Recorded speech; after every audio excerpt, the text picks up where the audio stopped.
Transmigrated into an undercover cop planted inside, He is thrown from the very start into a sensational major case that rocks Hong Kong Island. He runs straight into the kidnapping of Lu Jialing, with 4 masked thugs pressing gun barrels against his waist. At the razor's edge between life and death, the bandit system finally activates. By hijacking and rewriting classic Hong Kong movie plotlines, he can obtain god-tier rewards from the system. Recruit fierce fighters, expand his power, enhance equipment, and crush his enemies. Seize the opportunities of the era and take control of both the criminal underworld and the lawful world. While everyone else is still fighting over a single street or a tiny turf, he has already quietly laid out a web over the whole of Hong Kong Island, establishing a black gold empire that belongs to him alone. In 1985, Sim Sha Sui. Inside Chungking Mansion's South Asian men and Vietnamese refugees pack the corridors. This place is notorious across Hong Kong for chaos. 7 out of 10 cases somehow trace back here. Li Junyi snap out of it. You're a cop. When did you start thinking you're a triad punk? An older man with a bald patch spreading over most of his forehead trembles at the jaw, the very picture of hatred iron that will not turn to steel. Inspector Sue stares at the hot-headed youth opposite him, a gaudy shirt, ripped jeans, hair long enough to be tied into a ponytail. He looks exactly like a street debt collector's lackey. A cigarette dangles from the youth's mouth, his expression one of worldly weariness. In 2 months they're voting for the chair. Don't you have anything to say? Li Junyi still says nothing, his eyes vacant, as he only shakes his head. Inspector Sue nearly flips the table over. Back then he had gone through immense trouble to hammer this nail into He Lianxing, even placing him under the Wanchai hustler known as Chuiji. And the result? This useless undercover has been of no damn use, not even able to extract a single valuable piece of intel. Su Laoxiu is already in his late 40s. If he doesn't crack a decent case, soon his life will be stuck like this forever.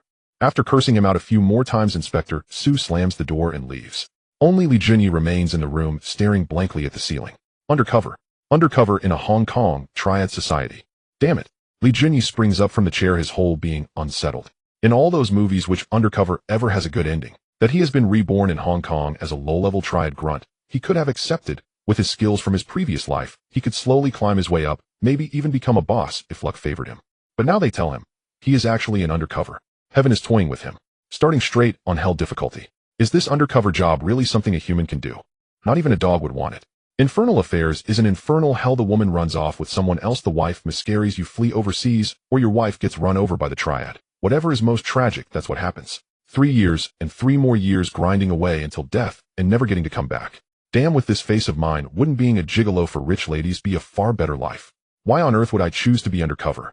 Li Junyi grabs a mirror, runs his hand over his face, and sighs softly. Fine, since he's here, he might as well make peace with it. Worst case, he'll dive into the flesh trade, find a fair-skinned, wealthy woman in her early 30s to keep him. As for reporting intel, not a chance. Best to stay far away from those cops, so he doesn't get exposed. Li Junyi stands up and walks out of the shabby safe house. This dump isn't even rented by him. Leaving Chungking Mansions, he wanders along the street, his mind a total mess. Memories from his previous life and those of this body churn together, surging up in chaotic waves.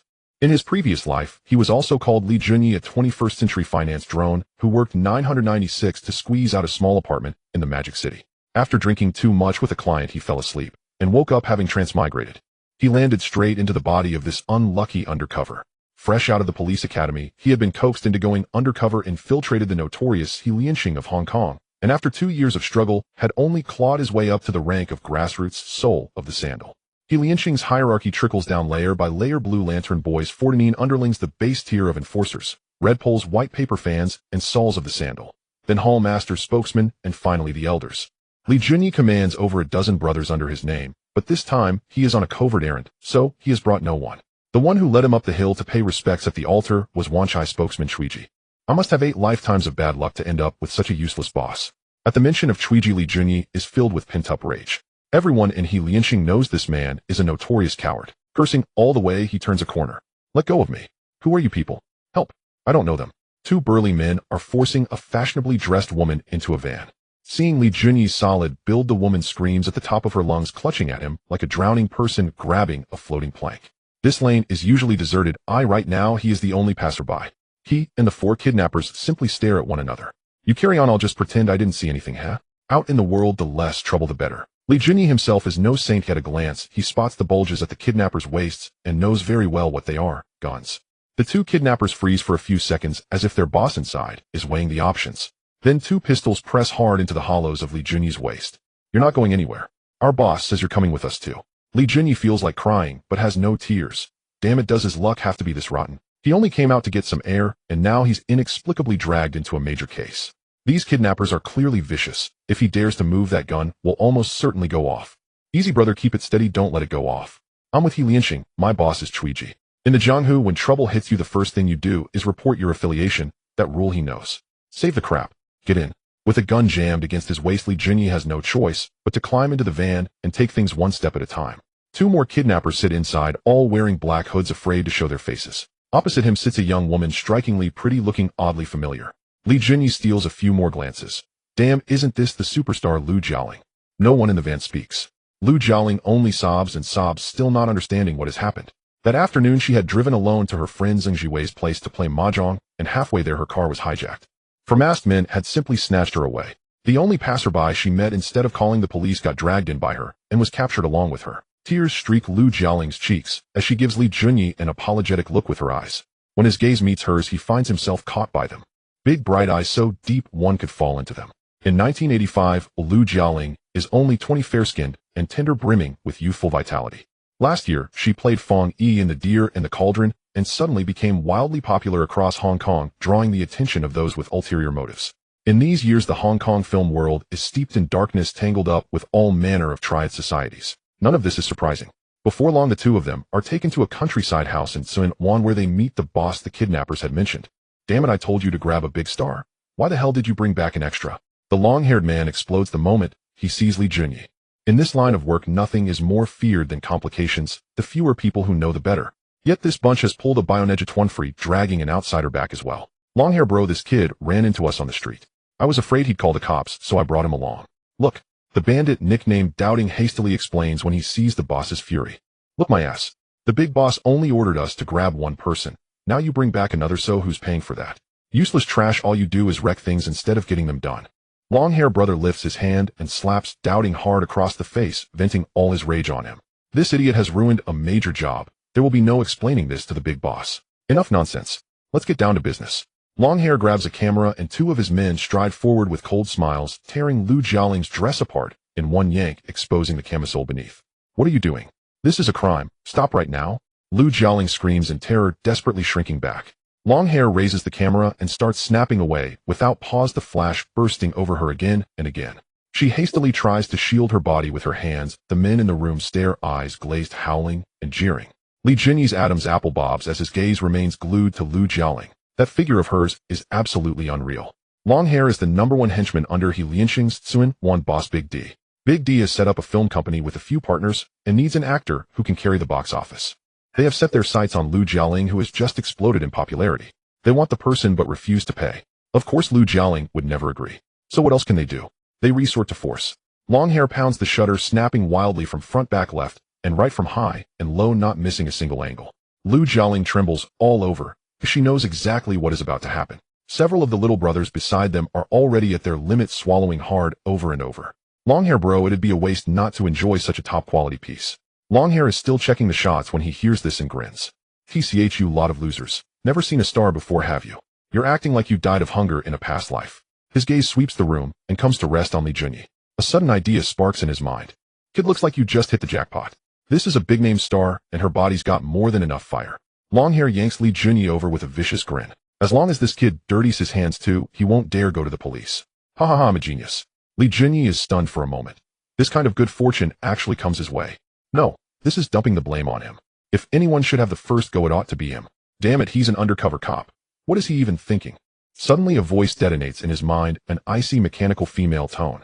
Crisis detected for host. Bandit system initializing. 3, 2, 1. Li Junyi is dazed for a few seconds, then overjoyed. The system has finally arrived, the standard equipment of a transmigrator.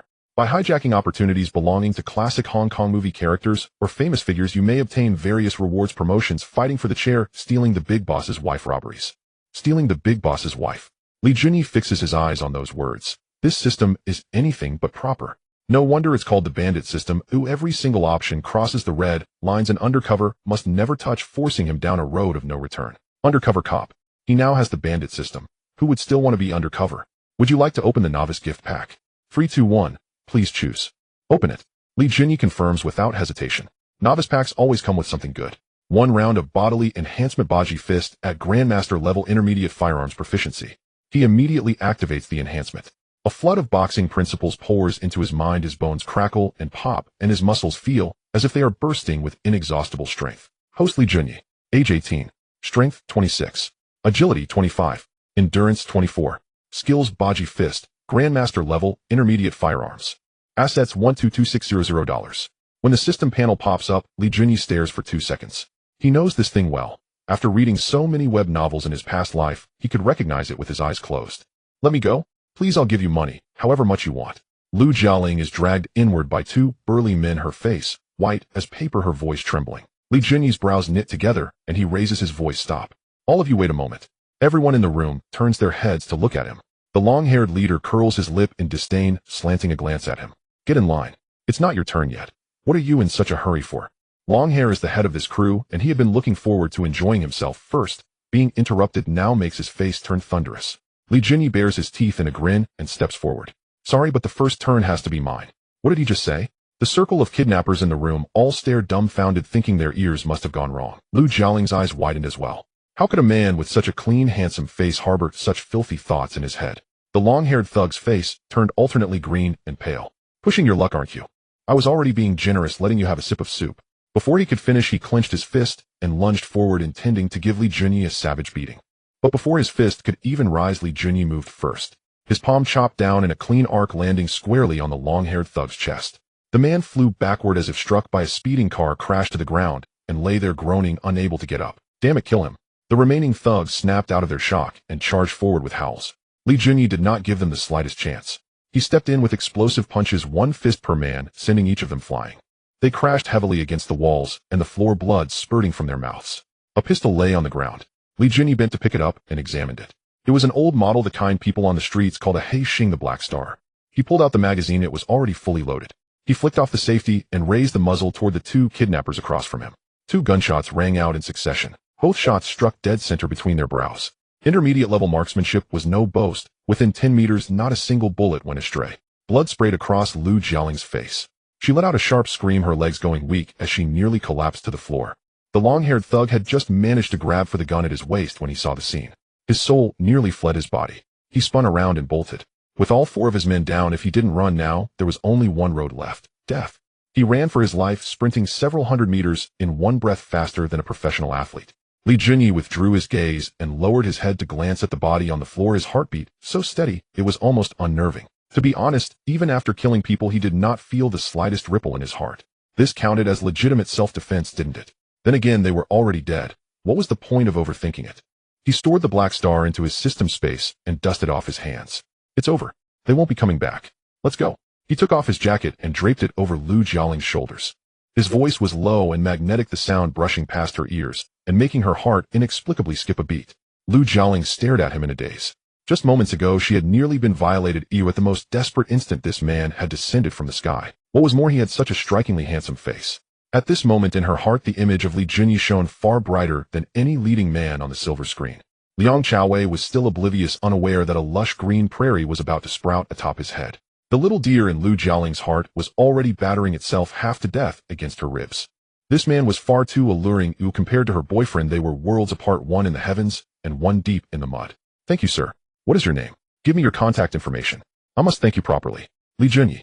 Leaning against him, Lu Jialing could barely walk. She could only move with his arms supporting her. The fright she had just endured was enough to fuel nightmares for an entire month. By the way, today's incident has made too big a splash. Don't report it to the police. It won't be good for your reputation. Li Junyi's tone was light, as if the woman in front of him were not a major star at all, but just an ordinary passerby. The look in Lu Jialing's eyes gained yet another layer of reverence. This man even spoke with such effortless style. The whole affair surrounding Lu Jialing had already blown up. If it could be settled privately without alerting the cops, that would be the best outcome for her. Although they had not truly succeeded in violating her, outsiders would never bother with such distinctions. All right, I understand. I won't take the initiative to call the police, and I won't mention you at all. She glanced at the corpse on the ground and instinctively leaned closer to Li Junyi, her body edging toward him, a faint fragrance drifting straight into his nose. Li Junyi naturally slipped an arm around her waist. Tisk, the feel of her was impressive, soft, fragrant, and pleasant to the touch. Lu Jialing froze for a heartbeat, but did not think too much of it. After all, he was her life-saving benefactor. An arm around her waist was nothing. If things really went that far, she cut herself off, inwardly spitting at the nonsense running through her mind. Heat burned across Lu Jialing's face. She was mortified. Li Junyi guided her downstairs. Call the police. Out of the question. His undercover identity was right there on the line. Just writing the report would be a headache. Besides, after killing so many people forget about commendations, the Department of Justice might very well slap him with excessive self-defense. Jialing, are you all right? Who is this guy? A decent-looking young man stepped out of the car. The moment he saw Lu Jialing leaning in another man's arms, his expression changed at once. Liang Chaowei had pulled many strings to learn that Lu Jialing might be in Sunwan and had rushed over with Zheng Zhuwei. Chaowei, this is Mr. Li. This was still the result of Li Jindong being selective, otherwise the number would have been even higher. With so many lackeys now, Li Jindong also received a system notification. Liang Chaowei was stunned. Didn't Lu Jialing have a cleanliness obsession? Normally, she wouldn't even let him hold her hand, complaining about the germs on him. Yet now she had been leaning in another man's arms wrapped in his jacket. What stifled Liang Chaowei even more was that this man was taller than him, and better looking. A powerful sense of crisis surged within him. Something felt off, a chill seemed to sweep across his scalp. Damn that sixth sense of his. Many thanks, Mr. Li, for saving my girlfriend. Please accept this small token of appreciation. With a smile plastered on his face, Liang Chaowei pulled out a thick stack of Hong Kong bills and pushed it toward Li Junyi's hand. Odes of fidelity. How childish, how laughable. The corner of Li Junyi's mouth curled into a wicked smile. He had already said he would be the first to take the field. Thanks, I'll be going now. He turned and walked away, leaving his jacket draped over Lu Jialing's shoulders. There would be plenty of chances to meet again in the future anyway. This was Sunwan. Li Junyi flagged down a taxi road through the Cross Harbor Tunnel at Hung Hom and headed straight for his own turf in Wan Chai and Causeway Bay.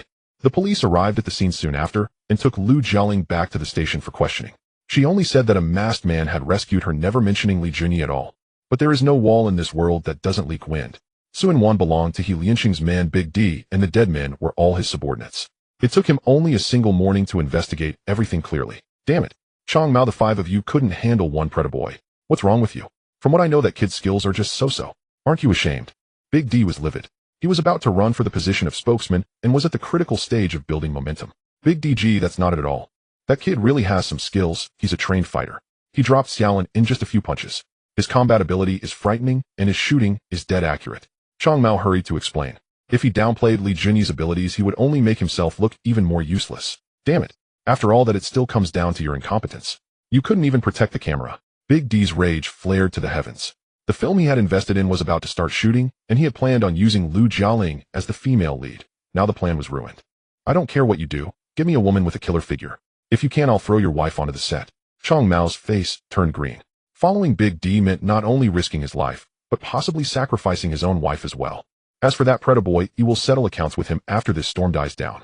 Big D was so busy these days his feet barely touched the ground, running everywhere to stuff envelopes and buy votes from the old guard of the Triad. The official election for spokesman was just 2 months away. He was determined to win that seat. No one was going to wrest it from his hands.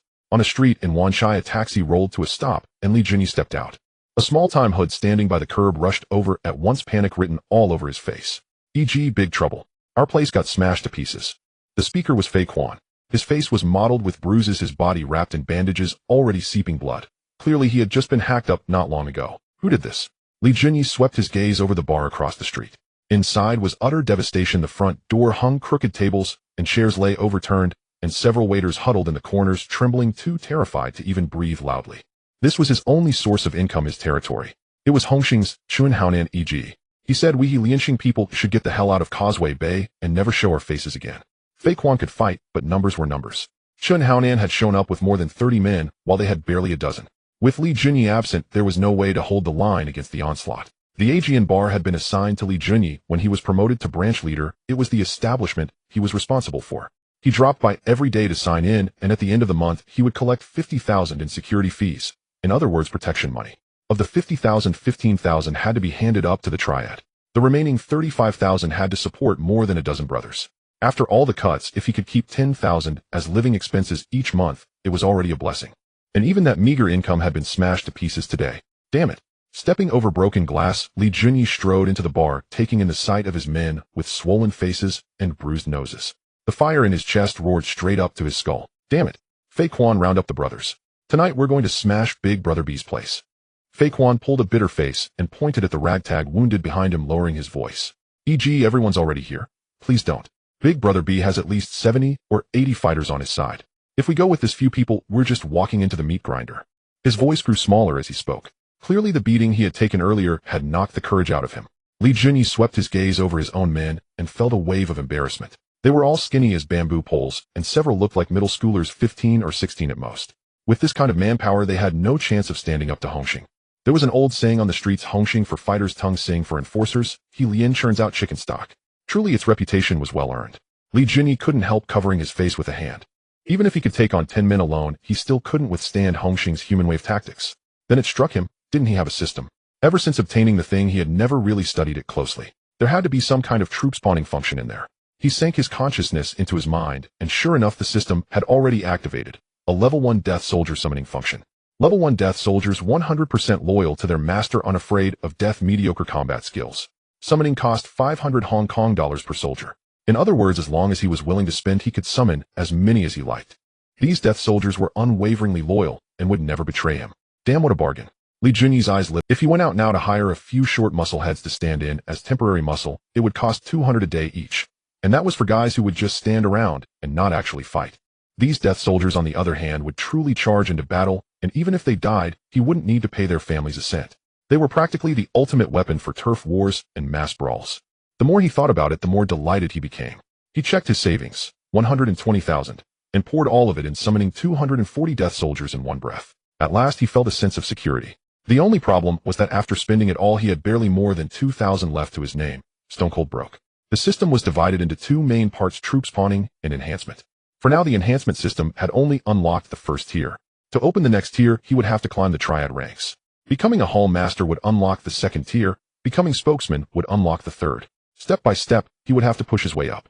The explosion system is just like the enhancement system. Both require a hefty investment of money. These two are simply two insatiable beasts. Yij, it's bad. Hundreds of little punks are outside, and each one is fiercer than the last. They don't come with good intentions. A little brother rushed into the bar in a panic, rolling and shouting, "Someone's come in from outside." The whole place erupted in chaos. The brothers of He Lianxing turned pale, thinking that Hongxing had returned. Seeing that the situation was not right, the two students immediately slipped away. "Oh my, it's too scary outside. It's safer to go back to school and do homework." Damn, these bastards dare to come back. I'm going out to confront them. Fei Chuan, feeling hot-headed, bent down and pulled out a weapon from under the table, ready to charge outside. Li Junyi, however, smirked, revealing a mischievous grin. He already knew who was standing outside. Just as Fei Chuan stepped out the door, he froze in place. At the entrance stood a group of burly men, all clad in black, not a single sound escaping their lips. The uniform buzz cuts, white tank tops, and black pants created an aura that made one's legs tremble. Fei Chuan was stunned, unable to process the situation. "Yij, you run away, it'll hold them off." After a moment of shock, Fei Chuan regained his composure, his eyes turning resolute, as he grit his teeth, ready to sacrifice himself to buy time for his boss to escape. Li Junyi felt a jolt in his heart as he noticed the change in Feiquan's gaze. This kid has a strong sense of loyalty. I need to take good care of him from now on. No need to panic. They are all our brothers. What? Fei Chuan was still trying to wrap his head around the meaning of it when the hundreds of burly men in front of him simultaneously bowed and shouted in unison. "Boss!" Fei Chuan was dumbfounded. These fierce men were all just the new recruits of Yij. Each one of them was so formidable. Not just Fei Chuan, the brothers of He Lianxing in the bar were also left astonished. They looked at their own skinny arms and legs, then glanced back at the rows of muscular men across from them. Truly, comparing people can be lethal. What they have is called a real gang, while their group was merely a joke meant to fill numbers. "This is Fei Chuan, my brother." Li Junyi casually pointed to Fei Chuan, and the hundreds of muscular men again bowed in unison. Fei Chuan. Feiquan's eyes suddenly turned red. Damn, this scene is so exhilarating. Yij is giving him face. "Fei Chuan, these people are yours to handle. Can you take over the territory of Causeway Bay?" "Boss, it's no problem to beat them until they beg for mercy." In Causeway Bay, a girl dressed provocatively was negotiating with 5 thugs on the other side. She spoke hesitantly but tried to hold her ground. "I know you, Chan. Chen Haonan. Stop wasting time. Do you have the 300,000? The thug opposite Shanji was leering at the girl with a smirk. "This girl sure has guts." "Too bad, brother." Nan had his eyes on her first. Three plus 1 equals 900,000. "Hey, little girl, don't get too cocky. Bao Pai, don't mimic her stutter. That's disrespectful." The stuttering girl cleared her throat. This was Causeway Bay's territory, but she still held her ground. "My boss is no ordinary person. He has 9,999 underlings in Xian Mountain, all ruthless fighters. Are you scared?" The stuttering girl earnestly boasted, causing Shanji to double over with laughter. Chen Haonan laughed along, but his eyes glinted with amusement. They were all toying with this stuttering girl. Chen Haonan had been eyeing her for a long time. He was planning to have Shanji and the others stop playing around and scare the girl a little, teaching her a lesson.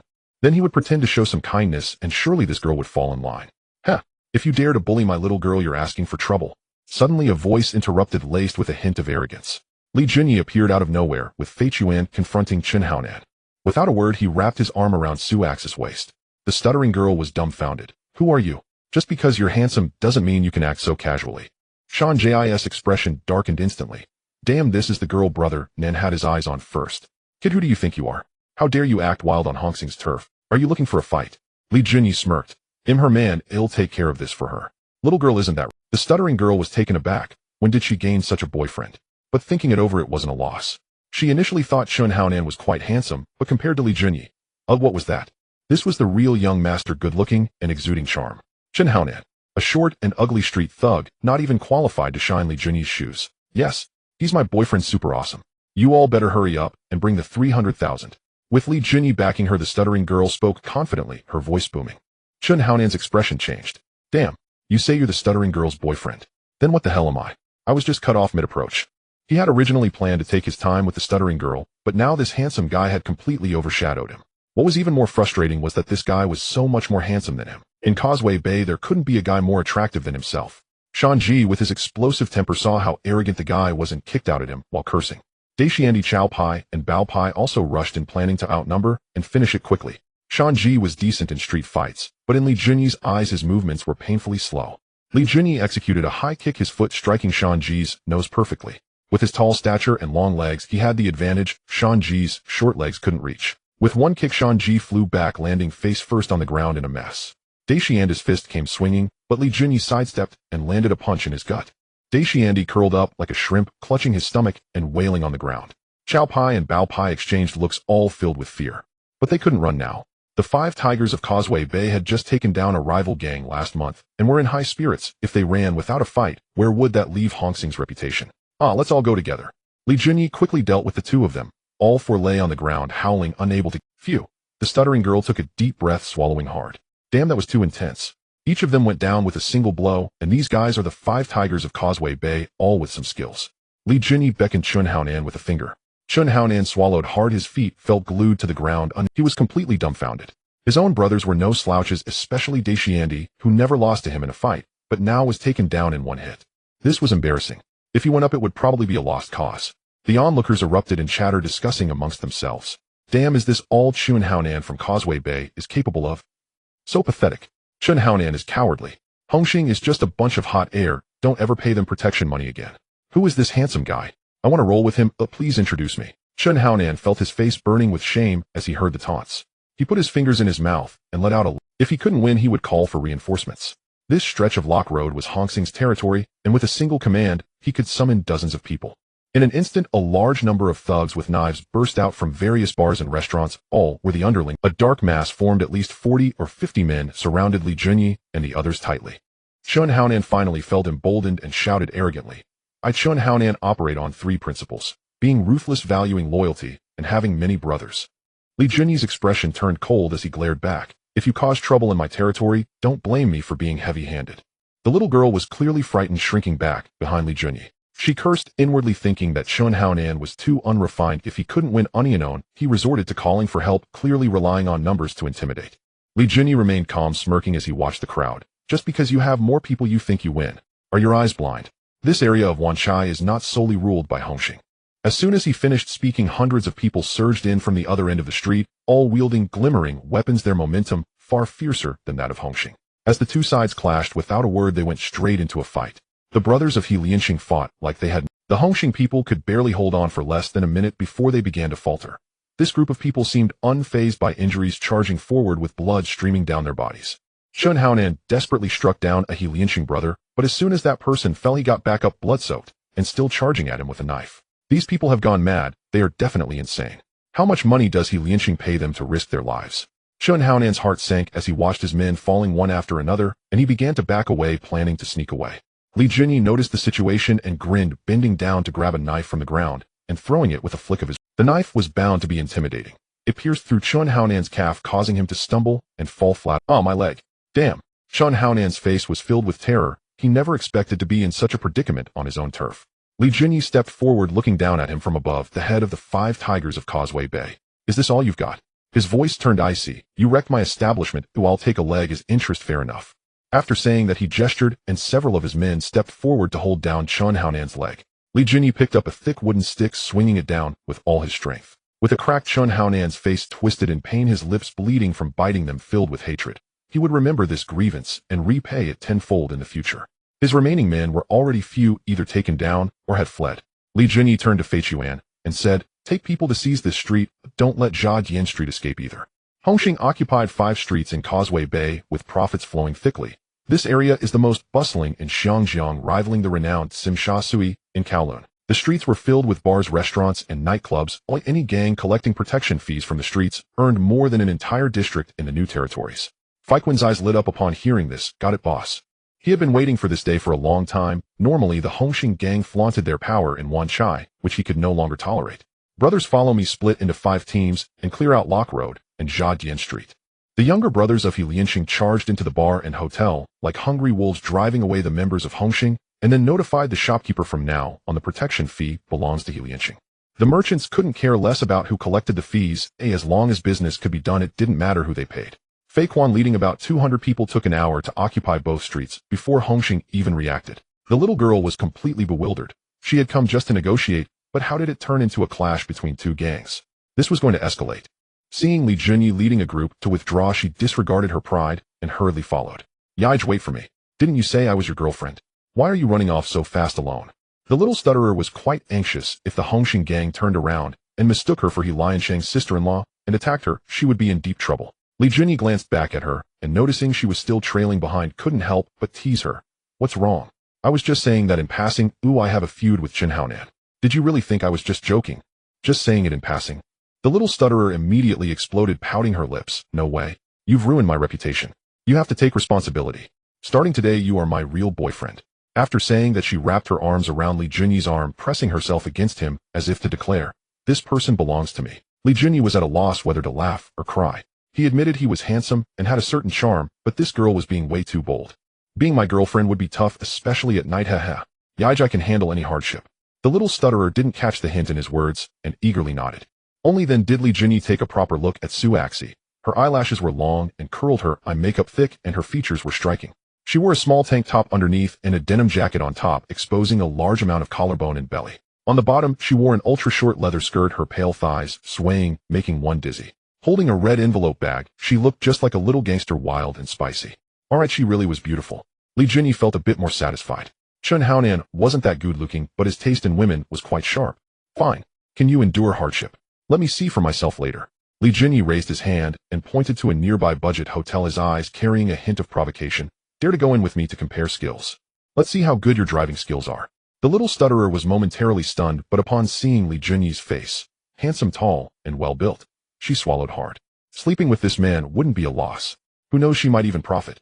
The little stutterer was all about looks, puffing up her flat chest, and said stubbornly, "Who's afraid of whom? Let's go, on booking a room." She rushed to the front desk to book a room, and the two entered one after the other, shutting the door behind them. Inside the room, they began to practice their driving skills. The little stutterer's eyes turned red as she had agreed too readily and hadn't anticipated that this driving practice could last so long. Meanwhile, the streets were already buzzing. The whole underworld was discussing the fierce clash in Causeway Bay, with the name Liang Zai spreading like wildfire to every corner. What? That Liang Zai under Chue Ji robbed 2 streets from Hongxing. Where did he get so many people in one? Big D's eyes widened in disbelief. After hearing this, he stood up in shock, his voice changing pitch. Big D, those people seemed to have appeared out of nowhere. There were at least several hundred, all young and strong and well-equipped. Big D could no longer sit still. He paced back and forth in the hall. He had initially wanted to find trouble with Liang Zai. Chang Mao put aside the matter with Liang Zai for now. Don't rush to act. Meanwhile, in a tea house in Wanchai, Chue Ji was drinking tea with Huan Yo when a younger brother rushed in and whispered a few words into Huan Yo's ear. Huan Yo's eyes lit up as he turned to stare at Chue Ji, his face full of surprise. Chue Ji, you're quite something. You kept it well hidden, huh? Chue Ji was confused. What are you talking about? Liang Zai is one of your underlings, right? He brought a few hundred people and planted flags at Lockhart Road and Jardines Bazaar in Causeway Bay, taking over those 2 prime streets. Chue Ji, you've hit the jackpot. Why are you pretending? Chue Ji was completely stunned. What am I pretending about? I honestly don't know anything. A few hundred younger brothers. Chue Ji felt hazy, as if he were dreaming. He only had about 50 people under him, most of whom were just fillers, let alone going out to fight. Even negotiating with others made him incredibly anxious. Seeing Chuaji's expression, Huanyo had a rough idea. You really have no clue at all. That underling of yours is a treasure. Even the Dingbo side has heard about his deeds. Chuaji immediately snapped back to reality and shouted to the driver, turn around. Immediately call Liang Zai over. He was both surprised and delighted. This was truly about to become prosperous. With 2 streets in hand, even though the majority would go to Li Junyi. But Chuaji was the main man of Lianqing, and also Li Junyi's boss, so even a 20% share would be enough to make him satisfied. Liang Zai broke Chen Haonan's legs and seized 2 territories from Hongxing. This news spread throughout the entire Xiangjiang underworld like wildfire. In this line of work, everyone respected the Ruthless. With such a fierce character emerging from the underworld, he was bound to become a prominent figure. Liang Zai's rise to power over Hongxing made him the center of attention. In a budget hotel in Wanchai, the little stutterer leaned against Li Junyi's shoulder, her eyes fixed on the 8-pack abs on his stomach, unable to resist reaching out to touch. Yij, you're fierce in a fight, and even fiercer at driving. She had just experienced it firsthand. After saying this 100 times, her ears would be sore, and all she could compliment was this. Neither of them noticed that the little stutterer was no longer stuttering when she spoke. Li Junyi only felt that her tongue was quite nimble. Ding! Host intercepted the little stutterer reward iced red tea recipe. Suddenly a system notification popped into Li Junyi's mind, causing a buzzing sound. There really was a reward. Driving someone else's car was not only exhilarating, but also yielded rewards. This was simply a windfall.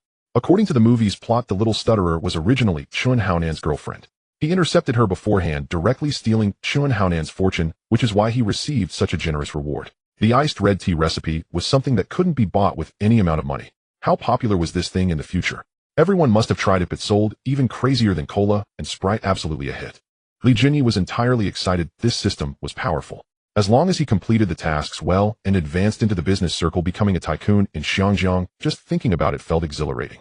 His phone rang, and upon answering, it was Fei Quan calling. Yij, I have something to report to you. Upon hearing it was something serious, Li Junyi immediately got dressed and got out of bed, arranging to meet Fei Quan at a place. Lido, a well-known business venue in Causeway Bay famous for its beautiful girls, had always been bustling with business. Yij, I've negotiated with the boss here. From now on, the security and parking business here will belong to us. They found a private room to sit in, leaving the younger brothers outside to guard the door, and Fei Quan entered alone to report. All right, you keep an eye on this place. In the afternoon clash, what was the casualty situation? There would definitely be bloodshed during a clash. Li Junyi's men were only average fighters. Apart from being fearless and loyal, injuries were inevitable. After all, they were initially just cannon fodder, the lowest level, with higher levels yet to be activated. Although Fei Quan wasn't well educated, he was quite reliable, and he opened his mouth to report the situation. One of our brothers got injured, and about 10 were hurt. The injured ones have been sent to the hospital, and the medical fees are at least 50,000. 5 of our brothers have been detained by the cops. What? Some have been arrested by the police. Bail would cost another chunk of money. With such a large expense, it would definitely come out of Li Junyi's pocket. Li Junyi's pocket jingled. Searching all over, he found just a bit over 2,000. He felt a headache. He realized that wanting to survive in this line of work without money was nearly impossible. Fei Quan noticed the boss' expression was off and hurriedly smiled while reporting the profits from the 2 streets. Yij, these 2 streets can bring in 200,000 in protection fees alone each month. After paying the gang, we can still keep 150,000 for ourselves. Plus parking fees and other miscellaneous income, we can easily earn 200,000 a month. We're hitting the jackpot.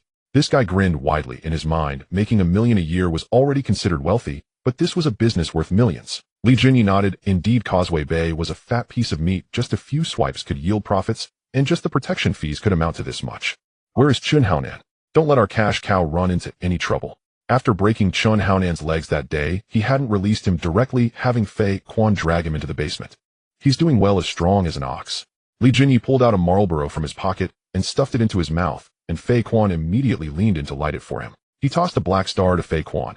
Take this for self-defense. I'll teach you how to use it. Fei Quan's eyes widened as he watched Li Junyi skillfully chamber the gun, open the safety, and position his finger outside the trigger guard in a standard stance. In Xiangjiang, a low-level gangster would never touch a gun. Only high-ranking bosses had the chance to handle such things. Fei Quan's eyes sparkled as he cautiously took the gun and felt it. What man doesn't love guns? After learning, Fei Quan tucked the gun at his waist, feeling much more secure. The system had unlocked a level 1 weapon storage function. This black star was seized from a previous drug case, and Li Junyi had kept it as surplus, giving it to Fei Quan. Go notify the big boss of Hongxing B to bring money to redeem him. Got it, Yij.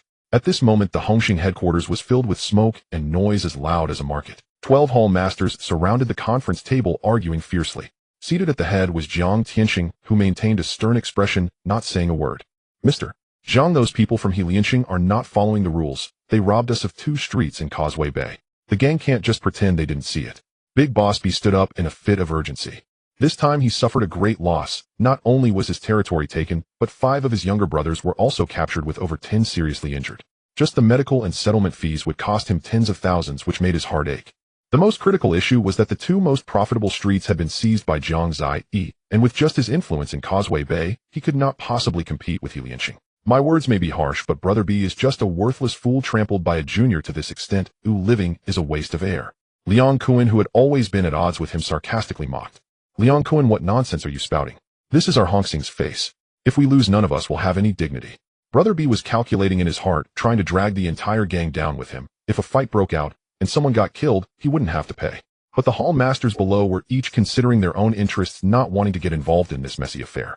What did the profits of Causeway Bay have to do with them? Brother B, you handle your own mess in Causeway Bay.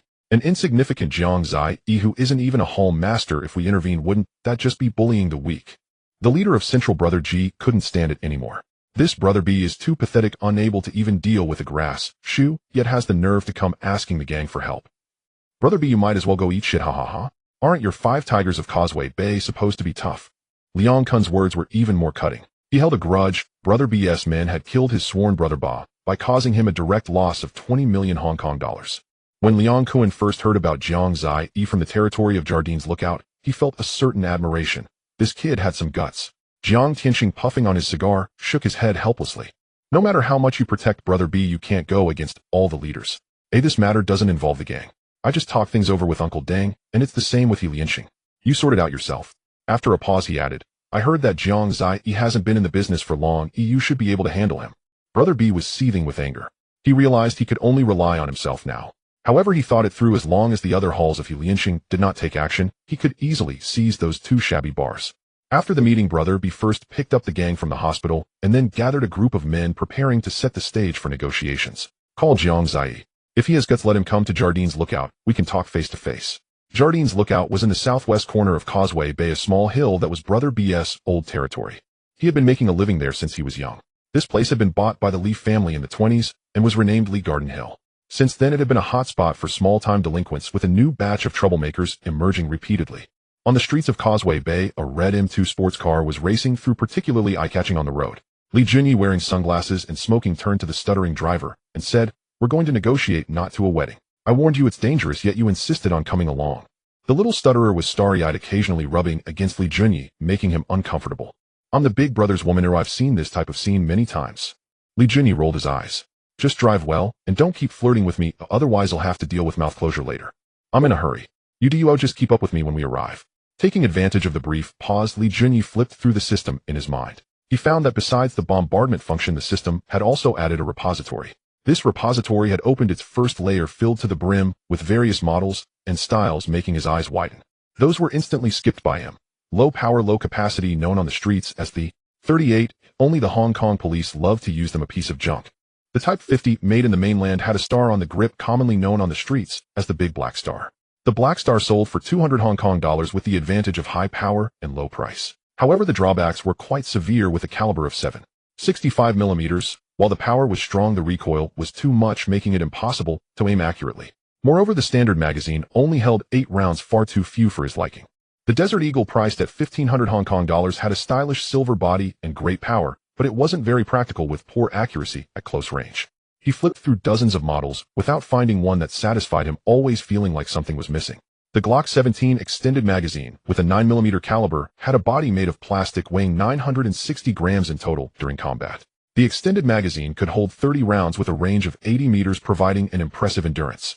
Priced at 1,500 Hong Kong dollars, Li Junyi's eyes lit up. This was it.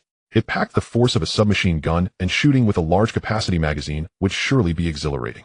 He directly switched to a Glock 17, hiding it in the system space. As long as he thought about it, the gun could immediately appear in his hand with a draw speed that was ridiculously fast.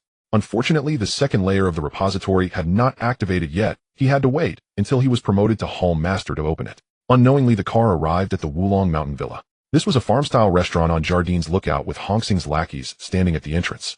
Li Junyi was the first to jump out of the car, with the stutterer following closely behind, and Fei Chuan bringing up the rear with 12 brothers. The lackeys on both sides had fierce looks in their eyes as if they were about to devour someone. The stutterer was a bit timid, shrinking behind Li Junyi, gripping his shoulder tightly. Li Junyi rolled his eyes internally. This person was as timid as a mouse, yet still loved to join in the fun. Inside, Shanji leaned close to Brother B's ear and whispered, "Brother B Jiang Zai, he has arrived with just over a dozen people." After hearing this, Brother B grinned disdainfully. This kid is too naive. He probably doesn't know how deep the waters of the underworld run.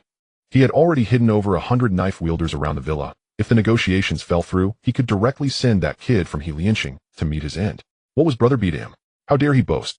This game was secure. Brother B relaxed his tense nerves, took a swig of beer, and felt quite at ease. Brother B is brilliant. Jiang Zai is just a reckless fool, a worthless piece of trash. Shanji looked down on his peers from the bottom of his heart. What use was being handsome? Whether one could survive to walk out was another matter entirely. Brother B, you're here pretty early. Did you bring the money? Li Junyi cheerfully strolled in through the door, looking as relaxed as if he were visiting friends, and plopped down right across from Brother B. Fei Chuan and the stutterer stood on either side behind him. Hee kid, don't be too greedy. Let go of Nan and he'll consider this matter as if it never happened. Brother B raised his head, speaking in an arrogant tone. In this area of Causeway Bay, Lianqing was hardly a concern. Li Junyi laughed. Did this old man think he could fool him? Brother B, it seems like you have no sincerity today. A ruthless glint flashed in Brother B's eyes. He had been in the underworld for over 20 years, relying on ruthlessness and never adhering to any rules. He suddenly stood up, smashing the beer bottle onto the ground, gritting his teeth, and saying, "Today I'm going to teach you a lesson. I'll release him immediately." As soon as the sound of the bottle shattering fell, over 100 delinquents surged in from all directions, each with a fierce expression surrounding Li Junyi. Li Junyi scanned the room, showing no signs of panic on his face. Instead, he burst out laughing. He stood up, towering at 185 centimeters, looking down at Brother B, who was an entire head shorter. Brother B was short. When he looked up at Li Junyi, who was taller than him, he felt inexplicably uneasy. Damn, I have so many men. Oh, why should I be afraid? Shut up. Kill them. Damn it, how dare you provoke Hongxing? Brother B was furious and humiliated, nearly subdued on his own turf. He couldn't accept this. The reputation of Hongxing's delinquents was not given for nothing. These knife wielders were all fierce characters trained from the boxing gym, and once they clashed with Feiquan's men, chaos erupted. Fei Chuan immediately felt overwhelmed, outnumbered, and sustaining 2 wounds, with 2 of his younger brothers falling one after another. Li Junyi could no longer bear to watch. Damn. His brothers were injured, which would require money for treatment. He was currently broke. Li Junyi acted first, seizing the hot oil pot from the table and splashing the whole pot of hot oil onto Brother B's head. Brother B screamed in pain. "Ah, kill him. My face." Li Junyi kicked Brother B away, diving into the crowd, picking up a knife from the ground, slicing through like chopping vegetables. His physical abilities had been enhanced once, and his movements were incredibly fast. In the blink of an eye, he had taken down over 10 of Hongxing's younger brothers. The Hongxing younger brothers were all seriously injured. Li Junyi showed no mercy, delivering deep cuts that went straight to the bone, rendering them unable to get back up. Shanji witnessed this scene and quietly retreated, grabbing to Tian, who was foolishly rushing forward. He, along with Bao Pai and Xiao Pai, turned pale with fright. Damn, this kid is too fierce, taking down over 10 by himself. On the ground lay about 20 people, all struggling to breathe, looking like they were on the verge of collapse. The onlooking Hongxing younger brothers were trembling, while Shanji and his group turned pale. When mixing in the underworld, it was all about earning a living. Who really wanted to fight for their lives? The scene became particularly bizarre. Over 100 people surrounded Li Junyi, yet none dared to charge forward. Instead, they were all shrinking back. Brother B had just gotten up from the ground, and seeing this scene, almost choked on his anger. Damn. You useless bunch, can't even handle a little kid with over 100 of you. He realized that Li Junyi had brought 13 men, and the only one capable of fighting was himself. Fei Chuan could at best be counted as half. Li Junyi's white shirt had long been soaked with blood, his eyes red and terrifying, clutching a knife held in front of him. Who else wants to try? His smile was particularly eerie. Despite his refined appearance, he looked as if he had gone mad. People around felt as if they had suddenly fallen into an ice hole, shivering in the heat. Hongxing's men retreated further and further, with a few timid ones outright bolting. This lunatic was too frightening. The little stutterer hiding behind was starry-eyed, filled with admiration. So cool. Killing people looks so cool. He's like someone out of a movie. She struggled to come up with this line. Although it sounded odd, it was indeed her heartfelt sentiment. Seeing the situation turn against him, Brother B pulled out a black star and aimed it at Li Junyi. Li Junyi reacted swiftly, sensing danger, and rolled to the side. The bullets zipped past his scalp. Brother B emptied all 8 rounds in one breath, yet not a single shot hit. Is that all you can do? Li Junyi pulled out a Glock 17, aiming the gun at Brother B's head. After hesitating for 2 seconds, he shot at Brother B's left leg. In public, it would cause too much trouble behind. Brother B screamed, kneeling on the ground, his expression twisted, shouting at his subordinates. His gun only has 8 rounds. Whoever kills Li Junyi, I'll reward 20,000. 8 rounds. Yes, the Black Star only had 8 rounds. 200,000 is too much. The short mules who were just terrified moments ago rushed forward again, with red eyes howling as they lunged ahead. Bang, bang, bang. One after another, the little brothers charging forward fell, like waves crashing and surging one after another. Huh, he must be out of bullets. 200,000 is mine. Chow Pai was at the front counting all the while, and Li Junyi definitely fired more than 8 shots. Just one more step forward, and with one slash the 200,000 would be in hand. Bang, the gun fired. Chow Pai's head exploded in a spray of blood, and he fell straight down. Wasn't it 8 shots? Until his death, he couldn't figure it out. What happened to the promised 8 shots? Why wasn't it following the rules? The whole place fell into a deathly silence. Boss B was also stunned. This is just unscientific. Chow Pai. Baopi collapsed on the ground howling. Shanji was also dumbfounded. They had grown up with Chow Pai. Their bond was incredibly deep, but the opponent was simply too strong. Run. If we don't run now, we'll all be done for here. Shanji dragged someone out, and the Hongxing members scattered in an instant. 200,000 wouldn't help anymore. These guys were so scared they lost their courage, and no one wanted to provoke this god of death any further. At this moment, the patrolling officers nearby heard the gunfire and rushed over with sirens blaring. Brother E, the police are coming. Fei Chuan, who was scared of the cops, whispered to Li Junyi. You take the injured brothers to the clinic. I'll handle business with the others. Fei Chuan nodded in agreement, leading 5 wounded brothers and the stuttering guy straight to the Black Clinic in Causeway Bay. On this road, anyone injured would never run to a regular hospital. Once you register there, the police would know. The Black Clinics in Xiangjiang survive by catering to the Triads, and their fees are not cheap. Li Junyi grabbed Boss B by the collar and signaled the remaining 7 brothers to get into a van. He stared at Boss B, his voice devoid of warmth. To your villa. If you want to stay alive, don't pull any tricks, otherwise your whole family won't escape. Boss B, who had been tough just moments ago, softened instantly. Don't harm my family. I'll cooperate with whatever you want. That's the right thing to say. A group of them drove the van to Boss B's luxury house in Central. It was a 3-story standalone building, quite spacious. At this moment, his wife and child were out shopping, not at home. Boss B's villa was indeed impressive, radiating. This was the foundation he had built up over the years while being the boss in Causeway Bay. Li Junyi felt a bit of anticipation. He pressed the gun against Boss B's neck and said coldly, 3 million, and this matter is settled. You're buying your life. Boss B felt like he was about to cry. 3 million was his life. He quickly tried to bargain. Wasn't it just 300? How did it go up just like that? 300,000 was a sum he could recover in a month, so he didn't really care. 300,000 was the previous price. If you're not honest, the price has gone up. What you're buying is your life. Li Junyi paused and chuckled. What, isn't Boss B's life worth 3 million? Or should I just send you on your way right now? He clicked off the safety, his finger resting on the trigger. Boss B broke out in a cold sweat and hurriedly shouted, I'll give it. The safe is in the bedroom on the 2nd floor, and the key is on me. Boss B regretted it deeply. What could have been settled for 300,000 had now stubbornly inflated to 3 million. This could be considered shooting himself in the foot. 2 little brothers quickly found the key from Boss B and rushed upstairs, opening the safe hidden behind the cabinet. Boss B didn't do legitimate business, but he dealt in underground activities and smuggling. The money he earned couldn't be deposited in the bank. If he got caught, all his bank accounts would be frozen and confiscated. Little brother A Bao came back and leaned close to Li Junyi's ear, saying, Brother, there's 8 million Hong Kong dollars inside. How much should we take? Li Junyi extinguished his cigarette and smiled. Take it all. Leave 100,000 for the widows and orphans. Take everything else. Boss B's eyes widened in disbelief and his face contorted as he cursed Liangzi. You're being unreasonable. We agreed on 3 million. Li Junyi shrugged, raised his gun, and directly took down Boss B. Since he had turned hostile, he would go all the way. Looking at Boss B lying in a pool of blood, he felt no guilt whatsoever. Those who come out to mix in society know that this day would eventually come. Boss B, the moment you thought about killing me, you were already dead.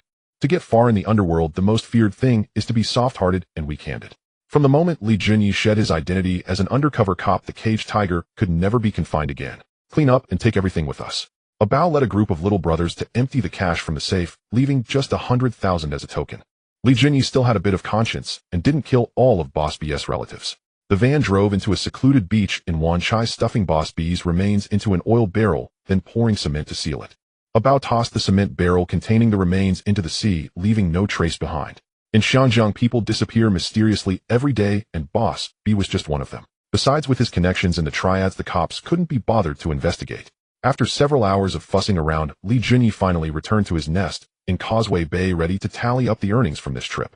Brother E, I've finished counting. There's a total of 8,600,000 Hong Kong dollars, along with some gold bars and US dollars, totaling at least 10 million. Fei Chuan was so excited his eyes nearly sparkled. It was the first time in his life seeing so much money, and his hands were still shaking from counting. Li Junyi didn't react much. In this day and age, millionaires are everywhere. This amount of money was just barely adequate. Fei Chuan, take 50,000 to distribute to the brothers below, and take some money to the police station to bail our men out. The brothers who got caught by the cops are still in jail. With money, we definitely need to bail them out as soon as possible. The remaining money can't be spent recklessly, but has to be used for business to make more money. He even had the direction planned out, establishing an iced tea beverage factory. The iced tea recipe, given by the system, would finally come in handy. The next day, Li Junyi personally ran to the Secretary for Administration to register the first company master. With a registered capital of 2 million, Li Junyi was listed as the legal representative. The stuttering guy acted as his driver, bustling around with him. The two were just planning to return and work hard, but at that moment, ding ding ding, the Big Brother phone rang. Li Junyi grabbed the Big Brother phone, which was about the size of a brick, and answered, "Hey, where are you? You've become famous now, taking down over 100 of Hongxing's men single-handedly. The Underworld is buzzing about it." On the other end of the line was Chue Ji, the spokesperson of Liansheng, also Li Junyi's boss. "Boss, I'm out doing business. Hurry back, Uncle Deng wants to see you. We're waiting for you at the Deng AIT house in Sham Shuepa." Chue Ji sounded excited. Finally, the Wanchai faction had some pride, and he was speaking louder than usual. Yesterday, Li Junyi negotiated with Boss B and had a showdown in Jardine's Lookout. He brought over a dozen men and managed to drive away over 100 of Hongxing's knife wielders. This news drove everyone on the streets wild. Who doesn't admire a tough guy? Especially the little brothers of Liansheng, who proudly spoke of Liang Ziyi's glorious deeds. Now the title Liang Ziyi was completely resonating even more so than his boss Chue Ji. Li Junyi had no choice but to let the stuttering guy return first while he took a dozen brothers to Sham Shuepa in Kowloon. Sham Shuepa is a slum, a densely packed territory, and the most chaotic area of Xinjiang, especially on Zhejiang Street. That place is the old nest of the number gang, where many of Xiangjiang's tough guys emerged. It's practically the valley of villains in Xinjiang. The Deng AIT house is located in Kowloon Bay, and this area is under Liansheng's control with the boss called Huanyo. 11. Nicknamed Jade-Faced Shura, the Triad meeting. The Deng AIT house in Kowloon Bay looks no different from a regular tea house. Chue Ji stood at the entrance chatting with a man in glasses and a suit. "Hey, come here, let me introduce you. This is Huanyo, the hall master of Kowloon Bay." Huanyo looked Li Junyi up and down, nodded, and praised talented and handsome. The name Jade-Faced Shura is truly not given without reason. Today, Li Junyi was here for business, intentionally wearing a white suit with a tie, his hair slicked back, looking refined. You wouldn't guess he was in the underworld. "What Jade-Faced Shura? Huanyo, you're talking nonsense." Li Junyi was confused, but Huanyo and Chue Ji burst into laughter. Your battle yesterday has spread throughout the underworld. You kid, you're quite impressive. The nickname Jade-Faced Shura is aptly given. When you strike, it's like claiming lives, yet you look cultured, so the name fits perfectly. There are names that are wrong, but no wrong titles, ha. Li Junyi finally understood it was just a nickname. Everyone in Xinjiang has a nickname. Those who mix in the underworld love to give themselves one. Like Huanyo and Chue Ji, their names instantly indicate they're from the underworld, and no one wants to reveal their real names, aiming for safety. Li Junyi muttered a few times, "Never mind, let them call him whatever they want. Let's go, several hall masters want to meet you. You're now a popular figure in our Liansheng."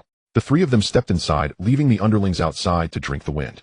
The gang rules are strict and clearly divided. This is the most basic principle. A middle-aged man in his 40s approached, smiling warmly. "Chue Ji, this must be our Jade-Faced War God. Truly impressive." Chue Ji nodded and introduced, "This is Alu from Jordan, a righteous person." Li Junyi understood. This was just a flatterer, always painting big dreams, and well-liked in the gang. "Look at you, flatter me. You're the pillar of our Liansheng. Getting into Tsim Sha Sui depends on you." Flattering back is something everyone can do. First praise them high and then go on, haha. Alu chuckled, feeling a bit wary of Li Junyi. This person was much stronger than that reckless D. At that moment, an extremely arrogant voice rang out. "Aye, with your abilities, following a useless person like Chue Ji is a waste. Why not switch to me? I guarantee your income will double every month." D, wearing sunglasses, strutted in with four suited henchmen, completely disregarding Chue Ji's darkening expression. Chue Ji was furious, almost exploding, but he held back several times, knowing D's influence. Li Junyi, however, remained calm, lit a cigarette, and leisurely said, "I'm a person who values loyalty. Brother Chue has treated me well, so I won't talk about switching jobs." Li Junyi was full of righteousness, looking just like a chivalrous hero of the Jianghu. He let out a long sigh of relief, feeling grateful for having taken this little brother under his wing. Indeed, he was reliable. Huanyo and Alu were also taken aback. This was clearly a straightforward insult to Didi. Alu felt pleased as the enemy's opponent was his own person. Didi's expression darkened. He was used to being arrogant, and coldly said, Don't think just because you've achieved some results you can act arrogantly. Show some respect in front of your elders." "What?" Li Junyi was speechless in his heart. How could Didi teach others about humility, coming to a meeting without even wearing a helmet? The more he looked at Didi, the more uncomfortable he felt, wishing he could just put the helmet on his head. Haha, big brother Didi, I value hierarchy the most, but you talking to people without regard for rank, which rules? Li Jinyi wasn't going to let Didi off easily, and pushed back directly. Didi, knowing he was in the wrong, glared fiercely at Li Jinyi, and turned to enter the tea room. At this moment Huanyo looked at Li Jinyi with newfound respect. This little brother truly had loyalty, repeatedly protecting his face. Deng Bo and several elders had arrived, and Mao Zhuan couldn't help but glance at Li Jinyi a few more times. Huanyo was Mao Zhan's disciple, meaning Li Jinyi was associated with his faction, considered a part of the same team within the gang. Deng Bo, this is Yu Mian Xiu Luo, a fierce general of our society. Mao Zhuan raised his head and introduced a ridiculously fat old man, his words carrying an air of pride. Their faction hadn't produced such a fierce person in a long time. Without external help, they had taken down Hongxing. How impressive. Not bad, not bad. The younger generation is formidable. Huanyo, you are lucky to have found a treasure. Deng Bo adjusted his pants, feeling them slide down due to his weight. Upon seeing Li Jinyi, his eyes lit up. What a spirited young man. Deng Bo nodded slightly to the crowd present, signaling everyone to sit down, and with a strong voice he announced 2 words. Use tea. The surrounding hall masters and elders raised their tea bowls and took a small sip. This was a rule passed down for decades with Lian Sheng. The older the faction, the more rules there were. Deng Bo turned to Li Jinyi and praised him in front of everyone. Hey, you've managed things quite well in Wanchai. We've gained quite a bit of face with Lian Sheng. With this remark, everyone's gaze turned sharply towards him, some envious, others jealous. The territory you've secured is yours to manage. Just ensure the dues are paid on time. The dues won't be for free. I've communicated with Hongxing, their Tong, and Copper Gong. One will only move when prompted. Deng Bo's attitude towards Li Jinyi was clearly one of support. After all, Lian Sheng hadn't seen such a capable character in years, though among the younger generation, only Dongguan Zai and Feiji could match this kid. Next, it was time for each faction to pay their dues. The Tsuanwan faction was the wealthiest, paying 3 million in dues, firmly dominating the scene. Following them were Lu from Jordan and the head of the fish market in Li Yuanman. When it was time for the Wanchai Copper Gong Wan faction, they ranked 5th, paying over 500,000. Sitting below, Huanyo finally let out a breath of relief. Previously, he had always ranked at the bottom in the faction, but thanks to Li Jinyi securing 2 streets this month, he had lucky climbed to 5th place. Li Jinyi was attending such a meeting for the first time, determined to observe more and speak less, carefully noting everyone's expressions and actions. He was very clear in his mind. Within the faction, people had already split into 2 groups. The Hongxing headquarters was also holding a meeting, but the atmosphere here was clearly different, suffocating. A Yao, has AB been found yet? We need to see the living person or the body of the deceased. Jiang Tiansheng's face was as grim as the bottom of a pot. His trusted subordinate, AB, had disappeared since yesterday, having not seen him for a day and night. It seemed dire. Mr. Jiang, I've sent many brothers out to search, but haven't found any clues. Chen Yao shook his head. AB seemed to have vanished without a trace, directly disappearing in the streets of Xiangjiang, leading to suspicions of foul play. Chen Haonan was also present, sitting in a wheelchair with a thick layer of plaster on his leg. He had been forcibly brought by Jiang Tiansheng. Mr. Jiang. AB was definitely killed by that scoundrel Liang Zai. Sister Kuan said that on the night AB went missing, 8 million in cash was missing from his home safe. What kind of coincidence is that? On the day of the negotiation with Liang Zai, AB just happened to go missing, and 8 million went missing from home. This is clearly a case of robbery and murder, destroying the evidence. Mr. Jiang, you must seek justice for AB. You have to avenge us. Shun Haonan's eyes were red, filled with hatred, surging like a tide. With his leg broken, his brother's life lost, and now AB had vanished without a trace. Every incident was linked to that gang of Lian Sheng. He would risk his life to avenge this enmity. What are you avenging? A BS death was not unjust. Over 100 knife-wielding thugs couldn't defeat Liang Zai alone, and if this gets out, the entire Jianghu will laugh at us, Hongxing losing all our face. Chen Haonan, weren't you good at fighting? If you have the ability, go and kill Liang Zai yourself to avenge your boss. Liang Kuan almost laughed out loud. This was too satisfying. The rival, AB, finally kicked the bucket, bringing him a step closer to the position of the leader. Liang Kuan, have some decency in your words. No matter what, he was still a brother. Shan Ji stood up, yelling back. They were all brothers who had been brought out by AB from Ci Yun Mountain, and their bond was something outsiders couldn't understand. Enough. Everyone shut up. The situation has already occurred. Oh, what good does arguing do? Jiang Tiansheng's single statement silenced everyone. The Copper Gong Wan faction was currently leaderless, and surrounding factions were eyeing this piece of meat. De Fei and Haonan, whoever among you can hold the fort for a B, the position of the leader will belong to you. The unkempt De Fei and the handsome Chun Haonan both responded at the same time. These two had been the strongest red sticks in Hongxing in recent years. After the meeting dispersed, Chun Haonan was pushed out to the corridor, standing next to a van. Shan Ji, how's the little stutterer doing these days, hey? Shan Ji was taken aback. With everything going on, he was still thinking about women, even more infatuated than I am. Nan Gu, the little stutterer, has been with that Liang Zai for a week now. What? Chun Haonan's heart felt like it was being squeezed. Just thinking of the little stutterer's pretty face in someone else's arms made his head buzz. But then he thought it's only been a week, the feelings can't be too deep, or maybe he can still win her back. Shanji rolled his eyes as if seeing through his thoughts and added a knife. Nengu, those two have been together almost every day for several hours. They might even have a kid by now. Chen Haonan was completely dumbfounded. Doing it for hours. Their stamina is ridiculous stronger than him. Forget it, women only slow you down. First get a BS position. Once he becomes the boss of Copper Gong, what kind of women can't he find? On the other side, Li Junyi handed over the territory to Fei Chuan to manage and ran off to start a business. He rented the entire 17th floor of the He Center on Queens Road in Wanshai for $300,000 a year. He hired a human resources manager, asking her to help build the team. The HR manager, Yi Tingting, was young and beautiful, just returned from studying abroad, chosen from hundreds of resumes. Li Junyi offered a monthly salary of $30,000, a price that Yi Tingting simply couldn't refuse. Moreover, working for a young and handsome boss, a lower salary was acceptable. Women generally look at faces, career-oriented ones are no exception. Boss, the personnel in the RD department have all arrived. When will you spare some time to meet them? Yi Tingting shot Li Junyi a glance. Being an HR manager was truly difficult. All the renovations, hiring, and miscellaneous chores fell on her, leaving her exhausted to the point her menstrual cycle was irregular. The boss was nowhere to be seen all day, clearly acting like a hands-off manager. If it weren't for his good looks, she would have quit long ago. Alright, have the RD manager come find me. Li Junyi's company was called Li Shifu Beverage Co. Ltd. Their first product was obviously iced red tea. The sooner it was produced, the sooner they could make money. To be honest, he really needed money. Luxury cars, luxury houses, luxury goods, he wanted them all. Before long, the RD manager Lao Yin came over. He was in his 40s, spoke little, and had been poached from a small beverage company for his research skills. Li Junyi handed the recipe to Lao Yin, asking him to work on it. He also sent 2 small brothers to assist in the RD department and keep an eye on Lao Yin. People's hearts cannot withstand testing. The price of betrayal varies, and no one is born loyal. After receiving the iced red tea recipe, Lao Yin tested out over a dozen flavors. Each time he would excitedly rush into Li Junyi's office. Yes, this is the flavor, refreshing and cool to the core. Li Junyi had tasted it a dozen times and finally recognized the familiar taste, just like the iced red tea from his past life. Vice President Zhang quickly notified the Kuntong factory to work overtime. Our beverage must hit the market next month. It was already the 4th month of the lunar calendar, and the weather was starting to heat up. The peak season for beverages was approaching. No problem, President Li, we guarantee it will be done. Vice President Zhang was a newly hired professional manager, usually overseeing production in the factory. The company had been hiring more and more people lately, and Li Shifu Beverage Co. Ltd. was finally getting on the right track.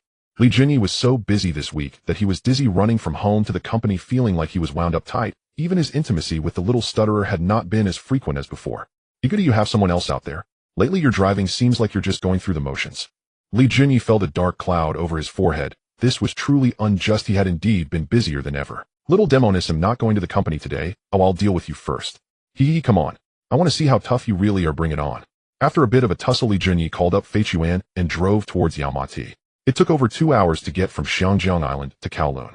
After becoming the big brother, Fei Chuan also started to wear suits and ties, trying to dress like a boss. I checked, Jimmy is indeed one of our Liansheng people, but he's just a small fry in Yaomati with no background. Fei Chuan was feeling doubtful, wondering why the boss would be interested in a low-level guy. Who could he be? The long-lost brother. Alright, take me to see him. Yaomati Temple Street. The street was chaotic. Vendors crowded every corner, hawking wares from makeshift stalls.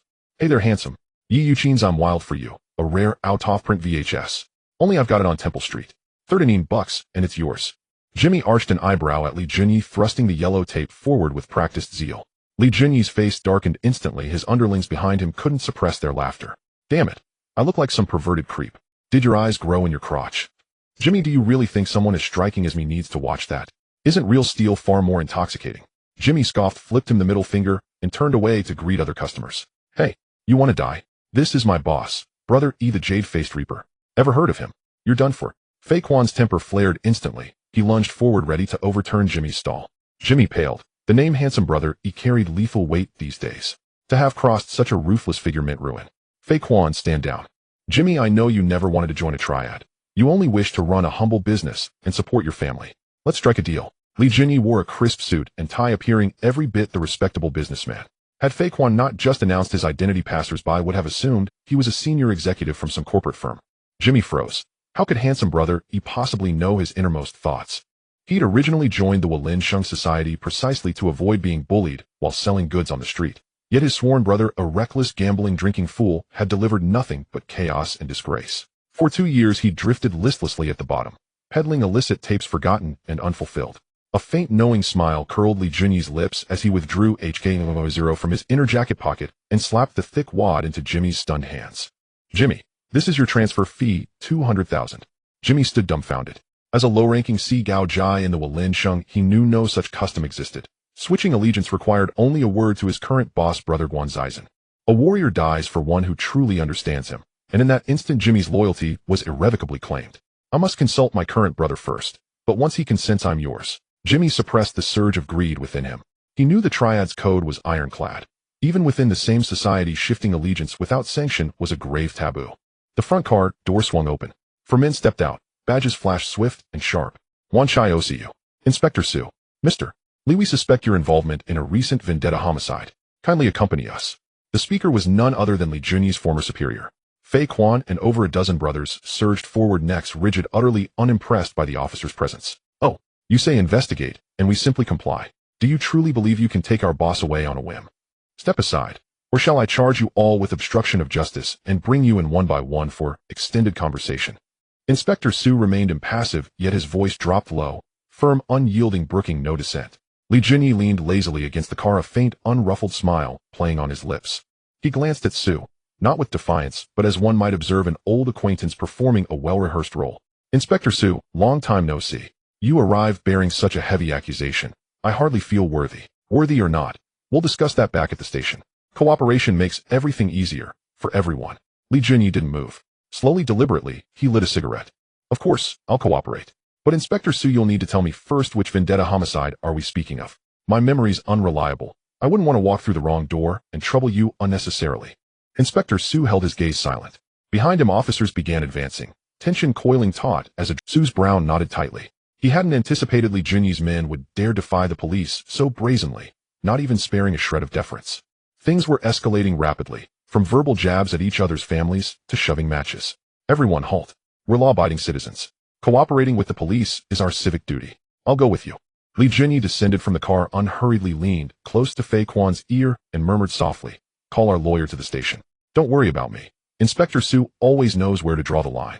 A sly, almost teasing curve lifted one corner of his mouth. "Mr. Li, please step into the vehicle and cooperate." Calmly unfazed, he entered the car beside Inspector Su and was escorted to the Wanchai police station, then led straight into the interrogation room. Harsh fluorescent light flooded the room. Inspector Su studied him, his expression complex, troubled, as if this young man before him had grown increasingly inscrutable. Logically, Li Junyi was his own hand-picked undercover operative, expected to tread lightly, remain invisible, and play the obedient foot soldier within the Triad. Reality, however, bore no resemblance to theory. In recent days, this young man had waged open war against the Hung Hing, seizing 2 entire streets in Causeway Bay, his notoriety surging unstoppable. I.e., tell me truthfully, did you have anything to do with Brother B's disappearance? And what of the gunfight on Mount Kellet? 8 dead on the spot. How do you explain that? Do you still recognize yourself as an officer of the Royal Hong Kong Police? Inspector Su's face hardened, his gaze pinned Li Junyi like a blade. Li Junyi gave a dry, dismissive snort, utterly confident. How could it possibly be me, sir? If I sought credit, I'd infiltrate the Walin Sheng's upper echelons. Surely drawing attention is only natural. My high profile isn't vanity. It's service to your investigation, Inspector. His lie flowed effortlessly, eyes unwavering innocence painted across his face with flawless artistry.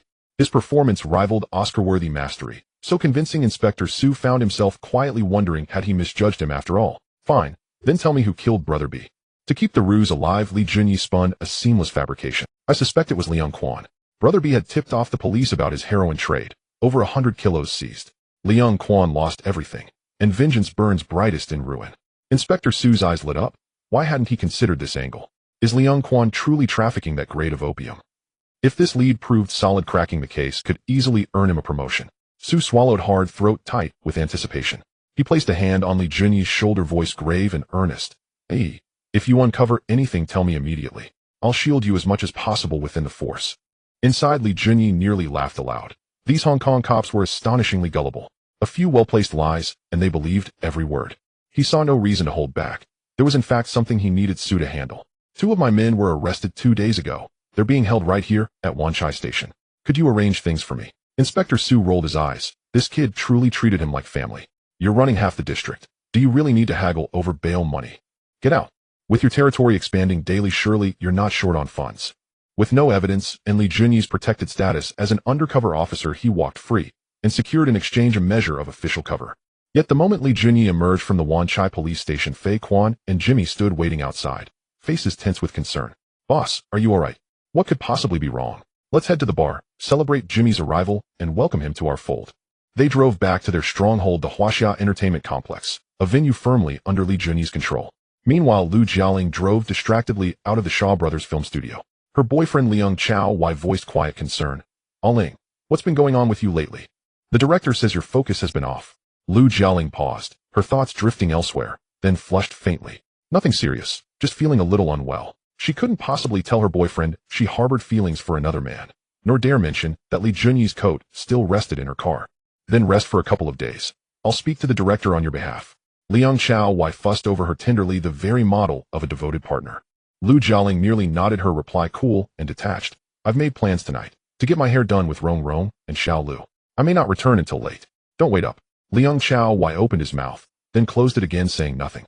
He wondered had she grown distant because of that. The moment the car stopped and Liang Chao stepped out, Lu Jialing pressed the accelerator. Her sports car shot forward like an arrow loosed from its bow. After 9 o'clock, Wanchai stirred to life. Neon blazed in riotous color, and youthful restlessness pulsed beneath the surface. Wanchai's nightlife rivaled that of Tsim Sha Sui East, yet the brighter the facade, the deeper the shadows concealed within. A crimson Porsche halted before the Huaxia complex. The door opened. A woman emerged, sunglasses masking her eyes, silhouette arresting enough to freeze the valet attendant's mid-motion. "Park it neatly, that's your tip." A delicate fragrance lingered in the air. The valet stood rooted, eyes wide, transfixed. "What are you staring at?" Women like her exist in another world entirely. She didn't grant them even a glance, as if they inhabited separate realms entirely. Lu Jialing entered the complex, scanning the space with sharp, searching eyes. She'd learned Li Junyi frequented this place, so she'd come alone hoping for chance. Yet barely minutes inside, an elderly man, leering unctuous, had already locked onto her. Sunglasses lent Lu Jialing an air of aloof elegance, and that very detachment inflamed his interest. "Hey beautiful, here all by yourself?" Lung Jin, dressed in garish colors, spotted her like treasure and hurried over, eager to strike up conversation. Lu Jialing recoiled with visible disgust, turned to leave. "Hey, don't be so damn rude. Our big brother's speaking to you." Two thugs blocked her path, grinning with predatory intent. "I'm sorry, I don't know you. Don't know us now, but you will soon enough. Spend the night with me, $5,000. Fair deal." Lung Jin leered, a grotesque caricature of depravity, his youth long gone, his morals long abandoned. The commotion drew immediate attention from the complex's security team. Ah Bao arrived swiftly with several men. "Stop, right now. Have you lost your minds? Daring to harass guests on Walin Sheng turf." With a flick of his wrist, Ah Bao's men pinned Lung Jin's underlings to the floor. Lung Jin opened his mouth to declare his affiliation. "Which branch are you from?" But Ah Bao's fist crashed into his eye socket, silencing him instantly. "You dare strike me?" Ah Bao despised thugs who hid behind Triad affiliations to prey upon women. Upholding order was his sworn duty. "You degenerate old fool, daring to grope women in my establishment. Beat him, until he forgets how to." With a single command from Ah Bao, his underlings rushed forward and began to beat Long Jin down. "Stop. I am Long Jin, an elder of Lianxing. Call your boss over." Finally, as he was being beaten black and blue, Long Jin desperately shouted out his identity. Ah Bao paused, stunned. This was bad. He had really caused trouble. Shortly after, Li Junyi came down from upstairs, and as soon as he entered the hall, he saw Long Jin, who had been beaten into a panda, cursing. "You'd better leave your life here today. Even if your boss stands before me, he has to lower his head. Who do you think you are? You little brat, I'll make sure you can't survive in the gang, damn it. This matter isn't over." Ah Bao silent kept his head low. He didn't dare to speak a word until his boss showed up. As Li Junyi stepped in, Long Jin's anger grew even stronger, and he shouted, "Hey, your men beat me up like this, you have to give me an explanation." Long Jin, the old fool, had no real ability, relying solely on his seniority to hang around the gang, purely a waste of space. He was always bothering young girls, completely worthless. Explanation. "Long Jin, you are causing chaos on my territory and laying hands on my female guests. How does that account for anything?" Li Junyi curled his lips, slightly not at all troubled by these old fellows. At his age, still clinging to power, he deserved to be unlucky. Long Jin's expression changed instantly. "Damn, this kid really doesn't play by the rules. Doesn't he know that picking a boss still requires the nod from these old veterans? Hey, what nonsense are you spouting? I was just inviting that beauty for a drink, and your subordinates came up and started hitting me. Do they even care about the gang rules anymore?" Long Jin had been arrogant in the gang. The juniors all gave him some face, so he didn't believe that the handsome he would really dare to touch him. Li Junyi glanced at Lu Jialing and smiled at her, a smile that brought reassurance. But when he turned to Long Jin, his eyes turned cold as he grabbed his collar. I give you face by calling you Uncle Long Jin. If you don't appreciate it, I'll just send you down. Did you report your name when my men were beating you? Getting beaten is your own doing. Get lost. Don't let me see you again. After cursing, Li Junyi slapped Long Jin, leaving all the surrounding underlings dumbfounded. Long Jin was completely bewildered. Covering his face, his pride shattered into pieces. He never expected that the handsome A.E. would be crazier than Big D. He initially thought he could pressure others with his seniority relying on his age, but who would have thought that A.E. wouldn't play along at all? A.E. I'll remember this matter today. Oh, just you wait. Long Jin was intimidated. That kid's gaze was too fierce, and he ran away, covering his face in defeat. Lu Jiaoling's eyes turned red, shining with light, and the strange feeling in her heart grew stronger. Lu Jiaoling, who could do the splits, was the ultimate admirer. In Huaxia City Entertainment, after Long Jin was chased away, the place finally quieted down. Li Junyi turned around and looked at Lu Jiaoling, who was wearing sunglasses. Lu Jiaoling was still clutching her jacket, staring blankly at Li Junyi, her eyes sparkling. To be honest, 20-year-old Lu Jiaoling was at her peak beauty with flawless skin and a slender figure, yet that pair of headlights was particularly eye-catching. Li Junyi couldn't help but glance a few more times, finding her fuller than the stuttering girl. It seemed she hadn't missed out on nutrition as a child. Did you come specifically to find me? Lu Jiaoling nodded, a faint blush appearing on her face. It was the first time she actively pursued a boy, and she didn't know how to start. I came to deliver your jacket. Li Junyi smiled helplessly. Couldn't she just make a phone call? Come on in and don't come to such places alone in the future. A beautiful girl like you attracts too much attention. Lu Jiaoling felt a wave of fear in her heart. She had always lived under her parents' protection, never having seen the dark side of Xiangjiang, and today truly scared her. However, after 2 near-miss incidents, she felt safe solely because of this man in front of her. Staring at his tall silhouette, Lu Jiaoling was somewhat lost in thought. Fei Chuan and a Bao exchanged glances. They had noticed this aloof girl long ago, finding her particularly familiar, almost like the movie star Lu Jiaoling. Yij, is this about to woo a movie star? A Bao had a gossipy look, waiting to see his boss. Good show. Wrong. It's the movie star pursuing Yij. Fei Chuan gave a thumbs up, unable to help but murmur, when will I have Yij's charm? I have to rely on my wallet to chase women, while others just come to them willingly. Li Junyi brought Lu Jiaoling into his lounge. This place wasn't large, around 50 square meters, furnished with a sofa and a TV, and further in there was a small bedroom, somewhat like a suite. You, a big-name star, usually have a packed schedule. Why do you have time to come find me today? Lu Jiaoling was currently at her peak, with movie scripts coming in one after another, hardly even a moment to breathe. Compared to the overworked laborers who were grinding every day, she was indeed more tired, but the money she earned was real gold and silver. At a young age, she was already driving a sports car. In other words, her pay as a star allowed her this luxury. Now, with the two of them alone in the small room, Lu Jiaoling's long-suppressed feelings could no longer be contained. A.E. I really like you. I want to spend my life with you. She lifted her gaze to Li Junyi's chiseled face and his tall, sturdy frame, unable to hold back any longer, directly wrapping her arms around his waist from behind. Li Junyi's lips curled slightly, smiling mischievously, and set the tone first. You better think carefully. Oh, I'm just a street thug. Following me, you won't find any good days. Lu Jiaoling, who seemed soft on the outside, was quite stubborn inside. Oh, once she set her mind to something, she wouldn't change it. I don't care who you are, I've made up my mind about you for life. Upon hearing this, Li Junyi's heart was indeed stirred. How many men could resist a top star being so proactive? Moreover, this was the youthful Lu Jiaoling. Her vitality was simply irresistible. He turned around, reached out, and picked her up, casually asking, I heard you used to practice gymnastics. Lu Jiaoling nodded. Before she entered the TVB training class, she indeed had been practicing gymnastics, and her flexibility was outstanding. Can you do the splits? Show me. Lu Jiaoling didn't think much of it, completely missing the improper implication in his words, and obediently complied. Hey, what are you doing? Meanwhile, Liang Chaowei was at home, anxious and restless. He waited continuously from the evening until 11 o'clock, finally unable to hold back, picked up the phone and dialed Lu Jiaoling's number. The line beeped repeatedly, but no one answered. Jiaoling usually never leaves her phone. Something must have happened. The more he thought about it, the more scared he became. Recently, there had been a case involving a ruthless gangster in Tunmun, and the butcher incident on a rainy night was causing quite a stir. Who wouldn't worry? Liang Chaowei's unease grew, and he made several more calls. After about 10 minutes, someone finally picked up on the other end. Lu Jiaoling's voice was heavy with breath, clearly just having sweated a lot. Hello, Chaowei, what's up? I'm busy right now. She spoke in a fragmented manner, her tone filled with impatience. Liang Chaowei paused, relieved at first, but then sensed something was off, and asked, Jiaoling, why are you breathing so heavily? Are you feeling unwell? Lu Jiaoling rolled her eyes and shot a fierce glare at Li Junyi. This was all his doing. I'm running, exercising, which is good for my health. Enough, I have to go now. Unable to hold it any longer, she feared giving herself away and quickly hung up. Liang Chaowei held the phone, feeling something was not right. Didn't she say she was going out to get her hair done? It was late at night. Where would she go running? The gym should be closed by now. The more he thought about it, the more suspicious he felt. Never mind, Jialing wouldn't lie to me.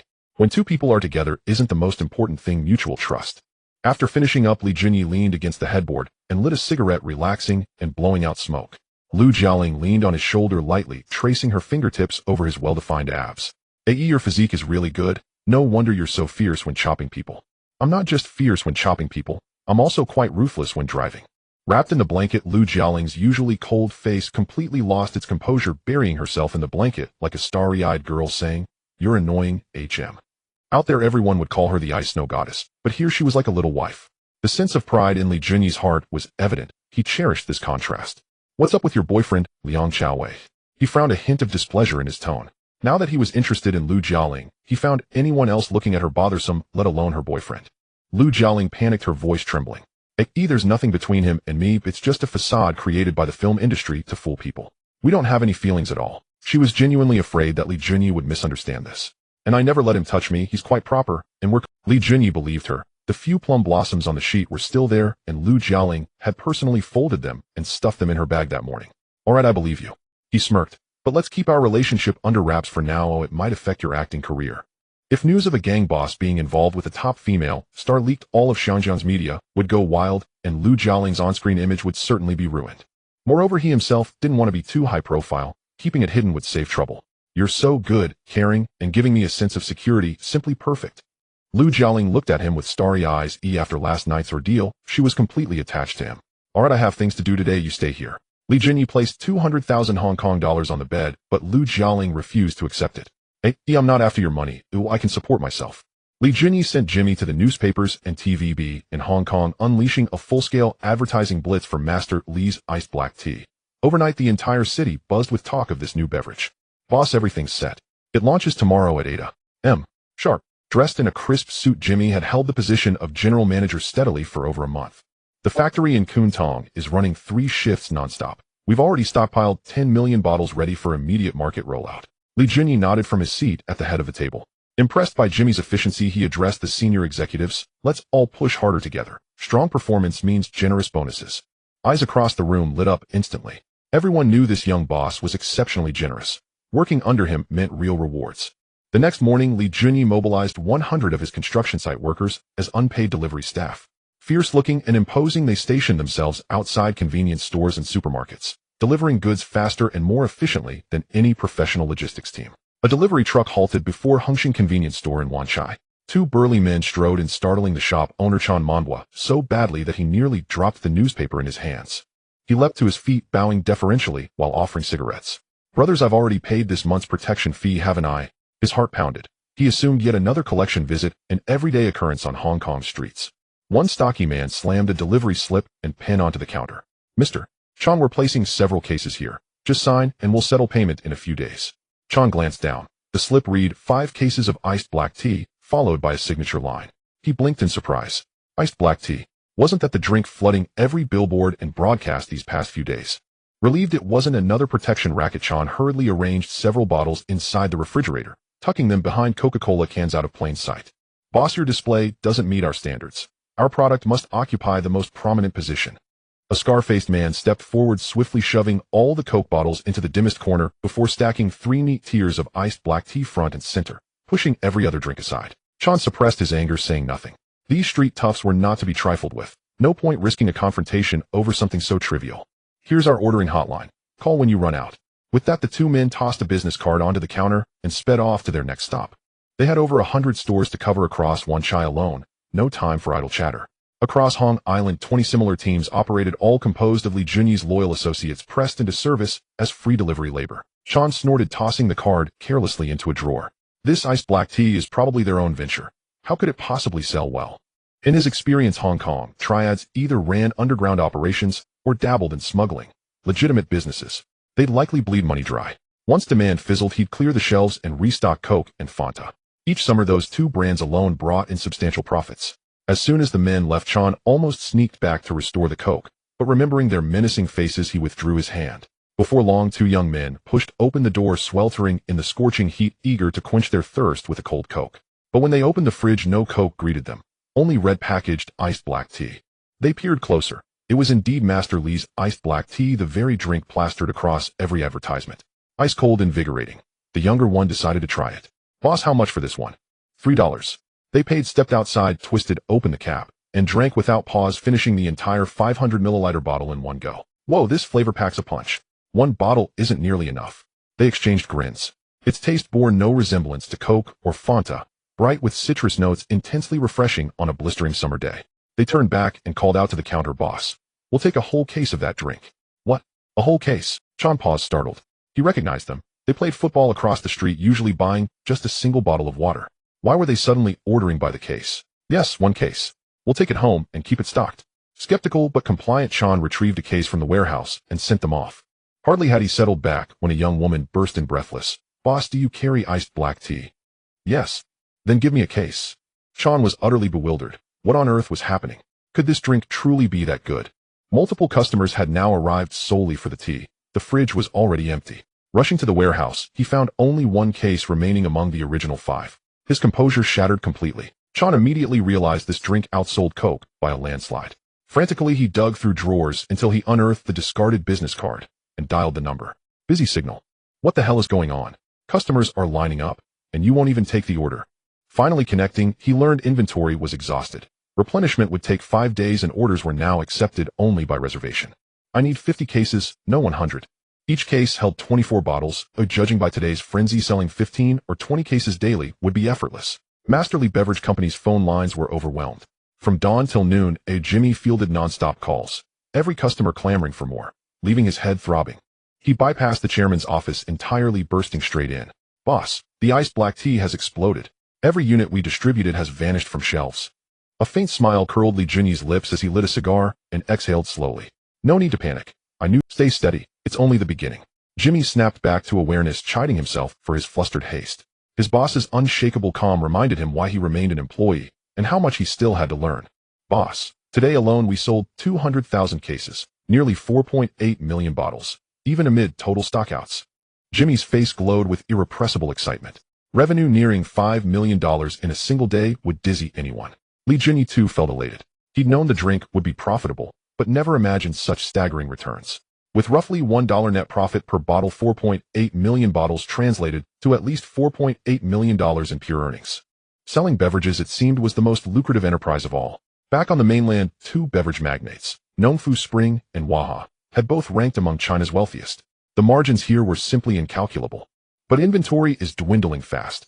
Only 500,000 cases remain in stock, enough for barely 2 or 3 more days.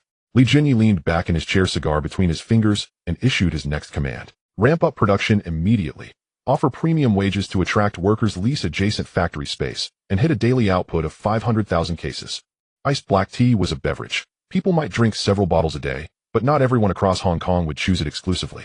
That volume wouldn't just saturate Hong Kong. It would fuel expansion into Taiwan, Macau, Japan, and Southeast Asia. Understood, boss. I'll handle it right away. Jimmy brimmed with energy, sensing, with every passing day, that his dreams drew nearer. That summer, Master Li's iced black tea ignited Hong Kong like wildfire. Distributors from Macau and Taiwan flocked to negotiate partnerships, and sales rapidly spread across Southeast Asia. By months in, Li Junyi stared at the balance sheet, inhaling sharply. Zero after zero. He counted each one deliberately. $130 million.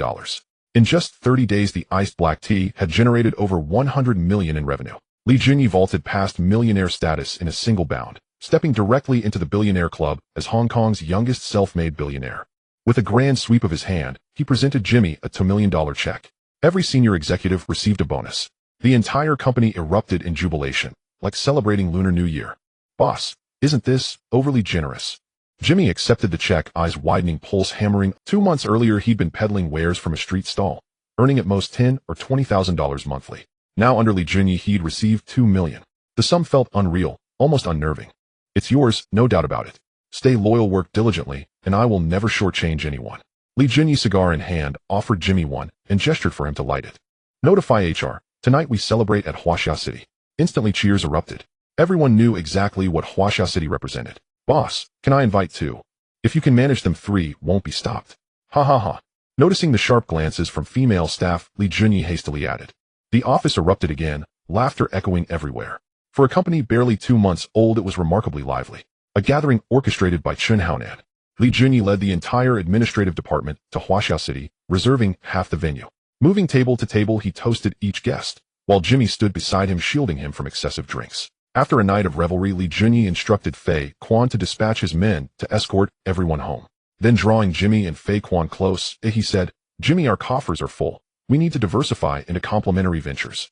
The nightlife industry offers exceptional margins, perfect for us to enter. With over $100 million sitting idle in his bank account, and millions more flowing in monthly, he couldn't afford to let capital stagnate." In 1980s Hong Kong nightlife thrived. Business deals were sealed over drinks and companionship, making it one of the most profitable sectors imaginable. Jimmy nodded, convinced Li Junyi's logic was sound. "Brother, we have ample cash. We could fund a nightclub outright." Li Junyi waved a hand explaining, "Success here hinges on connections. We can handle Underworld matters ourselves, but without official patronage we won't last long. I've already reached an agreement with Uncle C of Huaxia City. We'll co-found a venue. I'll hold 70%, he takes 30%. That means my investment is just $3 million. I made it clear we shoulder all Underworld risks. Official complications fall to him. Once united we'll launch another nightclub, or bar, within 2 weeks." Fei Quan's eyes sparkled as he slapped his thigh. "Brother, opening our own nightclub. Bloody impressive." Previously they'd merely guarded venues in Wan Chai, mere foot soldiers while owners reaped all the profits. Now these workers have suddenly become the big bosses of the nightlife scene, and their status is quite different. "Brother, since we are going to operate in nightlife, I suggest we separate the businesses and create a parent group. Beverages and nightlife should be 2 separate companies." Jimmy's suggestion happened to align with Li Junyi's thoughts. "Alright, you handle this. Let's call it the Hongming Group. You will be the general manager, and that's settled." Li Junyi casually named it, not realizing that this company would eventually become the world's #1 conglomerate, making the big shots of various countries uneasy. On the other side at the Dream Bar in Causeway Bay, Chun Haonan Shanji and De Tian were drinking quietly. "Damn South, brother, when are we going to take action? That pretty boy has become wealthy, even exporting iced tea to Singapore." Shanji hated Li Junyi, having been beaten up twice, and the people in the underworld laughed at him for a long time. "Look at that guy thriving. It's even more painful than losing my own mother. Who can understand?" "Exactly. What nonsense is the newspaper writing about him being a commercial genius and a new star in the real industry? He's just a small thug from Lianqing. These newspapers must have taken money. Don't believe a word of it." De Tian crumpled the newspaper and threw it into the trash, feeling even more sour inside. "South, brother, you should say something. Our 5 tigers of Causeway Bay can barely lift their heads in the underworld now." Chun Haonan downed the liquor in his glass. He wasn't without hatred, but he needed an opportunity to strike. "That brat is terrified of dying, damn it. He goes everywhere with more than a dozen bodyguards, making it impossible to act." Chun Haonan expressed his frustration. "Mr. Jiang gave a 3-month deadline. If we can't accomplish this task for Big Boss, we can forget about being the top dog in Causeway Bay. South, brother, I know a bunch of South Vietnamese guys, all of whom have real goods, very capable. As long as the money is in place, they can kill anyone." Shanji leaned closer, lowering his voice, his eyes filled with determination. He truly hated Li Junyi. "Use guns." Chun Haonan frowned. "That's against the rules. If the cops catch on, it'll be a huge mess. What if something goes wrong?" In Hong Kong's underworld, fighting is one thing, but guns are a taboo. The rules are clear. Knives can be used, but guns are a death wish. On the streets, gunfights usually involve members of the Big Circle Gang and the South Vietnamese Gang. They aren't local veterans, but once they finish a job, they can change locations and continue. "South, brother, can you bear to see that little stutterer continue to suffer?" Shanji stared at him. "I'll hide myself." "Well, who would trace it back to us hiring them?" Just mentioning that little stutterer made Chun Haonan's eyes turn red. Remembering who caused his limp, he felt such hatred that he could almost grind his teeth to dust. "Alright," he clenched his fists, "you handle this. Be careful." Shanji smirked. He always paid back those who offended him. No one who crossed him could escape. With 300,000 in hand, Shanji didn't show up personally. He sent his distant cousin to contact the South Vietnamese. "Damn it." Chun Haonan turned to De Tian. "De Tian, take some people to deal with Chuaji. Who told him to bring along such a little brother?" He made up his mind. If Li Junyi killed his boss, he would take out Li Junyi's leader. Chuaji, though a member of Lianqing, had few subordinates, making him much easier to handle than Li Junyi. De Tian's eyes lit up, his blood surged. This was a figure of authority in the gang. Killing him would make a name for himself in the underworld. "Don't worry, South, brother." He patted his chest. "I guarantee I'll make Chuaji cry for his mother." Others didn't care if their cars broke down. Outside the Causeway Bay Mercedes-Benz dealership, a group of men in suits stood. Li Junyi, walking at the front, exuded an air of success. That Citroen no longer matched his current status. As a billionaire, he needed to change to a decent ride. He didn't like BMWs, but had his eyes set on a Mercedes, what the locals called a Benz. As Li Junyi stepped into the sales hall, several pairs of eyes immediately focused on him. Although he looked young, the aura emanating from him was unmistakable. Wealthy, a big boss. A female salesperson, moving the quickest, rushed over to greet him. The professional attire accentuated her figure, and her high heels clicked, swaying her waist with a touch of charm. With light makeup, she easily scored at least an 85. Sir, welcome to the Benz dealership. She smiled, her voice sweet as honey. We are an international luxury car brand. I'm very pleased to serve you. Li Junyi glanced at her. While the salesgirl at the luxury car dealership was indeed much better than the one at the Citroën next door. Do you have any with bulletproof features? He got straight to the point, high safety rating long version. Chen Lu's eyes lit up when she heard this request. Her attitude warmed even more. Yes, she quickly said, we just happen to have a modified 1000 SEL with bulletproof glass 7.6 centimeters thick, impervious to standard close-range fire, and can withstand submachine guns. The more she spoke, the more excited she became. Inside, there's a mini fridge, a wine cabinet, electric curtains, and the leather seats are also the extended version. The rear space is particularly large. Upon hearing the rear space is particularly large, Li Junyi's eyes subtly changed. If this car were taken outdoors with one man and two women in the back, they should be able to enjoy themselves, right? Take me to see it. Chen Lu quickly nodded, her heart blooming with joy. This customer seemed genuinely interested, and she was glad her instincts kicked in quickly. Li Junyi had his eye on the extended version of the Mercedes 1000 SEL. The car exuded power with sharp lines, and the interior was exquisitely designed, boasting a tech feel that was completely out of this era. The most crucial aspect was the rear space, which was absurdly spacious. It could fit 7 or 8 people without feeling cramped. This car is impressive. It suits me perfectly, he thought with satisfaction. Chen Lu stood by, her voice trembling slightly. Mr. Li, this car is priced at 5 million Hong Kong dollars. However, if you really want it, I can apply for a discount with the manager. She hadn't been working at the Benz dealership for long, and the most expensive car she had sold before was just in the tens of thousands range. She had never encountered a multi-million-dollar deal before, causing her to stutter. 5.2 million sounds like a nice number. You go talk to your manager about it. Li Junyi casually glanced at Chen Lu. This girl was really tall, and in high heels she looked about 1.80 meters, just a tad shorter than him. In Hong Kong, it was rare to see such a tall woman, and her legs were slender and straight, quite enticing. Chen Lu's heart raced. If this deal went through, a $20,000 cut would be a first for the store. I also want to order 4 W126S. Have your manager calculate a realistic price. If it's too expensive, just buy water trucks. Water trucks are smuggled vehicles, significantly cheaper than legitimate channels. Chen Lu was completely stunned. Buying 4 W126S in one go.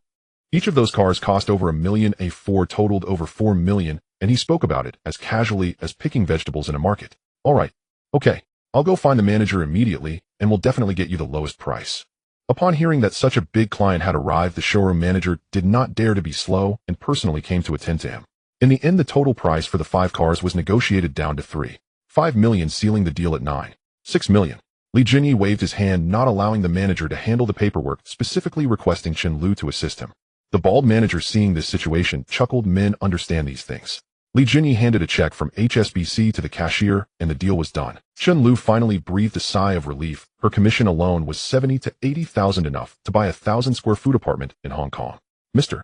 Li, I'd like to invite you to dinner tonight to thank you for this deal. Chen Lu intentionally bent slightly. Li Junyi raised an eyebrow. Let's skip the dinner. I'm staying in room 686 at the Peninsula Hotel. Oh, just bring the key over tonight. By the way, just wear that uniform. I like it. He wasn't interested in wasting time with these women. Since he had made a decision, he would be straightforward. After Li Junyi left, all the colleagues in the store gathered around, looking at Chen Lu with envy, congratulating her. Chen Lu casually responded to a few remarks, then turned around and pulled out her phone to call her boyfriend. Darling, my best friend broke up today, so I have to accompany her to a bar tonight. I might not come back. Love you. Without waiting for the other party to respond, she hung up directly. That night, Chen Lu arrived at the Peninsula Hotel on time. Still wearing that work uniform and high heels, she stood at the door and knocked on the door. As soon as the door opened, Li Junyi pulled her in, directly locked the door behind him, and roughly grabbed Chen Lu's hair. Other people's cars aren't a big deal. Driving them doesn't hurt, since they aren't the ones maintaining them.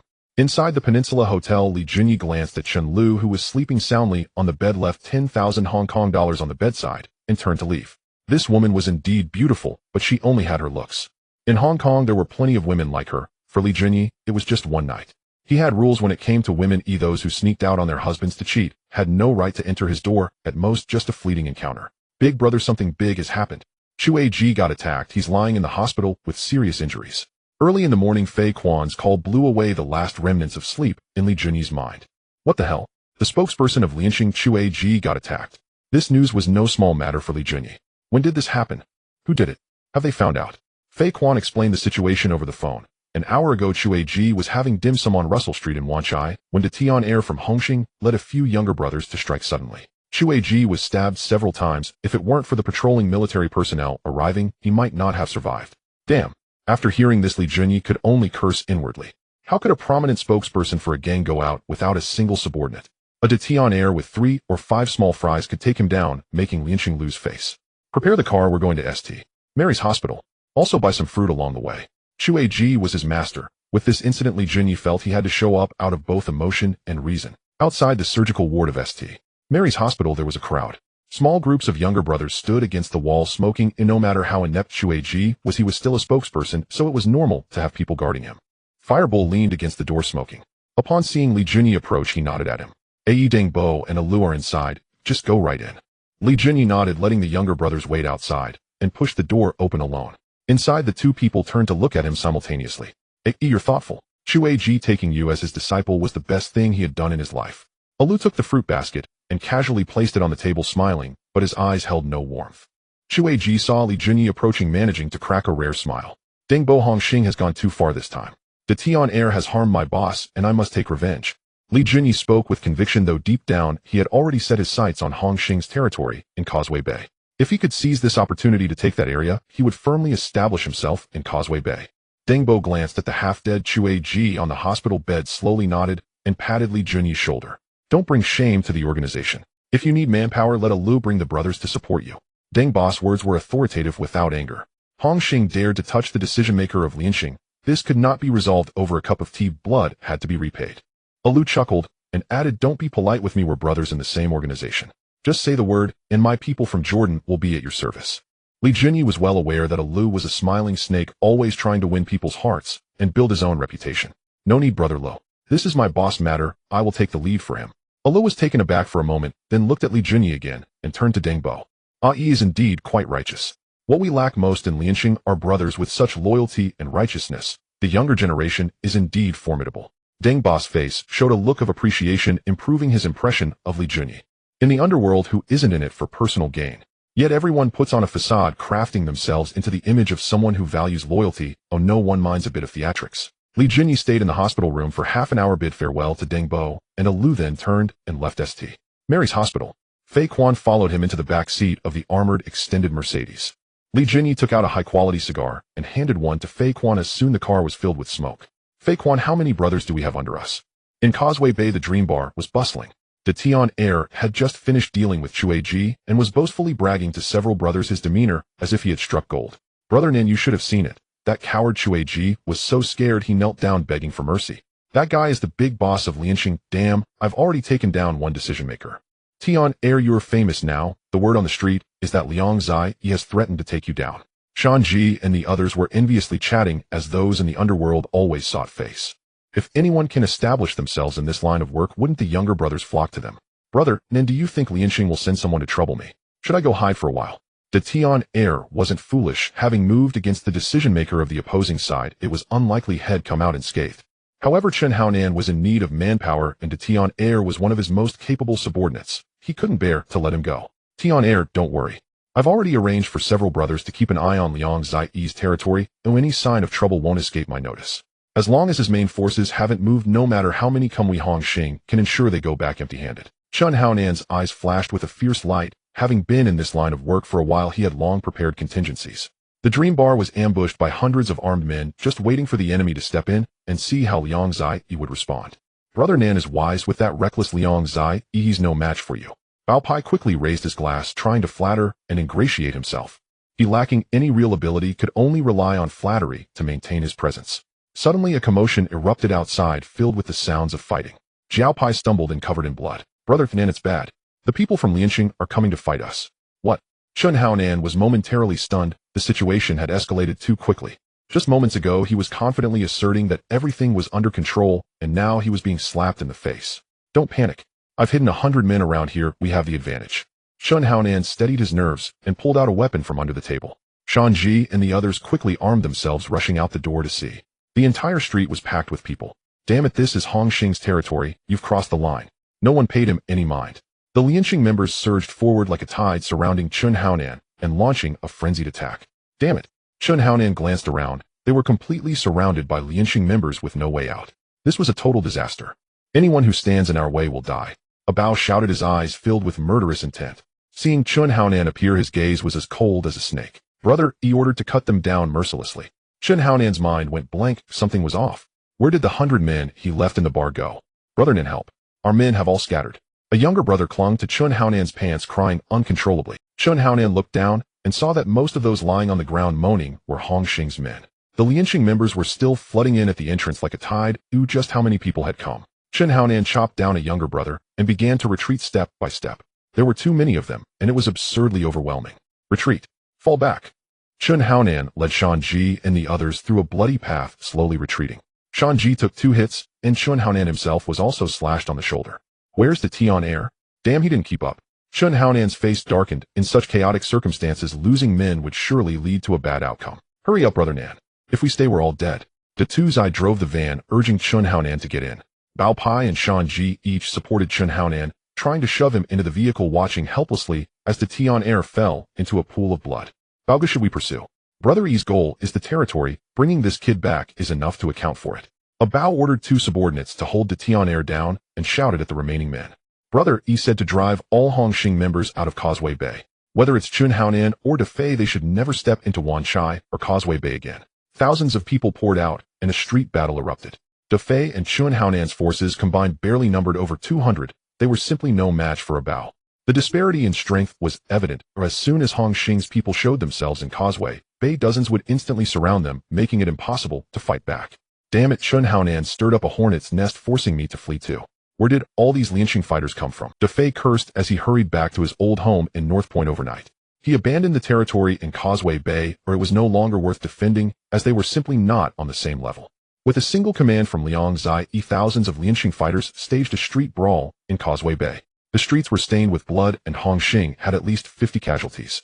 The Hong Kong police force arrested over 100 members from both Lianqing and Hong Xing, and the Wan Chai police station was busier than ever with people coming and going. In Deepwater Bay, Deng Bo was preparing to take his dog for a walk when he suddenly received astonishing news. What? You're saying Liang Zai raised a flag in Causeway Bay last night and drove out Hong Xing's men from Wan Chai? Is that true? Deng Bo was stunned. He had only sent Liang Zai to deal with the Tian heir, not to create such a commotion. Hong Xing had been operating in Causeway Bay for over a decade, always a major gang in the Wan Chai area, while Lianqing had been under pressure. Firebull, is your information accurate? Liang Zai doesn't have that capability. According to his understanding, Liang Zai only had about 200 to 300 men in Causeway Bay. Hong Xing had at least 400 to 500. How could this be possible? Deng Bo's expression darkened. He certainly hoped the organization could take Causeway Bay. The profits would be substantial. Deng Bo, we all miscalculated. Liang Zai gathered over 1,000 men to fight, taking control of the 5 busiest streets in Causeway Bay within an hour. Deng Bo doubted his ears. Over 1,000 people. There wasn't even this kind of scale in Tsuen Wan. All of Lianqing's factions claimed to have tens of thousands, but most were merely nominal. When it came time to actually fight and seize territory, they were completely unreliable. The entire organization at best had only 2,000 to 3,000 capable fighters spread across each faction that amounted to just 100 to 200. Even the strongest faction that Sun Wan Di could barely muster 500 to 600 at most. It's definitely true. I have a younger brother who happened to be working in Causeway Bay and saw it with his own eyes. Those uniformed police saw so many people that they didn't even dare approach to arrest anyone. They directly called in the riot squad. Firebull was essentially the eyes of the organization, acting as the spokesperson for these elders behind the scenes, managing the unsavory affairs for Deng Bo. He was the head of the Central District faction. Deng Bo swallowed hard, suppressing the anger in his heart, and instructed Firebull gather all the elders for a meeting and have Liang Zai come see me. Hong Xing would certainly not let this slide easily. Lianqing immediately convened a meeting with the elders and faction leaders. Li Jinyi also received a notification and took a car to the Deng Ait house in Kowloon, Deepwater Bay. At the meeting, Deng Bo directly expressed his support for Liang Zai and even personally called Mr. Jiang from Hong Xing. Unfortunately, the two sides could not reach an agreement. Deng Bo left a stern remark: if we can't come to an agreement, then let's fight and see whose fists are harder. That afternoon, Prince of Tsim Sha Sui allied with Quan Yixhan Bin, leading over 500 members of Hong Xing to Causeway Bay to seize territory. However, Fei Quan and his men arrived to provide support. Hong Xing's forces were driven back within an hour. Later, the Wan Chai police forcibly intervened, and the main leaders of both gangs were summoned for questioning. Hong Xing could only resign themselves to their misfortune. In the interrogation room at the Wan Chai police station, Li Junyi, you're quite impressive now, the king of Causeway Bay. Do you have any idea how many people died yesterday? Inspector Zu's face was pale with anger as he slammed his fist down on the table. He had been called into the office by his superior early in the morning and had been scolded thoroughly. His mood was already terrible. Li Junyi, reclining with one leg crossed over the other, cigar in mouth, smiled nonchalantly. and said the dead were all trash from Hongxing. I'm just helping Inspector Su do your job. What? You turn Wan Chai upside down and say you're helping me. You think I'm a fool. Li Junyi, I warn you, your undercover mission is officially terminated. Report back to the police station tomorrow and start as a uniformed officer. Inspector Su was genuinely afraid of Li Junyi. This guy always managed to dig a massive hole. Last time, he killed a Hongxing big shot, and this time, it was even worse, directly triggering a bloody conflict that resulted in 12 deaths. Please come back to be a cop. I can't handle having you as an undercover. If this continues, you'll drag me down with you. Inspector Su felt a wave of speechlessness in his heart. Having worked as a police officer for a lifetime, he had seen many undercover agents, but none like him. Perhaps Li Junyi was simply born to be in the gang. I won't be a cop. I'm a legitimate businessman now. What a joke. Li Junyi was tied to the gangster system. How could he go become a police officer and continue to act lawlessly, bullying men and women alike? Inspector Zu's face darkened completely. This kid had indeed turned traitor. He was now a genuine head honcho. Inspector Su, don't be angry. We might still be able to collaborate. You want Wan Chai to be peaceful and prosperous, and I want money and power. It's mutually beneficial, isn't it? Li Junyi raised an eyebrow, making his intentions clear, and extended an olive branch to Inspector Su. Let's have tea sometime. It's not convenient to talk here. Don't forget, besides being with Lianxing, I'm also a big entrepreneur. You have no evidence, so you can't touch me. Li Junyi grinned, leisurely taking a puff of his cigar. He knew full well that the other side had no evidence and couldn't do anything to him. In Hong Kong, rich people can come and go as they please. The law can't hold wealthy individuals accountable for their crimes. Inspector Su, there's a big lawyer outside who wants to bail Mr. Liao. Li Junyi chuckled, spreading his hands wide, acting very arrogantly. On the opposite side, Inspector Su could only stare in frustration, completely at a loss. Su Zhengqing rubbed his forehead, realizing that they needed to change their approach and connect with Li Junyi. As Li Junyi exited the interrogation room, he immediately spotted a tall woman standing next to Jimmy, wearing flat boots and towering over him. Brother E, let me introduce you. This is Liang Yongqi, a prominent lawyer I specially invited to handle your bail. Li Junyi's eyes lit up. With short hair that was neat and sharp, a pretty face, and a small dimple appearing when she smiled, she stood at least 1.7 meters tall, dressed in a black lawyer's skirt suit. Her long, straight legs exuded confidence, making her presence undeniably pleasant. Lawyer Liang of Long. Li Junyi extended his hand. Liang Yongqi smiled, and shook it, neither too humble nor too arrogant. As they chatted, Li Junyi found that this lawyer was quite easygoing. Not only did she not mind his gang connections, but she was also curious and asked many questions. Her mannerisms carried a hint of an upper-class lady, occasionally revealing a bit of playfulness. Li Junyi felt a stir in his heart. I have your business card. Let me treat you to a meal sometime. Sure, I'll get back to work now. Liang Yongqi playfully made a phone gesture and turned to handle the bail procedures. This time, Li Junyi had about 50 to 60 of his men arrested, and the bail alone would cost him hundreds of thousands. Brother E, I think she has a crush on you. Jimmy leaned in with a grin. He had known Liang Yongqi for quite a while, but unfortunately she had no interest in him. Get lost, stop teasing your boss, or he'll make sure to dock your bonus. No. Brother E, if you really want to pursue her, I can help you out. Jimmy quickly backed down. The bonus was his. Fei Quan housed the Tian Air situation. Fei Quan approached. He was currently in charge of the gang's affairs. He's locked up on the roof of the Gene U building, brother. He'll take you there. Li Junyi nodded, getting into a Mercedes. The car drove to the top floor of the Gene U building, where on the rooftop a metal cage held a man whose eyes were frantic, darting around in panic. Yo, brother E, smart folks should hurry and let him go, or my big brother Chen Haonan will make you suffer. The Tian Air began to shout as soon as he saw Li Junyi. But Li Junyi didn't even give him a glance. Fei Quan opened the cage door and dragged the man out like a dead dog. Two lackeys swung wooden clubs, hitting the Tian Air repeatedly, causing him to spit blood and collapse on the ground, every part of him in agony. The Chen Haonan you mentioned. Who knows where he's hiding now? Does he dare to come save you? Li Junyi grabbed the Tian Air by the collar and slapped his face with his palm. You couldn't have made a worse choice than to be a subordinate to Chen Haonan and to have attacked a key figure of Lianxing. Your life has come to an end. The Tian Air's psychological defenses crumbled completely. His once defiant gaze shattered, tears and snot smeared across his face as he begged for mercy. It was Chen Haonan who made me do it. I'm just a small fry. Killing me is pointless. Li Junyi sneered, coldly recalling how arrogant the Tian Air had been moments ago. At this point, do you still think you can walk out alive? He took the cigar from his mouth and forcefully shoved it into the Tian Air's mouth. The burning tip seared his tongue, causing the Tian Air to roll on the ground in pain, emitting screams akin to a slaughtered pig. Aren't you fond of being a flying man? Today you'll make your wish come true. Li Junyi snapped his fingers. 3 lackeys stepped forward, one grabbing his head, while the other 2 held his legs, and they threw him off the 50-plus-story building. The Tian Air couldn't comprehend what was happening until the very end. He thought it was Dongxing Lei Yaoyang who enjoyed being a flying man. What did it have to do with him? With a loud crash, the Tian Air landed on a small car, the alarm blaring madly. The street in Causeway Bay was bustling with people, and there were still plenty of night owls out. Upon hearing the commotion, a crowd gathered to witness the spectacle. Ah, this is a person. This is too horrifying. How could someone survive after falling from such a height? Did he jump? Ugh, this is too disgusting. The onlookers dispersed in horror. Mothers hurried to cover their children's eyes, with brains splattered everywhere. Anyone who witnessed it would have nightmares. On the rooftop, Li Junyi cast a glance at the gruesome scene below, his tone devoid of warmth. Notify Chun Haonan and tell him to come collect his man. The Tian Air was thrown from over 50 stories high. Once the news spread, the entire underworld was in an uproar. Everyone could guess this was the doing of Lianxing, most likely the work of the white-faced Shura. Just days ago, the Tian Air had brazenly attacked a key figure of Lianxing in the street, and now he was thrown from on high. Plainly obvious, wasn't it? Li Junyi's message was clear. No matter how useless the gang was, they were still his underlings. In the underworld, reputation and loyalty meant everything. With this, Li Junyi's reputation for being loyal and righteous spread rapidly. In Causeway Bay, the white-faced Shura was a brother worth having, loyal and trustworthy to stand up for his boss. He directly took down the Hongxing Causeway Bay faction and publicly threw the Tian Air off the roof as a display. Well done this time. You've brought honor to Lianxing.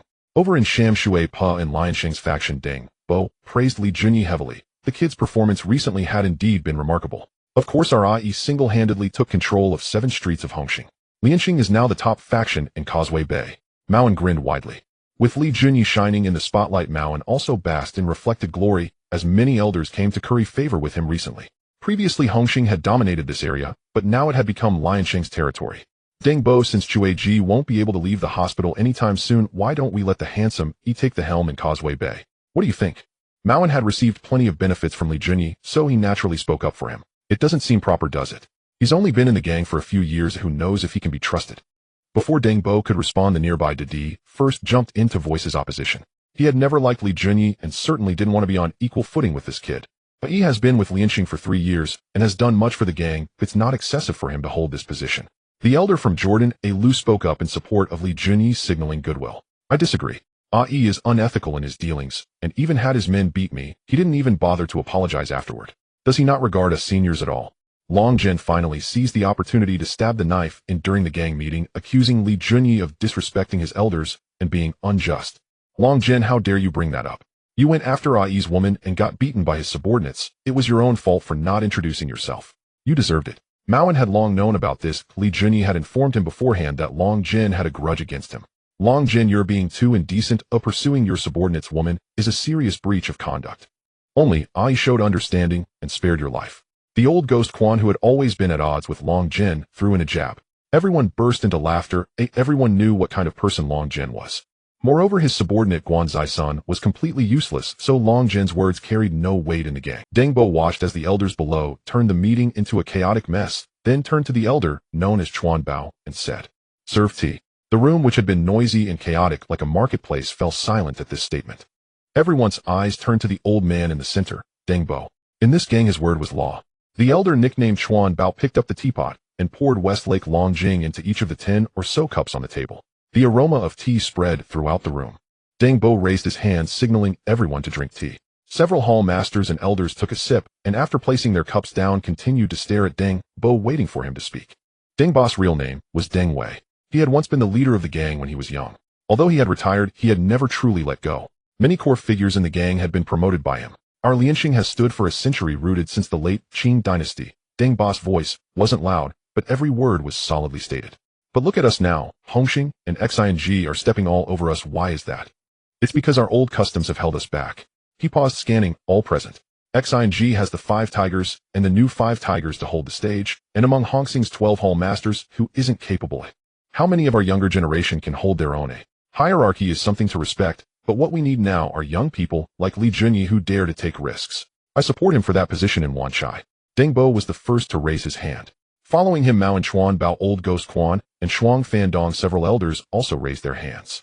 Long Zhen looked around, hesitated for a few seconds, and finally raised his hand. The large D from Tsun Wan had a face as dark as water. Congratulations. From now on you'll be in charge of Wanchai. Young and promising, our youngest hall master, there's no turning back now. He Lianxing has set up a total of 9 factions in Xiangjiang, and Wanchai is one of them. Among the 9 faction leaders, Tsun Wan holds the most power, and in the underworld, there's a saying, Tsun Wan's dragon. Li Junyi joined the gang at 15 and ascended to the position of Wanchai faction leader at 18. In the history of the entire gang, no one has been younger than him. Brother Le, thank you. Tonight I will treat everyone in Huaxiao City. Oh, let's have fun as we please, and the bill is on me. Oh, Boss Li is spending big tonight. No one here can escape. In the afternoon, there was the initiation ceremony. The Grand Master of the Ministry of Rites Fei Hua recited the decree, and the incense hall opened with all the uncles present. The big shots from 14K, a new record, and East Star also came to witness the event. With the opening of the incense hall, the cutting of the phoenix, and the drinking of the blood, Li Junyi completely changed his identity. From this moment on, he was no longer just a street thug. He was now a high-ranking member of He Lianxing, the decision-maker for Wanchai. That night, Li Junyi reserved Huaxiao City and called all the uncles and faction leaders. Except for Didi from Tsun, one who did not show up, everyone else gave face, and none were missing. During the event, a Lo from Jordan pulled Li Junyi aside for a private chat. Hey, what are your thoughts on the upcoming election for the decision-maker? Lu wore a smile, but his gaze was firmly locked on Li Junyi. This kid in front of him could no longer be viewed as a minor character. He was already the Wanchai faction leader, someone whose weight was felt throughout the entire gang. Brother Lo will definitely stand by your side, Li Junyi shrugged. But to be honest, Didi is really collecting votes with real money. What about you? Are you just planning to rely on your words? Li Junyi was clear-minded. Lu was an expert at painting a rosy picture without wanting to spend a dime, managing to win over many uncles just with his words. You know that the decision-maker is elected every 2 years. As long as I can sit through this term safely, I will fully support you in the next election. Here we go again. Li Junyi almost couldn't hold back his eye roll. Did he really think he was that naive? He didn't believe a single punctuation mark of what Li Huailu said. Alright then, thanks Brother Lo. Anyway, I don't get along with Didi, so I will definitely stand by you. Yet he was sneering inside. Weren't you a Lu killed by your own underling with a hammer? Letting you sit in the passenger seat without a helmet serves you right. Lu, hearing this, laughed heartily, reaching out to shake Li Junyi's hand. We are all brothers, just call me if you need anything, and I will never refuse if I can help. Lu continued to smile, turning to charm the next unlucky person. Li Junyi curled his lips, revealing a mocking curve. Who laughs last is still uncertain. Upon returning, he immediately accessed the system interface. He remembered the system mentioning that promotions could earn rewards. Sure enough, an unclaimed gift pack was waiting in the system notification bar, and he quickly clicked to check. Host has been promoted to Wanchai faction leader. Reward granted 1 level 2 Death Soldier. Layer 2 of the storage unlocked. Level 2 Death Soldier. Summoning permission granted. Level 2 Death Soldier has been delivered. Do you wish to retrieve it? Free stuff must be taken. Li Junyi clicked confirm without hesitation. With a flash of white light, the profile of the Level 2 Death Soldier popped up. Name Gao Jin. Age 28. Level 2 Death Soldier. Special skills 12 roads, tan legs, interrogation, and torture.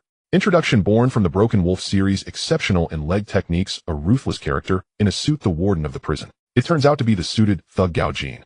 Level 2 Death Soldiers are indeed not simple. Each one is a well-known hard nut capable of considerable power. With the grand opening of the Tycoon, the Ruthless Bandit Gao came crashing in. Li Junyi happily studied the upgraded system. Clicking on the Explosive Soldier module, the summoning button for Level 2 Death Soldiers was indeed lit up, allowing him to draw blind boxes. Now he could open blind boxes infinitely, which was incredibly thrilling. But upon seeing the summoning price, he was left dumbfounded. 20 million Hong Kong dollars each time. Are they robbing money? A Level 1 Death Soldier only costs 500, and now a Level 2 directly jumps to 20 million. No matter how rich he was, he couldn't handle such a burn. Although he was now earning over 100 million a month, he had already spent 200 million on 3 large venues in Causeway Bay, each over 10,000 square feet, investing 50 million all at once. Moreover, he was eyeing a villa in Clearwater Bay, needing to pay the balance, soon leaving only 45 million in cash in his account. No matter how much money, it can't be spent recklessly. Li Junyi sighed. Should he grit his teeth and summon another Level 2 Death Soldier? If he wanted to do it, he would do it. Li Junyi pressed the summoning button. His account balance suddenly decreased by 20 million, leaving 2,600,000. Damn, his heart was bleeding. With a flash of white light, the screen displayed the information of the Level 2 Death Soldier. Name: Gao. Former position: Inspector of the Major Crimes Unit. Special abilities: Advanced Fighting Skills, Intermediate Marksmanship, Intermediate Driving Skills. Background: former Inspector of the Major Crimes Unit, transformed into a top-notch bandit after going rogue, was once the shooting champion and fighting champion of the police force, a future star of the police. Li Junyi's eyes lit up. The #1 antagonist in Anger Fire Major Crimes. This was a super tough guy who could manipulate the entire Xiangjiang Police Department. His combat power was even greater than that of the Flying Tiger team. Early the next morning, Gao arrived with a package led by Gao Jin into the office. Boss, I just came out. I heard you were doing well in Causeway Bay, so I came to seek your support. Gao's expression was rather neutral. He had a somewhat handsome face reminiscent of the former Hong Kong star Nicholas Tsai, and his speech carried a hint of that sharpness. Alright, you will be by my side from now on. I will arrange what specific tasks you will handle. Xiao Gonggao nodded and tilted his head saying, "Boss, I have a few brothers under me who have fought alongside me and done time together. Can they come too?" Li Junyi nodded in agreement. They were currently short on personnel, and the ones Xiao Gonggao brought were all former detectives from the Major Crimes Unit, each one a skilled individual trained by the system. Not long after, Gongzi Huazi and Baozhu also came over, all exuding a strong aura of banditry, clearly already corrupted police officers. "Boss, we all listen to Brother Ao. Whatever Brother Ao says we will do." Li Junyi's lips curled up. Xiao Gonggao's loyalty was 100%. His subordinates listening to Xiao Gonggao meant they were also listening to him, making it reassuring to use. "All right, here is 8 million, 2 million for each person as a relocation fee. From now on, work hard with me." While Li Junyi was contemplating forming a secret armed group, Xiao Gonggao conveniently crashed in just in time to train the troops, making those guys look competent. He was calculating that to set up a mercenary group, he first needed to establish a security company as a cover so that obtaining gun permits could be done smoothly. "These 4 Glock 17s are for your self-defense. Keep them well hidden, don't let the police catch on."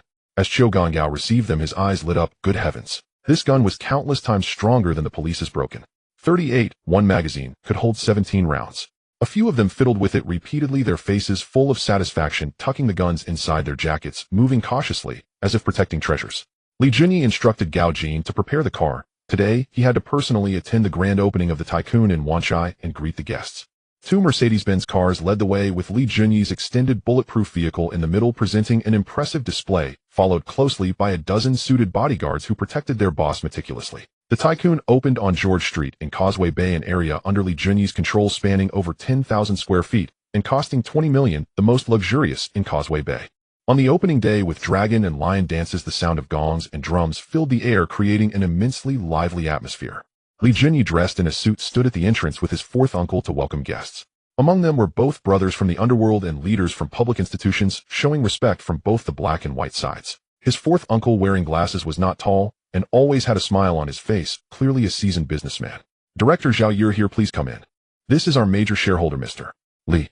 "Mr. Li, I've heard of your great name. The youngest entrepreneur, truly impressive." "You're too polite. Please come inside." Jimmy helped greet everyone. Li Junyi owned 70% of the Tycoon, while the remaining 30% belonged to his 4th uncle, with the investment also proportioned accordingly. His 4th uncle's real name was Deng Tsongguang, operating major venues like Huaxia City and New Dalhousie in Xiangjiang, and was a giant in the Xiangjiang circles. This person was generous with money and valued loyalty, well-connected in various circles, and had significant influence. Unlike typical businessmen, he loved to associate with underworld figures and was willing to promote younger generations, enjoying a good reputation in the underworld. Later, he'll introduce you to a few officials. The place was packed, and on the first day, business was booming with this liveliness, all thanks to the 2 top-notch mamas that the 4th uncle brought over from the old venue. The 4th uncle had the largest private room open for the high-ranking officials inside, leading Li Junyi to the crowd. "Everyone, let me introduce you to this friend of mine, also a major shareholder of this establishment, Mr. Li Junyi. The iced red tea on the market comes from his factory." The 4th uncle raised the microphone and pushed Li Junyi in front of his friends, and a round of applause erupted. Officials usually dislike mingling with the underworld, but they were eager to get close to wealthy individuals. This was an old rule, and such occurrences were common in such establishments. This is Director Li from the Housing Department. All land approval matters depend on him, a real big shot. Li Junyi chatted warmly with these officials, as there was no conflict of interest between them. Men, after all, quickly became brothers over women and drinks. This one is even more impressive, the youngest chief inspector of the police force, head of the action department in the Hong Kong Island region. Chief Inspector. Li Junyi took a closer look at the Chinese man in his 40s with defined features and no smile at all. This chief inspector was named Li Juanxia and had been in the police force for over 20 years. Walking over to Li Junyi and shaking his hand. "Mr. Li, I've heard of your name. You are quite famous in our police force. However, I have a good impression of you. I'm not that rigid. As long as Xiangjiang remains stable and prosperous, I am willing to turn a blind eye to some gray areas." Li Junyi's heart skipped a beat. This chief inspector had figured out his background. I'm planning to transition to the business world and become a model youth promoting the development of Xiangjiang." Li Juanxiao laughed, which was entirely unexpected given his serious appearance, and spoke quite humorously. "Mr. Li, next year I will nominate you as one of the 10 outstanding youths. We both share the surname Li, so no need to stand on ceremony." No wonder this guy has climbed to such a high position. Li Juanxia's connections are indeed impressive, and within a few words the two became quite friendly, toasting and drinking. "Li, sir, I read in the newspaper a few days ago that the police dormitories in the Hong Kong Island region are quite old and the training equipment is outdated. Is that true?" Li Junyi seemed to casually bring up the topic, but it precisely struck the troublesome issue that made Li Juanxia frown. "He is currently the district commander in the Hong Kong Island region, isn't it?" The financial allocations have been decreasing over the past 2 years, and the equipment is falling apart. The key issue is the lack of funds. Why did it become like this? It all stemmed from last year's talks with the Iron Lady of the Eagle Nation, where it was confirmed that Xiangjiang would officially return after more than 10 years. The Hong Kong island is filled with a bunch of foreign devils, all of them thinking about making as much money as they can before their term ends, and moving their assets back to the Eagle Nation, without caring at all about the police department's budget. Seeing Li Zhengxi's troubled expression, Li Junyi knew the opportunity had come. He casually took out a check from his pocket and wrote a figure 5 million. Li sir, this is my personal donation to the police department. You can handle it as you see fit. Oh, Li Zhengxi this young man is indeed sharp and generous. There are not many who could throw out 5 million in one go during that time, but very few are willing to donate. In the future, those who frequently donate tens of millions to hundreds of millions for charity are all part of a game with the aim of tax evasion and asset transfer. Li Sheng, thank you so much. On behalf of all my colleagues in the police department, thank you. Li Juanxia accepted the check, planning to hand it over to the public relations department tomorrow. This amount would become a remarkable achievement for his promotion to the rank of director. At the rank of inspector and above, it becomes more about alliances and political maneuvering. The underworld and the legitimate world seem less important. Li Sheng, have you encountered some trouble? As long as it doesn't touch upon the principles, I will definitely help. Since the other party took the initiative to offer a way out, Li Junyi was also polite and smiled. I plan to open a security company mainly dealing with private bodyguards, armed transport, and celebrity protection, and I need to apply for a legal gun license. I've already prepared the materials, and the company has been approved. All that's left is the gun license, which requires the signature of the head of the Security Bureau. The Security Bureau is the upper authority of the police department, and Li Juanxian naturally knows the foreign devils inside, but their appetites are quite large, and it's impossible to make any progress solely on reputation. I've already prepared a gift for the foreign devils. You need to handle things well. Here is 10 million Hong Kong dollars. You take 2 million, and the rest can be used for activities. In this capitalist territory of Xiangjiang, money is a pass. Everything revolves around money and benefits. They'll do my best, but I can't guarantee the outcome. But as for you, I accept you as a friend. Li Juanxia also needed money. In the era of Hong Kong and the Eagle Nation, wanting a promotion requires making money first, otherwise he wouldn't have connected with his fourth uncle, as everything is intertwined with interests. Thank you, Li sir. Let's raise a glass to celebrate our pleasant cooperation. Before leaving, Li Junyi asked the madam to call over 2 of the prettiest girls to escort Li Juanxia upstairs to rest. Whether he rested or not, no one would ever know. Li Junyi had quite a bit to drink that night. Just as he staggered out of the private room, a figure rushed towards him. It was the long-awaited little stutterer. Guess who I ran into at the door? My best sister KK, she's also working at this place right now. The little stutterer dragged over a girl who looked quite clean and dressed coolly. A tank top paired with denim shorts, obviously resembling the type of woman in a movie, a big star KK. KK was stunned when she saw her boss. This man was too handsome, even more than the stars on TV. Hello boss, and the new Madam KK leading the 4th group. KK felt a pang of bitterness in her heart watching the little stutterer cling to such a man, envy making her teeth ache. Li Junyi glanced at her and casually said, "Alright, do a good job. If there's anything, find me." Big Tiandi is dead, so capturing his woman is meaningless. KK's light dimmed as she could only watch Li Junyi embrace the little stutterer and walk away. As they walked far away, Li Junyi casually asked, "Is KK's boyfriend that Big Tiandi?" Big Tiandi. Are you talking about that short mule pursuing KK? I heard he was thrown off a building. Oh, how tragic. The little stutterer patted her chest, looking terrified. At that time KK and I went to see it, his brain spilled out. I was so scared I couldn't sleep for several days. I don't know who is so cruel to throw a good person down like that. Li Junyi's face darkened. Are they calling me cruel? You'll see later. He picked up the little stutterer and carried her back to his bedroom, tossing her onto the bed. Get on your stomach, stick your butt up. The next afternoon, Li Juanxia called to say everything was settled. Sure enough, when the money is in place, everything goes quickly. Alright, I'll head to the Hong Kong Island region this afternoon. Li Junyi arrived at the district, received the approval from the Security Bureau, and immediately called a meeting. At the Hehe Center in the Hongmeng Group conference room, Jimmy Feichuan Gaojin and Qiu Gongao all arrived. These 4 are currently Li Junyi's most capable hands. A new security company under Hongmeng Group has been established called Aero Security. The person in charge is Qiu Gongao. You will personally act as the instructor responsible for training. The company will be able to legally carry firearms, Glock 17, 870 M4, just these 3 types. The submachine gun hasn't been approved. The foreign devils are not fools and won't give out such powerful weapons. The first batch of the security company will consist of 100 first-class warriors along with retired soldiers, retired police officers from the mainland, and retired special forces from various countries. By the way, will give you 100 people later, all trustworthy. Train them into special forces codenamed Blood Wolf. The Blood Wolf team specializes in shady business, while the security company walks a legitimate path, managing both sides separately for stability. Feichuan, keep an eye on the gang business in the territory. gambling houses, horse racing, pink, and bars. Jimmy, you manage the legitimate business of Hongming Group convenience stores, Sprite, and continue with those. Gao Jin, first act as my driver. Understood. Li Jinyi asked Jimmy to rent 2 more floors as office space. As the company grows, the space and manpower must keep up. This month, iced red tea has been selling well, and Li Jinyi has made quite a bit of money with almost 100 million cash on the account. The neon signs along Shaoshifali Road are densely packed with various colored lights dyeing half the street in vibrant hues. Li Jinyi leaned back in the rear seat of the car, tapping his fingers on his knee. How's the training ground at Chagwaling coming along? Gao Jin sat in the passenger seat without looking back. Construction has started. The budget for the renovation of 500 has been spent. The first batch of retired Special Forces instructors arrived yesterday, and 100 warriors have already begun training. That's good. Li Jinyi rolled down the window halfway, letting the night breeze and carrying the smoky scent of street-side barbecue. What about Chun Haonan and Shanji? Any news? Gao Jin flipped through the documents in his hand. Shanji is working as a parking attendant at the night spot of Adu in Simsha Sui, while Chun Haonan is watching the place under the prince. Recently, both of them have been hanging around Simsha Sui. Li Jinyi chuckled. These two are really tough. If they can't survive in Causeway Bay, they can still thrive in a different place. Boss, it's not that you're too soft-hearted, it's just that you didn't deal with them harshly. Gao Jin, with your icy expression, when did you learn to flatter? Gao Jin's facial muscles twitched, but his tone remained as deadpan as ever. I was merely stating the facts. Then you should say a bit more. Don't hold back for so long without producing a sound. Li Jinyi playfully scolded, patting the front seat.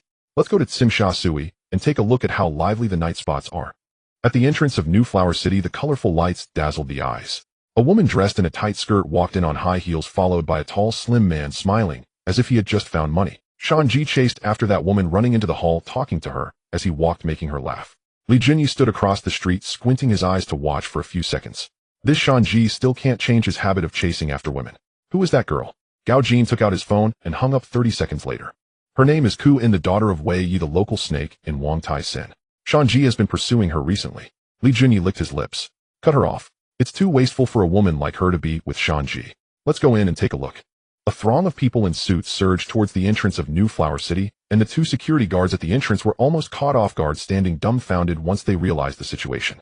More than a dozen people surrounded Li Jinyi and Gao Jin as they walked, and the spectacle was quite intimidating.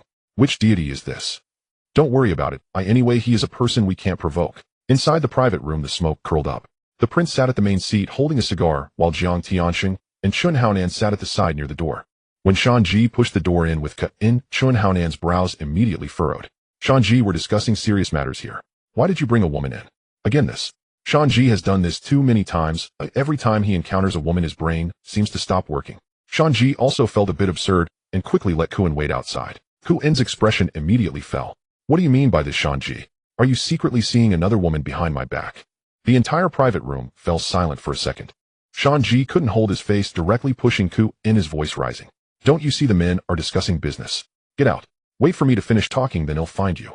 Shanji used a chair to block the door, while Jiang Tianxing, sitting at the main seat, glanced at him. Last time you said you were going to negotiate with the Southern Yu gang. What's the situation now? Jiang Tianxing had been thinking about the land in Causeway Bay these days, feeling frustrated. The territory was lost under his watch, and if this matter were to be pursued, he couldn't escape responsibility. Unfortunately, Liang Kuan had already set his sights on this opportunity, using the loss of Causeway Bay by Hongxing as a pretext, rallying several leaders to prepare for action. If it weren't for the prince always backing him up, he would have long lost his position as the leader. The Southern Yu gang has given the nod and sent people over. They will act in the next couple of days. Kuan was pushed out of the private room and was filled with anger as she ran to the bar to drink in frustration. Beauty, can I buy you a drink? Kuan's first reaction was that some clueless punk was trying to hit on her. Just as she was about to curse, she looked up and saw, wow, this face is too stunning. He was even more handsome than her brother Leslie Chong. As a beauty addict, how could she resist? What, trying to hit on me? Kuan raised an eyebrow, her tone sharp. Let me tell you, being handsome is useless. You need to have money and power. She still had some principles, even though she just confirmed her relationship with Shanji. Yes, I want to pursue you. Do you dare? What's there to be afraid of? Keen chuckled. You're much more handsome than Shanji. It's not a loss to talk to you.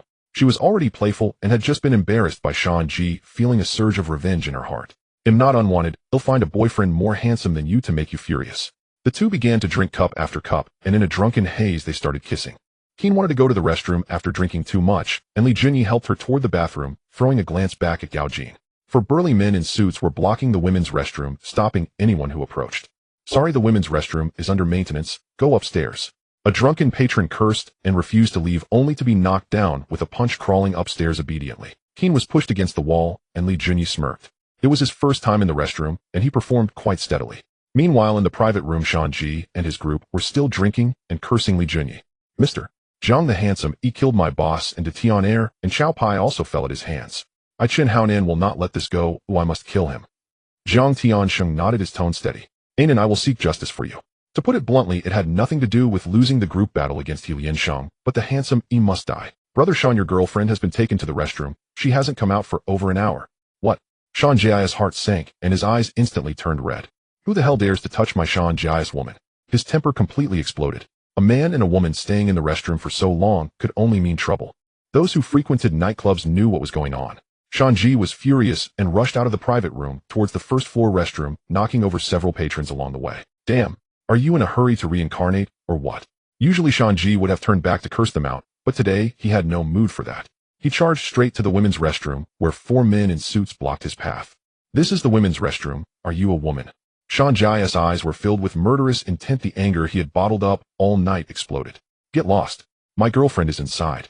Gao Jin smiled upon hearing this, recognizing the opponent as a member of the Hongxing gang, and kicked him swiftly and fiercely, directly hitting Shanji in the chest. Shanji's entire body felt as if struck by a huge hammer, leaning back and flying straight into Chun Haonan's arms, clutching his chest and gasping for breath. Damn it, which faction are you from? Chun Haonan of Hongxing, tell your boss to come out. Chun Haonan glanced at the group of burly men in suits before him, knowing very well that they were not ordinary bodyguards hired by wealthy businessmen. They were clearly gangsters. Chun Haonan of Hongxing. Sorry, I haven't heard of that name. Without my boss nod, no one gets to go in. Shanji was furious, his girlfriend inside being violated while he couldn't even step through the door. Damn, you lot really think I'm easy to bully.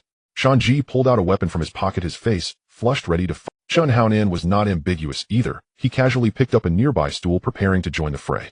Shanji, Chun Haonan, long time no see. A casual voice came from inside, and 2 figures slowly walked in front of everyone. Li Junyi was supporting the disheveled, Keen, a playful smile plastered on his face. When enemies meet, the tension escalates immediately. Shanji's features twisted in rage, his eyes burning with fury. Ah, so it's you bastard. He'll kill you. Chun Haonan and Bao Pai tightly held Shanji back, preventing him from rushing forward alone. Chun Haonan was much calmer than Shanji. He signaled his little brother Jiao Pai to call for help. Handsome, do you dare to mess with my sister-in-law? Do you still care about the rules of the underworld? Chun Haonan stood on moral high ground, his voice laced with condemnation. Hey Chun Haonan, are you out of your mind? You're from Hongxing, and I'm from He Liansheng, but we're not even in the same league. Where does the concept of sister-in-law come from? I genuinely love Keen. She thinks Shanji is useless, so she chose me as her boyfriend. What's wrong with that? Li Junyi spread his hands, wearing a face of sarcasm. After saying this, he took out a cigar from his collar, and Gao Jin quickly pulled out a lighter to light it for him. Li Junyi exhaled a puff of white smoke, looking quite relaxed. Shanji stared intensely at the pair of dogmen across from him, his heart aching like a knife. He was about to go insane. Handsome, make it clear, this is not Causeway Bay, it's Sim Sha Sui, the territory of Hongxing. You don't want to leave this place alive. Chun Haonan saw his brothers gathering more and more, and a smug smile gradually appeared on his face. Earlier he had deliberately stalled for time, so Jiao Pai could fetch reinforcements. Mr. Zhang, he is the Handsome from He Liansheng. I didn't expect him to come knocking on Hongxing's territory himself. Zhang Tiansheng exuded an imposing aura as he slowly walked out amid a crowd. There were at least 100 Hongxing thugs on site, all armed, surrounding Li Junyi and his group in the restroom area. The prince commanded his little brothers to clear the area, letting regular patrons leave first. After all the patrons had exited, the iron gate was pulled down with a whoosh. Zhang Tiansheng's face bore a resemblance to a Lu from He Liansheng, but his aura was even more intimidating. You are the Handsome E. You have quite a nerve to invade Hongxing's territory and dare to sleep with my subordinate's woman. I give you 2 options. First, hand over the territory of Causeway Bay, and I'll let you go. Second, I'll chop you up here and toss your head into the sea to feed the fish. Zhang Tiansheng's expression darkened, his tone leaving no room for negotiation, exuding murderous intent. Just as the last patron exited, the Hongxing thugs completely sealed the roll-up door. 100 thugs brandished their weapons, wearing sinister smiles, glaring at Li Junyi. Ego, what now? Gao Jin felt a bit uneasy seeing the situation. There were too many of them, tightly surrounding them layer by layer. At least 100 all armed. What are you afraid of? If I can bring you in, I can find a way to take you out. At this moment, Keen's drunkenness had worn off, and seeing the scene before her, she was so frightened that she shrank behind. Zhang Tiansheng saw Li Junyi fall silent, thinking the other party was intimidated, and immediately pressed. All right, give me a straight answer. Will you hand over Causeway Bay, or will you die here? He held a high-end cigar, exuding an air of confidence, putting on a show. Li Junyi grinned. What if I don't want to choose? Jiang Tiansheng, do you really think you've got me under your thumb? He had cleared out all the casual patrons, so now he could unleash his full strength. Jiang Tiansheng thought that this handsome he was out of his mind, surrounded by 100 people, and still dared to talk tough. Prince, you go get rid of him. Understood, Mr. Jiang. Gan Zitai waved his hand, and the Hongxing thugs charged and shouting, kill him. 100 thugs surged towards Li Junyi like a tide, and it was clear something was about to happen. Li Junyi snorted coldly and calmly said to his brothers, get your weapons out, oh let's shoot them all. Shanji, bottling up his rage, rushed to the front, gripping a watermelon knife, aiming to stab Li Junyi 2 meters away. Before he could act, Li Junyi grinned wickedly and pulled out something solid. An AK-47. Shanji screamed in horror. This was completely against the rules. Da-da-da-da. Li Junyi pulled his safety. The gun was already primed, and he blasted a volley right at Shanji. The AK had a significant recoil and poor accuracy, but Shanji was merely 2 meters and 3 away, making it unnecessary to aim. 7 or 8 rounds hit Shanji's body, the impact sending him flying back with holes all over. The room fell silent in an instant. All the Hongxing thugs were dumbfounded, unable to react for a moment. Shanji. Shun Haonan went insane with grief seeing Shanji turned into a sieve. I'll fight you. Don't go. They have guns. Bao Pai and Jiao Pai tightly pulled Chen Haonan. The thugs in the room were all dazed, but the gunfire didn't stop. Bang bang bang. Li Junyi fired first, and Gao Jin and his subordinates pulled out their weapons and started shooting. This was completely one-sided. Dozens of guns fired simultaneously, while the Hongxing thugs only had a few, leaving them to duck and run for cover. Jiang Tiansheng was scared and hid behind his thugs, his eyes filled with shock. Did he Liansheng's people carry guns? Didn't they fear the cops? Prince, think of a way. They're coming to kill us. The roll-up door had been completely pulled down, leaving the thugs with nowhere to escape. This was truly shooting themselves in the foot. Damn it, who locked the door? Open it. I want to go home. Has he Liansheng gone insane? Shooting in Simsha Sui's bustling area. Most of the thugs had never seen such a gunfight. Usually they only wielded knives against each other, but now they were up against AKs, causing the Hongxing thugs to completely collapse. The crowd dispersed in a panic, and 5 Hongxing members jumped down from upstairs shouting, protect our leader, Mr. Jiang. Li Junyi emptied a magazine, and when he felt behind his waist, he replaced it with a new one, never letting up on the firepower. The sound of the AK suppressed the opposing black stars, causing Jiang Tiansheng. Li Junyi emptied a magazine, and when he felt behind his waist, he replaced it with a new one, never letting up on the firepower. The sound of the AK suppressed the opposing black stars, causing Jiang Tiansheng's men to fall one by one. Li Junyi grinned, took 2 steps to the table, and grabbed a red wine bottle, smashing it down on Jiang Tiansheng's head. With a loud bang, the bottle shattered, leaving a cut on Jiang Tiansheng's scalp. Damn it. Jiang Tiansheng, if I see you acting like a big shot again, I'll send you off to meet your maker. Your outdated methods have long passed. One burst from me can send your Jiang family to hell, got it. Jiang Tiansheng had lost his earlier imposing demeanor, sitting on the ground in a disheveled state, his once proud expression replaced by fear of Li Junyi. Damn it, this kid is completely insane, pulling an AK out in a busy area. Does he think the cops don't exist? Handsome, find you're ruthless. From now on, Hongxing, and you will go our separate ways. Let's not provoke each other. With an AK pressed to his temple, Jiang Tiansheng could only yield. What if this madman really pulled the trigger? Gao Jin brought Shun Haonan over, and Li Junyi turned his head, grinning at Shun Haonan. Shun the lame, if you dare to play tricks on me again, all your subordinates will die. They are all you're doing, ha. This statement was sharper than a knife as Li Junyi patted Shun Haonan's face and pointed at Shanji's bloodied body in the distance. The sound of police sirens grew closer, and Li Junyi had his bodyguards pull up the roll-up doors, swaggering out the front entrance. Before the military arrived, he hopped into his Benz and sped off. As for what happened next, naturally someone would clean up the mess. Once Li Junyi left, Jiang Tiansheng finally breathed a sigh of relief, his back drenched in cold sweat, as if he had just crawled back from the gates of hell. Mr. Jiang, what should we do next? What else can we do? Quickly clean up the scene and wait for the police to take us down all at once. Jiang Tiansheng cursed in annoyance. This prince can fight, but his brain isn't sharp. He doesn't have the savvy of a big shot. Ever since Big Shot B died, Jiang Tiansheng's life has been increasingly miserable. By the way, tell the subordinates to keep their mouths shut. Not a word about tonight's events must leak out. If this matter gets out, it would be a total disgrace. Jiang Tiansheng left the bar under the escort of bodyguards. This was a place he never wanted to set foot in again. But in the underworld, there's no such thing as a secret. The police might not have concrete evidence, but the word has spread like wildfire. That white-faced Shura from Lianxing came to Simsha Sui, and for a woman caused trouble in the Hongxing territory, beating Shanjian into a pulp and even knocking Jiang Tiansheng out. As the news spread, it became the talk of the town. Everyone was astonished by this handsome kid, who, while others might only maim this guy, was ruthless, not even letting his victim utter a word of surrender. Even the leader of Hongxing was left dazed, and the entire gang was humiliated. Whenever this incident was mentioned, everyone laughed until they couldn't stand up straight. Kowloon Mongkok. Liang Kuan lounged in a chair, a provocatively dressed woman pressing down on his head. What? Jiang Tianxing got knocked out by Liang Zai. Ha! What a pity that Liang Zai didn't directly finish off Jiang Tianxing. Liang Kuan was in a particularly good mood. Ever since Li Junyi took down Big Shot B, he felt that this kid was a promising talent. This time Jiang Tianxing taking such a big fall was very beneficial for his pursuit of the leader position. Sha Chong helped me set up a meeting with Liang Zi, who I have a big business to discuss with him. In the extended version of the Mercedes-Benz, Ku In finally regained her composure from the shock.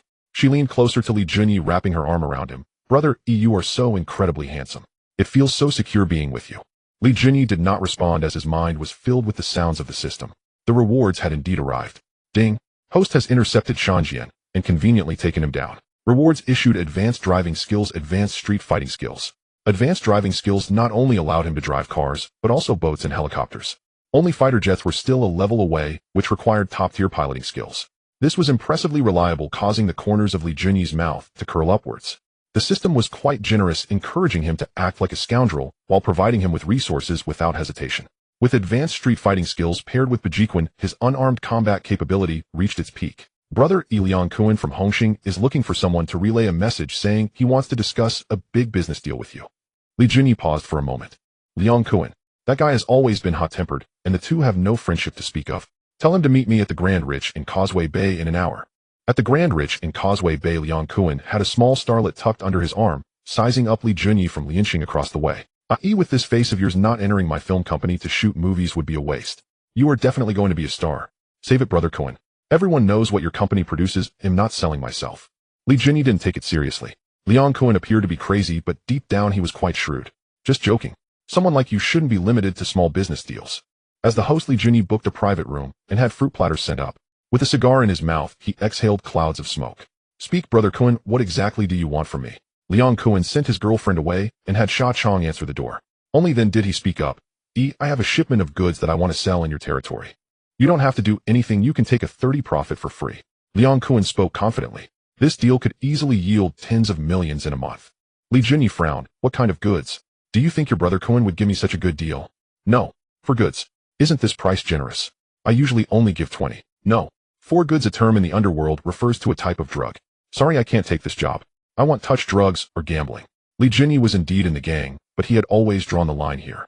Liang Kuan's face was full of disbelief. No way. You and Lianxing have been involved with you two, Biao de Pu He and de Di, who hasn't touched those. What era is this, and you're still concerned about that? Li Junyi exhaled a puff of smoke, the white mist dispersing under the light. What's the point of doing this? You barely make any money, and you're constantly being watched by the police. He looked at Liang Kuan with a hint of disdain. What era are we in, and you're still doing this? Liang Kuan was unconvinced. Selling powder doesn't earn much. He had a net worth of several billion with cash stacked high in his villa. Brother So what big projects do you have? Bring the younger brothers along. Li Junyi actually had a bit of an idea. Isn't Liang Kuan quite familiar with the generals of the Golden Triangle? Brother Kuan, I've heard that you have a good relationship with General Kunsha from the Golden Triangle. How about selling this stuff to him? He pulled out an M16 assault rifle from under the coffee table and slammed it on the table. The sound of metal clashing echoed momentarily in the private room. Liang Kuan's eyes nearly popped out. Smuggling. He was stunned for a moment, staring at the gun in his hand, uncontrollably reaching out to touch it. Standard equipment from Eagle Sauce. Where did you get this? This stuff is the real deal. How much do you have? The Golden Triangle has been in chaos for years. All the heads with troops are not lacking in weapons. With this kind of goods, there's no shortage of buyers in the Golden Triangle. Those people are stuffed with cash and don't care about the price. How many do you need? I can supply as many as you want. What do you say? They'll give you 1,000 for each, guaranteed, no jams. We also have AK-47S, M1911S, M4 carbines, RPGs, a full range of types. Do you think this business is big? Want to get involved? Liang Kuan was directly stunned after hearing this. This is a complete emptying of someone's warehouse, right? What kind of thing can you get your hands on? Even an RPG-7. This is too ridiculous. Brother, it's not that I don't trust you, but mainly what you're talking about is too big. Seeing his expression, it was clear that his heart had already been moved, but he was afraid that Li Junyi was just painting a beautiful picture. Alright, just talking isn't enough. They'll take you to see my warehouse. 3 cars drove towards Chagwa Ling, crossing several hills to reach a checkpoint. 2 fully armed soldiers checked Li Junyi's car. Liang Kuan was so scared that his heart raced and his palms were sweating. Brother, do you even have a private army? What kind of operation is this? In Hong Kong, gang fights still rely on fists, but Liang Ziyi had already mobilized armed forces. Liang Kun's startled expression made Li Junyi unable to help but laugh. The security personnel were hired from a company. They're the type that Hong Kong law allows to be registered. Li Junyi was purely making things up. On the surface, this place appeared to be a security company, but in reality, it was a training base for the Bloodwolf Mercenary Corps. The warehouse is here. Absolutely no one would dare to touch it. Liang Kun gave a thumbs up, finally understanding why Hongxing was being suppressed by Liang Ziyi. They were simply not in the same league as the gang. The car passed several checkpoints and drove into a courtyard where one could vaguely see figures with guns moving. Opening the door to a 500-square-meter warehouse, Li Junyi opened the boxes in front of him one by one, all neatly packed with guns. The gun oil, still fresh and gleaming. Liang Kun also had an armed escort team, but they were all using Black Stars. MP5 submachine guns. Even the Hong Kong Flying Tigers are equipped with these. 800 to 830 rounds per minute with a 30-round magazine. Try out the feel. Liang Kun grabbed an MP5, examining it closely, then aimed at the target and let loose a barrage until the magazine was empty. So enjoyable. He'll take this entire batch. Oh, just make a list, and he'll transfer the money immediately. Liang Kun pointed at the boxes of firearms in the warehouse, his appetite greatly whetted. Since we're doing this, let's do something big. Petty skirmishes are meaningless. Brother Kun, this is goods worth 5 billion. Can you handle it? I'm not doing credit business. The money must be ready before you take the goods. As soon as he heard 5 billion, Liang Kun immediately wilted, awkwardly chuckling. He'll take 50 million to test the waters and establish a channel in the Golden Triangle. You know, those generals are not easy to deal with. Li Junyi couldn't be bothered to expose him. This indeed had money casually able to splash out 50 million. There were hardly any people in all of Hong Kong with that kind of courage. Next time, just have Gao Jin handle it. Alright, let's go back to Causeway Bay and celebrate with some drinks. This deal alone was worth 50 million in goods, and the profit was at least 40 million. The purchase price set by the system felt like a gift. Li Junyi flipped it for 10 times the price, squeezing out 40 million Hong Kong dollars from Liang Kun. This was a big financier. As the two returned to Causeway Bay, they drank heavily, and Liang Kun no longer mentioned the powder business. Such trifles were hardly worth mentioning in Li Junyi's eyes. Brother I want to be the leader of Hongxing. Will you stand by my side? Liang Kun, now quite drunk. Li Junyi patted a Kun's shoulder, smiling sincerely. A Kun, you can rest assured, whoever dares to touch you is disrespecting me. He was clear in his heart that Liang Kun was now the biggest financier. This could not be disrupted by others. Liang Kun threw his arm around his neck, reeking of alcohol. Liang Kun, you're Liang Zi. The two of us together are invincible. Come, let's swear brotherhood. The two linked arms. Liang Kun became increasingly excited. People in the underworld often played this brotherhood game just to fool those who were less clever. Smart people all know that this kind of thing shouldn't be taken seriously. The last time they burned yellow paper with Liang Kun, the previous year, Chen Haonan was killed by a knife on the streets of Mong Kok. The death was nothing short of tragic. We'll talk about it next time. Li Junyi laughed and gave a light chuckle. After Liang Kun was drunkenly assisted away, Gao Jin approached looking puzzled. Brother why don't we just deliver the goods directly to the Golden Triangle? Why bother letting Liang Kun take a cut? Li Junyi raised an eyebrow, smiling mischievously. In business, you can't just think about eating alone. You have to expand the plate first. I plan to go through distributors with this batch of goods without making an appearance myself. In the future, let the subordinates handle the handover. Even if the police are watching, they won't be able to reach us. Moreover, relying on Liang Kun alone for one line is not enough. We need to find more buyers. In business, it should grow bigger to be exciting. Ever since the system upgraded to level 2, I've discovered that I can acquire goods in unlimited quantities at prices 10 times lower than the market. This business is worth doing. Liang Kun is delivering it right to my door, which is perfect for testing the waters with him. Early the next morning, Liang Kun arrived at Chaguoling with cash. After Gao Jin counted and confirmed the amount was correct, he handed over a whole truck of goods to Liang Kun's men, and thus the first deal was made. Liang Kun smiled, nearly squinting his eyes, saying, "Tell your brother that once I return from the Golden Triangle, we'll continue with our business. Safe travels." Liang Kun left with over a dozen younger brothers escorting the vehicle. He had a waterway in Xiangjiang that could directly connect to the Mekong River in the Golden Triangle, making it very convenient. In recent days, Li Junyi had been busy wandering around the area of Wanchai and Tonglo. Previously, he partnered with his fourth uncle to secure a venue in Causeway Bay, Happy Valley, and Lock Road. Not only that, but they also opened 5 bars, 6 KTVs, and 3 underground gambling dens. Just from these great businesses, they brought in at least 20 million Hong Kong dollars a month. Adding the legitimate businesses, they steadily earned over 200 million a month. While other gang leaders were still struggling to make ends meet, Li Junyi had already secured his position as a major boss in Xiangjiang. "Boss, something's happened." Fei Quan rushed in, his face long. "A new venue has opened directly across our Defu house, stealing our customers." Li Junyi furrowed his brow. The entire street was his territory, and someone dared to tread on his domain. He stepped out with his men and indeed saw a newly opened Dongxing Entertainment Club across the street where the younger brothers were actively luring customers. As soon as someone parked, the valet would rush over to greet them, effectively cutting off a large portion of the Fu House clientele. Li Junyi's expression darkened. These people were truly fearless, even daring to steal parking business. Fei Quan led a group of brothers and pushed open the door of Dongxing, shouting at the two doormen, "Where's your boss? Do you even know the rules of opening a venue on this street, especially regarding the customs of coming and going with Lianxing?" The two younger brothers exchanged glances, shrinking back and not daring to say a word. At that moment, a short, fat man wearing glasses walked out, a professional fake smile plastered on his face. "What's the matter? I'm the major shareholder of this establishment." It was Wang Biao, the smiling tiger of Dongxing, who wore a grin but had poison hidden in his eyes. Li Junyi recognized this short, fat man immediately. They were old acquaintances. "Are you deliberately seeking trouble? Opening a venue next to mine and even stealing parking business?" Fei Quan stepped forward, towering over him as he shouted. But Wang Biao maintained his usual cheerful demeanor, casually replying, "Dongxing wants to set up a flag in Wanchai. What's the problem? Business is all about skill." Li Junyi, uninterested in listening, retorted, "So Dongxing wants to set up a flag, huh? Fine, I'll pull down all your flags in a bit." "You're really out of touch. Oh, is this how your boss taught you?" Wang Biao, who had just been insolent towards Fei Quan, immediately shrank back upon meeting Li Junyi's gaze. He averted his eyes, not daring to make eye contact, and awkwardly smiled. Doing business is about keeping the peace. Let's sit down and talk it out." Guanzai's son, who had been shrinking back at the side wearing sunglasses, saw there was no way to avoid it and stepped in to mediate, saying, Yes, let's talk things over." "Damn, you worthless piece of trash, dare to speak up. What status do you have to be here playing mediator?"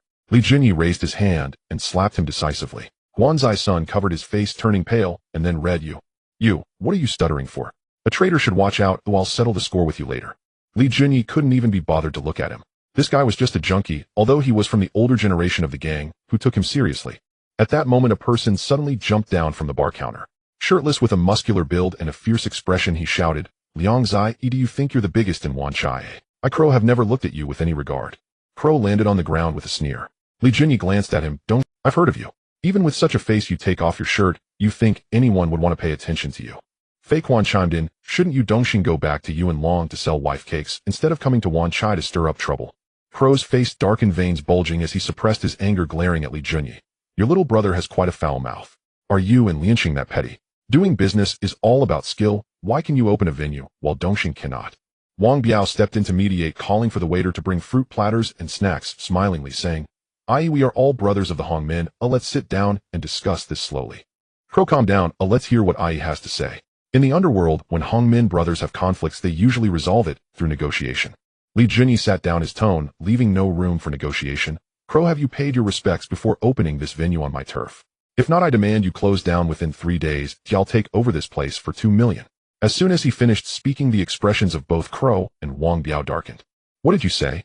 I spent 5 million just on renovations. You think I'll let it go for 2 million? Crow thought he misheard. "Damn, is there someone more arrogant than me? So it's settled then. This puts me in a tough spot." "Damn you. Tough spot? Then don't do it." Crow took a puff of his cigarette, ready to flip the table, making a scene, but his hand was too slow. Li Junyi was quicker. He slammed his palm on the table and flipped it over. The fruit platters, drinks, and snacks splashed all over Crow. Crow stood frozen, his mind blank. Someone actually flipped my table. The dumbfounded Dongxing brothers exchanged glances, not daring to make a sound. Crow finally snapped back to reality after a while, his face turning beet red. "Liang Zai, do you still have any shame? You ruined perfectly good food." He finally managed to squeeze out such a statement after a long time. He definitely couldn't admit that his hands were slower than the others, right? This guy must have secretly practiced at home at night. "Give it up, Crow, your hand speed just isn't up to par. Go back and practice for 2 more years before you challenge me." Crow was choked, speechless, cursing in his heart. He absolutely couldn't sit at the same table with Liang Zai for meals again, not even at the same table. Smiling Tiger watched beside them, shaking his head. "Can you two focus on something serious? What are you arguing about flipping tables for? The condition you offered, we brothers can't accept it." Smiling Tiger spoke up. "We invested 8 million in this. You think we can just hand it over? No way." "Then don't blame me for being rude." Li Junyi slammed a cup onto the ground. "I want to see how long you Dongxing can last in Wanchai."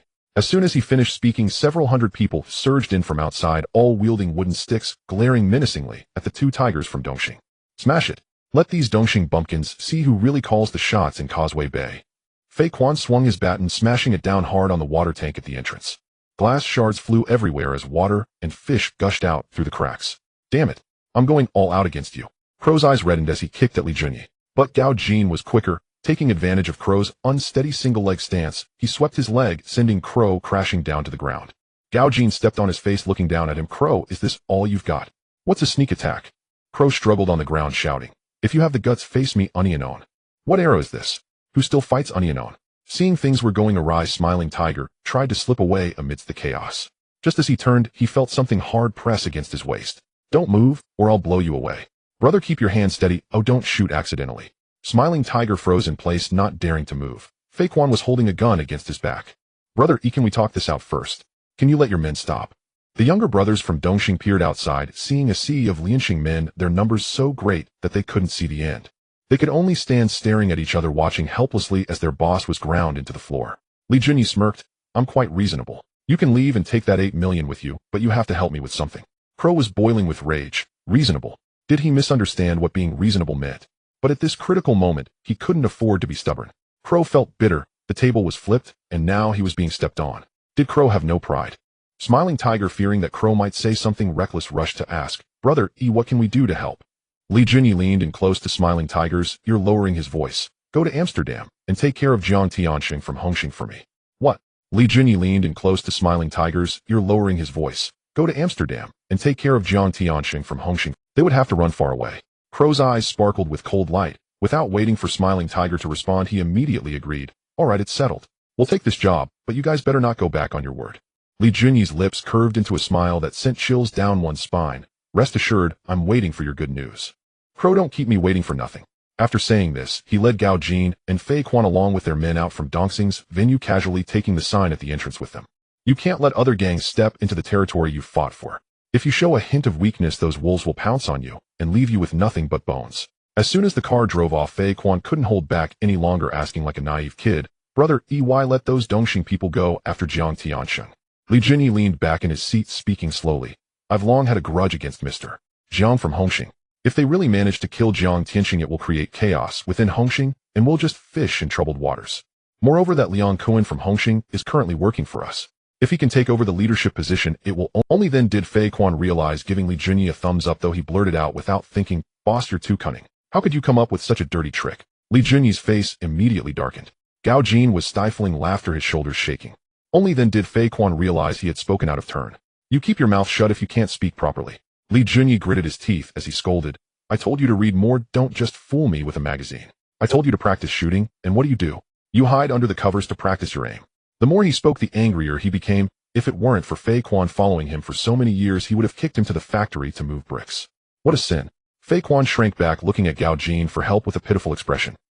In the East Stars Hall, the Smiling Tiger adjusted his glasses and frowned. Crow, why did you agree so easily? If the people from Hongxing find out, we will have no way to survive in Shanjiang. The Crow's eyes flashed with fierce light as he directly grabbed the Smiling Tiger by his collar. Do you have a choice? This hall was fought for with our lives. Can you eliminate Liang Zai within 3 days?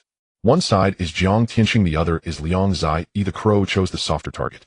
The rules of the Jianghu are quite simple. The timid fear the reckless, and the reckless do not fear death. Amsterdam is our territory. As long as we take out Jiang Tianxing and shift the blame to his little brother, it will be done. The Crow let go of his grip and said coldly, when he is dead, we will slowly take over Hongxing's territory. The Smiling Tiger nodded after hearing this. The two of them have always advanced and retreated together in East Star, and this time will be no exception. Let's pack up, or we will fly to Amsterdam tonight. On the other side, Li Junyi had a pretty comfortable month. The company's business was already on track. During the day, he occasionally went to Wanchai to check on Hongming Group, and at night, he would take a tour around the hall. Chairman Jimmy asks you to attend the strategic meeting. A secretary in a white suit named Fong Ting pushed the door, not the star girlfriend of Jiang Tianxing, but Fong Ting, one of the 3 Fong sisters of the Great Era. Li Junyi did not lift his head. Got it. Fong Ting stole a glance at him. Li Junyi was focused on the report, revealing only his profile. So handsome. This boss not only looks good, but also conducts himself properly. She had been here for a week, and every time she entered this office her heart raced because her boss was just too good looking. More importantly, he wasn't like other bosses who would make advances upon first meeting. He was young, wealthy, and knew how to maintain boundaries. Fong Ting's fondness for him deepened day by day. On the top floor of Hongming Group in the chairman's office, Li Junyi glanced at Fong Ting as she walked in, a slight smirk tugging at the corners of his mouth. His office manager truly understood her role. Fong Ting was clean-looking with delicate features and a figure that had everything in the right places, like a living version of Li Liz Hen from an old film in Xianjiang. Go tell HR that Director Chen's salary is increasing by 1,000 this month. Fong Ting nodded, and she had her doubts, but she also knew the rules. Whatever the chairman said was final, and as long as he didn't ask her to do anything outrageous, she would follow his orders. In the Hongming Group conference room, Jimmy stood in front of the projection screen, holding a small booklet. A row of senior executives sat below, all sitting up straight. Last month we launched Master Lease Instant Noodles, and the market response has been good. In total we shipped 120 boxes across Xiangjiang, Amen, and Weidu. The group account gained 3,500,000 in profit thanks to everyone present. Jimmy couldn't stop talking once he started spewing saliva everywhere. Li Junyi listened quietly, fully aware of the situation. The group had been busy with several new products recently. Master Lease Mineral Water Instant Noodles and Nutritional Express. The real moneymaker was Nutritional Express, which had made tens of millions that month. The others were just lukewarm. If there were to be a standout, it would still be Master Lease Iced Tea. Last month it entered the Japanese market, and this alone brought in 200 million. Hongming Entertainment also submitted a report. Under it, bars and KTVs combined for a total revenue of 120 million last month. After excluding those unsavory businesses, the group netted 400 million Hong Kong dollars this month. However, Li Junyi knew this was due to the summer season, once the busy season ended the numbers would drop. Next month is September, the beverage sector will enter the off-season. The RD department should hurry up and come up with new products, keeping the focus on instant noodles. Li Junyi sighed internally. Relying on those slackers in the RD department to make money was like hoping a pie would fall from the sky. He needed to think of a way to see if there were any tasks to undertake recently to gain more commercial rewards. Meanwhile, in the major crime unit of the Hong Kong Island district, the atmosphere in the conference room was very heavy. Chief Inspector Zhang Chongbang stood in front of the whiteboard, tapping on the photos displayed. This person is Fei Quan. Recently, several cases of assault and gang killings in Causeway Bay are related to him. The whiteboard was cluttered with several photos with red lines drawn all over like a spider's web. Below, about 10 major crime unit officers, all male, were holding notebooks with their ears perked up. This person is called Li Junyi, the older brother of Fei Quan. On the surface, he is the chairman of Hongmeng Group, but behind the scenes, he is the one running the area of Wanchai with Lianqing. He is ruthless and cunning. I have checked, he operates bars, underground gambling dens, and noodle shops in Wanchai. The previous murders involving Hongxing Shanjita Lao Bi and Detian Air are all related to him. A female officer stared intently at the photo on the whiteboard, her eyes not blinking. Oh my, such a handsome guy is involved in gangs. What a waste of that face. Zhang Chongbang slammed the table to regain everyone's attention. Shanjita Lao Bi, Detian Air, these are all key members of Hongxing's Causeway Bay Hall. That person nicknamed Whiteface Shura, Li Junyi, has enough motive. Someone anonymously reported that all these bloody cases were done by him. But this person is too slippery, and we can't catch him in the act. Let's focus on his little brother Fei Quan and pry open his mouth. Zhang Chongbang scanned the room with a cold expression. Everyone prepare to go to Causeway Bay to arrest him. All phones must be handed in. He was always careful in his work, fearing that someone in the department might leak information. From now on, everyone is in mission mode. Even going to the restroom must be done in pairs. Synchronize your watches. In 20 minutes we move. The music inside was deafening, and Zhang Chongbang led 6 plainclothes officers in scanning the area. In a corner, Fei Quan was slumped over the table with a cup spilled, soaking half his sleeve in alcohol. Fei Quan. Zhang Chongbang called out. Fei Quan turned his head, dazed with a confused look. Who are you? What do you want with me? Before he could finish, he was slammed to the ground. Several officers rushed in, covering his mouth. Major Crimes Unit Inspector Zhang Chongbang. You are involved in several cases and are formally under arrest. Fei Quan's hands were cuffed behind his back, and 2 officers lifted him up and dragged him out. In the corridor, people from Lianqing rushed out, and upon seeing the police uniforms, their steps halted, no one daring to approach. Zhang Chongbang stuffed Fei Quan into the car, stepped on the gas, and the car disappeared into the street. The news quickly reached Leopard Brothers' ears. He immediately dialed Li Junyi's number. What's going on? Which precinct's people arrested him? Leopard Brothers stammered for a while, unable to clarify which department it was. Li Junyi didn't ask further and hung up, calling Chief Police Officer Li Junxia directly. Officer Li, one of my men named Fei Quan has been taken away by the police. Can you help me check what happened? Li Junxia was silent for a few seconds on the other end. He'll get back to you shortly. I'm in a meeting. 10 minutes later, the phone rang back. The one who arrested him is Major Crimes Unit's Zhang Chongbang. Upon hearing this name, Li Junyi frowned. Zhang Chongbang. Wasn't he the officer who had stepped on Xiao Gongao in court, sending him to prison for 8 years? Thanks, Officer Li. The usual monthly specialty is still in the old place. We're all friends, no need to be polite. The call ended. Next to him, Gao Jin's expression was dark, making a slicing gesture across his neck. Boss, should I take care of him? Li Junyi waved his hand. The charges are serious. We are legitimate businessmen. Let's not create trouble for ourselves. He paused, his expression darkening. Go call Xiao Gongao over. When Xiao Gongao walked into the office, Li Junyi had already explained the situation. He harmed my people. I will take action against his people. Xiao Gongao, bring Lon King back. Xiao Gongao grinned casually. Boss, don't worry, I guarantee it. Lan Qing is a teacher at a secondary school in Tunmun with a clean face and a gentle voice, and the students. At dismissal time, the school gate was bustling with people. As Lan Qing just stepped out, a hand suddenly reached from behind, covering her mouth and nose. Before she could struggle, she was dragged into a van. Nearby, several students were so scared they froze in place, not one daring to move forward. The van closed its doors and drove away. At the same time, in the major crime unit's interrogation room, Zhang Chongbang yanked Fei Quan's collar and slammed him into the chair. Tell me, was the Tian Air the one you threw off the building? Fei Quan spread his hands, leaning back nonchalantly. Who is the Tian Air? I don't know what you're talking about. Zhang Chongbang stared at him, speaking each word clearly. I have been investigating for a long time. If you clarify things, I can help you apply to become a witness. Fei Quan's eyes lit up. Really? Guarantee I won't go to jail. Seeing him showing signs of yielding, Zhang Chongbang stepped forward. Fei Quan suddenly spat on the ground and grinned. Pa, you want me to betray my brothers? You guys can dream on. A thick spit landed directly on Zhang Chongbang's face, dripping down, leaving him stunned. He grimaced in disgust, wiping his face with his sleeve, and his anger surged. You're tired of living. Before he could clench his fist, the door was suddenly pushed open from outside.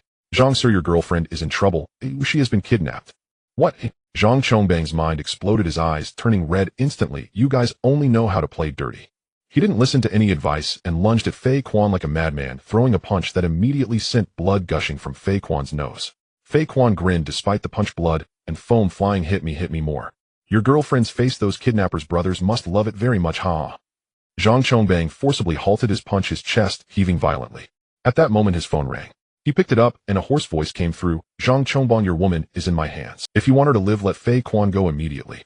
If you dare to touch a hair on Fei Quan, be prepared for her corpse. Did you hear that? Zhang Chongbang's hand gripping the phone froze in midair. He knew this case was deep, but he didn't expect the other party's methods to be so dirty. Let him go. Zhang, sir, it hasn't been 24 hours yet. I said let him go. Can't you understand human language? He realized that keeping Fei Quan would be futile. Instead, it would be better to retrieve Lan Qing first. Gao Jin quickly walked into the office. Boss, Fei Quan has been released. How should we handle Lan Qing? Li Jinyi leaned back in his chair, speaking in a calm tone. Of course, let her go. We are in the underworld, not monsters. One must have principles in life. He only targeted those who deserved it and had never harmed innocent civilians. After a pause, he added, by the way, transfer 5 million to the Autism Rehabilitation Center. Those kids are too pitiful. Gao Jin stood there, his expression difficult to describe, holding a gun while donating money to children. What kind of person is this boss? A Buddha or a demon? He couldn't understand, nor did he want to. Anyway, whoever touches his boss, he will fight to the death with them. Fei E Mountain. Qiu Gongao squatted by the roadside eating takeout, while Lan Qing was tied up in the house behind him. His phone rang. After answering, he placed the takeout on the ground and gestured to a few subordinates. Finish eating and then release her. Throw her by the Tunmun Qingshan highway. Upon hearing this, the young master's expression changed, and he leaned in, lowering his voice. Ayo, are we just going to let her go? Zhang Chongbang has made us sit in prison for 8 years. We should at least make his girlfriend suffer a bit first. Before the words take a turn could leave his mouth, Qiu Gongao kicked him, sending the young master flying 2 meters away. The gun was immediately pointed at the young master's forehead. Say it again. Qiu Gonggao's eyes were fierce, as if he would eat someone, and his voice exploded. Do what the boss says, no more nonsense. Do you believe I'll blow your brains out right now? The young master lay on the ground, completely terrified. Ayo, I was wrong, I spoke out of turn, it won't happen again. If I hear that kind of talk again, you can forget about your third leg. The nearby brothers didn't dare to breathe. They had never seen Qiu Gongao so furious. The boss is his Achilles heel, whoever touches him is dead. Alright, finish eating and get to work. Qingshan Highway Tunmun section. A van stopped by the roadside, opened up, and Lan Qing was pushed out. Before she could steady herself, the van revved its engine and disappeared around the bend. She stood on the empty roadside, seeing no one around, and only realized she had been dumped in Tunmun when she looked up at the road sign. Hey, stop. Hey. The wind blew past, and there was no response. After waiting for a long time, a car finally came by, but the driver didn't slow down and zoomed past her. Lan Qing felt completely numb. It was at least 50 to 60 kilometers from here to Hong Kong Island. If she walked back on foot, she would probably have to walk until dawn. Without even a phone, she felt helpless. Just as she was squatting by the roadside in despair, a deep male voice suddenly drifted over. Need some help? Li Jinyi leaned out half his face from the car window, smiling warmly. Lan Qing was so hungry that her stomach was touching her back, her voice nearly hoarse. Upon hearing this, she instantly jumped up from the ground and quickly replied, Sir, I need to go to Hong Kong Island. Can you give me a ride? This was the first time Li Jinyi saw Lan Qing. Her skin was glowing white, her demeanor gentle, and she carried a hint of a yoga practitioner's aura, looking clean and pleasant. Just so happens I'm heading to Wan Chai. I can give you a lift. Thank you, sir. I really appreciate it. Lan Qing was overjoyed and had a very good impression of Li Jinyi. He was handsome and kind-hearted, making her unable to resist stealing a few more glances. As for whether he was a bad person, with looks like that, how could he have bad intentions? Good looks are a passport. Once Lon King sat in the passenger seat of the Ferrari 911 as she realized it was the latest model and couldn't help but ask, "Mr. Lee, you must be a rich second generation, right? This car isn't cheap." Lee Junyi shook his head, casually chatting with her.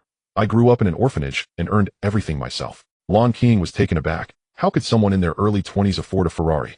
How brilliant must his mind be? "I'm sorry, Mr. Lee, I brought up your past. But you're really impressive, starting from nothing to afford this car. No one I know can compare to you." Lon King wasn't flattering, as she genuinely had never met anyone her age who was this capable. Her admiration for Lee Junyi shot up, and as they chatted in the car, they gradually became more familiar with each other. While chatting, Lee Junyi skillfully extracted information. Lon King had only been dating Zhang Chongbang for 2 months, and given Zhang Chongbang's conservative nature, cohabitation before marriage was definitely out of the question. In other words, this elegant beauty before him was still a virgin. Lee Junyi's eyes lit up, and he began to scheme. Before he knew it, the car had passed through the Hungham Tunnel. Lon King borrowed Lee Junyi's phone to call Zhang Chongbang and have someone come pick her up in Wanchai. Under the Royal Ascot apartment building in Happy Valley, Zhang Chongbang was pacing anxiously. But when he saw Lon King get out of a sports car, his face immediately darkened. When he recognized who was driving, he froze. "Lee Junyi, what did you do to her?" Zhang Chongbang threw a punch, but Lee Junyi dodged to the side and grabbed his wrist. "Officer Zhang beating citizens in the street. Is this how your serious crimes unit operates?" Lee Junyi spoke with righteous indignation, and Zhang Chongbang suddenly realized, quickly shielding Lon King behind him. "Hey Bang, what are you doing? He kindly brought me here from Tunmun. You're going too far. Are you still a serious crimes officer? You're really disappointing me." Lon King was immediately furious. Zhang Chongbang, this dense man, couldn't grasp the situation, thinking he was unjustly worried about her. "No, King, listen to me. This guy is not a good person." Zhang Chongbang chased after her, following her all the way to the apartment building. Only then did Lon King stop. "He's not a good person? Then what about you? If you were a good person, could you have dragged me into this, eh?" Lon King looked at Zhang Chongbang with disappointment, never expecting him to slander a passerby who had saved her just out of jealousy. Lon King's face turned pale. "I'm not lying to you. Lee Junyi is really a member of the gang, and there's a big boss backing him up in Lianqing. He's not someone to mess with. She grew up in Xiangjiang and certainly knows what those gangsters are like." Thinking about having dealt with someone like that sent chills down her spine. "But he doesn't look like a bad person. All right, I'm home now. You better leave." Lon King directly pushed him away, and Zhang Chongbang had no choice but to turn and leave. In the distance, Lee Junyi watched this scene, clearly a smirk forming at the corner of his mouth. This woman, he was determined to have her. No one could stop him. In the office of the chairman of Hongmeng Group, Gao Jin was reporting the recent situation to Lee Junyi in detail, not daring to leave anything out. Brother E the Crow and the Smiling Tiger have clashed in Amsterdam. Jiang Tiansheng was shot 3 times and died on the spot. Chen Haonan fled back to Xiangjiang and is now hiding. Rumors are spreading that he was the one who killed the boss. Lee Junyi nodded. He had already learned about this from the system rewards. The system notification beeped again, forcing the Crow and the Smiling Tiger to eliminate Jiang Tiansheng would reward him with 20 high-speed boats and a second-level assassin. These high-speed boats were treasures for smuggling. With 6 or 7 imported 250-horsepower engines installed, they could reach speeds exceeding 100 kilometers per hour, leaving the customs patrol boats far behind. No boat on the sea could outrun these vessels. With this batch of boats, it would be hard not to profit from smuggling. "Last time you were supposed to investigate Zhang Chongbang, who is backing him up?" Lee Junyi asked. He didn't believe that Zhang Chongbang could manage such a large operation for Hongmeng Group without someone supporting him. Gao Jin had indeed put in a lot of effort to investigate and finally uncovered a lead. It's related to Police Superintendent Yuan Jiabao. Recently, he has been getting close to the Swire Group. The Swire Group is one of the 4 major trading houses, and they hold the distribution rights for Coca-Cola in Asia. They might be planning to take action against the boss. Lee Junyi furrowed his brow. He never expected that such a small matter would involve a player of the level of Swire Group.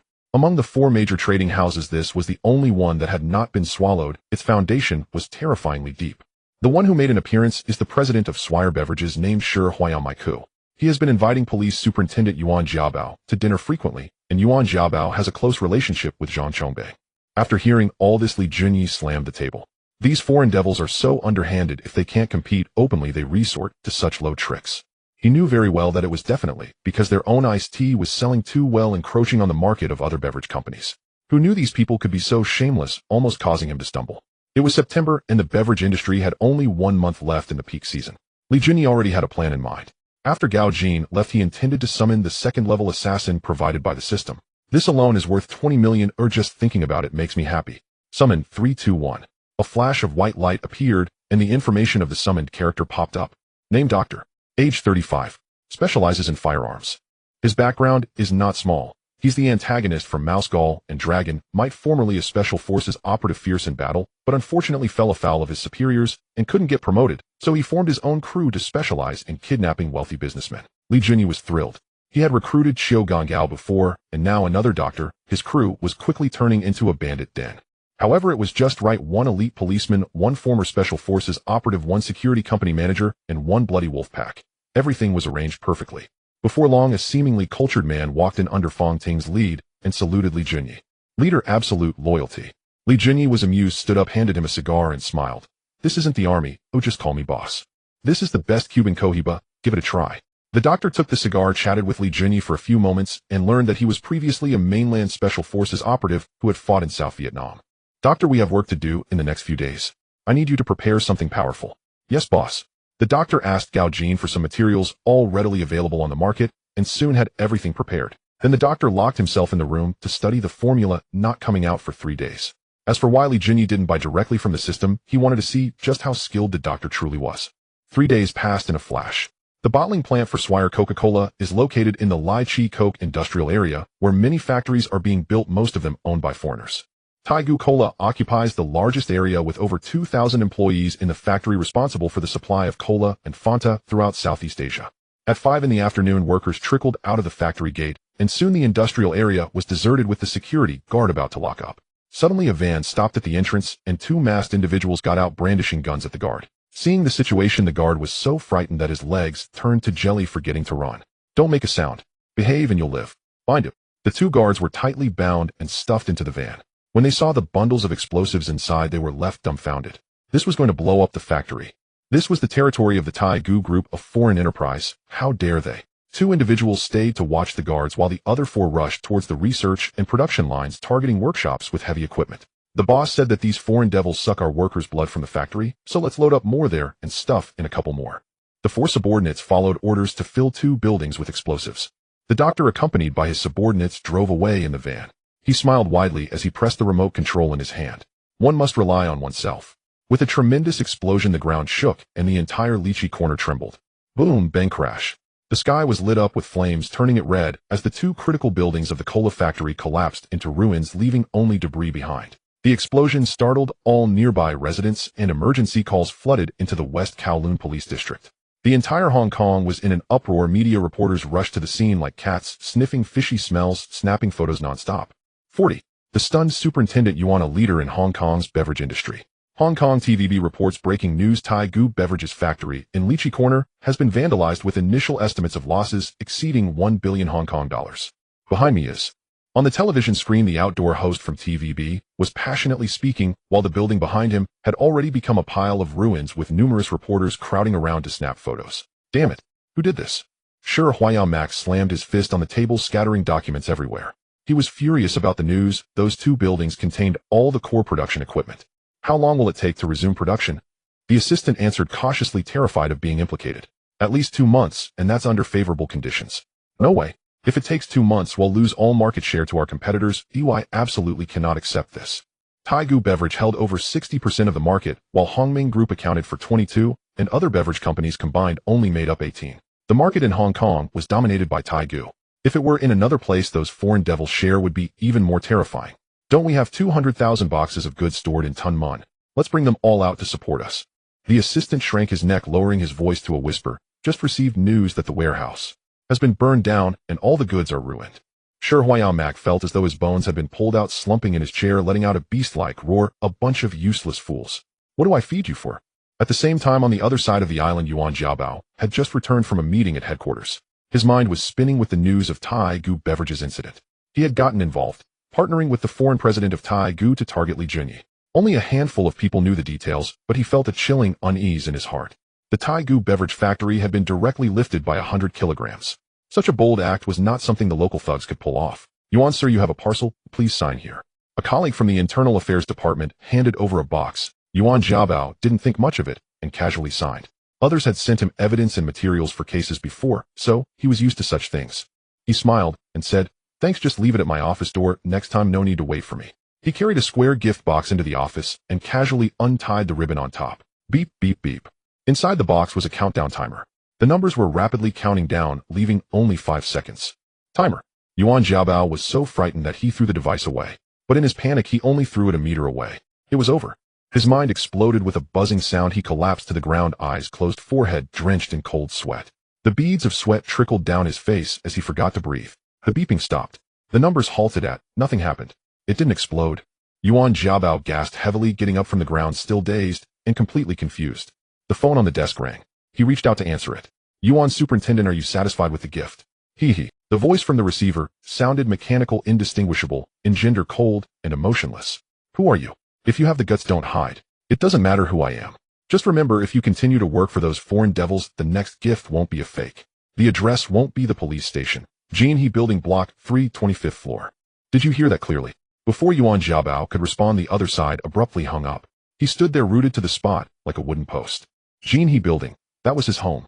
The mysterious person not only knew his office phone number, but also had a clear grasp of where he lived. He couldn't wade into this murky water any longer. He picked up the phone. Ah Bang, come over here.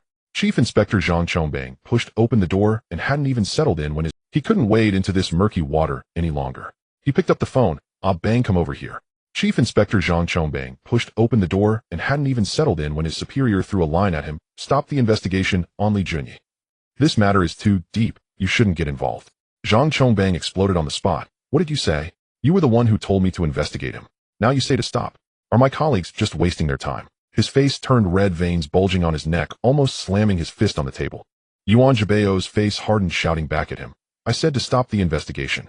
This is an order. I am your superior, understand? Do you understand? Yuan Jiabao emphasized, as this concerned his own life. Zhang Chongbang couldn't hold his face anymore, didn't reply, and directly turned to leave. The door slammed with a loud bang, echoing throughout the entire floor. Damn it, this guy is still the same bull-headed as ever. The beverage market had turned upside down.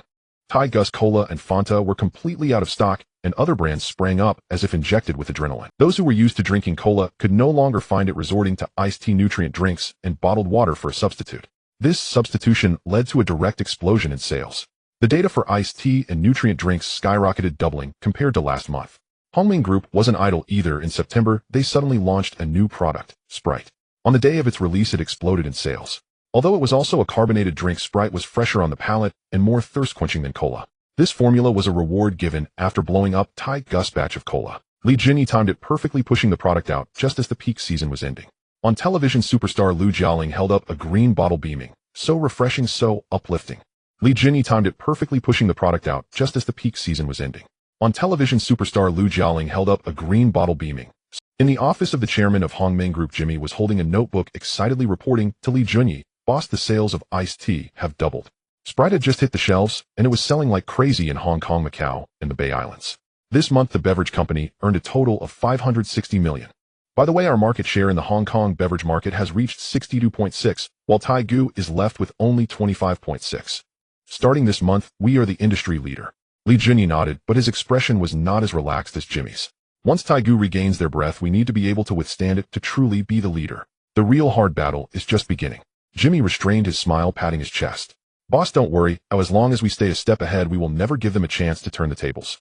On September 15th, Li Junyi appeared on a TVB interview program. The host was Li Ruodong, who was in great spirits, asking question after question according to the script given by the director. "Mr. Li, your company has genuinely overshadowed the British Capital Consortium in the beverage market for the first time. What are your thoughts?" The microphone was passed over, and Li Junyi's expression was calm, his tone unhurried. The Eagle Country folks held the economic lifeblood of Hong Kong for over a decade. But in recent years, Chinese merchants have been steadily rising, carving out our place in various industries. The beverage industry is just one piece. Our group's goal is to create world-class products that make our nation proud and sell them abroad to earn money from foreigners. His speech was clear and structured, with a grand vision infused with a sense of national pride, prompting applause from the Hong Kong audience in the studio. TVB had the highest viewership in Hong Kong, and once this episode aired, Li Junyi's name spread to every household. The title of Beverage King of Hong Kong was thus placed upon him. People in the upper circles began to take notice of him. At Zhang Chongbang's home, the remote control that he threw at the television caused the screen to flicker twice. Damn, has the TV station lost its mind? They treat him as a national hero. It's all about the money. Ah Bang, don't be like that. Mr. Li is a good person. The newspapers say he donated a lot of money to treat many children's illnesses and supported their education. Lon King had long since determined in her heart that Li Junyi was certainly not a bad person. Zhang Chongbang, on the other hand, was purely blinded by jealousy, which is why he kept holding on to Li Junyi. I'm telling you, I've determined to investigate his operations, and even if higher-ups intervene, it won't matter. Zhang Chongbang became increasingly agitated. Once he returned to the police station, he planned to raid Causeway Bay without telling anyone, going solo. On the other side, a message arrived from Deng Bo inviting Li Junyi to attend a meeting with Lian Sheng. The position of resident would soon be confirmed. Brother, whose side are we on this time? Big D or Alu? Fei Quan, with nothing to do, approached Li Junyi and chatted casually. I'm pretty close. That old man is all about the society. Li Junyi couldn't be bothered to respond. Those two were nothing but trouble, just there to watch the show. Big brother. Isn't Chuanbao from our uncle's generation? Fei Quan was completely baffled, not understanding the hidden meaning in Li Junyi's words. Same old place, the Deng Ait house in Sham Shuepa. The long table was filled with hall leaders and a bunch of older folks from the uncle generation. The two main figures had yet to arrive, but everyone else was already gathered. Your business has grown so big that even the foreign devils have been taken down by you. That's impressive. You've really got to help your brothers out. I always said was capable. It's only been a few months since he took over the Wanchai Hall, and he's almost outshining Tsun-Wan already. Maoduan, you've really struck gold by taking as your disciple. As soon as Li Junyi entered, the old folks heard. In the past, such matters were unthinkable. They were well aware from watching the news that Li Junyi was now a big boss thriving in business, and far wealthier than that Big D from Tsun-Wan. Don't worry, we're all family. If there's any benefit, I'll be the first to remember you all. Enjoying the feeling of being surrounded by a crowd, Li Junyi sat down at the front row of the conference table. Deng Bo looked at the scene with a complex expression. He tapped the table, signaling the meeting to start. I stand with Big D. Big D is strong and well-resourced. Lu is good too, but he's still lacking to sit in this position. The cold-headed one was the first to speak. He had received 200,000 from Big D and insisted on getting things done. What about you, Chuanbao? Whose side are you on? Chuanbao also benefited from Big D and was eager to shout for his boss. He pointed at another uncle and asked, I stand with Big D too. The old ghost supporting Lu couldn't sit still anymore and directly seized the opportunity to speak. Lu acts fairly. He has promised to find a way for the gang. We need to bring the gang into Tsim Sha Sui. I support Lu. As soon as the old ghost finished speaking, Chuanbao sneered, his words laced with sarcasm. Who doesn't say they're doing it for the gang? Can anyone say they're doing it for themselves? To get into Tsim Sha Sui. Let's get it first before we talk. I could say I want to land on the moon too. Chuanbao's mockery made the old ghost's face flush with embarrassment. He stood up and shouted at Chuanbao, Chuanbao, don't push it too far. How much did Big D really pay you? The two exchanged barbs for a while, but it was still Deng Bo sitting at the head who managed to restore order. With just a glance, Chuanbao and the old ghost immediately fell silent. All right, let's not let the younger ones see us making fools of ourselves.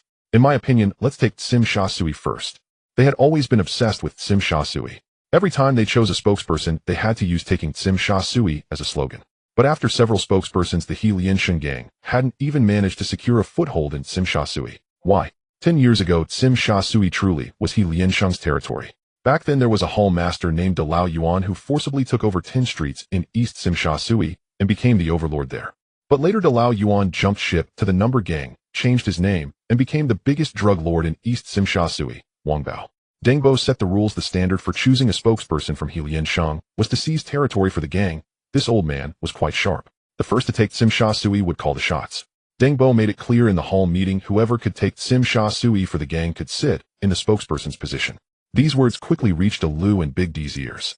Both began recruiting and training their men, preparing. Li Junyi sat in the back seat of a stretched Mercedes, poured himself a glass of 1982 Lafite, and said to Fei Quan and the others, Fei Quan, get your people ready. We're going to Tsim Sha Sui to scout the area and take down Xiaoshibolito first.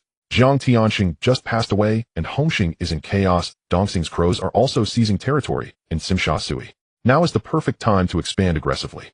Tsim Sha Sui is the busiest area. Running bars and opening gambling dens cannot be confined to the small area of Causeway Bay. It's only a matter of time before they break into Yao Tsimong. Understood, boss. Fei Quan was completely in awe of Li Junyi. Over the past year following him from Wanchai to Causeway Bay and then to Happy Valley, he had never lost a single battle. Seizing territory requires manpower. Li Junyi pulled another 2,000 younger brothers from the system, spending just over 1 million HKD. For him, people were the least valuable. He could have as many as he wanted without a second thought.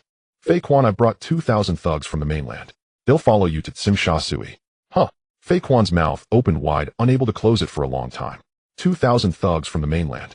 The previous groups that came from the mainland were all ruthless. Most of the younger brothers in Causeway Bay were also from the mainland, not afraid of hardship and not greedy for money, wholeheartedly loyal to Li Junyi. Boss, you really have connections.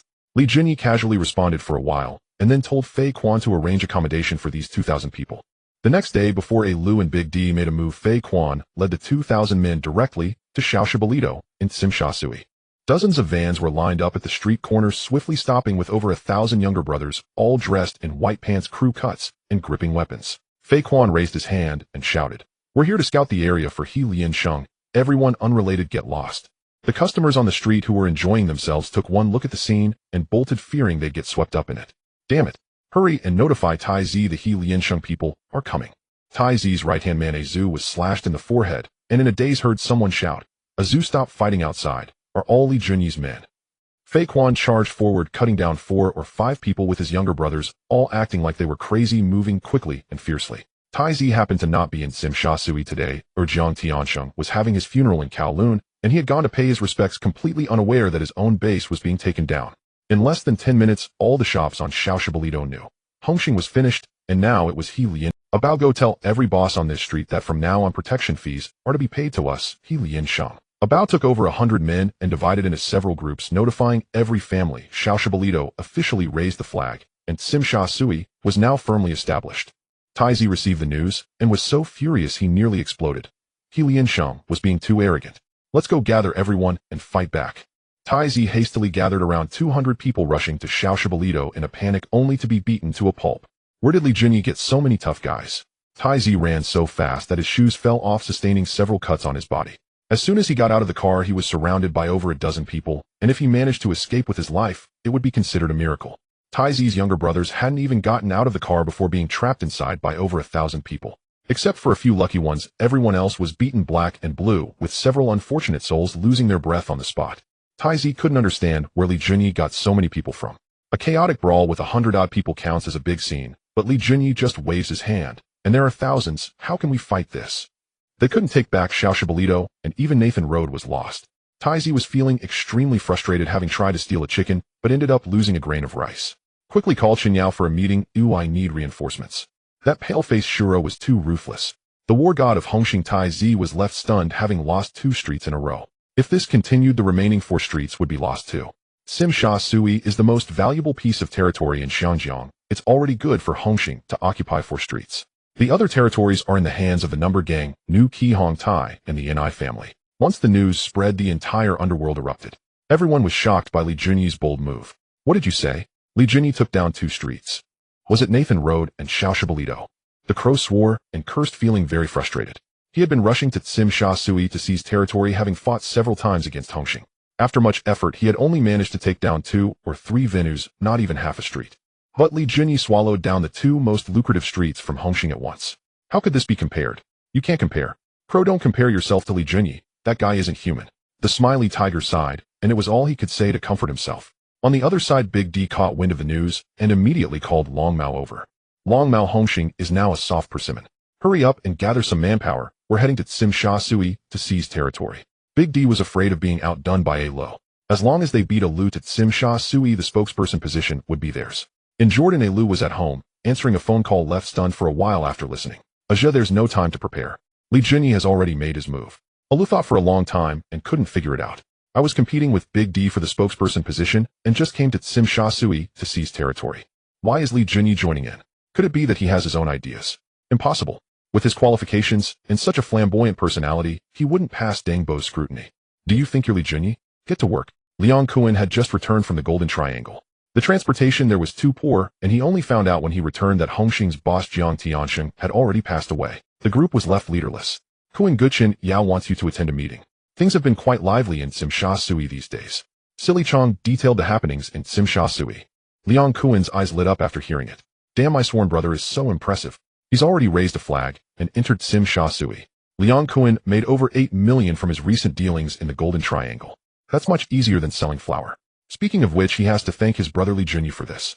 Although Liang Kuan isn't one to talk about loyalty, Li Junyi is now his cash cow, and he's more adept at hugging legs than anyone else. Let's go, I need to see how long Tai Zi's face can get." Ha. At the Hongxing headquarters, Qinyao face was as dark as a pan bottom. These past few days, he was almost crushed by the pressure. He was the white paper fan of Hongxing, having talked to both Dongxing and He Liansheng, asking them not to take advantage of the chaos. But not a single one paid him any mind. What are we going to do about Tsimsha-Sui? Tai Zi was the first to stand up, his tone very firm. "Of course we need to fight back. Each of your halls lend me 100 men, and I guarantee we can drive Li Junyi and that crow's gang out completely. No one below made a sound. Taizi stood there, his legs growing tired. No one was willing to lend him troops. The spokespersons for Tsim Sha Sui all had their own agendas. After all, this wasn't their territory, and if the people they lent out lost the fight, it would still be their own hall that suffered the losses. Ji Ge coughed twice and spoke up. I think it's better to push a leader out first to lead Hongxing over this hurdle. He was paving the way for Liang Kuan, having already received benefits from him. His words were all praises for Liang Kuan. Kuan has contributed a lot to the gang in these past few years. Whenever someone has an issue, he's always done his utmost. That is true. I back Kuan too. He once endured the worst, so our club could survive, even taught Chen Qi a lesson. His deeds are plain for all to see. Li Pengzi, Niu Ge and the others chimed in. Chen Yao listened at the edge and could only smile bitterly and nod. Kuan, so many brothers trust you, stop refusing and take it. With no big brother B to stand in his way, Liang Kuan's path flowed smoothly from then on. He put on an act of modest refusal for a moment, but in the end he sank into the dragonhead chair. For Taizi Ji's side, Liang Kuan pledged 200 men on the condition strike to D's group first, then deal with Wu Ya and Alu. We haven't enough manpower, we have to take them one by one. As for Liang Zai, Liang Kuan never intended to touch him. He knew the weight of that man's forces. He was the sort who kept private muscle at his beck and call. Using the name of Hongxing's dragonhead, Liang Kuan strong-armed the various halls into pooling their men. They scraped together 800, and with his 200 added, they mustered 1,000 fighters in all. On to D's end, when Chang Mao's convoy had just passed Qingshan Gonglu, Hongxing's informants had already sniffed out the movement and fed the details straight to Taizi Ge. How many did D bring across? 300 to 400 maybe. Damn, he thinks he's Liang Zai. Give these a taste if he Ji Zai. Taizi Ji's fury flared. What audacity for anyone and everyone to trample on him. Was the face of Hongxing's war god nothing? He laid an ambush at Guantang Jiulong on the only road from Tsuan to Jianshazue. As Chang Mao's convoy arrived, an explosive suddenly rolled out, and the vehicles went up in a roaring sea of flame. Get out of the cars, you bastards. Cut them down. Shadows poured from both sides of the lanes. Hongxing's assembled men flooding the streets. At Hongming Group, someone reported, last night, Hongxing ambushed a D. Chang Mao was hacked to death in the street. They took a heavy toll. Gao Jin pressed his hand over his mouth to stop himself laughing aloud. Chang Mao had assumed Liang Zai, he could be taken easily, marched off to show his strength, and grossly misread the hand he held. Fei Quan laughed so hard he slapped his thigh. Chang Mao had charged out from Tsinwan full of bravado and never even cast a shadow over Jianshazue. He'd been served his last meal halfway there. With this victory, Hongxing had turned their fortunes around and reclaimed all the face they had lost. All right, enough. We're all brothers, don't laugh so loud. The room dissolved into boisterous laughter. Li Junyi laughed the loudest of all. This D had truly shamed He Lianxing to the core. He stilled his laughter and asked, what about Lu? If the D had moved, Lu could not sit idle. Planting a flag in Jianshazue meant fighting for the right to speak. Ali's man Asia saw Chang Mao killed and was so frightened he turned his 100 or so knife men and Jordan's turf was small. Li's hall mustered barely 100 fighters in total. This time he had poured everything he had into the field. Once even a ruthless figure like Chang Mao was cut down, morale collapsed. Li Junyi scoffed, Wulong Fengchu. Such rubbish, and they dare vie for leadership. They've made fools of themselves, he said, shaking his head. He reflected on how He Lianxing had deteriorated year after year, younger men getting worse. The root lay with that old Deng Bo. Envious of talent, obsessed with balance, he crushed capable juniors and promoted obedient puppets, plunging the whole group into chaos. Fei Quan, quick of tongue, blurted, Ego, why don't you run for the top? Imagine the prestige if you become the group's boss. Before the words landed, Jimmy interjected, Fei Quan, you don't understand.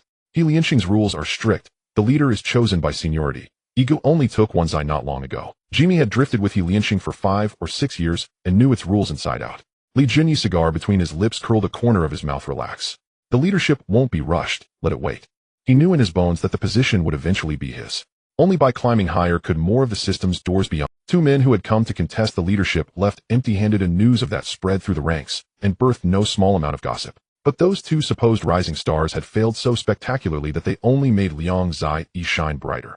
He had brought 2,000 men to plant his flag, and the operation went off flawlessly. The whole island buzzed with the tale. Titles were heaped on Li Junyi, He Lianxing's war god, the hottest rising star on the street, the only one with the twin flower red staff. Every alleyway talked of how Liang Zai had struck Hongxing's prince so that he could not even dismount his car. Standing on the shoulders of Hongxing's war god, Li Junyi vaulted to the summit. Every day hundreds of low-rank operators came begging to affiliate with his dock. Annoyed by the pestering, Li Junyi had Fei Quan select a band of fighters who were both capable and loyal, and set up an incense hall to recruit. Gunmen Shi from Halma Bang and Hei Lang from Xing are willing to switch over to you. Li Jinyi nodded, collected his due, and brought Mang Shi and He Lang under his banner. Mang Shi went with Gao Jin, He Lang answered to Fei Quan. In the next 2 weeks, He Lang and Bao led thousands of foot soldiers rampaging through Jiansha Zui, taking a street each from Dongliansha and the Shui Fang, and pushed themselves squarely into the district's sphere of influence. Tiny Jiansha Zui to control 5 streets was to be a regional overlord. The balance now stood among He Haoma Bang Hong Tai and Li's faction. Li Jinyi ordered Bao and the others to pause and consolidate their gains. He also had Jimmy open a bar and a karaoke on Salisbury Road and another on Kimberley Road. 8 venues in a single month. The speed left rivals gaping. When fourth uncle saw it, even he shook his head. Hey, your cash flow is too violent, I can't keep up with you. Li Jinyi held 90% of those venues. The other 10% was quietly held by Li Juanxia's brother-in-law, the superintendent. Plainly it's money for Li Juanxia, Li Jinyi demurred. Fourth uncle, you are too modest. You are the real water source, my small funds mean little. The 2 men had a reciprocal affection born of favors and respect. But to run the streets is to invite trouble. Ika, something's happened in Causeway Bay, Gao Jin whispered into Li Jinyi. Li Jinyi excused himself from the other bosses and slipped into a private room. Speak. What's the matter? The Fuhao's business has collapsed these past few days. The cops keep coming to check the tables, customers are fed up, the cops checking every day. Ridiculous. The uniformed boys nearby are already greased. Behind them is Li Juanxia. Which policeman would be so brazen? Zhang Chongbong, that stubborn fool, keeps coming with men to check like he's immune. A homicide inspector has the authority to check IDs, but he would not usually behave like this, unless he's offended the wrong people. Li Jinyi's eyes narrowed. If he can't be bought, then remove him. Kept alive, he would be a menace. Li Jinyi's gaze hardened. If the matter had not reached this point, he would never have taken. Have Chiu Gongao lead the team. Do it clean. He's a chief inspector. If he dies, the police department will blow its top. Chiu already had a grudge with the cop, but letting him act would also let him vent. Li Jinyi had thought it through to this layer. Understood, boss. Gao Jin took out his phone and called Chiu, ordered him to stop dawdling and move. Chiu assembled 7 men. Besides Gongzi Hua and Bao Zhu, he picked 4 of the security firm's toughest first-rate killers.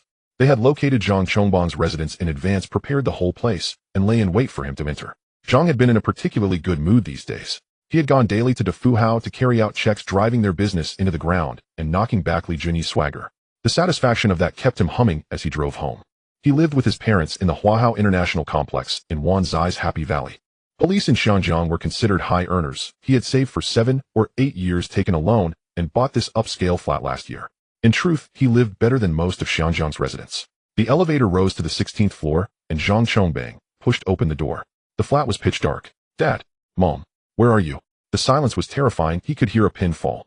In the darkness, 8 eyes stared at him like a pack. Bang, bang, bang. Chiu Gongao, wearing night vision gear, squeezed the trigger.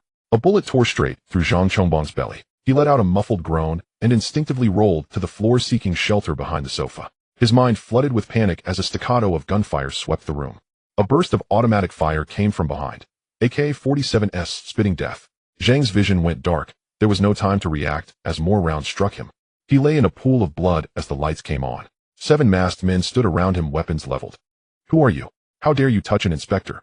Zhang raged, bewildered that anyone in Xinjiang could be so brazen as to attack a chief inspector in his own home. Chiu's voice was as cold as crushed ice. Mister Li asked me to ask you something. As for Inspector Lon King, Mr. Li said he would see to her. Zhang's lungs heaved. This was Li Jinyi's doing.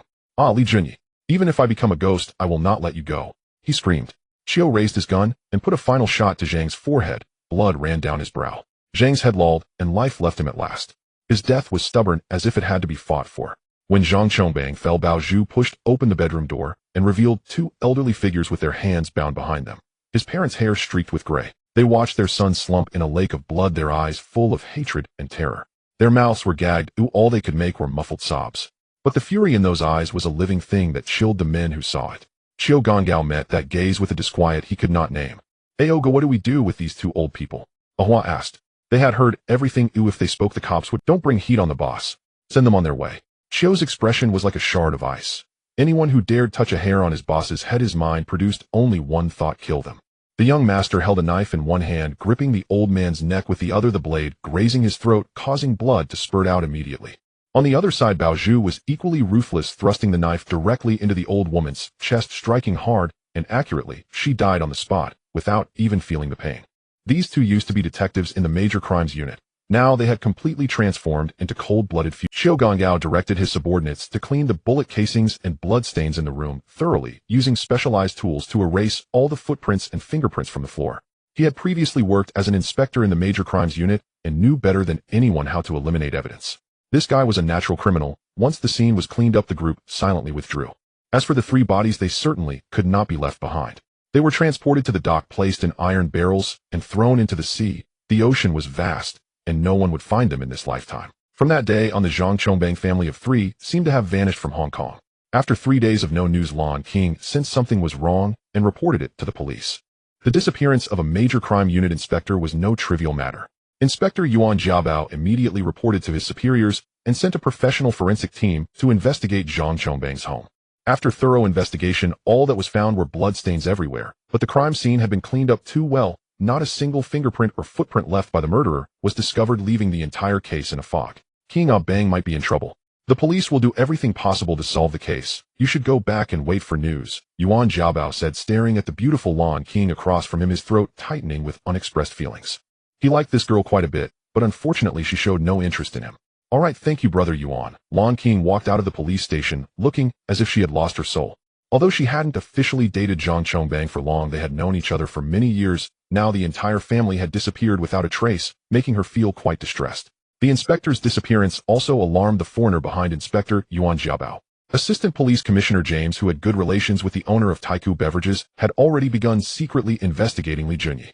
The foreigner was no pushover. Although there was no evidence on hand, Zhang Chongbang had coincidentally investigated Li Junyi's operations before his disappearance, making it possible that he was retaliated against. On the other side, Big D from Tsin Wan could no longer hold on and came to find Li Junyi to talk. Li Junyi met him in a luxury restaurant, dressed in a full suit, looking quite the part, putting on a big boss airs. I heard you also want to run for the position of the gang's spokesperson. I advise you not to waste your efforts. In this line of work, seniority is everything. I thought about running in the last 2 sessions, but I was eliminated by that old man Deng Bo. How about this? You support me fully and he'll take over the Tsim Sha Sui operations. When I become the spokesperson, you won't regret it. Big D spoke confidently, asking Li Junyi to transfer the Tsim Sha Sui territory to him, and to put on a show pretending to have taken it from another gang. Li Junyi felt a toothache. Big D was clearly trying to commit election fraud and wanted to drag him down with him. 20 million. He'll give you the territory, and he'll play along with your act. Li Junyi quoted an exorbitant price. Big D had the most money in the gang. If he didn't fleece him, who else would he fleece? What did you say? A venue along with land and renovations at most costs 800,000. You ask for 20 million Hong Kong dollars. Are you out of your mind? Big D's eyes nearly popped out. He simply couldn't handle that price. He spent only 200,000 to bribe an uncle. The entire budget for running for the spokesperson position was only 2 to 3 million. But this is the Tsim Sha Sui territory. If you Big D had a bar in Tsim Sha Sui, it would be quite prestigious. A one-time price, take it or leave it. Li Junyi wore a smile on his face, but his eyes were fixed on Big D. He had accurately gauged that this person cared about face and would definitely want to take this position.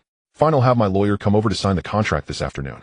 Pleasure doing business. Li Junyi smiled and reached out his hand. Big D, however, couldn't smile. Oh, it felt like a knife was cutting through his heart. But at this critical moment, the position of the gang's spokesperson was fiercely contested, so he could only accept it.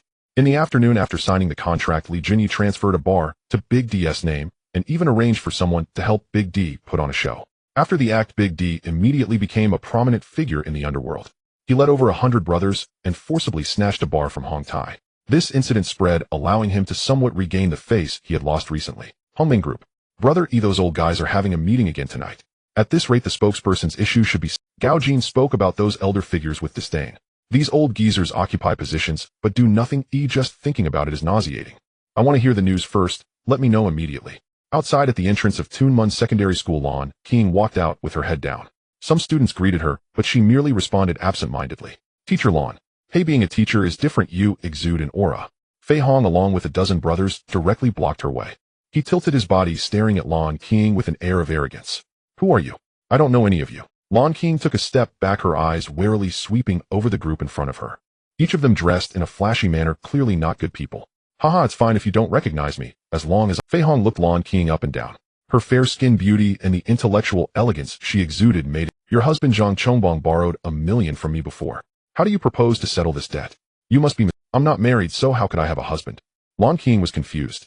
She hadn't even registered her marriage with Zhang Chongbang. Besides, how could Zhang Chongbang, a police officer, possibly go out and borrow money? The truth is that Zhang Chongbang's father had become readied from gambling and borrowed money using his son's name. Fei Hong of the Changle gang had lent him this $1 million to help him out, considering that his son was a police inspector. However, Fei Hong never expected that the entire Zhang Chongbang family would disappear without a trace. That million was essentially thrown away. He had gone through great lengths to inquire around, and found out that Zhang Chongbang had a girlfriend teaching at the 12th secondary school. And so he brought his people to find her. Zhang Chongbang owes us $1 million with interest. It's now 230,000.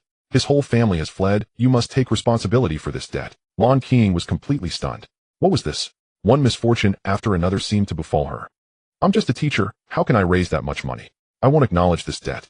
Lan Qing shook her head firmly. She had only been teaching for a few years, and she couldn't even come up with 200,000, let alone 2 million. Can't come up with the money. Then your body will be your capital. You can work in my establishment for a few years, and your debt will be cleared.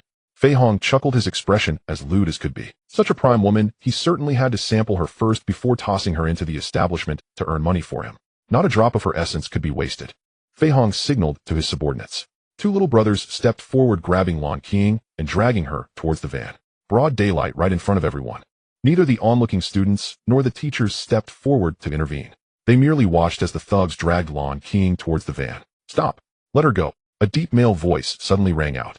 Fei Hong turned his head to see dozens of muscular men in suits and ties striding towards him. The leader was a young man, quite handsome, dressed in a white handmade Armani suit, his hair slicked back, exuding and, damn, playing the hero to save the beauty. What's it to you? Are you going to pay her debt? Fei Hong, being the boss of the Changel gang with hundreds of men under him, didn't take this group of pretenders seriously at all. Kid, keep your eyes open. I'm Fei Hong of the Changel gang. This girl is spiky. Don't risk your life for a woman. Fei Hong unbuttoned his floral shirt, revealing 2 dragons entwined around a pearl on his chest, tattooed clearly. He wore a gold chain as thick as a thumb around his neck, making it clear that he was someone who mingled in the underworld of. One of his sharpie little brothers recognized the man opposite and quickly leaned in to whisper, "Bro, this guy is Li Junyi, the white-faced Shura, a big shot from the Yaomati side." Upon hearing this, Fei Hong was momentarily stunned. Although he felt a bit uneasy, he couldn't lose face. He straightened his neck and declared, "So what if you're handsome? It's only right to repay debts. This debt must be paid in full." Li Junyi didn't waste words with him and directly replied, "I'll pay her debt." "How much does she owe?" "With principal and interest, 230,000. If you're paying for her, I'll give you a discount, 200,000 flat." Li Junyi smirked slightly, snapping his fingers. A little brother immediately handed over a leather suitcase, which he tossed in front of Fei Hong. Fei Hong was completely dumbfounded. Was it really that simple? Wasn't the white-faced Shura known for being ruthless?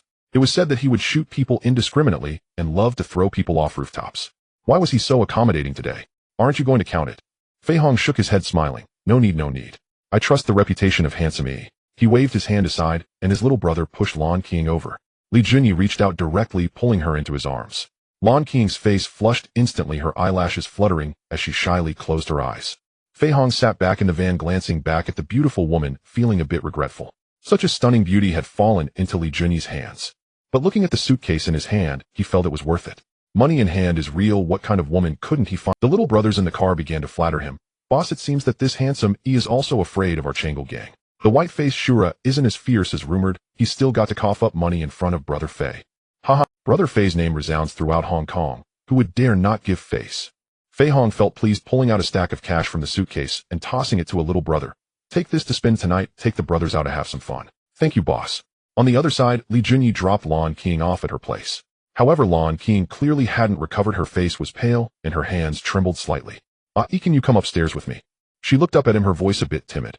"I'm afraid Bang's enemies will come look." After hesitating for a moment, she continued, "I'm scared those thugs will come back to block me.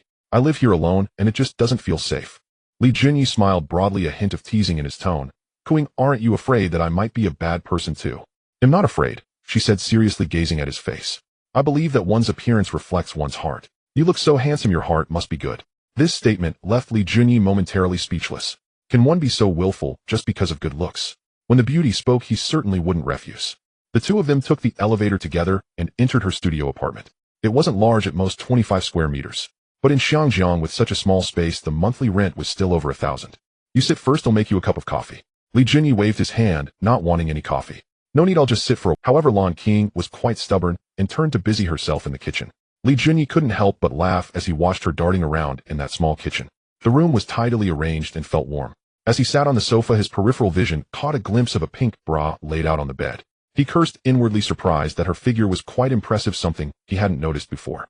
By the time Lan Qing brought out the coffee, Li Junyi was already sitting upright, his posture perfect. She noticed this and felt a surge of affection for him. The two of them chatted while sipping coffee. "I'll repay you slowly. I really owe you one today. Lon King hadn't fully recovered from the shock. Being tied up in such a place if forced to do something terrible, despite her usual assertiveness, encountering such a situation made her legs weak with fear. Fortunately, Li Jinyi arrived just in time, and at that moment, she felt a sense of security she had never experienced before. It's a small matter. This place is too cramped, why not move to somewhere more spacious? Easier said than done, I have no money. You the big boss really can speak without considering the pain of others. Lon King rolled her eyes. The housing prices in Xianjiang were rising absurdly every day and rents were skyrocketing. For an ordinary white-collar worker like her, living in such a place was already quite fortunate. I have money. I can buy you a 1,000-square-foot apartment, and then you won't have to live in this shabby place anymore. As soon as Li Jinyi said this, Lon King understood immediately. She didn't directly refuse. The power of a 1,000-square-foot mansion was considerable, and after today's heroic rescue her defenses were beginning to waver. Li Jinyi seized the opportunity and took her delicate hand in his. Cooing, I fell for you the moment I saw you. Be with me. Lon King was taken aback, nodded shyly, and leaned into his embrace. The subsequent events unfolded naturally. Meanwhile, Fei Hong returned to his villa in Wan Chai, humming a little tune. He opened his suitcase, revealing stacks of $1,000 bills spread across the bed. He lay back on the bed, sinking into the pile of money. I thought I wouldn't get this money today. Oh, I didn't expect Li Jinyi to be so easy to talk to. Thinking of how straightforward Li Jinyi had been, Fei Hong felt a little uneasy. He was almost ready to give up when the other party handed over the money without a second thought. It seems the rumors outside were true. Li Jinyi was quite the womanizer. To pursue a woman, he tossed out several million without batting an eye. What wealth! Knock, knock, knock. The door was knocked on. Fei Hong quickly locked away over 200,000 in cash, then stepped forward to ask, "Who's there?" "Just checking the water meter, routine inspection." As the door opened, a sudden thought flashed through Fei Hong's mind. Something was off. Checking the water meter at this hour. When did the water company become so dedicated? He quickly pushed the door shut, but it was already too late. A kick from outside sent the door crashing open, and 5 masked thugs rushed in. Each of them was armed, and the leader wielded an AK-47. Fei Hong's mind buzzed. His first reaction was that he was being double-crossed. From the looks of it, they were most likely from the mainland. "Bro, are you sure you've got the right person?" The leader, Qiu Gongao, said nothing more and shot directly through Fei Hong's calf. Fei Hong screamed in agony, collapsing on the spot. "Hand over the money, and I won't harm you." Hearing that they were after money, Fei Hong quickly put on a pitiful act, crying, "Poor bro, I'm just a worker. I only earn 3,000 or 4,000 a month. This is all I have, just enough for the brothers to have some tea." He pulled out over 1,000 in change from his pocket and handed it over. Qiu Gongao found it amusing. "You're acting pretty convincingly. Your acting skills would be enough for a supporting role in a movie." "Fei Hong, are you trying to play me?" He pulled out a small knife from his waist and stabbed it into the inner thigh of Fei Hong. Fei Hong screamed in agony. "3, have the money in the safe." Ahua searched Fei Hong and found the key, then went to open the safe. Inside there were neatly stacked stacks of Hong Kong dollars. Besides the 230,000 he received today, there was another 15 million. Ahua and Bao Zhu grabbed bags and stuffed all the cash and jewelry from the safe inside, leaving not even a single. Fei Hong knelt on the ground, tears and snot covering his face, his voice breaking. "Please, don't take it all, just leave me a little. 1,000,000 would be fine." His heart ached fiercely. This money was the blood and sweat he had fought for over 10 years in the gang, earned one knife at a time on the streets of Xianjiang. "Boss, these gangsters are really fat. They each hide their wealth so well." The young master gazed at the 2 bulging bags, a glint of greed flashing in his eyes, but glancing at his nearby brothers, he dared not reach out. These short-sighted fools wouldn't dare deposit their money in a bank. After a lifetime of stealing and cheating, it's strange they don't have a little foundation. Fei Hong is a small leader of the Chang'e gang, relying on car theft and underground dealings. He saved over 10 million, which isn't anything remarkable. "You've taken all my money, can you let me go?" Qiu Gongao smirked coldly, raised his hand, and struck Fei Hong on the neck with a knife, hand knocking him out cold. He coldly tossed out a line, "Drag him away, clean the place, and wipe off all the fingerprints." 2 enforcers carried Fei Hong and stuffed him into a car, driving him to a remote beach in Wan Chai. They bound Fei Hong's hands behind his back and stuffed him into an oil drum. When Fei Hong groggily woke up, the sea breeze blew and he shivered, looking down at himself and getting frightened. "Where is this? What do you want from me? I've given you the money. Oh, why won't you let me go? Even thieves have their rules. You can't break the code of conduct of the big circles." Fei Hong shouted hoarsely, desperately, trying to suppress the trembling inside him. At that moment his eyes caught a figure standing on the rocks not far away. The person was tall and slender, dressed in a white handmade Armani suit, watching him with an amused expression. "Oh no, it's Li Jinyi." Fei Hong's mind buzzed. Everything became clear. It turned out this entire setup was a scheme orchestrated by the very Li Jinyi before him. "It's you. Ego, just a few hours ago you handed me 230,000, and now you've taken it back. And you even took away all my life savings. One shouldn't be this heartless." Sitting in the oil drum, Fei Hong's lips moved incessantly, looking as wronged as a bullied child. He never expected that the refined Li Jinyi could do such a despicable thing behind his back. This man was truly shameless to the core. Li Jinyi tossed his cigar into the sea, looking at Fei Hong with a smile. So how's it going? My money isn't easy to Fei Hong was so angry he felt pain in his lungs. This Li Jinyi was too ruthless. Not only did he rob him, but he also intended to silence him. Ega, let's talk this out. I don't want the money, you'll take the blame this time.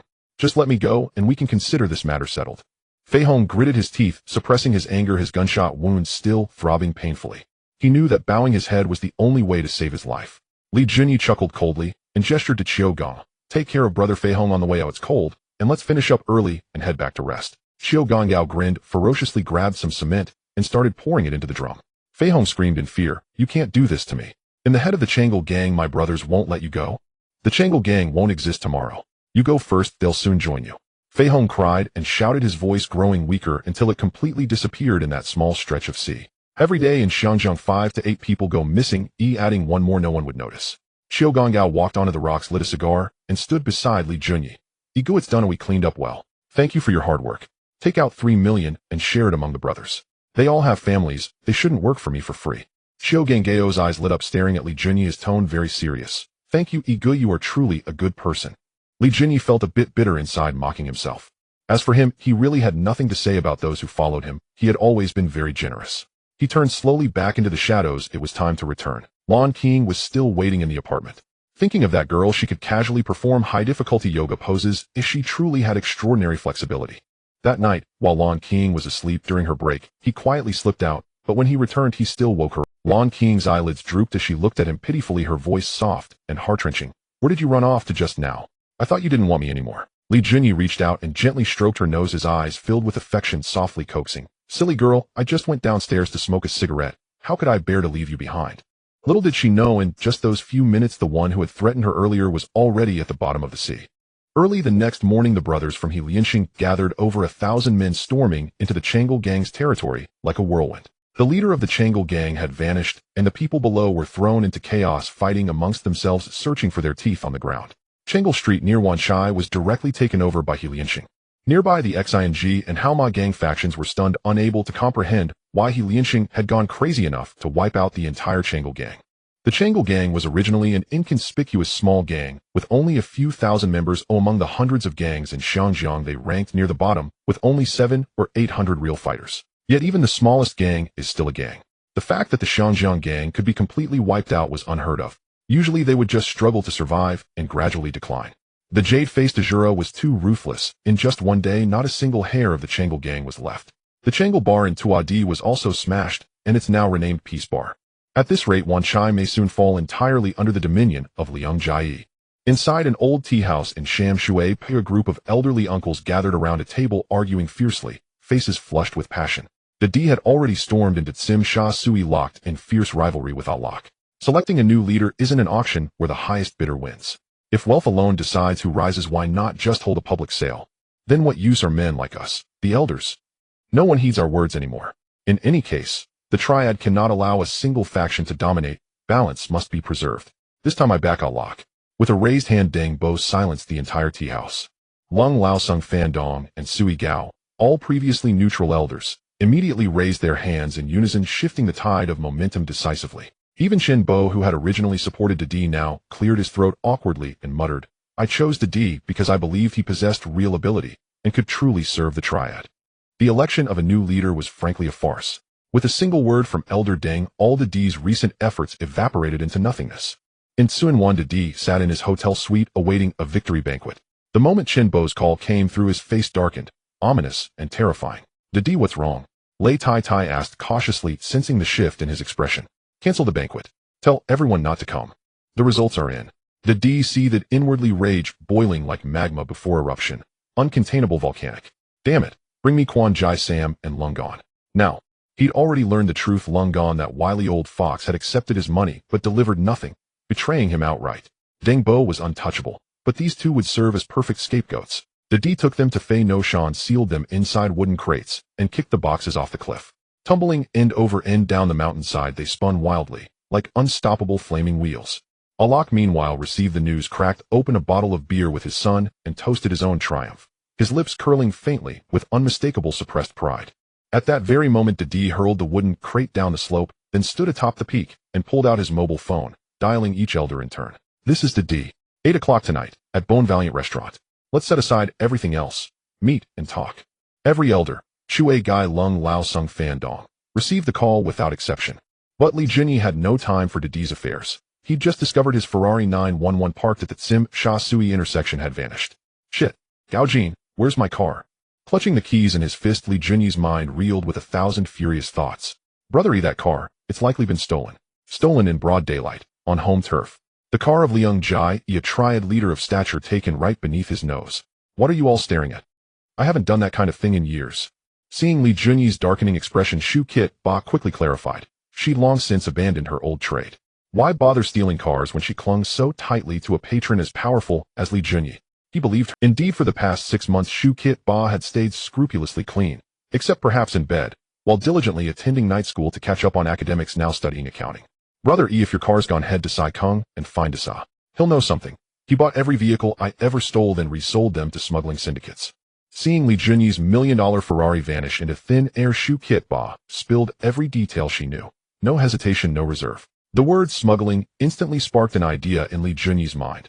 He still had 10 modified high-speed speedboats lying dormant in his system space. Let's go to Sai Kung to see Dasa. Bring plenty of men. Don't let those rural folk think we're easy prey. Sai Kung, nestled in the southeastern corner of the New Territories, was remote, a true backwater region. Vast in land area, yet sparsely populated, its coastline stretched endlessly. Its economy revolving almost entirely around the sea, and smuggling thriving openly here. Dasa's open-air eatery usually saw modest business, but today over a dozen Mercedes-Benz vehicles lined up outside like a serpent. Brother Dasa, there are many cars outside. What's so special about a few cars? Are people bringing goods for me to move? Dressed in casual wear, Dasa looked like a respectable businessman, but his coarse meaty face betrayed his true nature. All Mercedes, over a dozen. Must be big figures from Tsim Sha Sui. His underling stammered nervously. This display of power was unprecedented in his experience. Really? Let's go take a look. Dasa strode out of the eatery flanked by 6 or 7 men. The eatery was merely a front. The real business was receiving stolen goods. Just then Li Jinyi stepped out of a car with Gao Jin and dozens of brothers, a wave of 40 or 50 men surging toward the eatery. Seeing the row of luxury Mercedes parked roadside, Dasa's heart lurched. He knew well each Mercedes cost at least $1 million, yet even his underlings rode in them. What kind of authority commanded such spectacle? Senior brothers, may we ask your names? Smiling broadly, Dasa rushed forward. His tone markedly warmer, more deferential than when he'd met Chan Ho Nam. You're Dasa? Yes, I'm Dasa. May I ask the honor of your name, senior brother?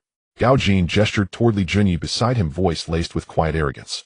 My boss, Liang Jai. A blue Ferrari was stolen from East Tsim Sha Sui. Liang Jai. Though Dasa holed up in rural Sai Kung, the legend of the white-faced demon slayer was already deeply ingrained in his memory. Dasa immediately bowed low, grinning obsequiously. A guac. Check immediately. Have you taken in any Ferrari 911s lately? Brother please have a seat. And try our Sai Kung specialty freshly caught Dongxing grouper hauled from the sea. Dasa submitted. Smuggling operations commenced. Sai Kung Dasa's eatery. Li Jinyi sat across from Dasa, making idle small talk. Moments later, a subordinate returned and whispered briefly into Dasa's ear. Brother your sports car has been found. Stolen by some obscure youngster. It's in my warehouse. I'll return it to you today. A guac. Send someone to bring the car here. Dasa adopted a posture of deep humility. He knew full well that this man, outwardly refined and composed, could annihilate even fearsome factions like the Chung Lok Society with chilling ease. A faint, inscrutable smile played upon Li Jinyi's lips as he glanced at Dasa. His tone calm, measured. Dasa, how much did you pay to secure the car? I'll reimburse you fully. You shouldn't bear the loss. Dasa froze. The more courteous Li Jinyi became, the more unsettled he felt. Men at the apex of power never offered kindness. They devoured without leaving bones. Chan Ho Nam might only beat him senseless, but crossing Liang Jai meant forfeiting one's life. Hadn't Shan Gai and Detin both of whom once humiliated him, been systematically erased by this very man? Trivial sum, no need to mention it. Li Jinyi snapped his fingers. A subordinate stepped forward, placing a leather briefcase on the table with a sharp, decisive click. Inside lay stacks of crisp HK1000 notes, golden bills gleaming under the light. 1 million, my greeting gift. Dasa's mind reeled. He'd paid only HK1000 for that Ferrari, yet Li Jinyi casually tossed down 10 million Hong Kong dollars. Still faced with that mountain of cash, Dasa's throat involuntarily tightened. Li Jinyi withdrew a cigar from his collar. Bao instantly lit it. He exhaled a slow, silvery plume. Impressive. Bring your men, and this money becomes yours. What? Dasa jolted back to reality. Of course there were no free gifts in this world. Brother I've always worked solo. I don't wish to serve under anyone. Your generosity honors me deeply. Dasa declined stealing himself. He'd once belonged to the number gang, but preferred solitude, ruling Sai Kung as a local kingpin, avoiding ties with Triad leaders elsewhere. Li Junyi sought entry into smuggling, but lacked both reliable channels and experienced boatmen. Dasa of Sai Kung controlled precisely that network, hence Li Junyi's personal visit. Too little. Li Junyi tilted his chin upward. Then add another case, 2 million Hong Kong dollars. You couldn't earn that in a year, not even close. Dasa's gaze flickered, indecision warred visibly within him. Boss, their waists are bulging. They're all armed. Aguak leaned in, whispering urgently. Dasa scanned the group, and indeed every one of Liang Jie's men wore visible firearms beneath their jackets. His heart clenched sharply. Dasa had never excelled at violent confrontations, otherwise Chan Honam wouldn't have beaten him so thoroughly in the first place. Brother E, I'm with you. I'll switch allegiance to Walin Shang. I'll serve under you. With a thud, Dasa dropped to his knees and presented a formal red envelope containing HK officially transferring his loyalty and swearing fealty to Li Junyi. Triad tradition dictated that once sworn to a master, betrayal was tantamount to sacrilege, punishable by the strictest codes of brotherhood. Good. Now tell me about your smuggling crew. The moment smuggling was mentioned, Dasa's eyes lit up, and he launched into a torrent of vivid detail. Boss, I mainly traffic vehicles to Japan and Taiwan. All cars are stolen or seized, essentially zero cost. One run to Korea or Taiwan nets several $100,000. Li Junyi's brow lifted. He detected a flaw. Why go so far when the mainland lies barely 15 kilometers away? Delivering to Shenzhen would be far more efficient. Dasa sighed. It's not that the mainland lacks appeal. It's that anti-smuggling enforcement there is merciless. His aging iron-hulled vessels were too slow, easily intercepted by mainland customs patrols. The moment Li Junyi spoke those words, Dasa's eyes widened in stunned disbelief.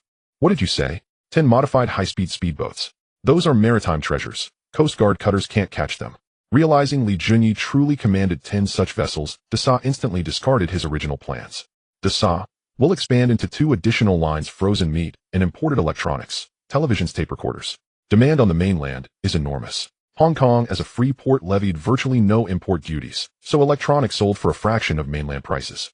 A locally made radio selling for 100 Hong Kong dollars in Hong Kong fetched hundreds on the mainland. That massive price gap stemmed almost entirely from tariffs, essentially trade barriers shielding domestic manufacturers. Brilliant. Boss, I bow to your intellect.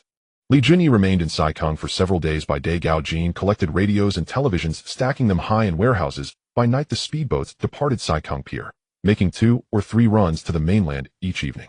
Each round trip yielded profits of at least 1 million Hong Kong dollars. Once Dasa calculated the numbers, he was utterly dazed. He approached Li Junyi, voice tinged with awe and envy. Boss, all that smuggling I did before was for nothing. A month's work cannot match what you earn in a single day. I am truly convinced, wholly and without reservation. After witnessing Li Junyi's skill, Dasa fell completely into line, working steadily at his side. The money they took in was more than double what he had earned before. Li Junyi himself was astonished by the figure. The profits in smuggling were staggering. Over 1 million in a single night. It was undeniably powerful. 30 million, and that was with only 10 large smuggling boats running. Li Junyi began calculating, planning to gather another 30 vessels from the market. At that pace, they could make 100 million a month.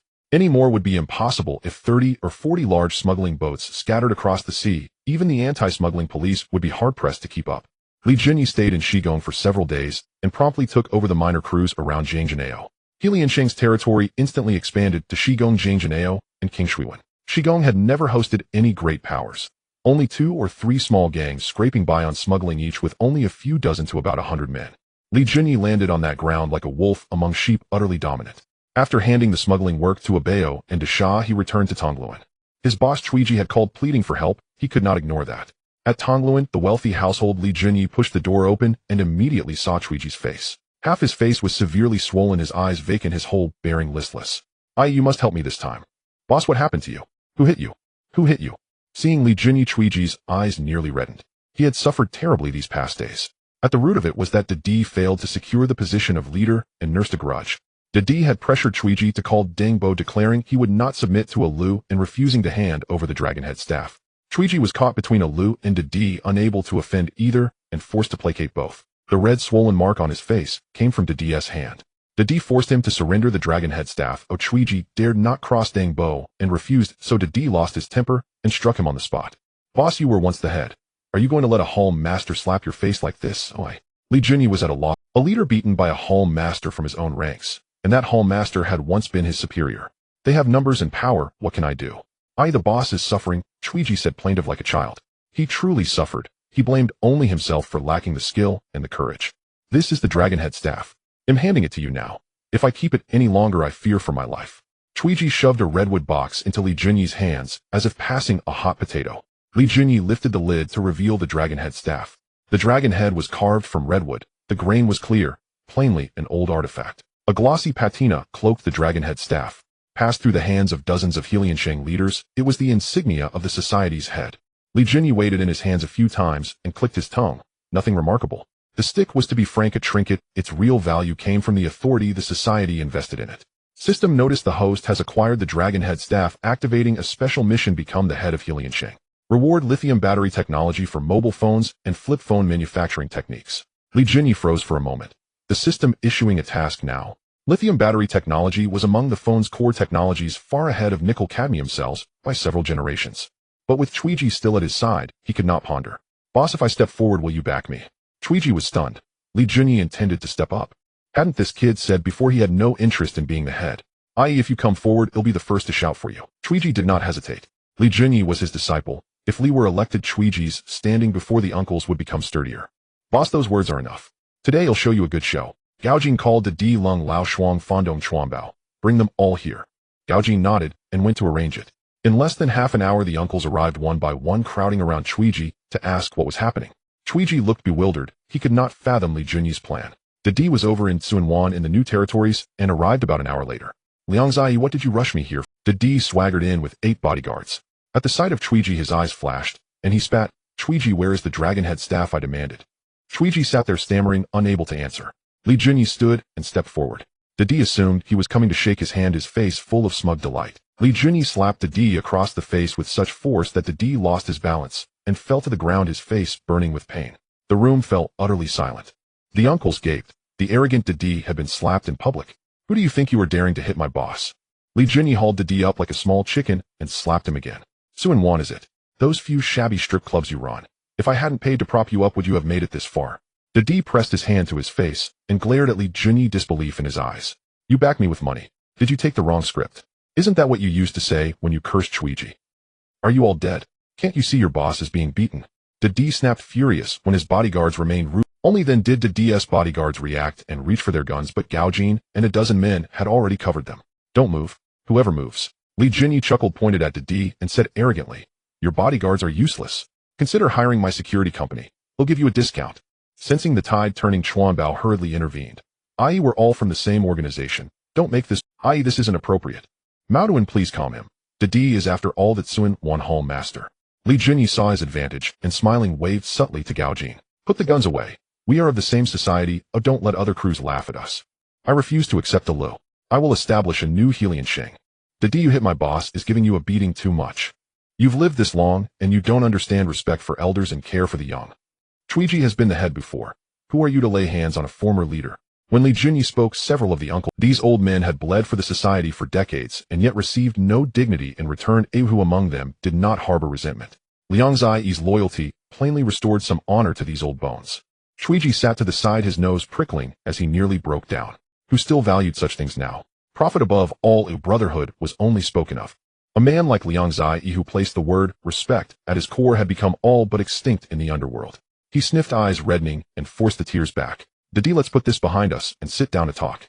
Di seethed, but having taken those punches, further escalation would only humiliate him.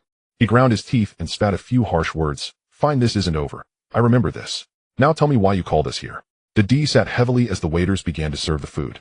Li Junyi waited until the dishes were laid out before addressing the assembled uncles. The Dragonhead staff is in my hands. I refuse to accept the Lu. I will not hand over this staff. When his words fell, the room was silent for 2 seconds before erupting in chaos. These old men, fond of spectacle, were even more bewildered. Di and a less feud was already chaotic enough, but Liang Zai, and he bursting in now would only stir the waters further. Lung Lao was the first to frown. What scene are you playing? The rules aren't supposed to be like this. Lung Lao, rules are dead, people are alive, came the reply. Maodun immediately chimed in. Liang Zai, he holds the largest territory now. If he becomes the head, how is that against the rules? Maodun naturally supported Li Junyi. Li belonged to his faction, and elevating him would only benefit Maodun. Di's eyes brightened. Liang Zai, you're running too. Li Junyi nodded. If I sit in that seat, the first thing he'll do is open a new revenue channel. From now on, each of you will see your annual dividends double. Lifetime returns, he said, then clapped his hands. The private room door opened, and the juniors filed in, each carrying a black case, placing one neatly in front of every uncle at the table. $500,000 each as a meeting gift. Those who take the money and do nothing. Li Junyi's tone darkened. It'll make that person suffer worse than Uncle Longjian. The DS face went ashen. He had just put up 200,000 and Liang Zai tossed down 500,000 without batting an eye. Wasn't that a public slap in the face? How could he save face? Yet the uncles who took the money smiled broadly. Even the previously most rigid Lung Lao softened and said, "I.e. you conduct yourself honorably. Rest assured we old fellows will stand with you. Alest's Widuan territory is nothing. If he becomes head, Heliansheng will lose face." Chuiji shook his head. Deng Bo will be hard to placate. If he doesn't nod, this won't succeed. I have a plan, Li Junyi said, lifting his teacup. You all can go. Didi stay behind. The uncles filed out carrying their money cases, leaving only Li Junyi and Didi staring at one another. Liang Zai now were on the same boat. Let's take down Alu and Deng Bo together. Didi swallowed his resentment and said through gritted teeth, I've thought it over. The only way is to start fresh, build a new Heliansheng. He truly hated Li Junyi, but he hated Alu and Deng Bo's collusion more. For now, seizing the position of head was paramount. Li Junyi's account could be settled later. A new Heliansheng. Li Junyi smiled faintly. Are you sure it will work? What is there to fear? I controlled Su and Wan, and you hold Sim Sha Sui and Wan Chai. Half of Heliansheng would be in our hands. Didi grew more confident. If a new Heliansheng takes root, Deng Bo will have to beg us to return. Li Junyi considered it for a moment and found the plan not without merit. The chance of success was fairly high. No matter how stubborn Deng Bo, he could not watch the society collapse. Dealing with a single Didi posed no problem, but to take down Li Junyi as well. Deng Bo was being overly ambitious. If a new Heliansheng were truly formed, who would be in charge? How will the leader's position be allocated? Li Junyi threw out the crucial question. Cooperation was one thing, but there had to be someone with the final say. Without a moment's hesitation, Didi suggested, why not have two decision-makers? You are one and I am the other. No one can steal from the other. It simplifies everything. He had learned this tactic from another gang and found it quite refreshing, making it perfect for his use. Li Junyi sneered inwardly. This brat was probably itching for trouble. He needed to have Lu arrange a meeting with him someday to fish and have a good chat. Aren't and Lu and the other person just dual decision-makers? Last week a duck was killed in an accident, and the other decision-maker Fatty Kuan took over directly, and the gang continued to function smoothly. Isn't that just perfect? Alright, then let's go with dual decision-makers. Li Junyi smirked, smiling on the outside, but lacking warmth in his eyes. When the time is right, I'll invite Didi to fish together. Dual decision-makers. Then there will only be one left. Me. Gao Jin sent out a message. Just say Li Junyi refused to accept the Lu as the decision-maker and planned to team up with Didi to establish a new Heliansheng. Once the news spread, the entire underworld was in an uproar. It was like it had grown wings. Within just a few days, the whole city was buzzing about it. Many gangs were eagerly waiting to watch the show. Didi and Li Junyi were two prominent figures in Heliansheng. Especially Li Junyi in areas like Jiandong, Wanchai, and Causeway Bay wasn't every corner his territory. With at least 3,000 to 4,000 men under him, if Heliansheng truly split into two, their power would definitely be greatly diminished. Who wouldn't want to seize the opportunity and take advantage of the chaos? In Jordan, Lu had just returned from the market carrying groceries and just about to start cooking. Suddenly the head horse, Asia, rushed in with an unusual expression. Son, go inside and do your homework. I need to talk to your uncle. Once the door was closed, Lu lowered his voice and asked, it's all messed up. Everything's in chaos. Didi and Li Junyi said they refuse to acknowledge you and want to establish their own faction to create a new Heliansheng. This time the gang is likely to see bloodshed. What did you say? They're rebelling. Didi is after the decision-maker title, but what does Li Junyi want? Alu didn't question the truth of the news and anxiously paced the room. One foolish Didi was manageable, but adding a fiercer Li Junyi, this was a serious problem. Li Junyi is not to be underestimated. He's quite sharp. Otherwise he wouldn't have climbed to where he is today. Lagu, I heard Li Junyi wants to contest the decision-maker title, and the dragon head staff is in his hands. Prepare the car, I'm going to find Uncle Deng. Alu is not the type to wait to be beaten. He is now the decision-maker. Anyone who dares to challenge his position will face him heated. Upon arriving at Uncle Deng's villa, the old man was even more anxious. Uncle Deng, have you received the news? Didi and Li Junyi are rebelling and don't see you in their eyes at all. Uncle Deng glanced at him, his tone indifferent. In the past, communications were poor, and even if you were the decision-maker, people might not recognize your face. Not all your brothers may even know you. The dragon head staff represents the authority of the decision-maker. It has been passed down for over 100 years. It cannot be lost. That is a token. It must be retrieved. I need to have a talk with Li Junyi. Uncle Deng was a bit hesitant. Was choosing Alu the wrong decision? This person's capabilities are far from enough. He took out his phone and dialed Li Junyi's number. Hey, I heard you have opinions about the new decision-maker. What are your— Uncle Deng, what skills does Alu have? He can only draw cakes to appease hunger. Did you forget your bearings, choosing someone like this as the decision-maker? Li Jinyi showed no deference, immediately firing back. Deng Wei was momentarily stunned, unable to respond for a long time. Uncle Deng was choked into silence. Damned a D, that coward speaks to me politely, and you Li Jinyi dare to be so rude. After so many years in Liansheng, no one has ever dared to act so arrogantly before him. This was a first. The anger in his heart flared up, making him feel as if his status was shaking. Li Jinyi, if you don't hand over the dragon head staff, I will mobilize the entire gang to fight you to the end. On the other end of the line, a light laugh was heard. Oh, Li Jinyi didn't take this threat seriously at all. You want to fight? Then let's do it, and see who can hold on longer. Uncle Deng, you are already old. Oh, just withdraw gracefully and maintain some dignity, so the younger generation can still respect you. His words sounded sincere, but each word stabbed at Uncle Deng's heart. This old man has too much desire for power. In the end, he will surely fall because of it. Fine. You Li Jinyi have guts, then let's fight. Furious Uncle Deng hung up the phone and turned to Alu, shouting, notify all the halls to hold a meeting. Deng Wei will clear the ranks this time, leaving no one behind, not even Didi or Li Jinyi. Alu felt overjoyed. This wave was stable. With Uncle Deng standing beside him, no one else could covet the position of decision-maker.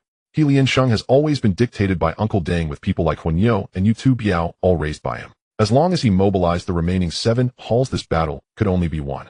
All right, I will notify them in the name of the decision-maker. Meanwhile, Li Jinyi had just put down his phone when Didi beside him looked dumbfounded. Li Jinyi, do you dare to speak to Uncle Deng like that? Didi stared wide-eyed as if he had seen a ghost, fixated on Li Jinyi. What's wrong with me? What is Deng Wei?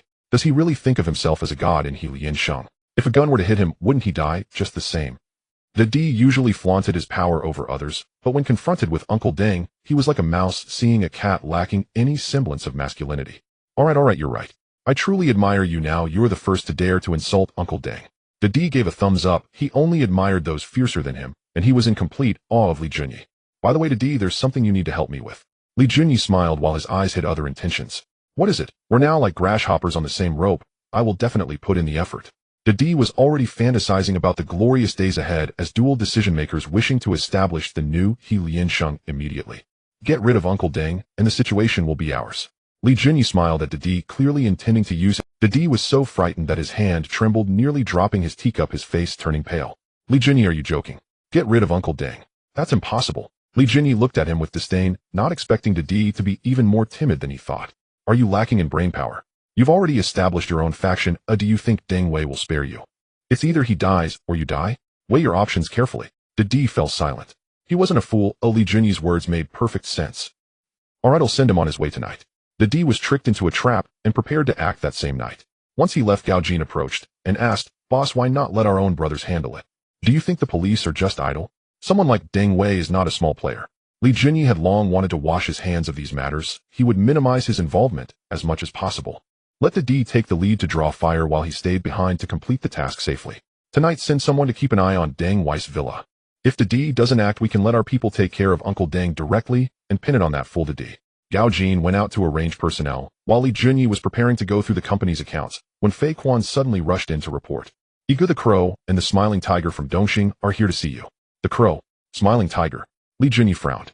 Ever since he took over that building from Dongxing, he felt like he had cut ties with them, and there had been no communication since. Let them in. We'll host them in the living room. The Crow and Smiling Tiger entered one after the other, completely different from their previous disheveled appearance. This time both were smiling, as if they had struck gold, looking quite prosperous in Simsha Sui. Igu, we meet again. Smiling Tiger approached with a broad smile, extending his hand to shake hands with Li Jinyi.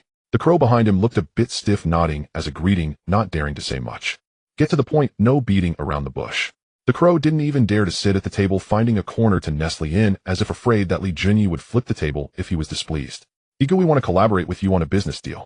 We know that Li Kuan is your partner, and that you're making a killing in the Golden Triangle. While Smiling Tiger spoke, he kept smiling, his tone particularly low.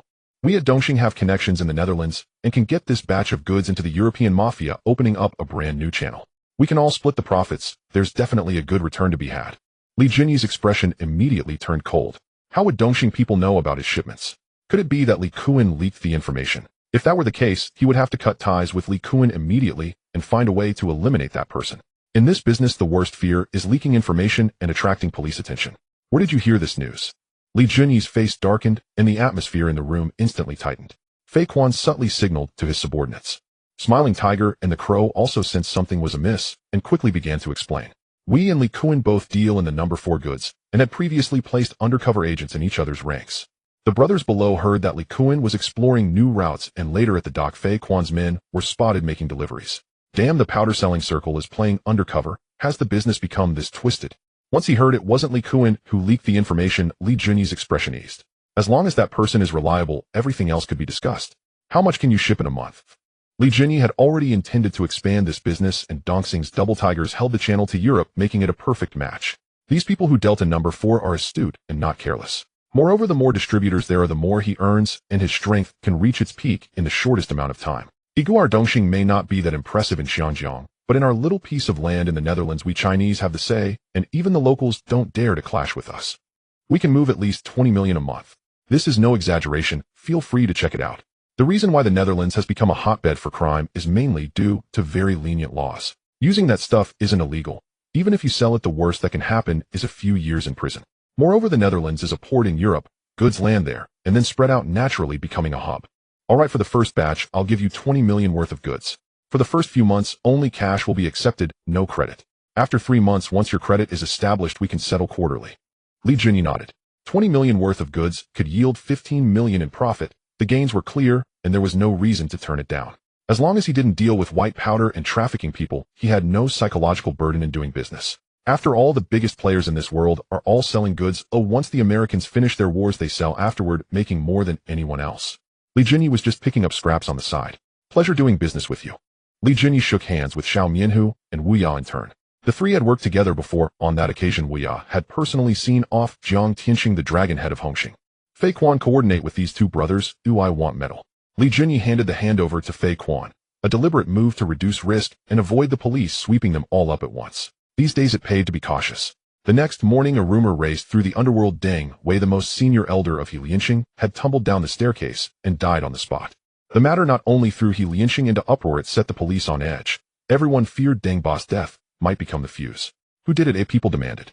How did Deng Wei die? Didi shoved the old man from the second floor. When he still showed a breath, he dragged him back upstairs and sent him down again. He was thrown until he was finished. A smile tugged at Li Junyi's mouth as he drew on his cigar and exhaled a plume of smoke. That Didi still loved playing his invincible whirlwind game. With this, the balance stabilized. Li could say Didi killed Deng Wei. Expose all the details. At Deng Wei's villa in Shinshibu, police tape cordoned off the ground some 20 meters out. Reporters pressed on. Is Deng Wei's death connected to the recent struggle for leadership? Say something. Inspector Zu's face remained expressionless. Reporters pressed on. Is Deng Wei's death connected to the recent struggle for leadership? Say something. Inspector Zu's face remained expressionless. He answered not a word, then turned and left after dropping a single line. No comment. We'll hold a press conference after the investigation is complete. Inspector Su felt uneasy. The fight over Lianxing's leadership had only just wound down. Who expected another mess so quickly? Any progress? Have you determined how Deng Wei died?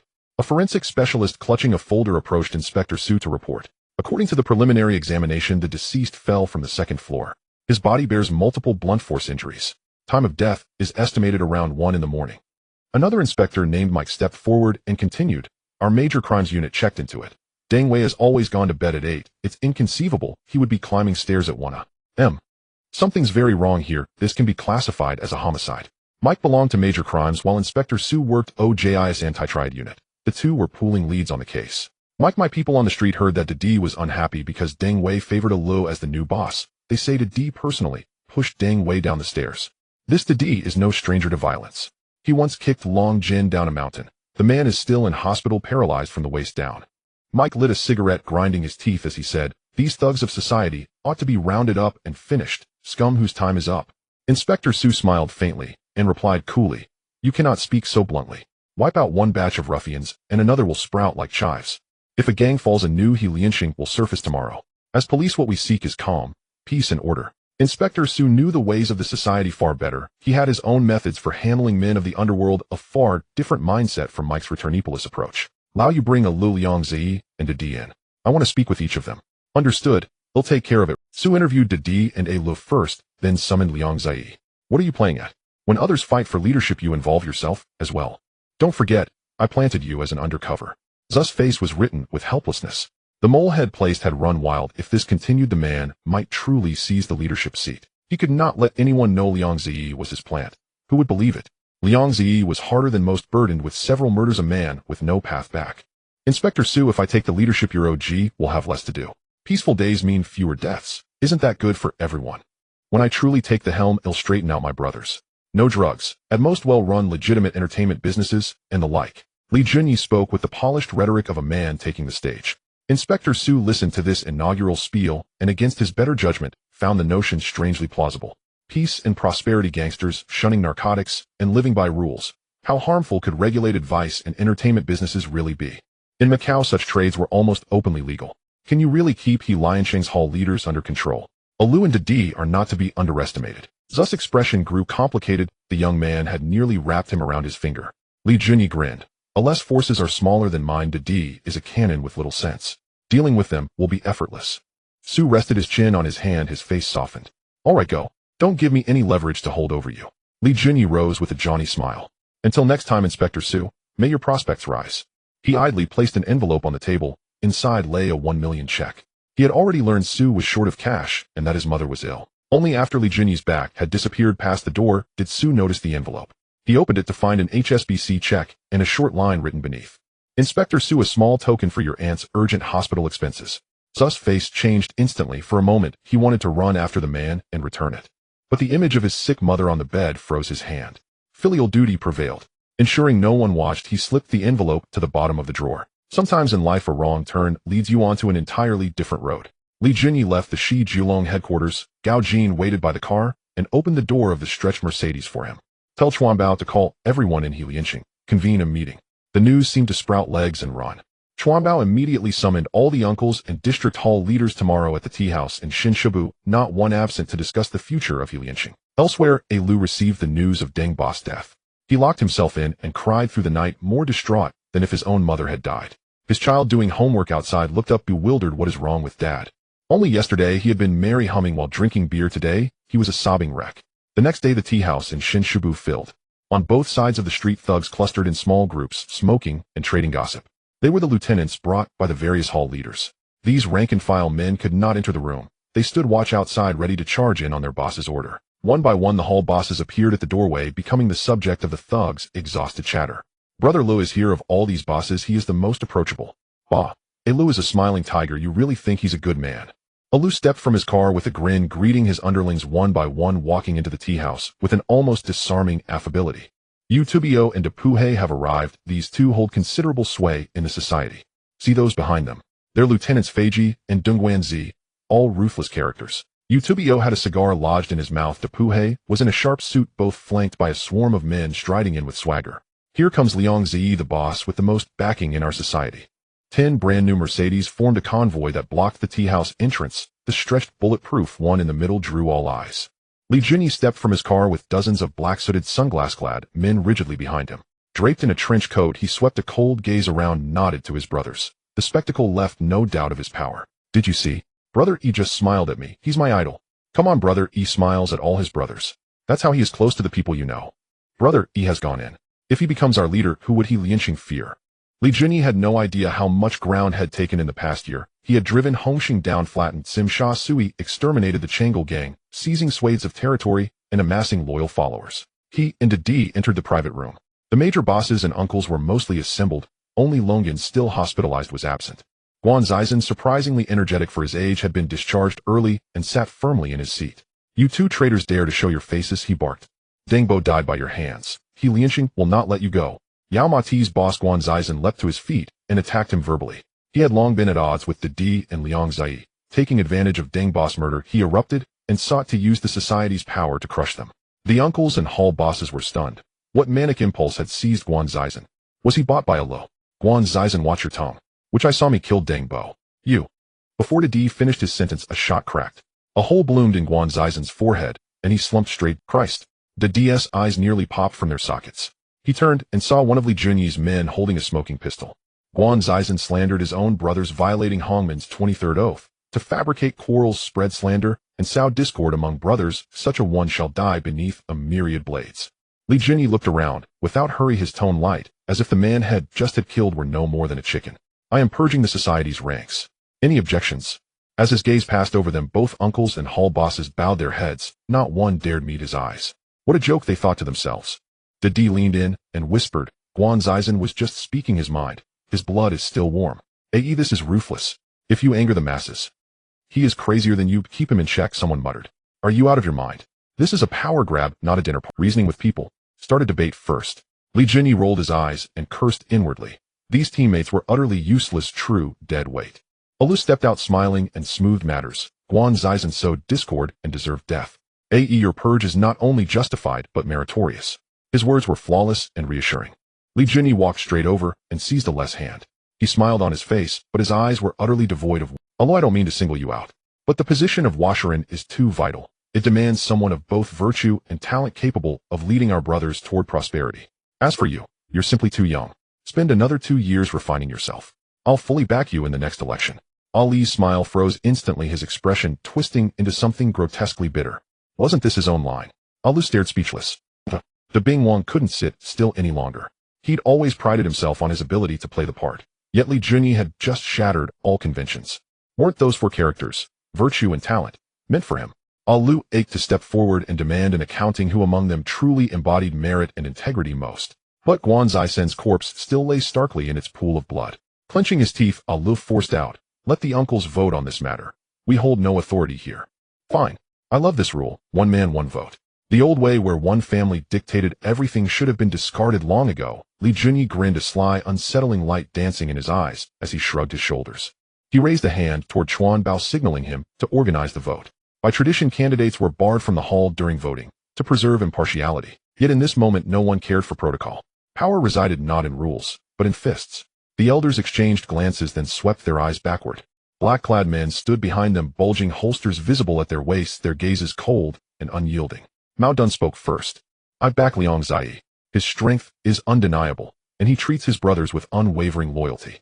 With that, he turned briefly toward Chuan Bao. A silent signal passed. Chuan Bao was now the most influential elder since Deng Bo's death. A man of volcanic temper, he'd once been a dual-flower red pole, the very man who carved out Sun Wan with his bare hands. Under Chuan Bao's reign, while Lin Sheng ruled Sun Wan unchallenged, rival gangs dared not even set foot there. Such was the foundation he'd laid. "I stand firmly with Liang Zai. He seized over a dozen streets across Wan Chai and Causeway Bay, and he was the first to charge headlong into the toughest turf in Tsim Sha Sui East." Spittle flew as Chuan Bao spoke. Today, Lin Sheng holds Causeway Bay and Tsim Sha Sui East, the 2 richest territories in all Hong Kong, entirely thanks to Liang Zai. If he doesn't ascend as washerin, I'll be the first to object. With that, Chuan Bao slammed his palm onto the table. He'd accepted Li Junyi's money, and now delivered his full, unrestrained endorsement. Long Jin had taken payment but failed to act, betraying the code of the Jianghu, and was thrown down a mountain by Di, left crippled, condemned to spend his life in a wheelchair. Chuan Bao was different, though he'd backed the wrong side time and again. He always delivered fiercely once paid, surviving wave after wave of bloody conflict, ultimately securing retirement overseas. Their moral compasses pointed in opposite directions, separated by 10,000 li. Predictably, once Chuan Bao threw his weight behind Li Junyi, Lung Lao Shuai and Fei Hua followed suit. The tide had turned overnight. Elders who'd openly backed Di now switched allegiance without hesitation. Di sat below, stunned into silence. Lao Goeying, seeing the battle lost, sighed deeply and rose. "I support Alu. Deng Bo personally appointed him washerin. You lot are nothing but fair-weather opportunists." Chuan Bao erupted instantly. "Nonsense. What does Liang Zai lack compared to Alu? All Alu knows is how to draw grand promises on paper. What can this good-for-nothing possibly offer the entire organization?" Lao Goeying was left utterly speechless. Indeed, if not for Deng Bo's iron-willed backing forcing Alu into the seat, he wouldn't even have matched Di's influence. Alu stood frozen, face burning, pride wounded beyond measure. Why drag him into this quarrel, only to brand him a failure before everyone? Did a washerin possess no dignity whatsoever? Pu Hei and Yu Tu Biao murmured quietly below, refusing to intervene in the succession. Lin Sheng had strict rules. Branches dealing in narcotics held no claim to the washerin title. Deng Wanzai naively stepped forward and asked, "Boss, do we still back Alu? Over 100 brothers outside are waiting for word." Pu Hei whirled around and snapped back him. "Hell no. Ali's finished. Can't you read the wind? Idiot." "Oh right." Deng Wanzai's mind was marginally quicker than an airplane's, but not by much, and obediently fell silent. Chuan Bao rose radiant with triumph. At last he'd chosen correctly, beating Deng Bo for once. Enough. The result is plain. Liang Zai is Lin Sheng's new washerin. Notify every triad in Hong Kong. The investiture ceremony will be held at Airsheng Palace on October 12th. Alu paused for several seconds, then became the first to force a smile and step forward to clasp Li Junyi's hand. His words were polished, his grin wide. but the hollow insincerity beneath hung thick in the air. Brother E, your skill commands my respect. I yield without complaint. Li Junyi had no patience for such veiled exchanges. Alu could no longer stir trouble, and would never again stand as his equal. Alu, everything I do serves the gang. Profits rise, brothers prosper. The chair itself means little to me. You know our rules well. Elections occur every 2 years, and incumbents may not seek re-election. Next time it's yours, or Didi's, to contest. When two old foxes met, neither mistook the other's intent. Ali's smile stiffened. He managed only a brittle chuckle and nodded, feigning magnanimity. As for the outdated notions of a new Walin Shang, or dual Washeran leadership, no one mentioned them anymore. Didi sat in the audience, face as black as a wax bottom. His gaze locked onto Liang Zai, now basking in glory, surrounded by branch leaders raising glasses in tribute, his heart churning with bitter resentment. In the end, not a single soul acknowledged him. Damn you, Liang Zai, if you don't give me answers, this isn't over. Let me introduce some reliable men. Chuan Bao ushered forward several youths and gestured toward them. These are the fiercest fighters of our third generation. Dongwan Zai, Fei Ji De Tu, and Si Yisu. All four bowed deeply to Li Junyi and chorused, Brother E. From now on serve Brother E loyally, and thrive under his command. Upon ascending as Washeran, Li Junyi nominally assumed command over Walin Shang's entire 20,000-strong membership, including these so-called 5 tigers of Walin Shang. Li Junyi shook each hand in turn and remarked casually, you all show promise. Serve me well, and I'll ensure you live richly, feasting, drinking, thriving. The assembly dissolved. Walin Shang had a new Washeran, a 19-year-old from Wanchai known as Liang Zai. The dragon head staff was now his ascension complete. The news detonated across the underworld. A 19-year-old Washeran. Walin Shang had never seen one so young. Had any prior Washeran not been in their 40s or 50s, with half their hair already silvered? From crushing Hung Hing to obliterating Chung Lo Gang, his ascent to Washeran was a saga of raw intensity. Liang Zai acted with ruthless decisiveness, wielded unflinching authority, and possessed formidable capability. To rival gangs he was anything but welcome news. Many triads stirred uneasily, eyeing the chance to exploit the new leader's untested footing, seizing advantage while his grip remained tenuous. Li Junyi ignored Didi's wounded glare entirely, exiting Deng Ait House and Sham Shui Pu without pause, eager to review his rewards. After all, hadn't he endured so much precisely to claim them? This reward was extraordinary. Fei Quan, take me back to Hona Center and arrange a meeting with Jimmy and Senior. Inside the car, Li Junyi opened his system interface. The mission status glowed. Congratulations, host. Mission, become Walin Shang Washeran completed. Reward, lithium-ion battery technology, flip phone manufacturing technology, semiconductor chip fabrication technology. A cascade of rewards flooded the screen. Li Junyi's pulse quickened. These were trillion-dollar high-tech production lines. Deploying even one of these breakthroughs would allow him to dominate the mobile phone market outright.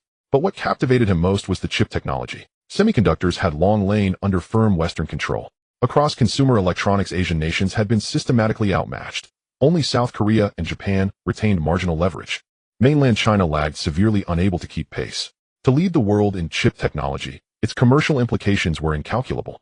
Li Junyi sat at the head of the conference table, mentally tallying figures 10 times TSMC's scale. Even conservatively, TSMC alone commanded trillions of Hong Kong dollars, peaking far higher. Yet this era's chip market bore no resemblance to its future frenzy. Consumer electronics remained nascent, the golden age was still distant. He brushed aside the reverie and asked directly, Jimmy, how much liquidity can we deploy? Jimmy was Li Jia Yuan Group CEO, seated immediately to Li Junyi's left. To his right sat Yi Tingting, the first employee he'd hired for HR, promoted to group vice president within a year, her annual salary long exceeding 1 million. Boss, we currently hold 700 million in liquid capital. However, beverage sales have softened this quarter, and Taiku has aggressively undercut prices to seize market share, sharply eroding profits. Li Junyi nodded. It was now lunar November. The cooling weather dampened beverage demand. With Taiku's resurgence and price wars, last month's net profit had fallen to just 90 million. 10 billion more rested untouched in his system vault, but those funds came from gray market ventures. Until laundered, they could only finance personal expenses, not strategic investment. Allocate 500 million. I'm investing in a mobile telephone company, the kind that manufactures handheld phones. The words landed like thunder. Every person in the room froze. He realized belatedly that mobile phone meant nothing here. He added quickly, a brick phone. Like one day, everyone will carry one. Silence swallowed the room. Everyone present held elite degrees, who didn't recognize Motorola's brick phone. But was the boss serious? Cross-industry moves existed, beverages to instant noodles, for instance, both food. Yet Motorola had poured billions of US dollars and decades of R&D into its craft. I object. Yi Tingting raised her hand, voice urgent. Mr. Li, this investment carries catastrophic risk. It cannot possibly yield profit.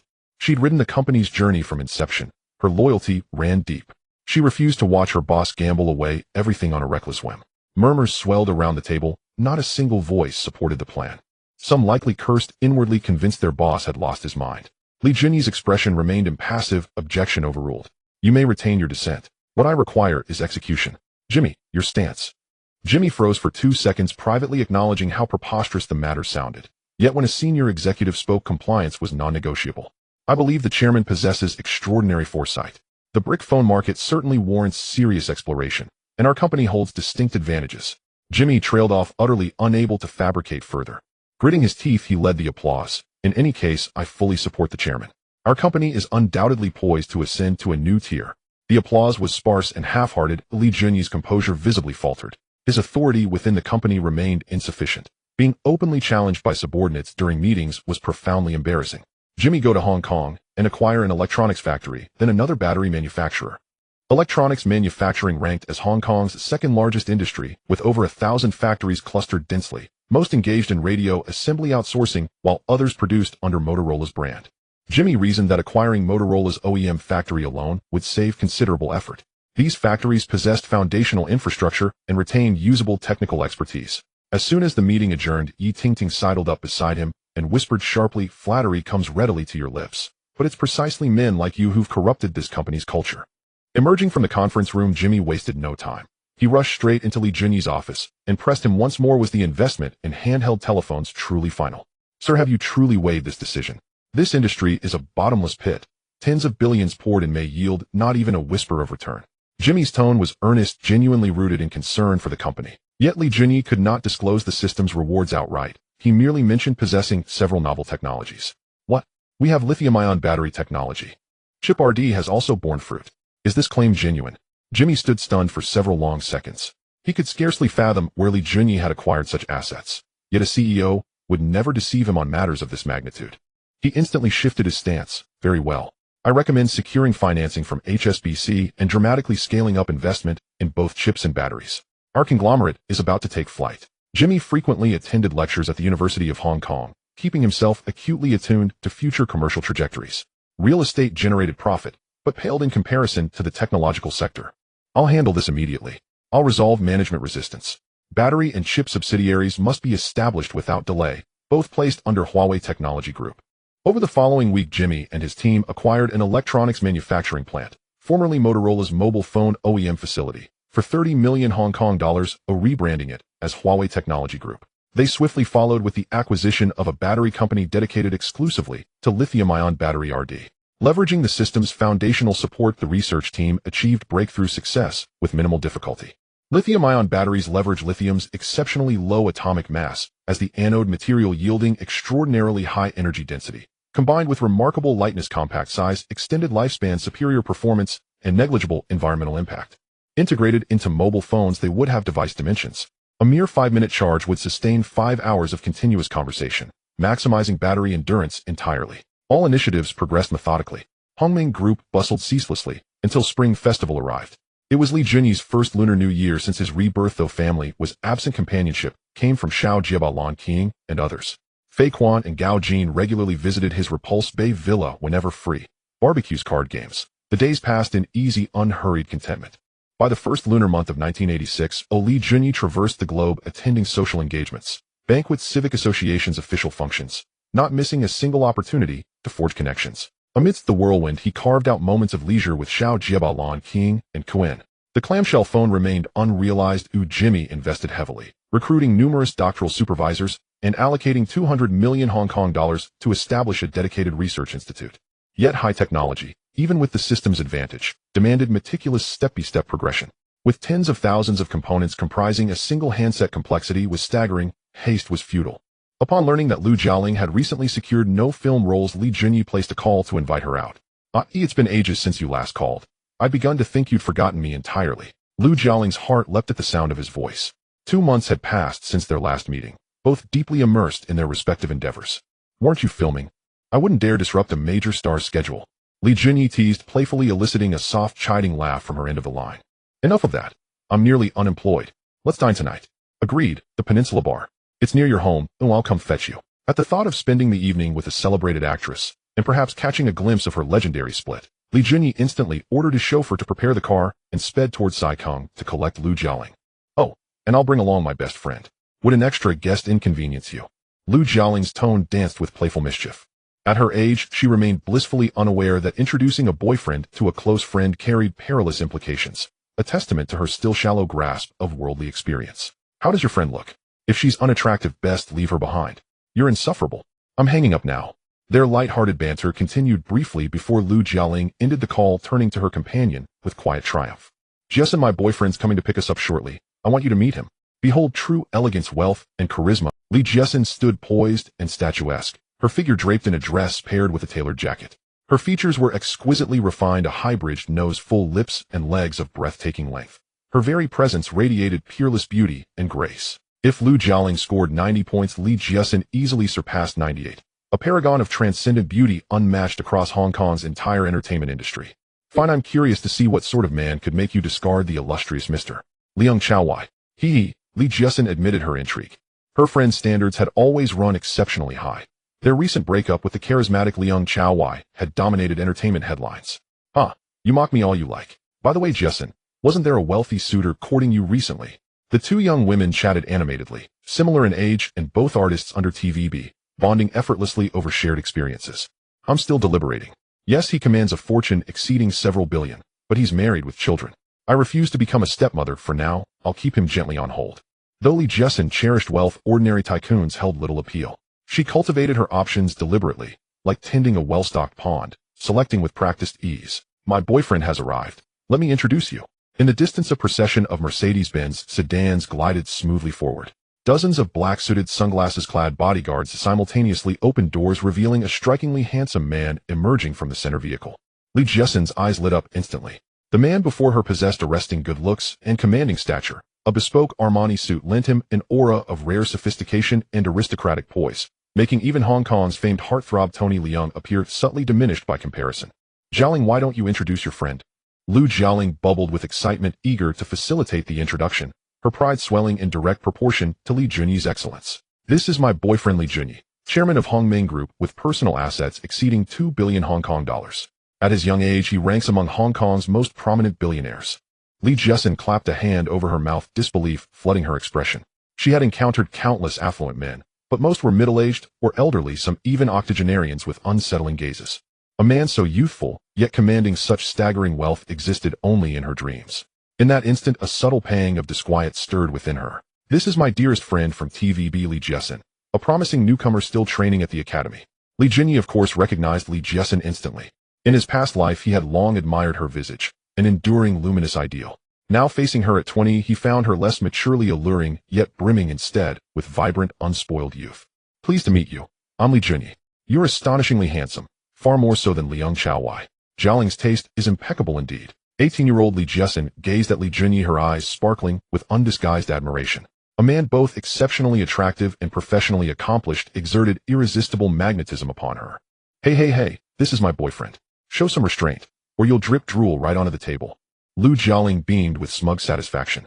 On film sets, idle male crew members often debated beauty rankings, and Li Jiesin consistently topped the list. Though Lu Jialing voiced no complaint, she quietly nursed a simmering grievance. Now at last she'd reclaimed victory on her own turf. Giggle. All right, let's get in the car. We're dining at the Peninsula Hotel's buffet. The Peninsula Hotel stood proudly on Victoria Harbor's edge, its dining rooms offering panoramic views of the entire bay. Smooth saxophone melodies drifted through the air, harmonizing perfectly with the glittering nocturnal vista beyond floor-to-ceiling windows, creating an atmosphere of unrivaled sophistication. Culinary offerings matched the grandeur, ingredients sourced exclusively from the world's finest purveyors. It ranked among Hong Kong Island's most venerable and prestigious five-star establishments. Listen, I'm certain Shaw Brothers won't survive this year. Many people I know are already considering career shifts. The studio hasn't launched a single substantial project in months. Lu Jialing set down her glass and launched into a rapid-fire critique of her employer's declining fortunes. Shaw Brothers Film Company had produced no significant projects for 3 consecutive months. Several familiar actors had discreetly signaled interest to rival studios like Golden Harvest and Cinema City. Then quit. Let me support you. Husband, you're simply too wonderful. Kiss me. They showered each other with affection amid the lavish spread, leaving Li Jiesin seated opposite them, her teeth practically aching from the sheer intensity of their romantic display. Truth be told, I still yearn to act. Idleness would drive me mad. Lu Jialing reflected, concluding that full-time domesticity held no appeal. A woman needs her own purpose, her own substance, to feel grounded. Then I'll finance an entire film and launch you into stardom, so all of Hong Kong knows your name. Is that true? Brother E, filmmaking carries no guarantees, it's an enormous gamble. Lu Jialing remained skeptical, yet Li Junyi smiled with quiet, unfathomable depth. His private ledger held far more than mere fame building. It centered squarely on capital laundering. Moreover, the film market had surged steadily, with box office revenues climbing annually. Hong Kong cinema dominated Southeast Asia unchallenged. Profit margins were staggeringly vast. When have my words ever lacked weight? You shall be our company's inaugural signed artist, its founding luminary. Lu Jialing burst into delighted laughter. That her boyfriend would launch an entire film company solely to champion her dream. No one could possibly withstand such devotion. Count me in too. Brother E, please include me. Even a minor supporting role will do. I beg you. I'm still running errands at Shaw Brothers. It's utterly miserable. Li Jiesin feigned tearful desperation, prompting unrestrained mirth from the others. Very well, I'll cast you both as leading ladies. You'll share top billing, equally radiant stars. After finishing his playful banter, Li Junyi's demeanor softened into earnest gravity. Incidentally, please introduce me to any directors or actors you know. Our company has just launched. We're urgently seeking reliable talent. I do know several directors. John Woo has been actively seeking funding lately. He even asked me whether I knew any investors. He currently holds a screenplay titled A Better Tomorrow, but lacks the necessary capital to proceed. Li Junyi's heart jumped suddenly. What is this? Someone offers a pillow when you want to sleep. Such outrageous luck. The film A Better Tomorrow is short on funds. Is there any hesitation? With his eyes closed, he thought, tomorrow I have time. You arrange for him to come out and talk face to face. He thought to himself, this is what life is about. To start off with such a high-level film project, just imagining it is exhilarating. A Better Tomorrow, who doesn't know it? The masterpiece that swept the box office in Hong Kong back in the day. As long as this film is made, the company's reputation will be established. Actors and directors lined up to find him for collaboration. Darling, you've really helped me a lot. I must reward you well. Li Junyi wrapped his arm around Lu Jialing's waist and headed straight for the hotel room area. 5 floors without a single breath of rest. Li Jiesin stood frozen in place. Was she air? These two were too indulgent, even in broad daylight. As she was about to leave, the bodyguard next to her spoke politely. Miss, the boss instructed. Either I take you back, or I book you a presidential suite upstairs with all expenses on his account. Li Jiesin was taken aback, thinking of the cramped rented apartment, and then looking at the presidential suite at the Peninsula Hotel, over 10,000 Hong Kong dollars a night. She nodded. Li Jiesin pushed the door open, her eyes nearly popping out.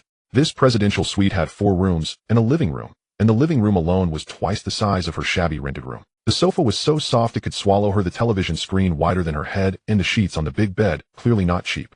She flopped onto the sofa, propped her legs up, and started watching TV. Before long, she rolled onto the bed, hugging a pillow and snuggling. The life of the rich is truly comfortable. She turned over, staring at the ceiling, and sighed. Tomorrow, I have to go back to that damp little broken house. Sigh.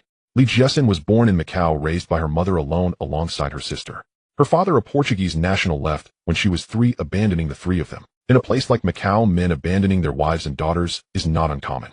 Her mother instilled in them a doctrine since childhood. Men are unreliable, women must rely on themselves, and while young and beautiful, they should hold onto money tightly. Growing up in such an environment, Li Jiesin's obsession with money and good things was deeper than anyone else. Thinking of her own mediocre situation, while Lu Jialing easily secured the leading role thanks to her boyfriend, a fire burned within her. She looked down at her long, straight, white legs and murmured, what makes me inferior to Jialing? It's just that my luck isn't as good as hers. Just as she finished speaking, a sudden noise came from next door. That sound made her ears perk up. Wasn't that Jialing's voice? It seemed the room next door was where Jialing and her boyfriend were staying. Goodness, are the walls of this hotel made of paper? Or is Jialing just being too loud? After nearly 2 hours, the noise finally calmed down. Li Jiesin turned over, her mind swirling with chaotic. She recalled Li Junyi's face. Handsome, refined, tall, with a good figure, and a man of wealth and power. The thought in her mind grew clearer. Jialing, I'm sorry. Driven by an impulse, she climbed out of bed and quietly slipped out of the room.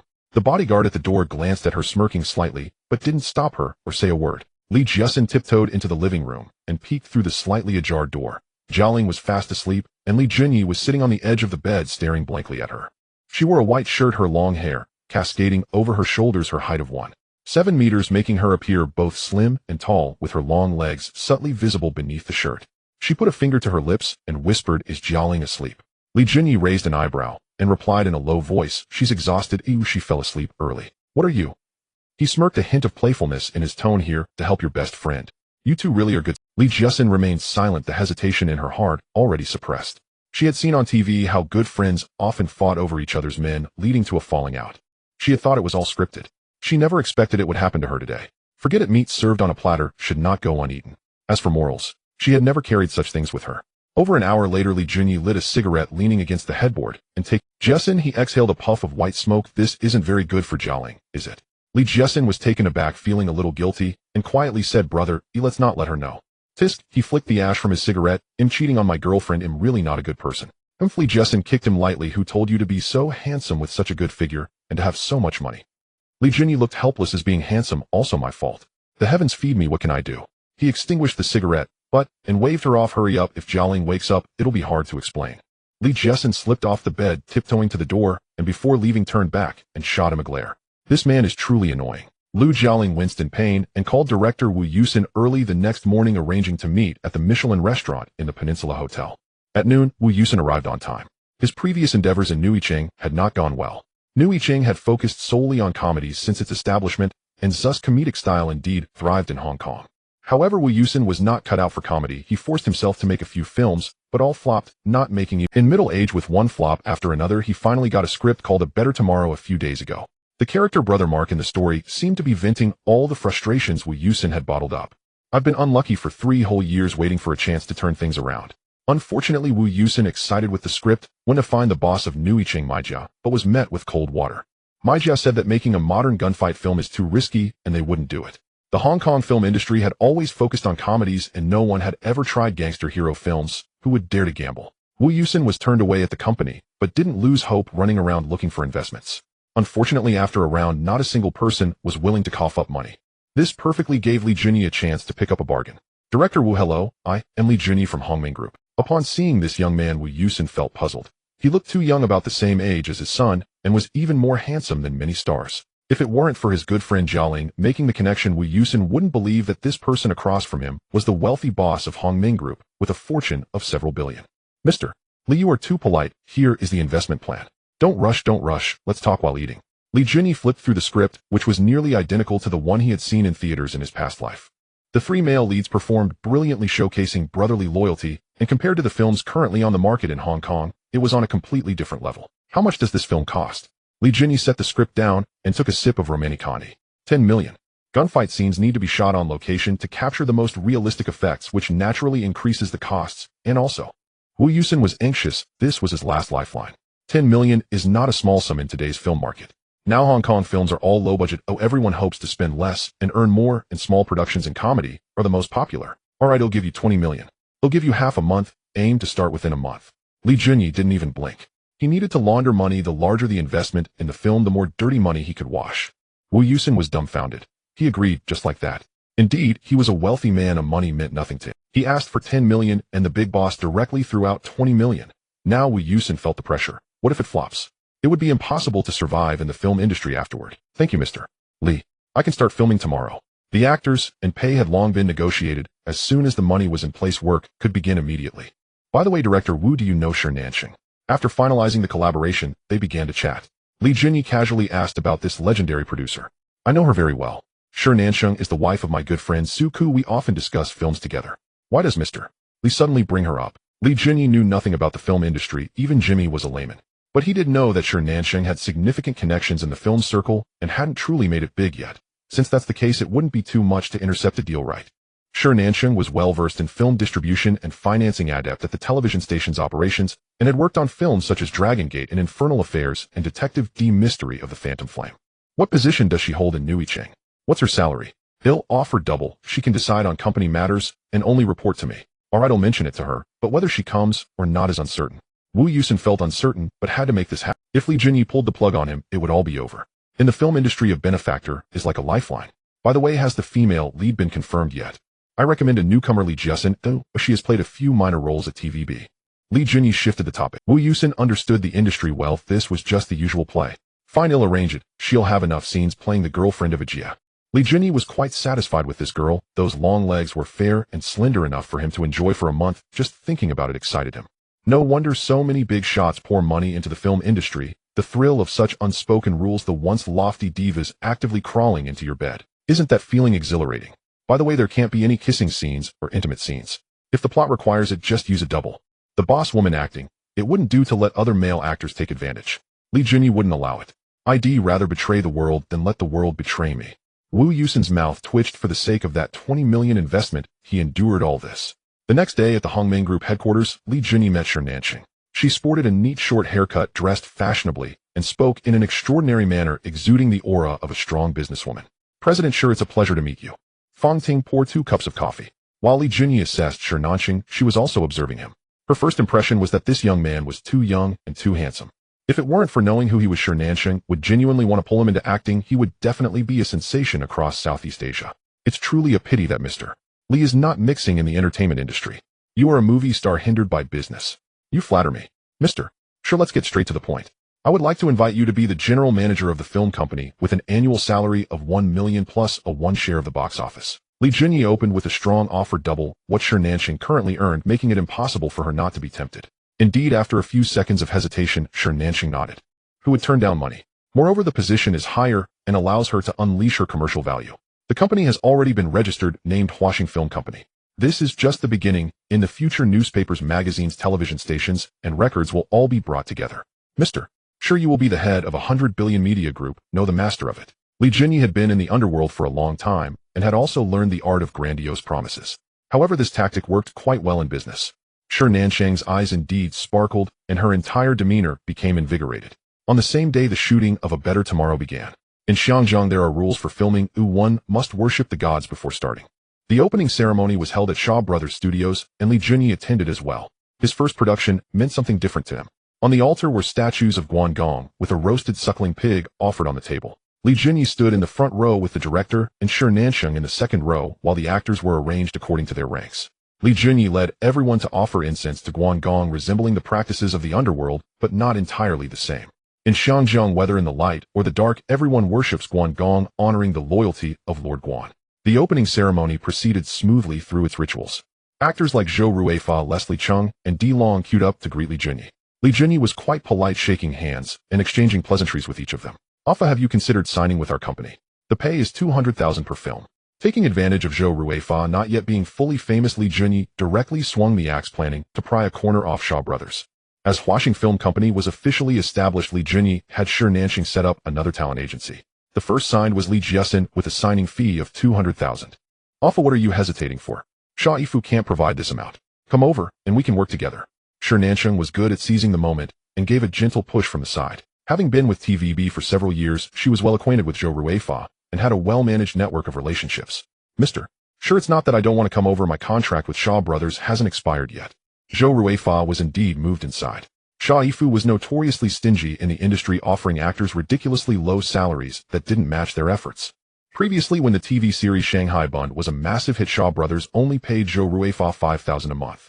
This amount in Xiangjiang was barely enough for an average worker, not even enough to buy a flat. You don't need to worry about the Shaw Brothers contract. The company will handle it. Hey Lang, accompany Mr.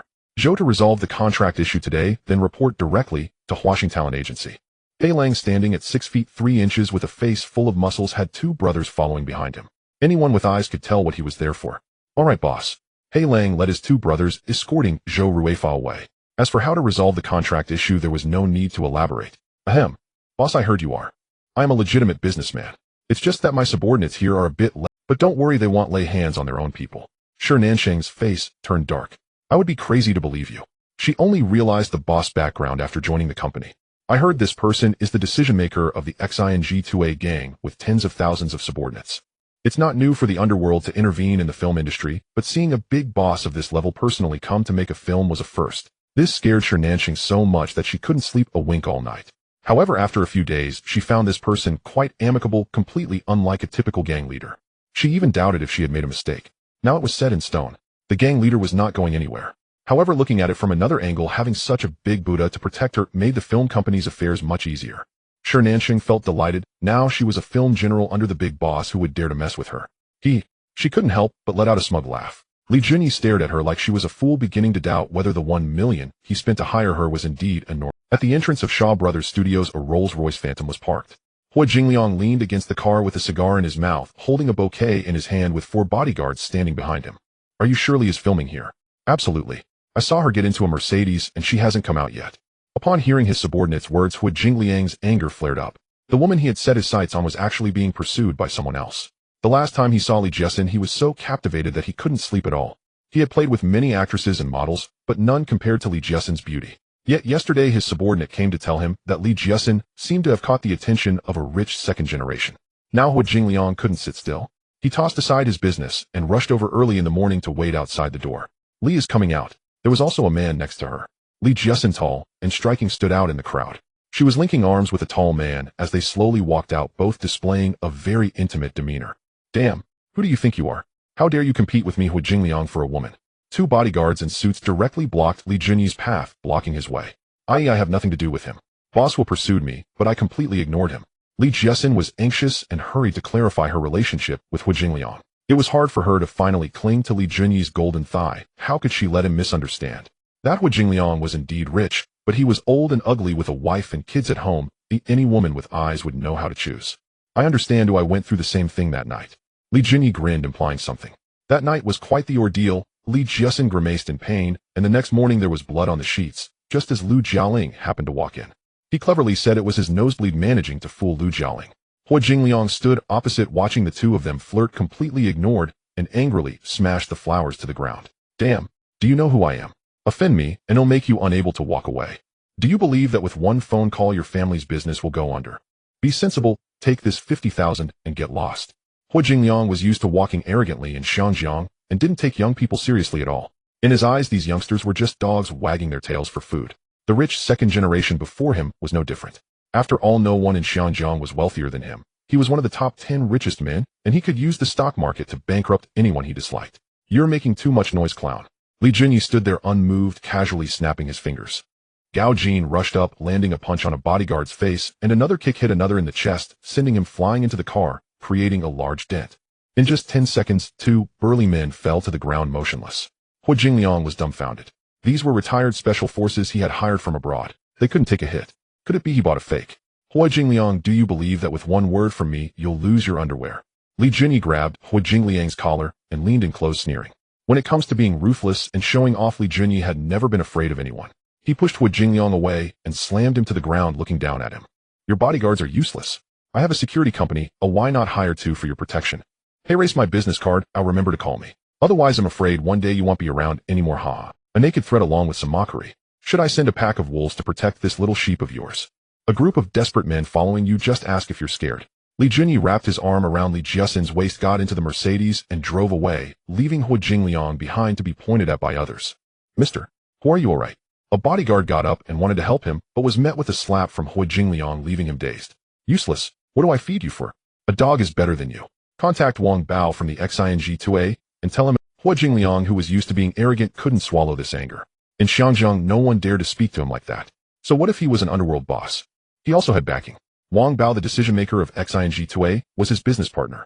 They partnered to sell flour, with Hu Jingliang being the financial backer behind Wang Bao. The Xing2A was originally established by remnants of the Fruit Army, which had the greatest influence in Xianjiang with tens of thousands of subordinates. However, after the second-generation leader Gu Taizi withdrew, the gang lost its backbone and divided into 30. Among them, the four factions of Shaozhong, Yi, and Xian have the most power. Wang Bao is the head of the Xian faction, with his territory in Tsimsha Sui controlling 4 or 5 streets around Kimberley Road, making it one of the 3 major forces in Tsimsha Sui. Alright, boss. In the large office of the Hua Group, Wang Bao wore a winered suit, his body as round as a small mountain, puffing on a cigar, his face brimming with arrogance. Boss, what did Li Junyi do to offend you? He's the decision-maker of the Lianshan gang. This job is not easy. Wang Bao leaned back on the sofa, crossing his legs high, looking relaxed, clearly having a close relationship with Hu Jingliang. Hu Jingliang stood by the floor-to-ceiling window, looking down at the hurried pedestrians below, each like ants. Name your price. Is 10 million enough? I want Li Junyi's life. Wang Bao smiled, extinguishing his cigar in the ashtray, then raised his head, holding up 20 million, and he'll help you deal with Li Junyi. After all, he is the decision-maker of the Lianshan gang. What if he strikes first? You need to be careful, boss. Hu Jingliang felt a surge of anger, but Wang Bao's words were indeed reasonable.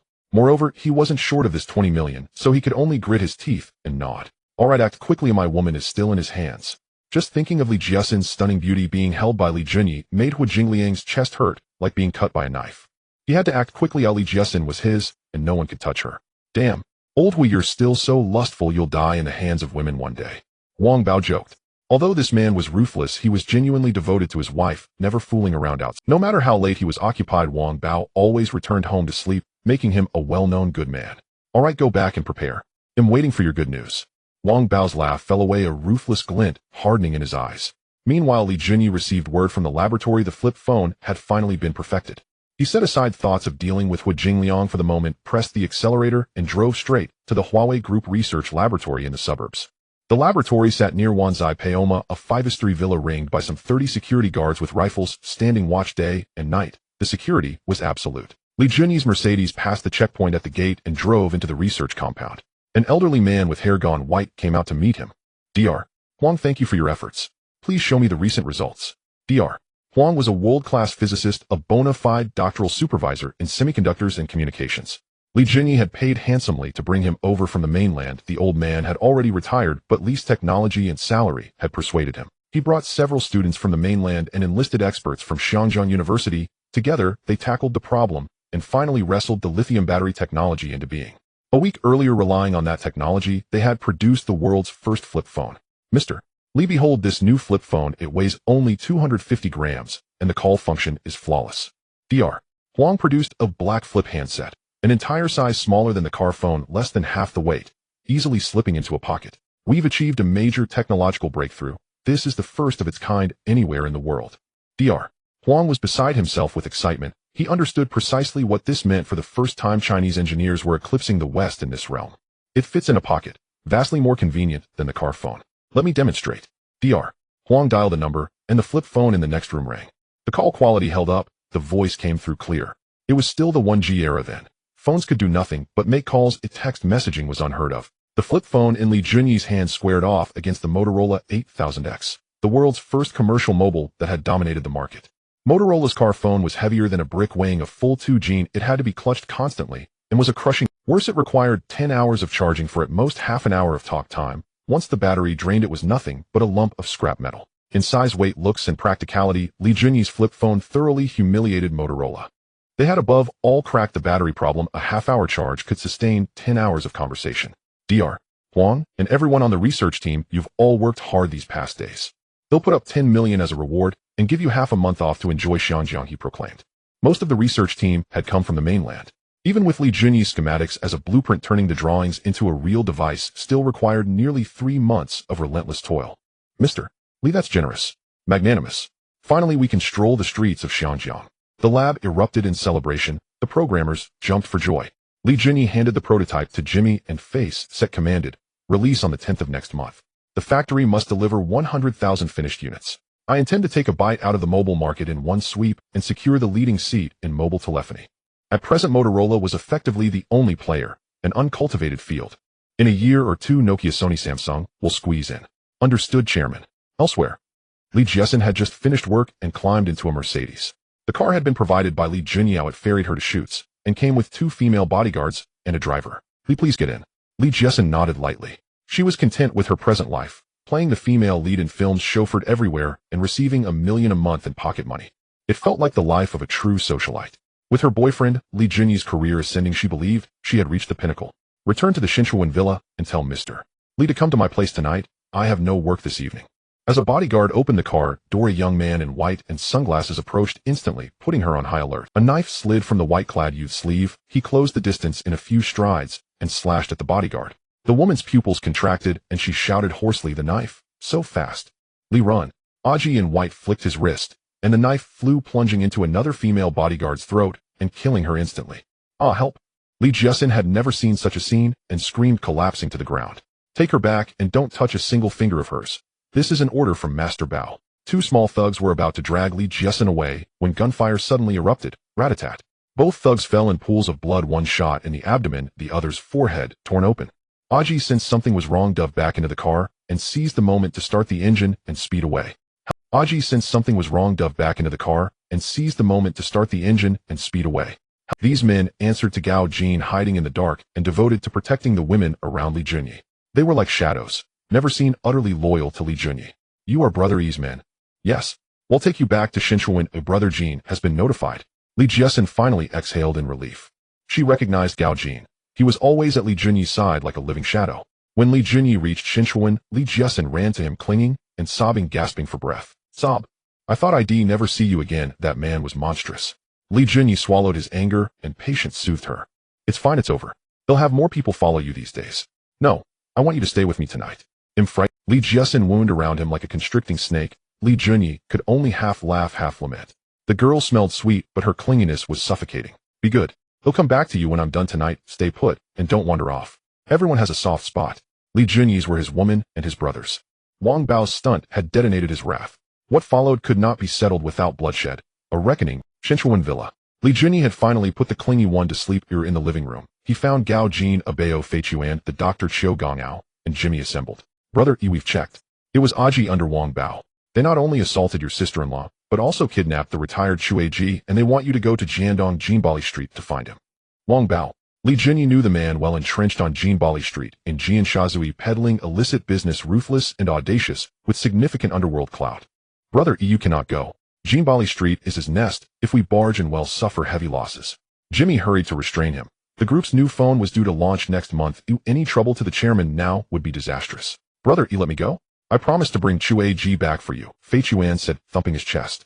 7 or 8 years of brotherhood. He would carry it without question. Enough talk. I must go myself. No matter how fated Chuaji is, he's still my boss. In their world, everything came down to loyalty and honor among brothers. Though those words were mocked by many in the underworld, Li Junyi was a decision-maker in Lianxing, watched by countless eyes. Wang Bao had kidnapped Chuaji knowing Li would inevitably try to rescue him. In this life, whether you admit it or not, you must accept it. I don't care how others behave. Li Junyi put brotherhood above all. Chuaji is my boss. Even at the cost of my life, I will bring him back. Is that understood? Li Junyi finished, sternly inhaled deeply from his cigar, his gaze heavy. Fei Chuan and Abeo's eyes glistened red. Whether others believed it mattered little, they believed. To follow such a leader made life worthwhile. Doctor, place men in ambush 600 meters out, wait for my signal, then we strike. Abeo, notify the other halls, and arrange everything.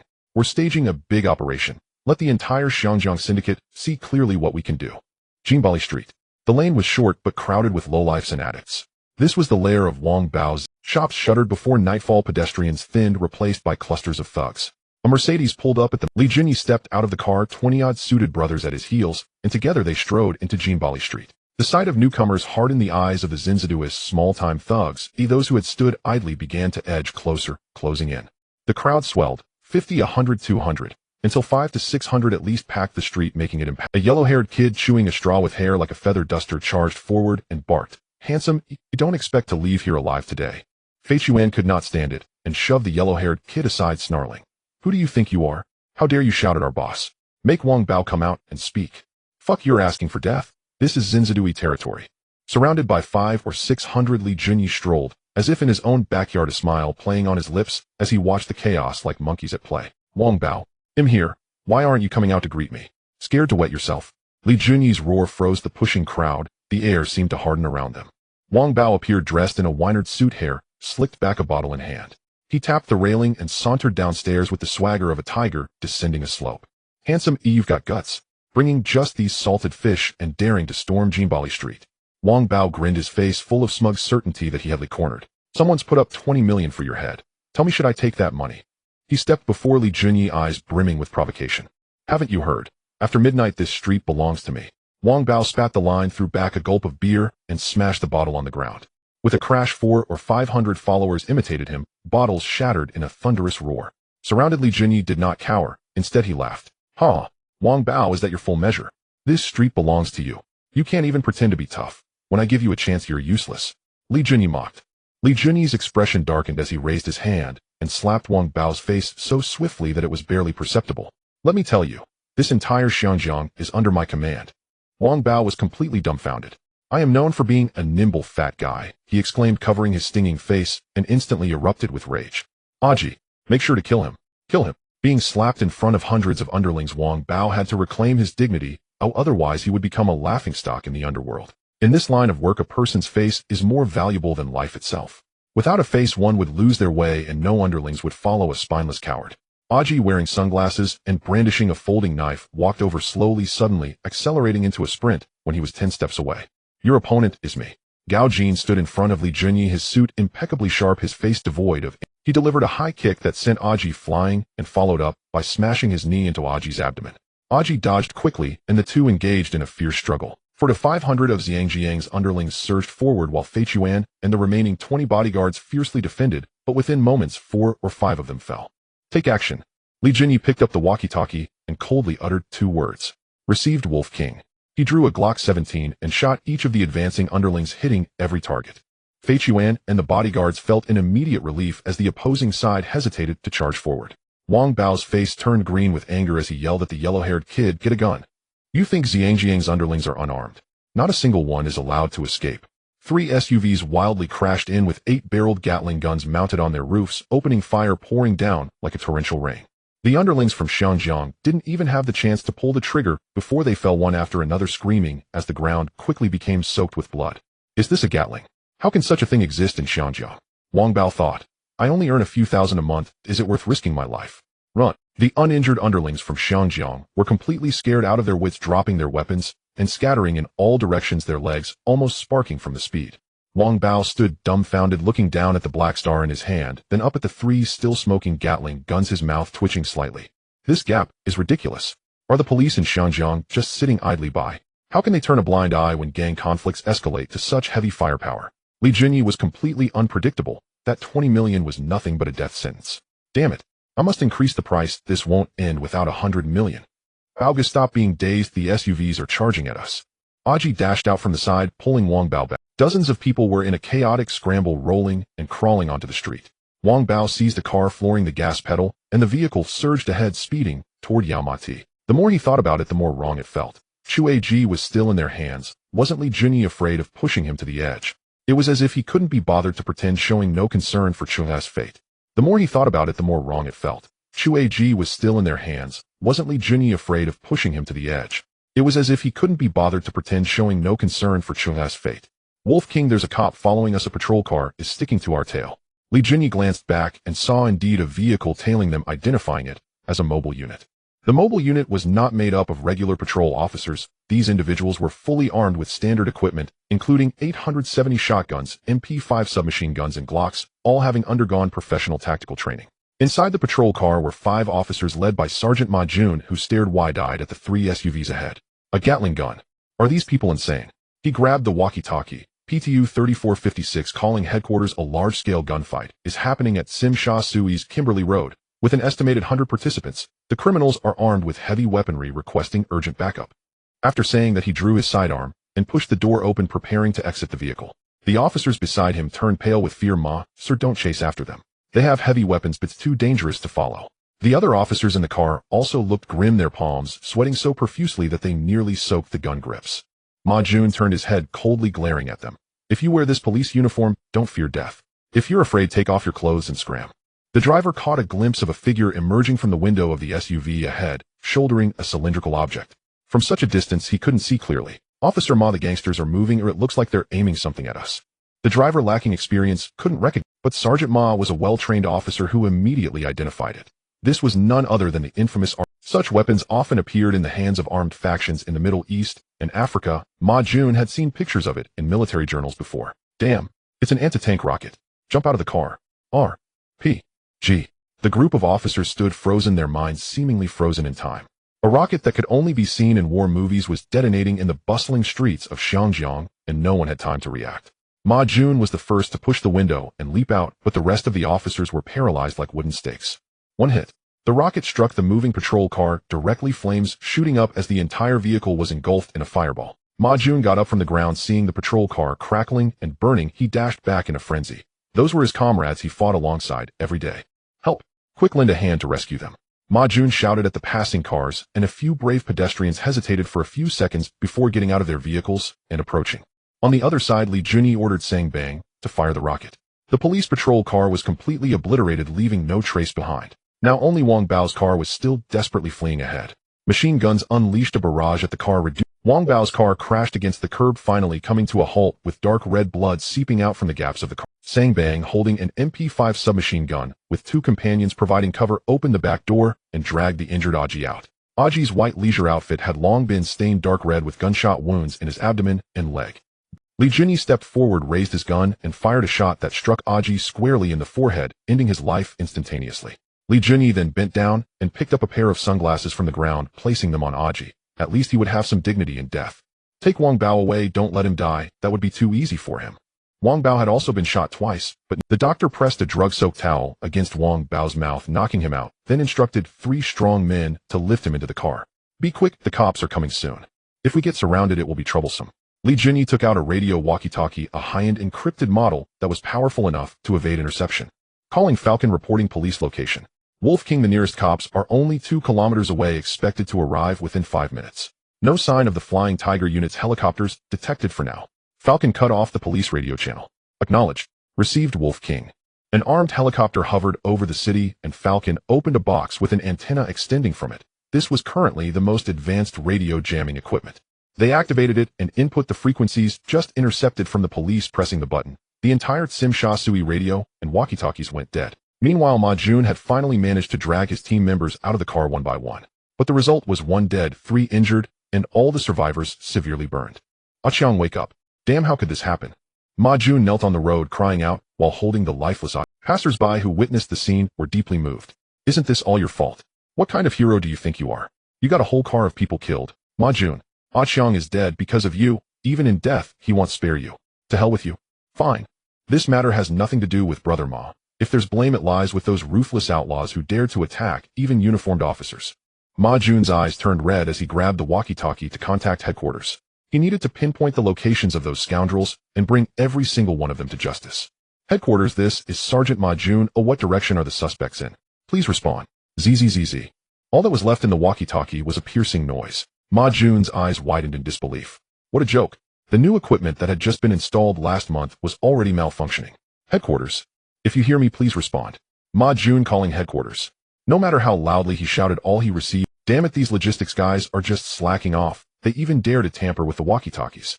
Ma Jun had no choice but to flag down a passing car, dragging the driver out and driving off in a random direction purely on luck. On the other side, Wilson, the head of the operation at the West Kowloon district, was also in a daze. The command system had completely collapsed, and orders from the front lines couldn't be sent out, nor could they receive any replies. Useless. What has your internal affairs department been doing all day? If anyone escapes this time, you all will. Wilson, the chief superintendent, scolded in a thick accent of Cantonese.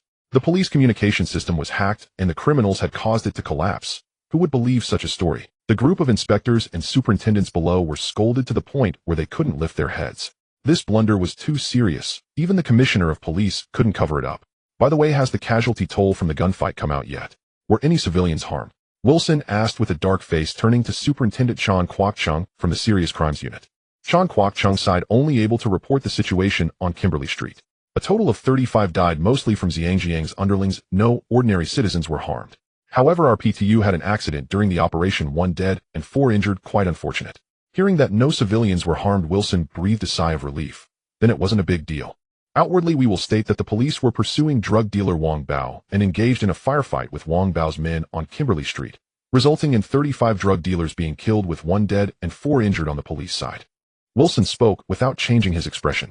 This incident not only bore no responsibility, but also became an achievement for the West Kowloon district. The eyes of the inspectors lit up upon hearing this. Chief Superintendent Wilson's strategy was truly brilliant. Such a sensational case that shook the entire harbor was suppressed by a group of politicians who shamelessly added, "This is to prevent public panic and to maintain the citizens' trust in the police. Anyone who dares to leak even a word will have their police uniform stripped off immediately." Yes, Commissioner. As for the 36 deceased, no one mourned for them. Those people were the scum of society. Their deaths only served to purify the air. Meanwhile, after hacking into the police command system, Li Junyi drove 3 cars down a secluded path into an underground warehouse. This place was secretly purchased by him, a fact even his siblings were unaware of. The doctor dragged Wang Bao into the basement like a lifeless dog. Wang Bao woke up midway and began to curse at Li Junyi. "Liang Zi, if you have the guts, let me go. Let's settle this unknown. Using a Gatling gun against me? What kind of skill is that? If you have the guts, let's see who's truly capable with our fists. I'll take you on with 1 hand." Wang Bao was furious.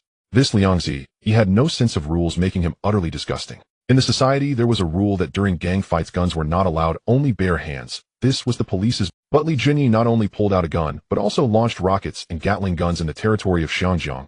This was going too far. The doctor landed a punch on Wang Bao's face, causing him to fall to the ground, his face swelling up like a boiled shrimp. "Stop talking nonsense, tell me. Where did you hide your money?"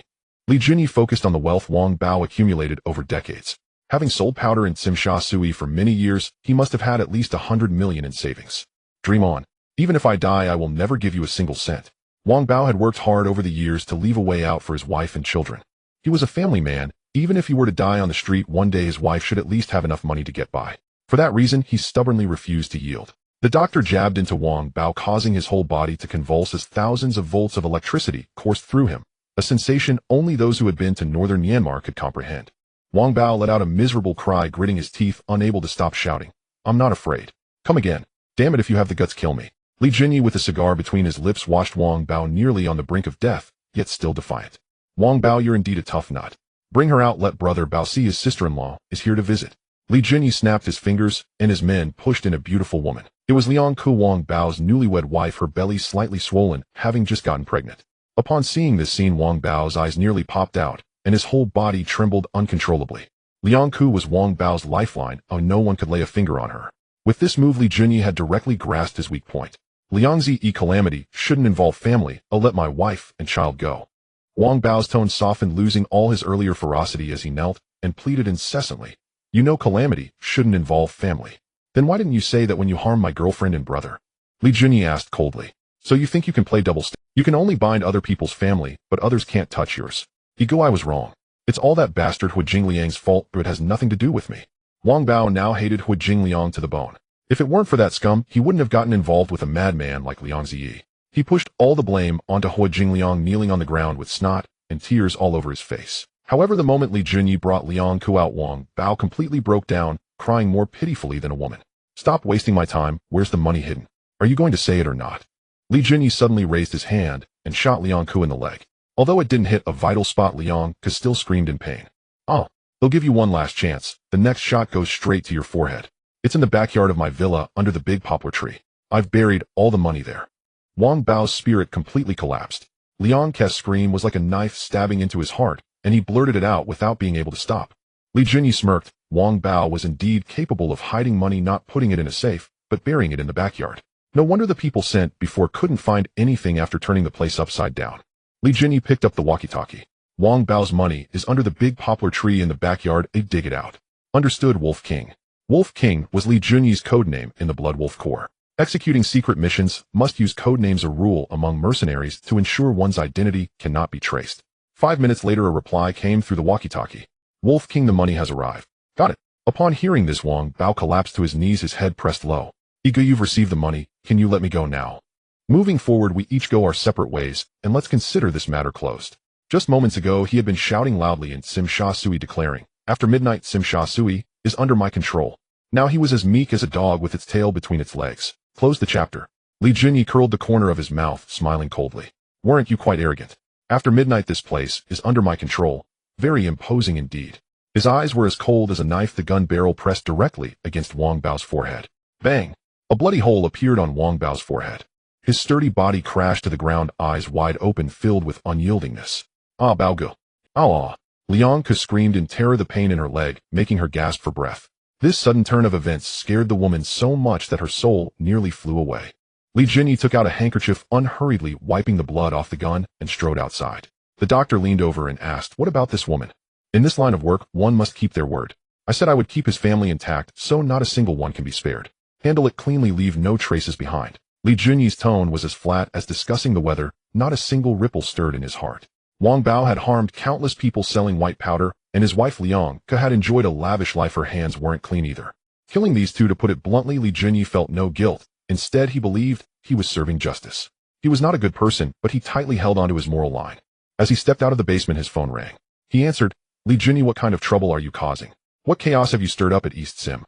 On the other end was Chief Superintendent Li Juanxia, scolding him fiercely. He had just received word that the mess at East Sim was all created by Li Junyi. Chiefly, what are you talking about? I'm at the Peninsula Hotel sipping tea. What can I possibly stir up? Li Junyi stubbornly denied it. Even facing Li Juanxia, he had no intention of giving in. Stop pretending. CIB has already investigated. You were seen at Kimberley Road tonight, where a bloody incident just occurred. Li Junyi had prepared his words, replying nonchalantly. Indeed, I went to Kimberley Road. I was just talking to Wang Bao when suddenly 3 Hummers rushed in and opened fire on him. I thought it was probably one of his enemies coming for him. Wang Bao was used to being arrogant, and with his shady dealings, it's normal for him to be targeted. He spoke seriously so much so that even Chief Li began to doubt whether he had made a mistake. In terms of acting skills, Li Junyi had always been on point. Before Chief Li could say anything, he dropped another bombshell. Chief Li at 162. Kimberly Road, Block 3S, 16th floor. There have been constant comings and goings of Wang Bao's men recently. I suspect that is Wang Bao's kitchen in Xianjiang. If you send someone to investigate now, you should still be able to find something. Kitchen is a slang term in the underworld referring to a place for processing white powder, also used as a storage. The number 4 brought back from the Golden Triangle won't be distributed directly. It needs to be processed here first, having the purity and doubling the profit. What did you say? You found Wang Bao's kitchen. You didn't leak this information to anyone else, right? Of course not. Given our relationship, I would definitely think of you first for anything good.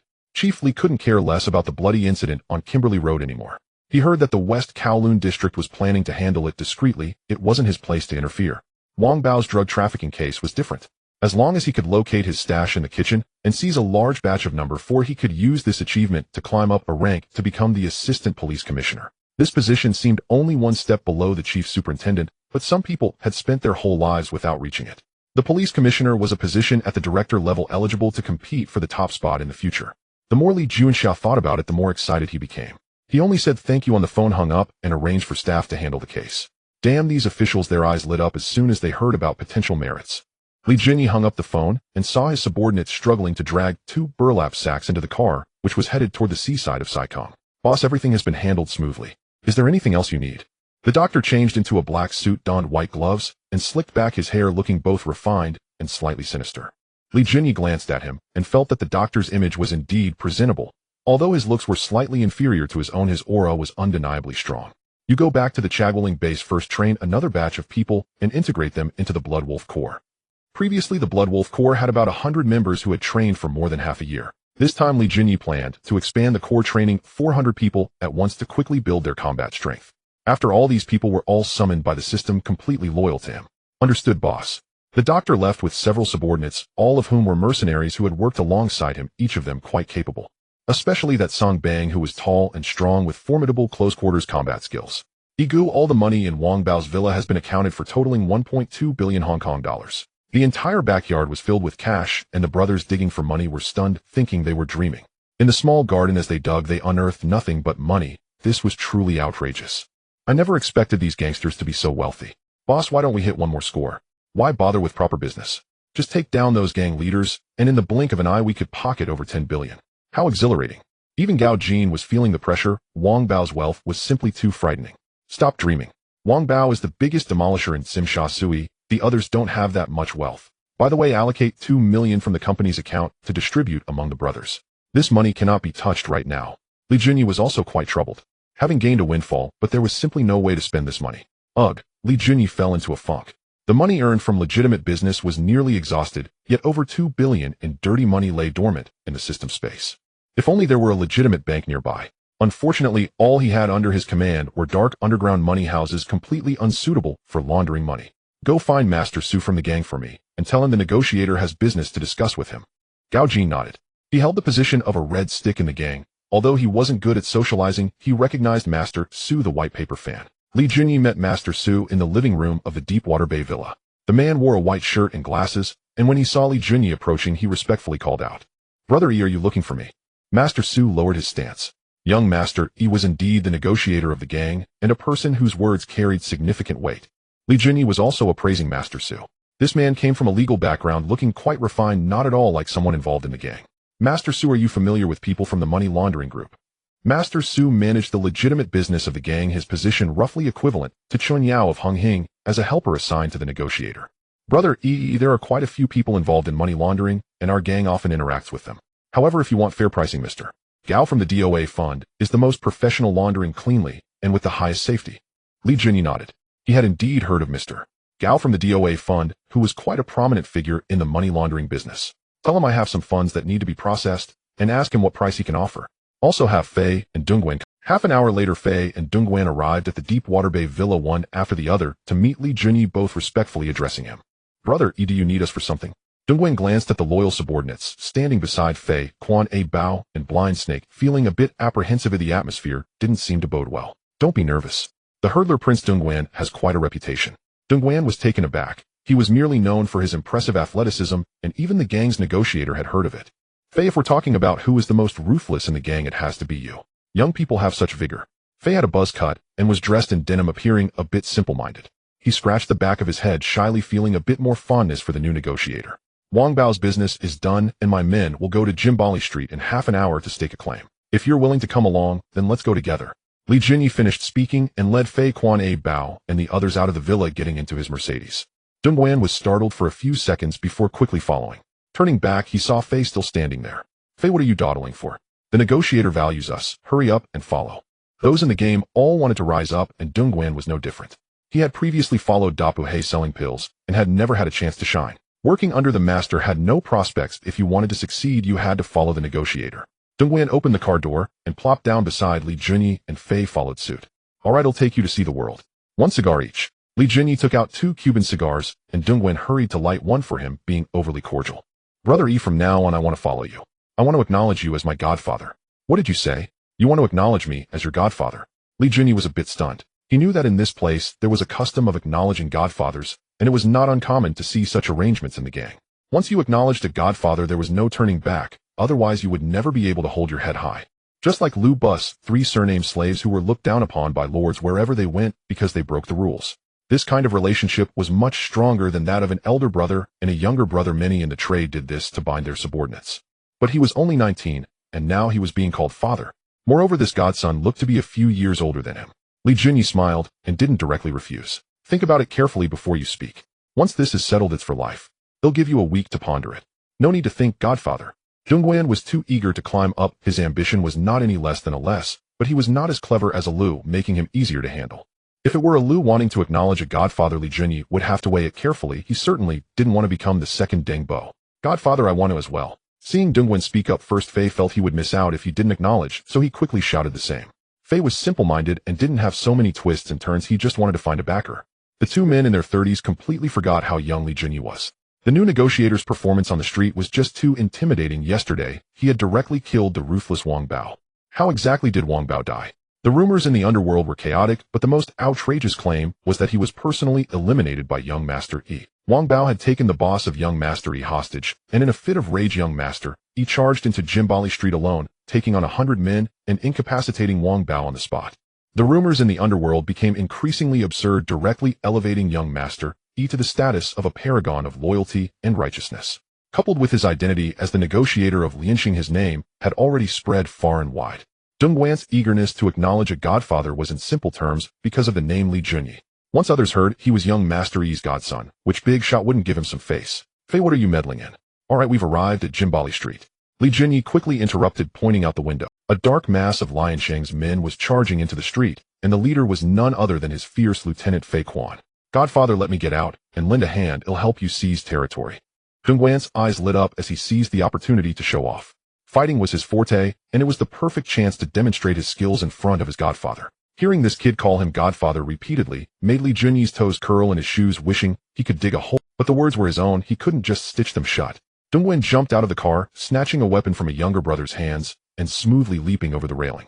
The entire set of movements flowed seamlessly, deserving a score of 9.99, and the 0.01 deduction was merely to keep him grounded. He led the charge swiftly, taking down 2 younger brothers from the Xian character pile, pouncing on them like a hungry wolf among sheep, and the slaughter was exhilarating. Fei couldn't sit still in the car. He also wanted to showcase his abilities. He muttered, Godfather, I'm going too.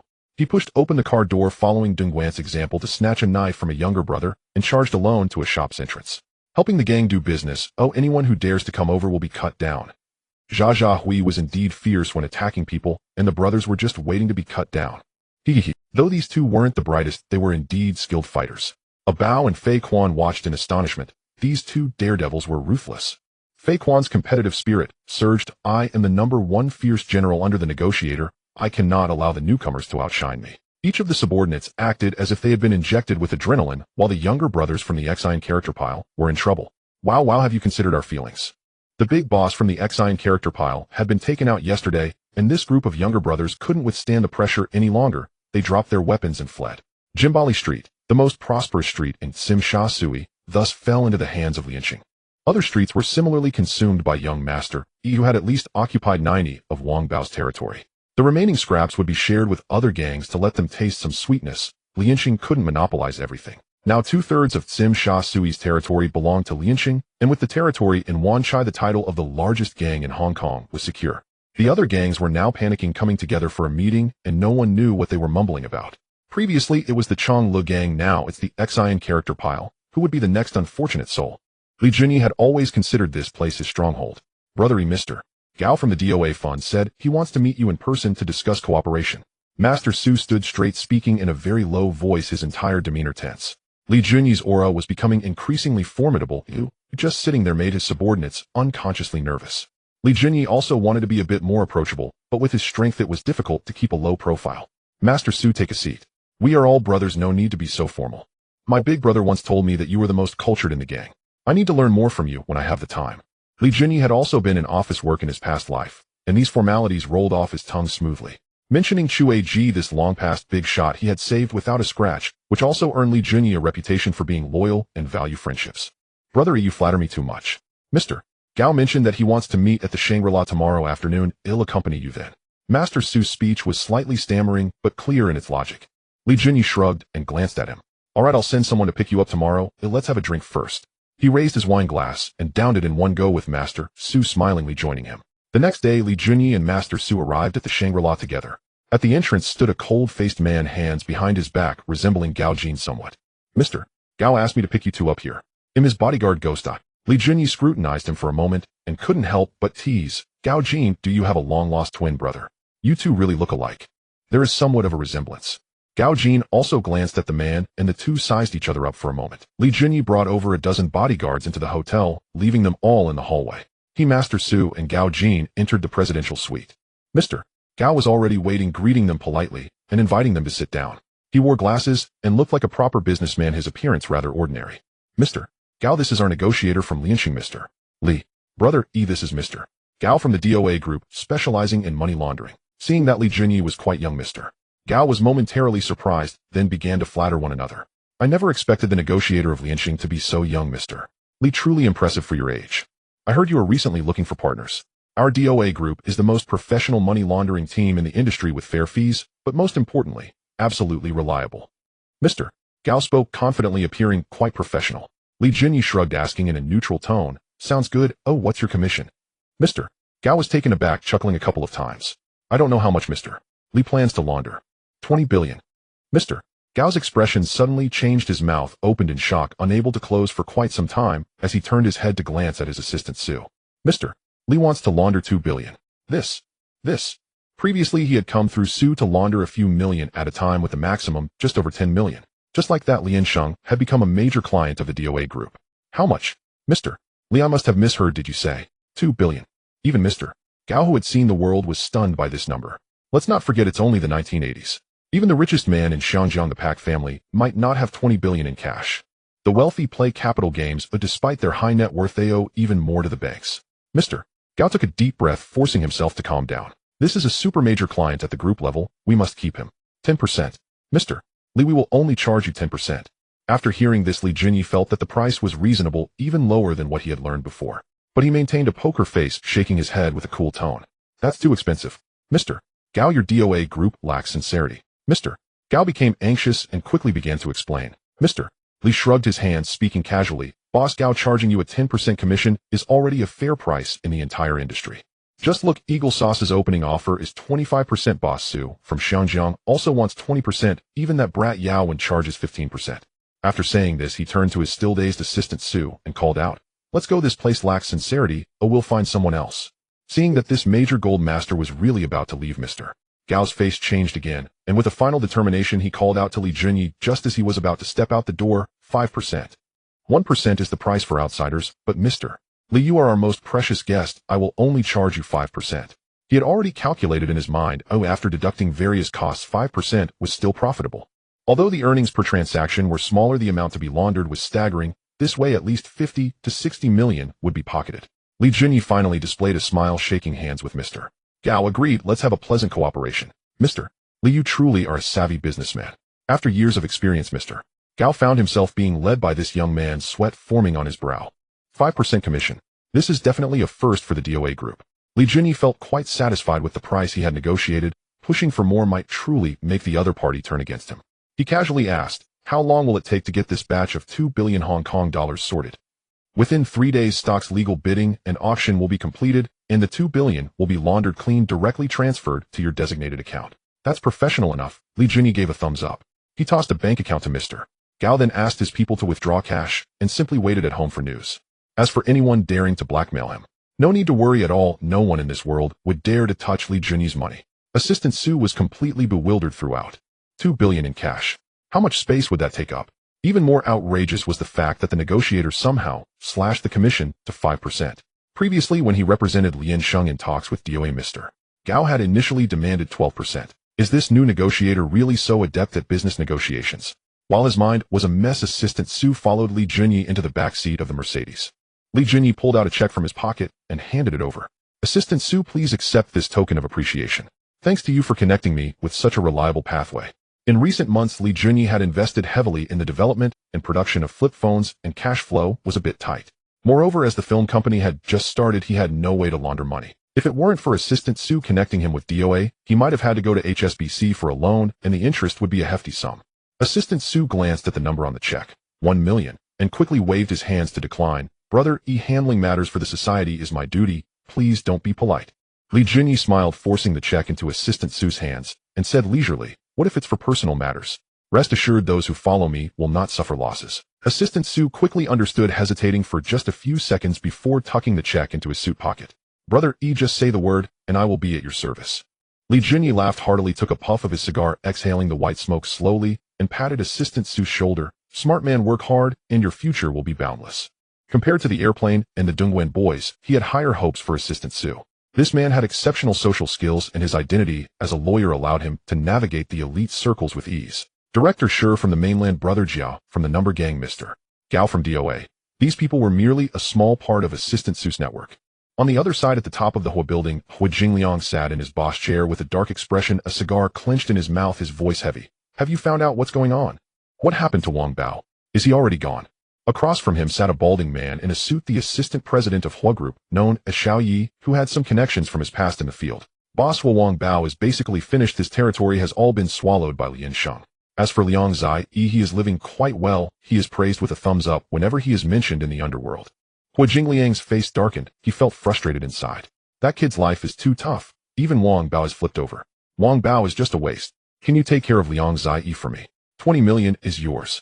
These past few days, Hua Jingliang had been too scared to go out, always anxious at home. If it weren't for an urgent company matter, he wouldn't have come here surrounded by a dozen bodyguards. Xiao Ye's face turned pale upon hearing this, shaking his head vigorously. Boss Hua, I'm just a runner on the street. How could I possibly take on the big shots from Lian Sheng? Are you kidding me? I can't handle this job. 20 million may be tempting, but I need to live to spend it. That guy is the ruthless one who took down Wang Bao. Damn, all of them are useless. Call the police chief and have him send a team over. Just say someone is after me. Hua Jingliang had no other choice but to rely on the police as his bodyguards. Otherwise, he wouldn't even dare step out of his door. In Xiangjiang, as long as the money is in place, even the police chief has to show respect. Police Chief William received the call and immediately dispatched an elite team from the protective squad, which people in the circle called G4. These people are all professionally trained, and their Glocks are the latest models, far superior to ordinary police officers. Mr.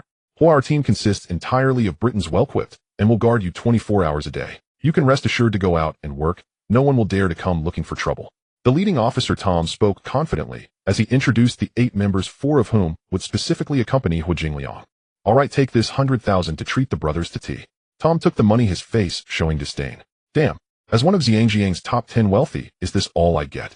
He cursed Hua Jingliang's ancestors in his heart, thinking he could profit by attaching himself to a rich man, but now it seemed like a delusion. Get to work. 2 G4 members ran to set up cameras in the corridor, while one climbed up to the rooftop across the street to keep a lookout. To be honest, this G4 team was quite capable. They had previously protected the Queen, and apart from the Flying Tigers, hardly anyone could surpass them. Seeing this setup, Hua Jingliang finally felt relieved. He could focus on his work now. Today he planned to make a big move in the stock market, first raising the prices, and then selling, aiming to pocket at least a few hundred million. On the other side, in the secret base of Chaguoling, 10 people lined up, each holding an AK-47. Pulling the bolt back in unison with the safety off. Fire. At the instructor's command, the training ground erupted in gunfire. Brother E, their shooting skills are quite impressive. All 50-meter targets scored above 8 rings, even comparable to the Flying Tigers. Fei Quan watched with wide eyes. He didn't expect Brother E to have such a team hidden up his sleeve. What were they planning? It couldn't be an attack on the governor's mansion, could it? Fei Quan dared not think further, breaking out in a cold sweat on his back. At that moment, Jimmy ran over with his phone, saying to Li Junyi, "Boss, there suddenly appeared 19 billion on the company account. How should we manage this money?" Li Junyi nodded. "Mr. Gao is quite efficient. He cleaned up the money and transferred it to the account within 2 days. I want to set up a securities fund management company. Let's allocate 15 billion to it for significant use. Also contact Shaw Brothers Cinema. They are preparing to sell their cinema chain, and we must acquire it." The plan to start a fund company was set in stone. Xiangjiang is a global financial center where money flows like water. If you want to squeeze into the top wealthy circles, it's impossible without playing the stock market or investing in listed companies. Li Junyi's Hongmeng Group does not go public or seek financing, but that doesn't prevent him from feasting on others' profits. He intends to swallow up every major company that ranks in Xiangjiang. Just thinking about it feels gratifying. Understood, boss. As soon as Jimmy left, Li Junyi saw Fei Quan spraying bullets with the AK-47, but there were no hits on the target. It was a complete disaster. What the hell is my shooting really that ridiculous? Fei Quan stared at the dismal score sheet, almost doubting his own. You don't play the AK like that, just watch me. Li Junyi couldn't stand it anymore and snatched the gun from Fei Quan's hands, replacing the magazine with a full 30 rounds. The AK has a strong recoil. Don't hold it like that, you have to control it. I will teach you how to stabilize the gun. First stand firm, then give it a good sweep. Li Junyi took a stance, aimed at the target 50 meters away, and shouted, "Sweep your mother." Da-da-da-da-da. He unleashed a barrage of fire, and everyone nearby gathered to see the results, all staring in disbelief. All 10 rings, just 1-9 ring. The boss shooting is legendary. Even the retired Special Forces AK instructor was stunned, feeling tremendous respect for this boss. "Young man, take your time to practice." Li Junyi patted Fei Quan on the shoulder, waking him from his stupor. "Doctor, select 10 capable hands. There's significant work to be done." Upon hearing this, the doctor froze for 2 seconds, then his face broke into a big grin. "Finally, a job has come in. Brothers, grab your gear." The doctor quickly pointed to 10 people. Under the envious gazes of others, these 10 donned bulletproof vests, combat boots, and wrapped themselves in black tactical gear, each carrying 2 guns. Li Junyi led the way with the doctor and the 10 fully armed brothers closely following behind. A UH-60 Black Hawk helicopter was parked on the helipad. Li Junyi stepped on the ground and effortlessly climbed into the cabin. The UH-60 Black Hawk, known for its capacity to carry up to 20 soldiers, excelled in both transport and firepower. "Flying in a helicopter to find you, I asked, are you afraid?" In the Ho Group building, Hua Jingliang, with a cigar in his mouth, stared at the jumping curves on the computer screen, his face filled with pride. "How much have we made now, Mr. Hua?" The stock price has skyrocketed from 1, 2 to 3. 5. Fire Group has made a net profit of 500 million. The assistant took a deep breath, looking at the crimson numbers, knowing that the boss had made a fortune this time and would also benefit from it. "Did we sell everything?" "Of course we sold everything.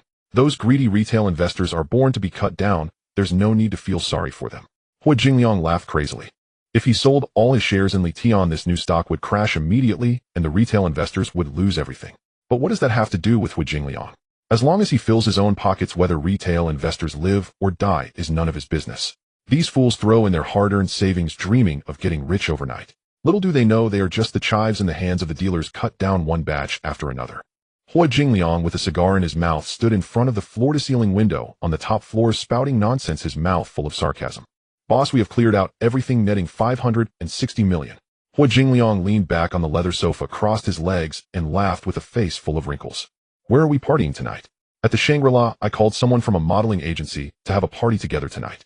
To be honest, Hua Jingliang might not look great, but he sure knows how to have fun. "Let's go. You guys keep messing around every day. Can your bodies handle it?" "Boss, we are young and we can handle it."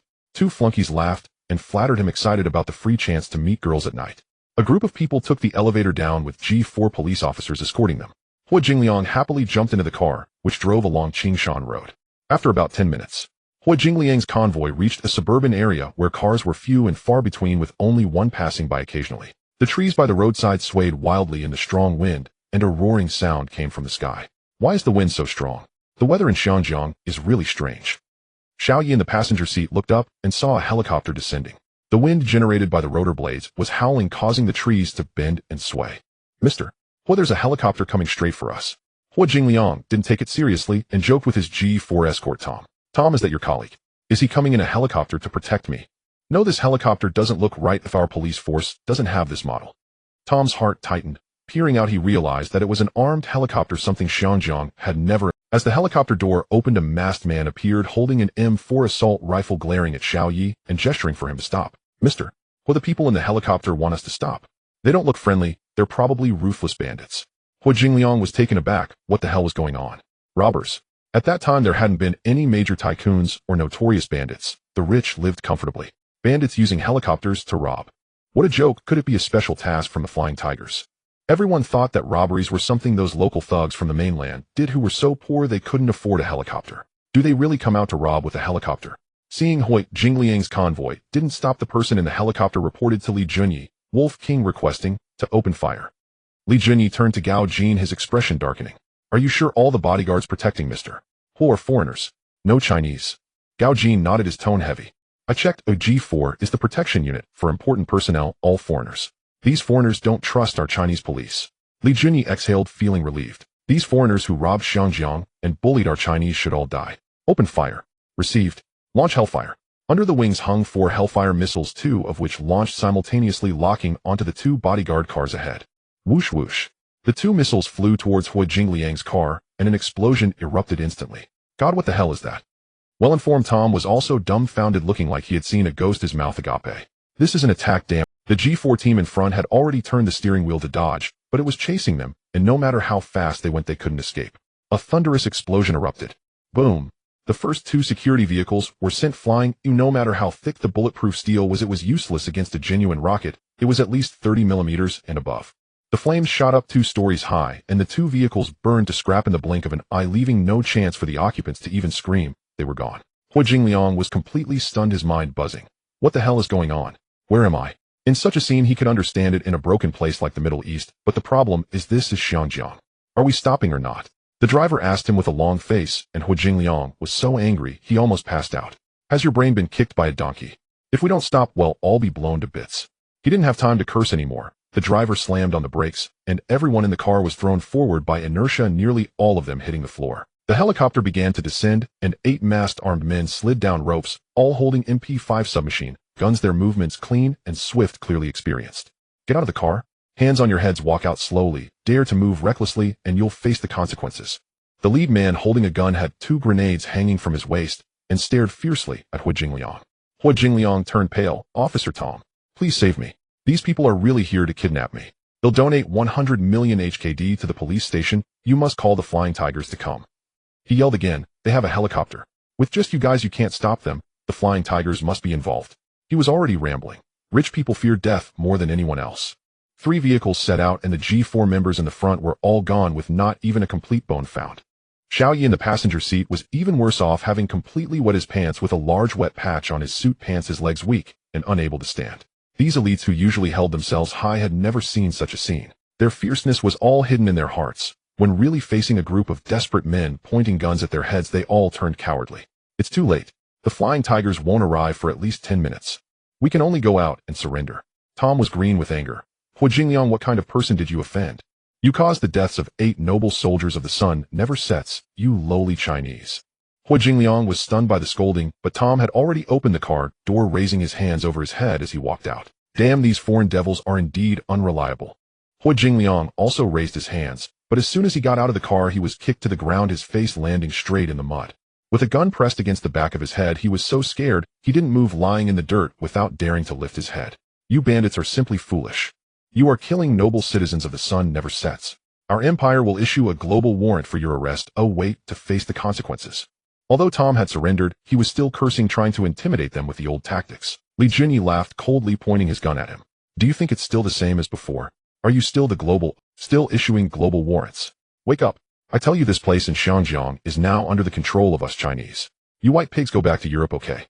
After saying that, he didn't even blink, aiming the gun at Tom's forehead, and pulled the trigger in front of the others, and bang! The G4 team was completely wiped out. Doctors dragged the weak Hu Jingliang, and several people boarded the helicopter. The helicopter took off again, disappearing from the area in the blink of an eye. When the police arrived at the scene, not even a shadow of the kidnappers was found. Mister, what did you ever think I would come in a helicopter to find you? Surprised. Unexpected. Hee. Li Junyi took off his mask to reveal an exceptionally It's you. Hu Jingliang's face turned pale and cold sweat broke out on his back. He knew this was the end. Hu Jingliang knelt on the ground, trembling like a chaff. If it was just for money, he felt he might have a way out, but with Li Junyi's stance it was clear he intended to kill him. Mr. Li, I truly regret it. I shouldn't have sent Wang Bao to deal with you.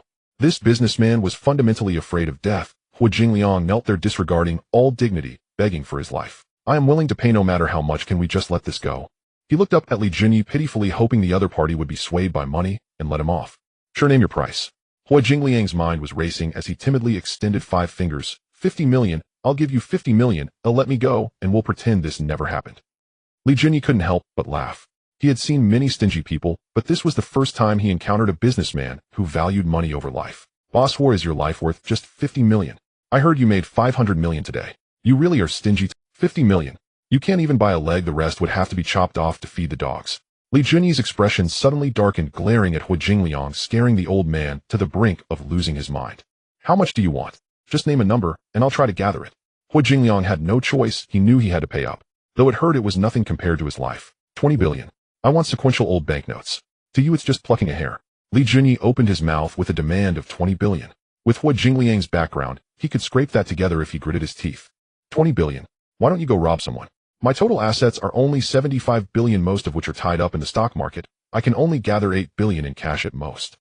Hua Jingliang didn't expect the other party's appetite to be so large. 20 billion was something he couldn't even gather if he emptied his whole fortune. I am robbing you. Are you going to give it or not? Li Junyi didn't believe Hua Jingliang's words at all, already calculating what to say after landing the helicopter. The helicopter landed at the helipad in Chaguoling. Hua Jingliang was dragged in like a dead dog into the interrogation room, directly locked in a cage. Take good care of him. Let him pretend to be poor with me. The doctor grinned, pulled out a nutcracker from the toolbox, and asked leisurely, which finger do we start with? No rush, we have plenty of time.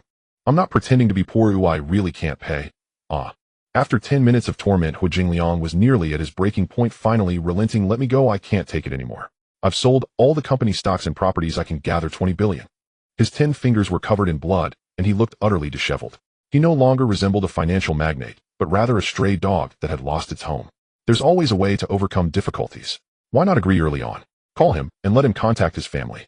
Li Junyi felt immensely satisfied in his heart. This old man dared to hire someone to kill him, and he hadn't wiped out his entire family.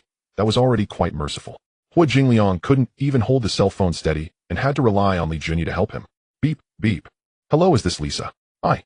Before he could finish his sentence, the cell phone was snatched away. He answered, his voice sounding like a mechanical synth. Your man is in my hands. If you want him to live, prepare 20 billion in cash with sequential serial numbers. Gather it within 3 days, no extensions. On the other end, Lisa received the call and forced herself to calm down. Mr. Kidnapper, we really can't come up with 20 billion. Can we lower it a bit? 500 million Hong Kong dollars, will that be enough? Li Junyi, losing patience, yelled into the phone, do you think this is a market for buying groceries? And you're still trying to haggle with me? I don't care how you do it, within 3 days, bring me 20 billion. He paused, lowering his voice ominously, don't even think about calling the police. If you entertain that thought, your husband won't survive, and your precious daughter, Hua Shixian, will also fall into. Lisa took a deep breath, forcing down the panic and fear in her heart, before speaking. All right, I will gather 20 billion for you. You must keep your word. Don't touch a hair on my husband or child's head. 3 days from now I will call again. Listening to the busy tone on the other end, Lisa confirmed that the other party had hung up before slowly putting down the phone. Hua Shixian leaned over, wrapping her arms around her shoulder, her voice full of tension. Mommy, is there news about with my daughter? Leaning in like this, Lisa finally felt a bit of warmth in her heart. She closed her eyes and took a breath before saying, your father has been kidnapped. The kidnappers want 20 billion in cash and have only given 3 days. What? Daddy is in trouble. Hua Shixian suddenly covered her mouth, her face turning pale, trembling all over, her mind in chaos. What should we do? Mommy, should we call the police? No, Lisa shook her head firmly. These aren't ordinary kidnappers. The elites of G4 have fallen into their hands. The police can't be relied on at all. Having visited the scene during the day, the sight still churned her stomach. A G4 officer dies, and those people are practically challenging the entire Hong Kong Royal Police. Lisa was not a foolish woman. She knew in her heart that confronting such ruthless criminals was futile. If the police were notified, her husband would certainly lose his life, and even her daughter would be involved. She held Hua Zixian's hand, her gaze serious. Listen to mommy. Money can be earned again, but if life is lost, then everything is truly gone. I will go out now to find a way to gather the money. If the police come to ask about your father, you can't say a single word. Do you understand? Hua Shixian nodded. Although she worked as a lawyer at this moment, she had no idea what to do. Lisa rushed to the company, thinking about liquidating her stocks. Little did she know the stock prices were sliding down like a slide. This made her path to rescue her husband even more difficult. Outside, chaos had already erupted. News of Hua Jingliang's disappearance in West Kowloon couldn't be concealed. The 8 G4 officers who were with him were all dead. The media directly exposed the story, and the city was filled with accusations that the Hong Kong Royal Police were utterly incompetent.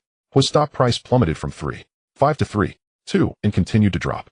In the 1980s, the Hong Kong stock market had no limit on price drops, and Hua stocks felt like they had fallen into a bottomless pit, showing no signs of recovery. Shareholders, terrified, scrambled to sell, and the more they sold, the more it dropped. The police department couldn't withstand the pressure and reluctantly held a press conference, putting a lid on the news of the G4 officers being killed from the helicopter, while publicly offering a bounty for information. As long as citizens can provide valid leads, the police will reward 2 million Hong Kong dollars and ensure the safety of the informant. Li Juanxia, who had just been promoted to assistant commissioner, donned a new police uniform and stood on stage full of vigor, speaking on behalf of the police to the media. Little did he know that the person he was cursing was Li Junyi, who drank with him every night. With the bounty issued, the city became even more lively. This is the first time the police have offered such a high reward. Since when did the police department become so generous? 2 million for informants. Old Ghost, do you have any inside information? I have no ghostly information. 8 foreign officers are dead, and this group is ruthless. Do you dare to reach for that money? I'm just afraid of having the life to take the money, but not the life to spend it. It's a trap. The attitudes of Hong Kong people towards those foreign officers vary, as some would like to hide far away, while others shamelessly stick close, and some who have knelt for so long have forgotten how to stand straight. But Li Junyi felt angry whenever he mentioned those foreign officers. These guys were living off the heads of Chinese people, while putting on a facade of sympathy, which was truly disgusting. In Hongming Group, Fei Quan was snuggled up on the sofa, covering his mouth and laughing non-stop. Boss, you are now the #1 wanted criminal in Hong Kong, with a bounty of 2 million. This is the highest bounty in the whole of Hong Kong. You've really made it big, brother kidnapper. Li Junyi didn't even lift his eyelids. Fei Quan, do you want to help me with some advertising, because you think I'm too idle? Are you afraid others don't know what we did? Should I get a loudspeaker for you to shout from the rooftop? Fei Quan shrank his neck, feeling aggrieved. Wasn't it just a joke? Did it have to be taken this seriously? After scolding this clueless fellow, Li Junyi felt much more relaxed and turned to look at Jimmy. How's the fund doing? Jimmy nodded, responding confidently. The Oriental Fund has completed all processes. The fund manager and traders are in place, just waiting to officially start. In simple terms, a fund company gathers money for investment and finance, throws the capital into various securities, and then distributes some dividends to the investors. The Oriental Fund is a private equity fund, and most of the principal is from Li Junyi's own pocket. Boss, I brought in a fund manager named Chun Taodao, who has 5 years of experience in securities investment on Wall Street. Li Junyi nodded, asking Jimmy to bring him in. Chun Taodao, wearing glasses, appeared to be a spirited young man. Mr. Chun, the fund company will rely on you to oversee it. Don't let me down and surprise me. Li Junyi made small talk and didn't inquire too deeply. He trusted Jimmy's judgment. However, according to the rules, the head of the branch must be personally interviewed by him, just a formality. Chun Taodao had a solid background, more than capable of supporting the position of fund manager. Thank you, Mr. Li, for trusting me. I will work hard. Li Junyi nodded. He was always polite to his subordinates and rarely lost his temper. The first task for the Oriental Fund is to go all out to buy up Hua's stocks. Hua's Group is one of the top 5 real estate giants in Hong Kong, holding a multitude of land construction, renovation, and finance companies as subsidiaries. Before Hua Jingliang's incident, this company's market value was over 100 billion, but now it's less than 50 billion. This presented Li Junyi with an opportunity to pick up a bargain. Most of the land parcels held by Hua's Group are concentrated around Yau Ma Ti and Mong Kok, with a few in Wan Chai, which have tremendous potential for appreciation. The Hong Kong real estate market is gradually warming up, currently still at the bottom. Now is the time to dive in and seize a juicy piece of meat. Boss, are we getting into real estate? Jimmy's eyes widened. Just a few months ago, a large sum was invested in the mobile phone industry, and now they were jumping into real estate. Taking such a big step, what if it backfires? That's right, we are going to take over the real estate sector. You don't need to worry about funding. There will be money coming to us without having to borrow from the bank. For the next several days, it was all opening days. The Oriental Fund went all out, with all traders in the company diving into the market to snatch shares. As long as someone listed shares for sale, regardless of the amount, they would buy without blinking. Such large-scale actions could not go unnoticed in the market. The stock price, which had been languishing at 1.2, not only stabilized but also began to rise slightly. The reason was simple. The circulating shares were being absorbed with many buyers and few sellers, so prices naturally increased. Find someone to leak the news of Hua Jingliang's situation to the media. Let's bring the stock price down another notch. Once the news broke, retail investors immediately panicked. They were already on edge, and now no one dared to hold on to Hua stocks. Anyone with even a little inventory was selling out. Chun Taodao rushed into Li Junyi's office, his face nearly white. He had no idea what the boss was planning. Watching the net value shrink day by day, he truly couldn't sit still. Boss, the stock price has dropped to 9 dimes. Should we cut losses? If this continues, we will lose 30%. Li Junyi leaned back in his chair, the corners of his mouth lifting in a smirk. He only acted when others panicked. This time, he was the one in control. He desired to turn the tides. No cuts. The more they sell, the more we buy. I want to swallow Hua's whole. Chun Taodao was stunned. What? Acquiring Hua's Group? That was a top 20 company in Hong Kong. This was no simple fund operation, but a proper business acquisition battle. He had just joined the company for a few days and was already encountering such a major scene. Understood, boss. I will immediately arrange for the trading department to work overtime. No one is allowed to leave the company until the task is completed. To prevent leaks, the company directly locked the doors, and all employees had to surrender their phones and computers. Li Jinyi nodded, adding, during this special period, let's make things a bit uncomfortable for everyone. Go tell finance that everyone will receive triple pay these days, plus an extra 20,000 bonus. I thank the boss on behalf of the entire company. All right, go get to work. Let me see what you can do. Li Jinyi was most annoyed by those who only knew how to flatter. What he wanted were traders who could genuinely make him money. This battle was Chen Taodao's trial period. If he did well, he would be promoted and receive a raise. If he failed, he would pack his bags and leave. The company doesn't support idlers. Received. The next day, the stock price of the whole corporation continued to decline. Over 100 traders from Dongfang Fund were frantically buying up shares. Whether it was large orders from institutions or small orders from retail investors cutting losses, as long as it was under the whole corporation's code, they bought it all. After 2 days, the numbers on the books looked quite impressive. After the market closed, Chen Taodao ran over to report, boss, after 3 consecutive days of trading, there's almost no stock left on the market. We currently hold 2.5 billion shares, accounting for 45 of the total shares. That sounds like a lot, but it's still a ways off from absolute control. Li Jinyi frowned.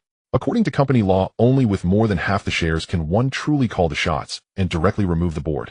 So, does that mean the major shareholders are still holding onto their shares? Chen Taodao had already figured it out.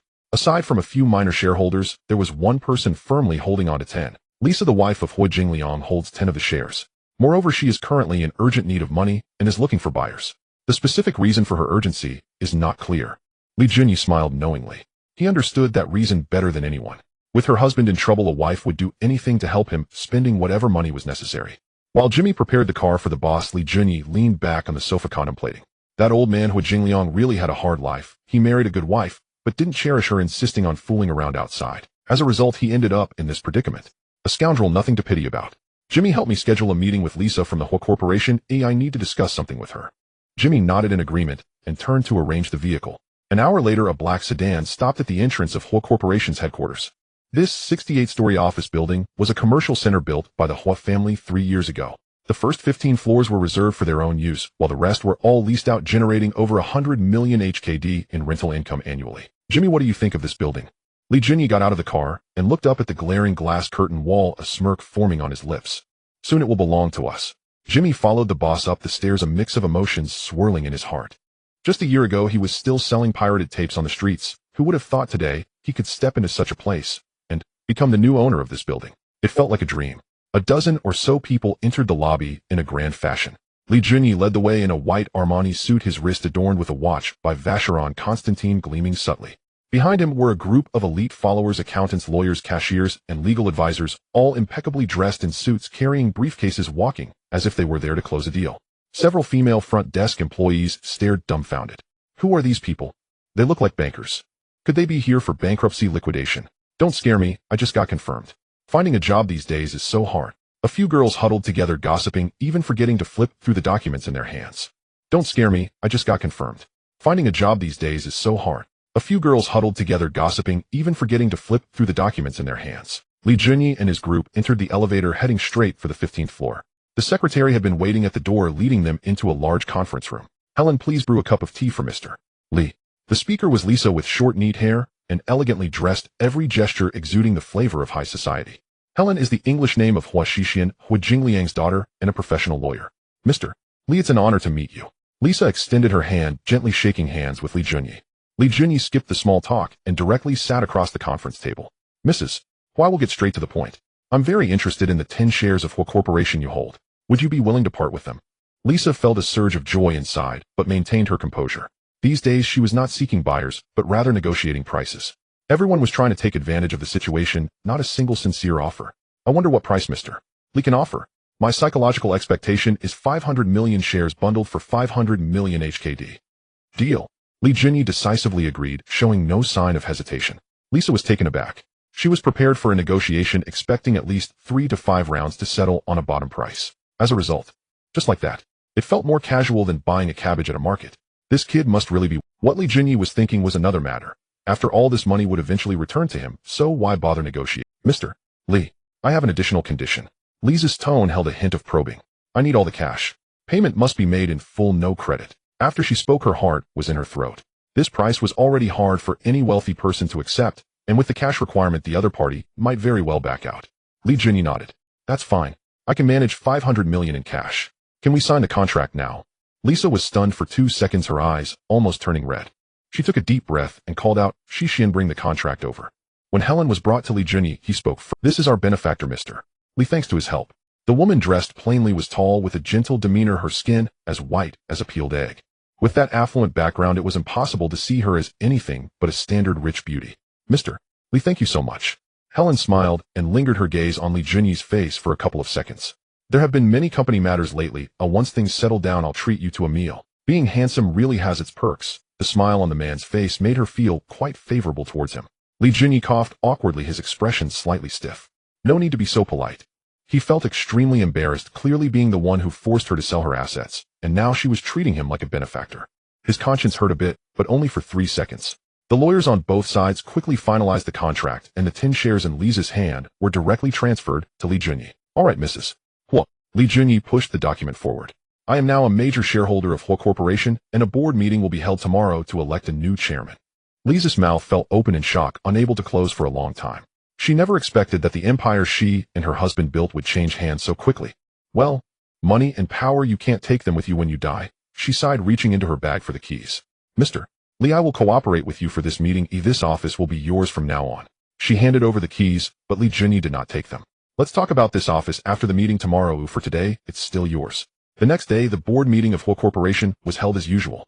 During the meeting, Li Junyi directly announced that Hongming Group held 55 of Hua Corporation's shares, officially completing the acquisition. Immediately after, the board unanimously approved it, and Li Junyi took his seat as chairman of the board. Li Jiyuan and Yi Tingting were nominated as directors, while all other middle management positions remained unchanged. The news of the beverage king entering the real estate circle exploded like a deep-water bomb, shaking the entire business community. Several real estate giants in Xiangjiang all set their sights on this newly emerged super-rich man.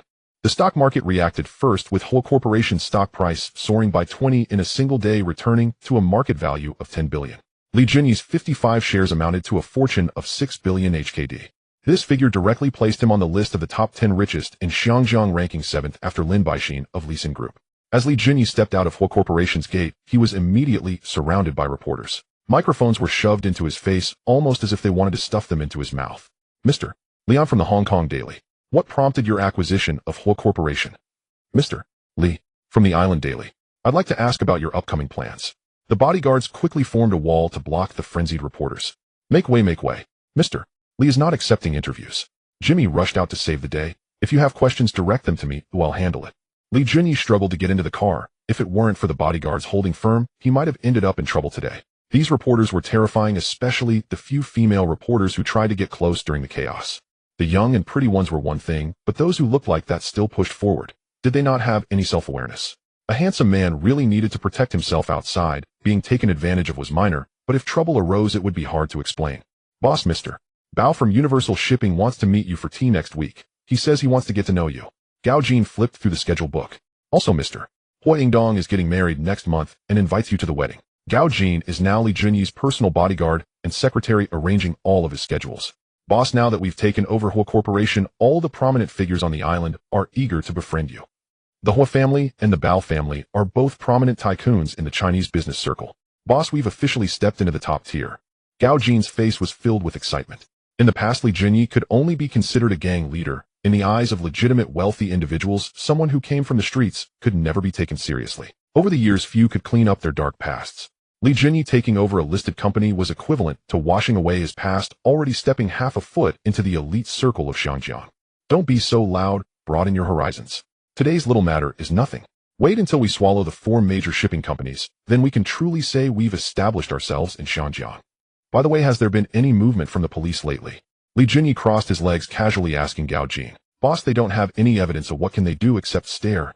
Don't be careless, don't underestimate those people. Li Junyi was well aware that the 20 billion in cash was still hanging there. The police would love to use this opportunity to set a trap for them.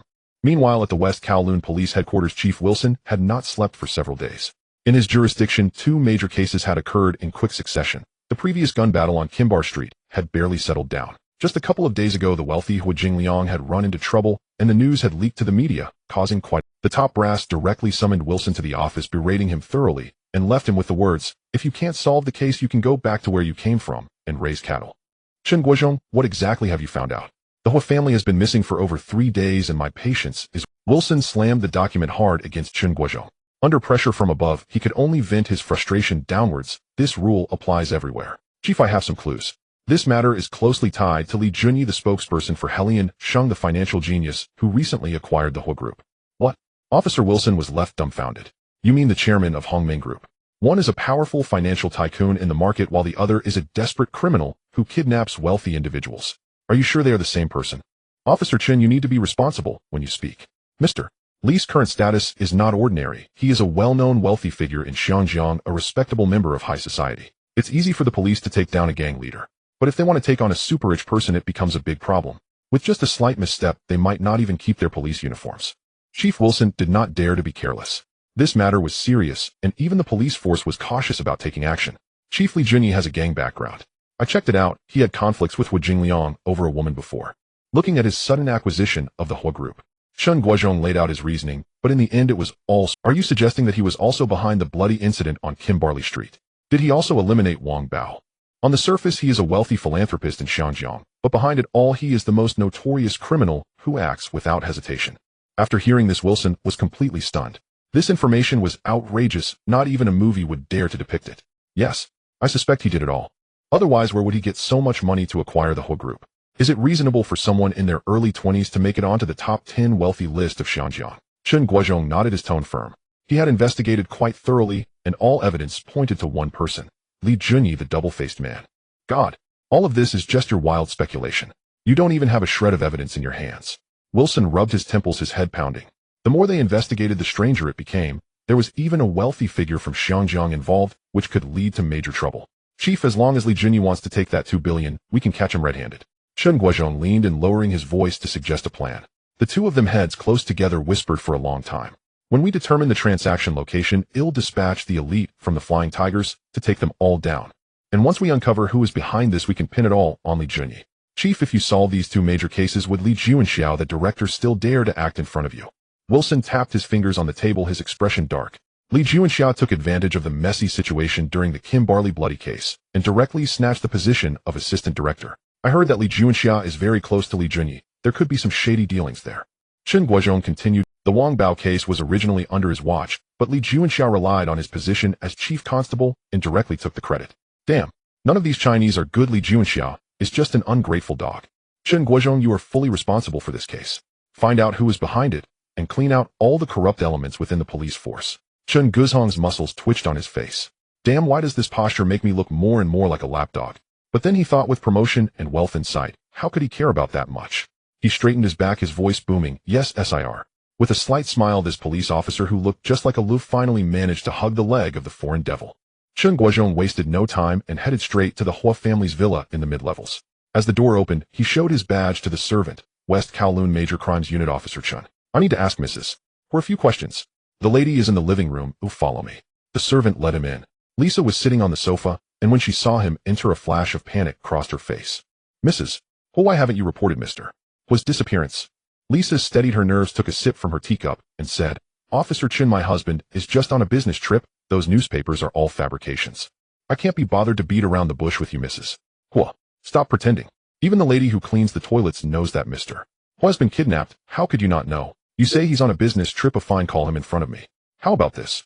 Instead of going it alone, we can cooperate with the police to help you rescue him. Chen Guozhong pressed her hard, and Lisa opened her mouth but couldn't respond. After a long pause, she sighed. Officer Chen, why do you have to push me so hard?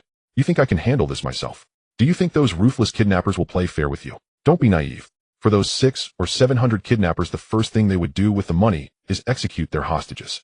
Lisa finally broke down, tears streaming down her face as she slumped on the sofa, shaking as she cried. After a long time, she finally calmed down, her eyes red as she stared at Chen Guozhong. Can I trust you? Of course. We are the royal police of Xianjiang, and it is our duty to ensure the safety of our citizens. Chen Guozhong delivered a set of official words, and Lisa finally relented.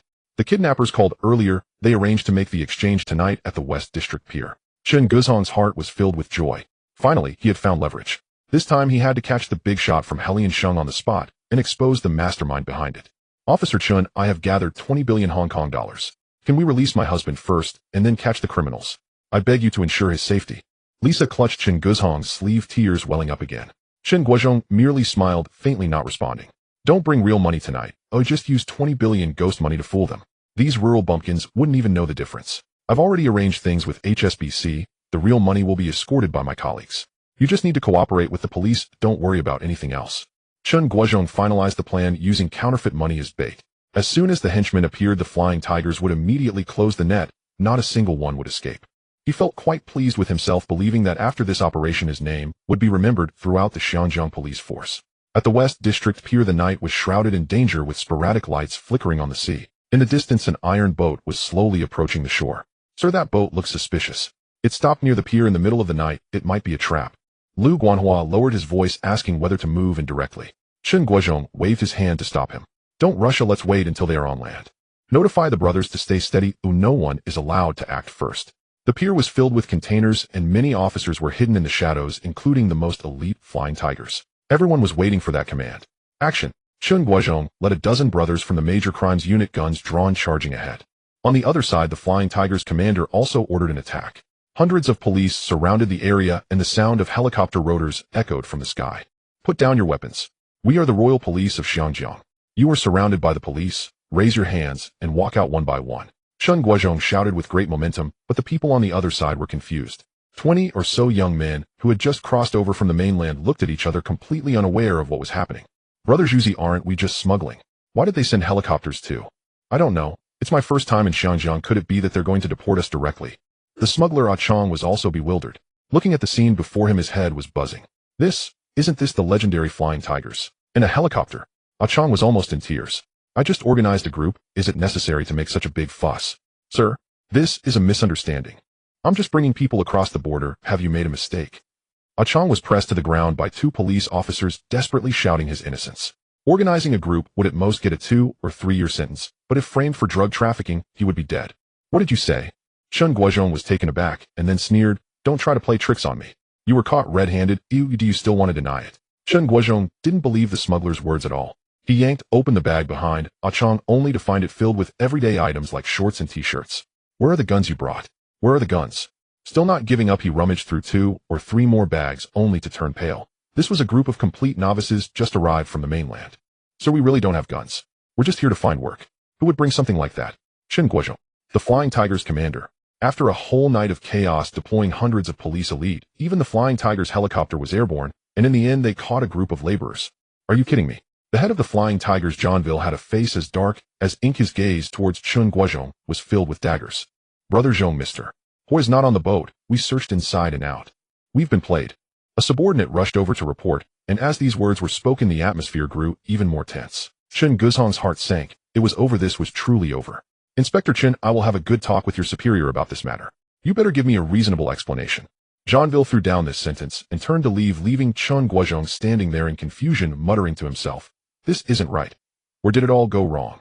Chen, what should we do with these people? Chen Guozhong glanced at the laborers squatting to the side, growing more irritated. Take them all back to the station. Once we confirm they are illegal immigrants, deport them back to the mainland. Damn, what bad luck. Just came out and have to go back. Oh, I was hoping to make some money in Xianjiang. Crap, I paid $2,000 to the smuggler. Can I get that money back? The pier was filled with wails. These laborers felt completely despondent, feeling like they had drawn the worst luck by running into Chen Guozhong. Meanwhile, a man lay atop a shipping container watching everything unfold. He was a subordinate of Gao Jin and picked up the walkie-talkie to speak.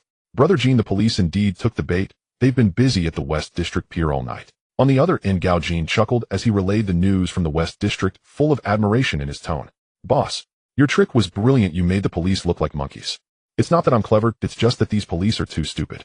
Relying on them to protect the citizens. Dream on. Li Junyi chuckled and then asked Gao Jin. Where's the Hua family's cash truck?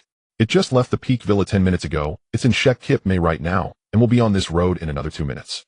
Li Junyi's target was not the ship at the dock, but the armored truck. He had long since bribed people around Chen Guozhong, fully understanding the police's deployment. He intentionally set a trap, luring the police force to the West Ring dock, then executing a feint to the east to rob the cash being sent to HSBC by the Hua family. Xiao Gongdao and a few others donned their masks, while 3 armored vehicles waited on the roadside. Within a minute, the armored truck slowly approached. Prepare to shoot. Aim for the tires. Ahua lay on the hillside, his eightfold scope locked onto the armored truck's tires. Taking a deep breath, he steadily squeezed the trigger. Bang, bang. Two muffled sounds. The armored truck surged forward about 20 meters after its tire burst, then came to a halt. What the hell is going on? How did the tire blow? The two men in the truck hesitated whether to get out and check, when suddenly 3 armored vehicles rushed up from behind, trapping their vehicle tightly. Could it be that unlucky? Did we run into robbers? The 2 security guards grabbed their M870s, thinking about becoming lone heroes. But when they looked up, over a dozen armed thugs with MP5 submachine guns were coming down at them, causing the 2 to silently lower their guns. Earning that month's pay wasn't worth risking their lives. After all, the stuff in the truck wasn't theirs. That ate up. Xiao Gongao aimed his submachine gun directly at the driver's cabin and unleashed a volley of bullets. Get out if you're not dead. My friends only want money, not lives. He shouted into the truck, estimating he had hit someone as he fired. I surrender, don't kill me. The surviving security guard watched helplessly as his colleague died, beside him, terrified beyond belief, rolling out of the truck and hurriedly trying to open the rear door. With this guy cooperating, it made things much easier.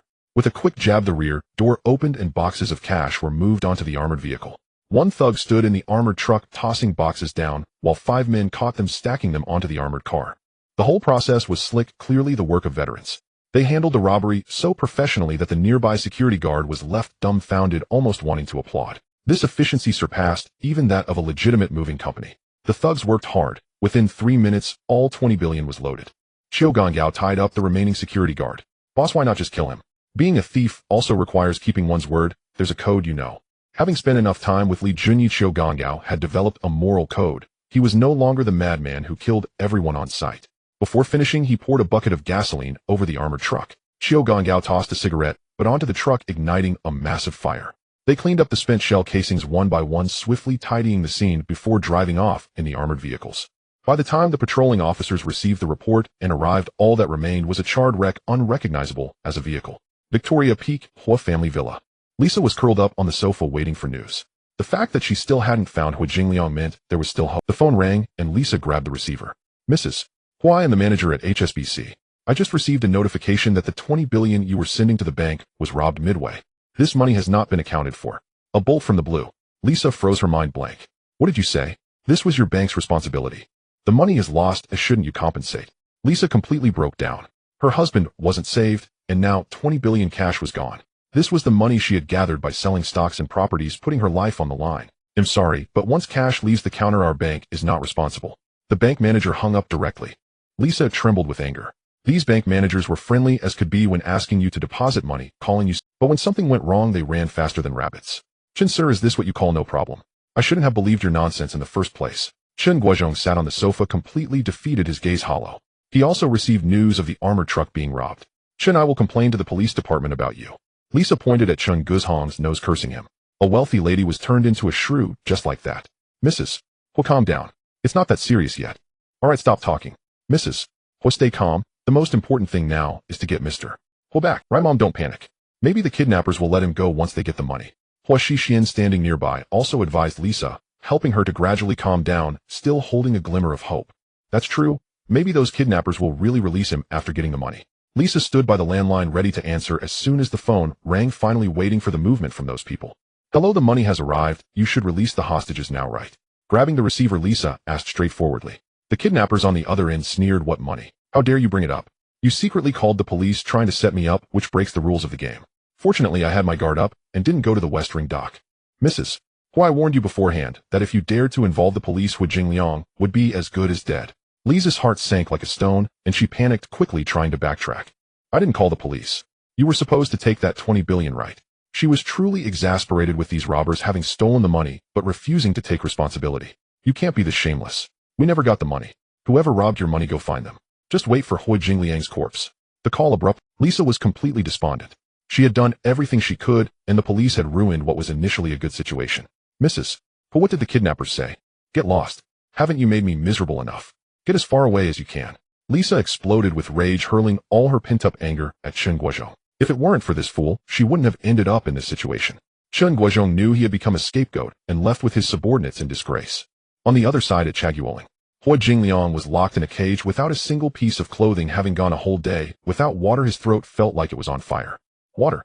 Give me some water. Li Junyi grinned with not a trace of warmth in his eyes. Give him water. Also prepare a chicken leg meal, make it sumptuous. Xiao Gonggao tossed a bottle of water and then brought a bowl of chicken leg rice and placed it on the ground. Hua Jingliang grabbed the bottle and drank, never realizing water could taste so good. One more moment, and he might have truly died of thirst. Hua Jingliang, already starving, saw the chicken leg rice on the ground, tore off a chicken leg, and stuffed it into his mouth, savoring it immensely. Eat more, finish it, and we can send you on your way. Hua Jingliang nearly choked on the chicken leg, quickly spitting out the meat. Damn it, this was a meal prepared for— What do you mean? Our Hua family has paid, why haven't you released him? You must follow the rules if you're out here. If you act like this, you'll eventually fall. Hua Jingliang cursed loudly, still hoping the other party might have a conscience.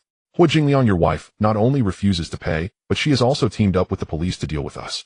This debt is on you. Li Jinyi wished he could chop Hua Jingliang into pieces to feed the dogs. How could he possibly let him go? At most he would soften his heart and take care of his wife and children. Ayo, you take action. Didn't you have a grudge against him? Xiao Gonggao nodded. Back in court, Hua Jingliang had tricked him, causing him to serve time. Don't kill me, I can still make money. Ooh, I can earn big money for you. Xiao Gonggao raised his hand and shot, ending Hua Jingliang's wretched life instantly. This man had scammed countless people in the stock market, ruining numerous families. Killing him was a service to justice. Li Jinyi felt no guilt. Instead, he felt a sense of satisfaction in eliminating a menace. Clean up quickly.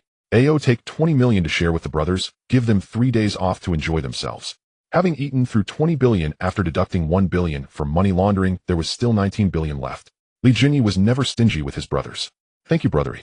The joint operation in West Kowloon ended up a huge joke, and their faces were utterly embarrassed. Not only did they fail to rescue Hua Jingliang, but the 20 billion ransom also went down the drain. The big boss at police headquarters was furious and directly kicked the person responsible for the case, Shen Guozhong, to Sai Kung, to guard the reservoir. That place was far from the core of the police system, and he would basically never have a chance to climb back up in this lifetime. On the other hand, his boss Wilson had someone backing him up, shifting all the blame cleanly onto Chun Guozhong, leaving himself with no issues. Hua Jingliang never showed up again after that. The Hong Kong police, after all their efforts, could only close the case as a disappearance, considering the matter settled. However, the kidnapping case made such a big stir that it spread all over Hong Kong, and the figure of 20 billion was terrifying. Wealthy individuals became afraid to go out, fearing they would follow in Hua Jingliang's footsteps. Even if they truly had to go out, they had to be surrounded by a group of bodyguards, or they wouldn't feel secure. On Victoria Peak at the Li family's residence, Li Jiaqing had just stepped through the door when he immediately instructed his youngest son, Aze, "It's chaotic outside lately, don't run around." Alright, Dad, I know. Li Jiaqing smiled helplessly, knowing full well that his son wasn't taking it seriously. But the incident from a few days ago had truly terrified him. Alright, Dad, I know. Li Jiaqing smiled helplessly, knowing full well that his son wasn't taking it seriously. But the incident from the Li family did have security, but Li Jiaqing only kept 2 people around him, while the rest of the family was basically unprotected. That couldn't continue. It was unreasonable not to spend money to ensure safety. Other wealthy individuals were thinking along the same lines. They were more than willing to spend on security. Overnight, security companies in Hong Kong were busier than ever. The previously struggling Legion Security suddenly saw a boom in business, with all 100 employees coming to work. They finally turned from losing money to making a profit this month. On the Hongming Group side, boss, our Legion Security finally brought in revenue. This month saw a significant increase in business, earning over 1 million. It was Xiao Gonggao who said this, his face filled with excitement. This was the first time he had seen the company turn a profit since he took over. Li Jinyi found it both amusing and exasperating. This security company had been losing money. They had tried numerous methods, sending out many salespeople, but the result— who would have thought that by kidnapping a wealthy person, the entire company would come back to life? It truly was a fortuitous turn of events. Let's continue hiring. As business expands, we must keep pace with staffing. Taking advantage of the momentum of the kidnapping case, let's quickly establish our territory and make it the largest private security group in all of Hong Kong. The phone rang. Hello. Who is this? I am Li Junyi. In this era, phones had no caller ID, but one had to ask who it was upon answering. Li Sheng, it's me, Helen. I'm feeling down. Can you come over and keep me company? Helen. Li Jinyi was momentarily taken aback before realizing she was the daughter of Hua Jingliang. Where are you? At the Red Sun Bar in Tsim Sha Sui. I'm feeling unwell. Come pick me up, please. Li Jinyi felt a slight unease. If she knew that her father's death was related to him, it would be troublesome. Then he thought it shouldn't be possible. Should he go or not? Forget it. After all, Hua Jingliang had promised to take care of his wife and children before he died, which could be considered as fulfilling his duty. If Hua Jingliang had a spirit, he would probably curse. Thank you, man, you've got a good sense of humor.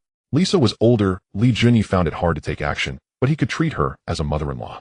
His daughter Helen was beautiful, with fair skin and long legs. Li Jinyi didn't mind taking care of her for her father's sake. As for morality, he truly had no qualms.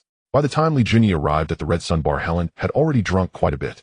Upon seeing him, she immediately wrapped her arms around his neck and refused to let go. I thank you for coming. I'm really exhausted inside. Let's have a couple of drinks together, tonight's on me. Helen's arms hung over Li Junyi's neck, her fragrance invading his senses. Helen, you're drunk. Who's drunk? My mind is perfectly clear. Li Junyi cursed inwardly. If it weren't for his strong self-control, this girl would have been carried away by someone else by now. At the other side of the bar, Prince, the girl you were eyeing earlier, got intercepted. Some blind fool acted first. A younger brother leaned in to report to the Hongtai prince. Damn, she was the one I spotted first. Which dog dared to steal my woman? The prince had his sights on a girl in a white shirt by the bar who looked clean and fresh. He had planned to wait until she was sufficiently tipsy before taking her away, but someone else got to her first. He couldn't swallow this anger, so he called over 7 or 8 brothers and marched over. He needed to let that guy know that women weren't for anyone to touch casually. Pretty boy, the girl next to you is quite nice. The prince swaggered over, chin held high, his face full of trouble-seeking expression. Who are you? A little thug dares to act like a big brother. Scram. Li Junyi didn't even bother to look at him, feeling that talking to such scum was beneath him. Damn, you have a tough mouth. This is the Prince of Hongtai. Do you believe you'll leave here horizontally tonight? Just as the prince's lackey finished speaking, Gao Jin appeared out of nowhere and punched him in the face, sending him flying several meters, his screams drowned out by the bar's music. Gao Jin was quick on his feet. In less than a minute, all the prince's little brothers were on the ground. The prince was so scared that he started to retreat, grabbing a bottle for courage. What do you want? I'm the Prince of Hongtai. This is all Hongtai's territory. If you touch me, don't think you can. Helen's drunkenness had worn off, and she was now hiding behind Li Junyi, her big eyes curiously watching the scene unfold. This was the first time she had seen a fight. Were these people all Aya's subordinates? Prince of Hongtai. The one I'm hitting is exactly that prince. If you have no skills, don't wear the dragon robe. Do you really think you are the emperor? Beat him. Gao Jin led a group of well-built men in suits to surround the prince, rolling up their sleeves and unleashing a flurry of punches. All right, this place isn't safe. Let me take you away. Helen felt speechless. Wasn't it you who had just beaten? Li Junyi took Helen's hand and walked outside. She didn't pull away. On the streets of Tsimsha Sui, Li Junyi had his arm around Helen's waist. The wind blew and Helen's hair fluttered and her drunkenness faded a bit. Hey, where are you taking me? Li Junyi smiled, a hint of mischief on his face. I just saved you. Shouldn't you show some gratitude? After a hero saves a beauty, isn't it supposed to follow the script? You know what I mean. Helen looked at his expression and snorted, dream on. I'm not that easy to chase after. Just take me home. Let's meet again next time. Li Junyi looked at the girl before him. A noble lady from a wealthy family, truly was different. All right, when we meet next time, don't drink so much. He drove Helen back to the villa on Victoria Peak. Before getting out of the car, Helen, taking advantage of his inattention, pecked him on the cheek. This counts as repayment. Oh, no one owes anyone anything. Helen mischievously smiled, turned around, and hopped into the door, looking as innocent and carefree as a little girl. Interesting. Li Junyi touched the kiss mark on his face, muttering to himself. Big boss, you also have a woman you can't handle, ha. Fei Quan had no idea when Liang Ling Ling had snuck up behind them, covering his mouth and laughing so hard his shoulders shook. You guys don't understand anything. Chasing women requires that flavor, damn. Talking to you guys is like playing the lute to a cow. Brother Er Fei Quan is the famous playboy of Tsim Sha Sui, a master of time management. Gao Jin also chimed in with a tease, enjoying the lively banter among the brothers. Damn, Fei Quan, you're even wilder than me, a playboy. The 3 brothers laughed and returned to the villa in Deepwater Bay. Li Junyi had bought this house a month ago for over 20 million, a 3-story small villa with a garden. The villa was by the seaside. Every day, when they opened the windows, they were greeted with a view of the ocean and the beach, a genuine super sea-view property. Usually Xiao Jiabai stayed here, helping to manage the servants and tidying up the house. Brother, you're finally back. As soon as Li Junyi stepped inside, Xiao Jiabai leaped from the sofa and pounced, hanging on to him like a koala bear. The fire Li Junyi had just managed to suppress flared up again. Brother, we have big sausages. Do you want some? Brother, you're so shameless. I'm really hungry. He'll get you something to eat. On the other side, at the Hongtai headquarters, Uncle Mei, Uncle Pang, and Brother Bao were sitting together drinking. These 3 were the uncle generation and hall masters of Hongtai, managing the Yao Ma Timon Kok and Tsim Sha Sui districts. Hongtai was a medium-sized gang, slightly larger than the Chonglu gang, but when compared to big gangs like Hongxing Num Gang and Lianxing, it fell short. Dad, I got beaten up. You need to back me up. The Prince of Hongtai covered his face, limping in as he began to shout for Chun, Mei, to stand up for him. Which blind fool beat my precious son like this? Is he tired of living? The prince was sporting a face like a pig's head. Even his own father couldn't recognize him. It was only by the sound of his boisterous voice that he realized it was his son. Prince, have you reported our Hongtai's name? Who beat you into this state? Brother Bao, who was nearby, couldn't bear to watch. Hitting someone was fine, but hitting the face of the Prince of Hongtai was another matter. I reported it. Bao, I reported the name of Hongtai, and they hit me even harder, claiming they were hitting the prince. The prince was full of grievances. His reputation as the golden signboard that used to reign in Tsim Sha Sui had diminished. After so long, he had never received such a harsh beating. Damn, Who the hell dares to touch the prince? They clearly don't take Hong Tai seriously. Prince, just say the word, and Ah Bao will stand up for you. Brother Bao stood up looking righteous, exuding the demeanor of a heroic figure. It was Liang Zai who hit me, specifically targeting my most handsome face. Liang Zai. Brother Bao was taken aback, his words getting stuck in his throat. Liang Zai. Well, forget it, I usually don't cross paths with him, so there's no need. Really no need. Brother Bao sat down with a forced smile. What kind of joke was that? Turning face faster than flipping a book, Brother Bao was also a fence-sitter. Why would the prince provoke Liang Zai? How did Qin Mei educate his son? How didn't you say you would stand up for me? Him hitting me is hitting Hong Tai's face. The prince stared resentfully at Brother Bao opposite him, feeling that this guy had changed sides too quickly. Prince, did Liang Zai ever say he would trample on Hong Tai? No. Then that's fine if this is your personal matter with Liang Zai. Don't drag the gang into it. Brother Pang chimed in cheerfully. The moment Liang Zai's name was mentioned, everyone wilted, who would stick their neck out for a useless prince. You guys. The prince turned his gaze towards Chun Mei, hoping that this father who usually doted on him the most would stand up and take charge. Dad, you have to help me. Chun Mei's face darkened as he stood up and slapped him across the face directly, leaving the prince's eyes widened, staring incredulously at Qin Mei. Are you actually hitting me? Liang Zai hit me, and you followed suit. Ugh. The prince felt as aggrieved as a 3-year-old child. I'm hitting you for your own good. Do you think you can afford to provoke someone like Liang Zai? Wang Bao was so formidable in Tsim Sha Sui back in the day, yet he ended up being thrown into the sea to feed the fish by Liang Zai. In the future, when you see Liang Zai, just steer clear, understood? At the Hongmeng Group, Li Junyi had been extremely busy these days. The new phone from Huawei Group was about to be launched, and advertisements were flooding in. Boss, we've contacted several newspapers to prepare for our phone advertisement. There's the Sing Tao Daily, the Apple Daily. Yi Tingting was reporting on the media placements when Li Junyi interrupted her. Buy them all out, get every one of those newspapers without leaving a single one behind. You are responsible for the negotiations. Buying them all. Yi Tingting couldn't help but swallow hard. Is this the behavior of a tycoon? Having money means being willful, saying buy, and just buying without a second thought. Yes, all newspapers and magazines in Xiangjiang, as long as they are willing to sell, we will take them all. Well, grasp the entire media landscape of Xiangjiang in our hands. Li Junyi had started from the gang world, and it was inevitable that there were people writing nonsense about him in the newspapers. As long as he could buy a batch of media outlets, he would have some say in public opinion. Alright, and what about the TV stations? Bye. If we can't get TVB, let's go for Asia Television. TVB was Shaw Brothers' prized possession, making it virtually impossible to acquire. However, Asia Television was in disarray, so there might be a chance. Yi Tingting rolled her eyes at him. This was the legendary tycoon, foolishly rich. Indeed, at this moment Li Junyi was a tycoon. After robbing that 2 billion ransom, he had 3 billion in cash sitting in his accounts. With so much money, he couldn't just let it rot in the bank collecting interest. He had to invest it everywhere to make it grow and expand his business. Alright, I'll go find General Lin from Asia Television to have a chat. Within a week, Li Junyi had Yi Tingting secure 5 newspapers of various sizes, all under the name of Huaxing Media Group, with Shernansheng as the general manager. With over 100 million spent on advertising, the entire Hong Kong is abuzz with discussions about foldable phones. Advertisements flood the streets, dazzling the eyes of passers-by. Is it for real? A phone that fits in your pocket? If that's true, it would be so much more convenient when going out. Just charge it for an hour, and you can talk for 10 hours. Compared to it, the Big Brother phone is just a block of stone. Let's wait until it's made, who knows if they're just boasting. The Hongmeng Group is at least a big company, they wouldn't just make empty claims, right? The previous iced tea and instant noodles were not bad. Although some doubted the authenticity of the advertisements, the hype had already been stirred. The entire Hong Kong, Macau, and Bay Island, even Southeast Asia, were all focused on August 16th.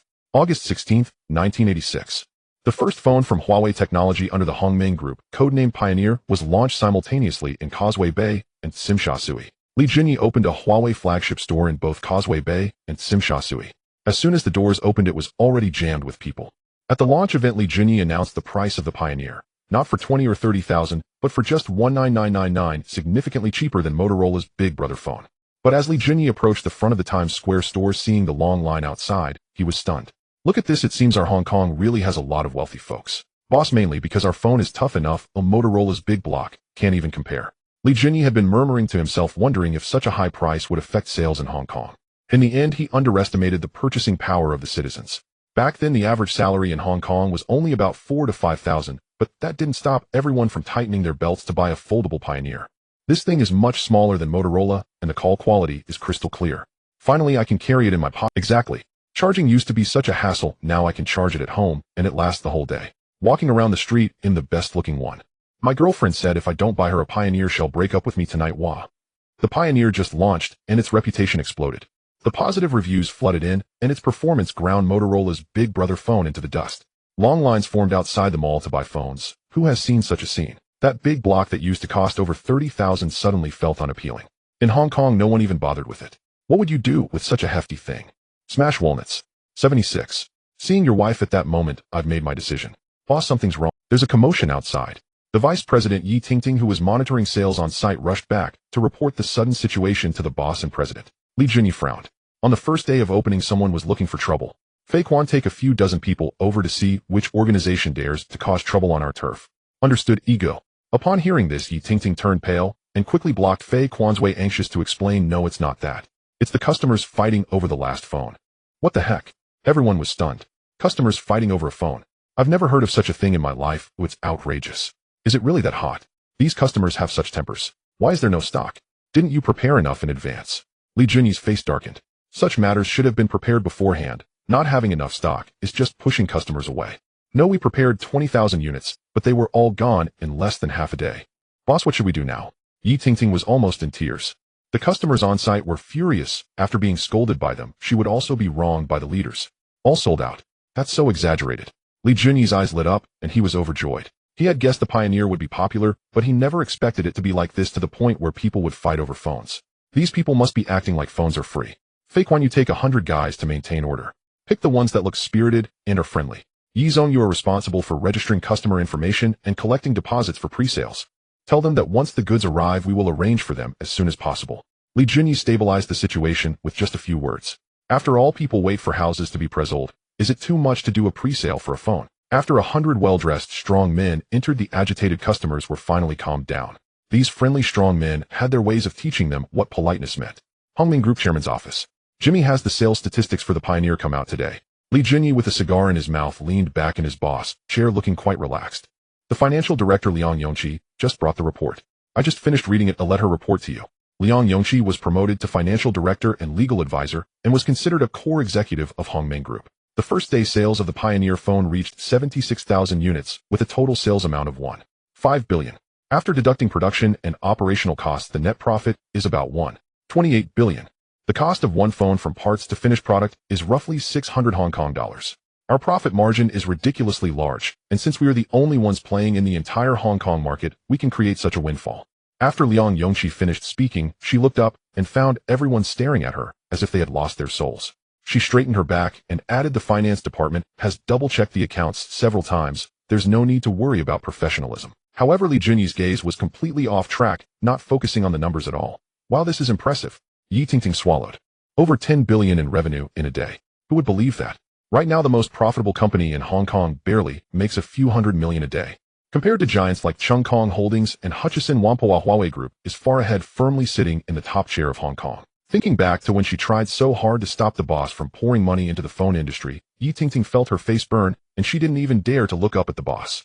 Yi Zong, it's a good thing I didn't listen to your advice. Oh, otherwise this booming company would have gone under. Li Junyi made a joke, making Yi Tingting's face turn bright red. Chairman, I was blind.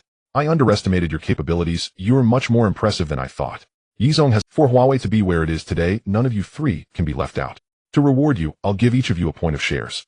Jimmy, Yi Tingting, and Liang Yongqi were all stunned. A point of shares means at least over 100 million in dividends a year, and now they have directly entered the billion-dollar club. Fong Ting, open a bottle of Romantic Empire champagne. Also give every employee of Huawei Technology Group a red envelope of 1888.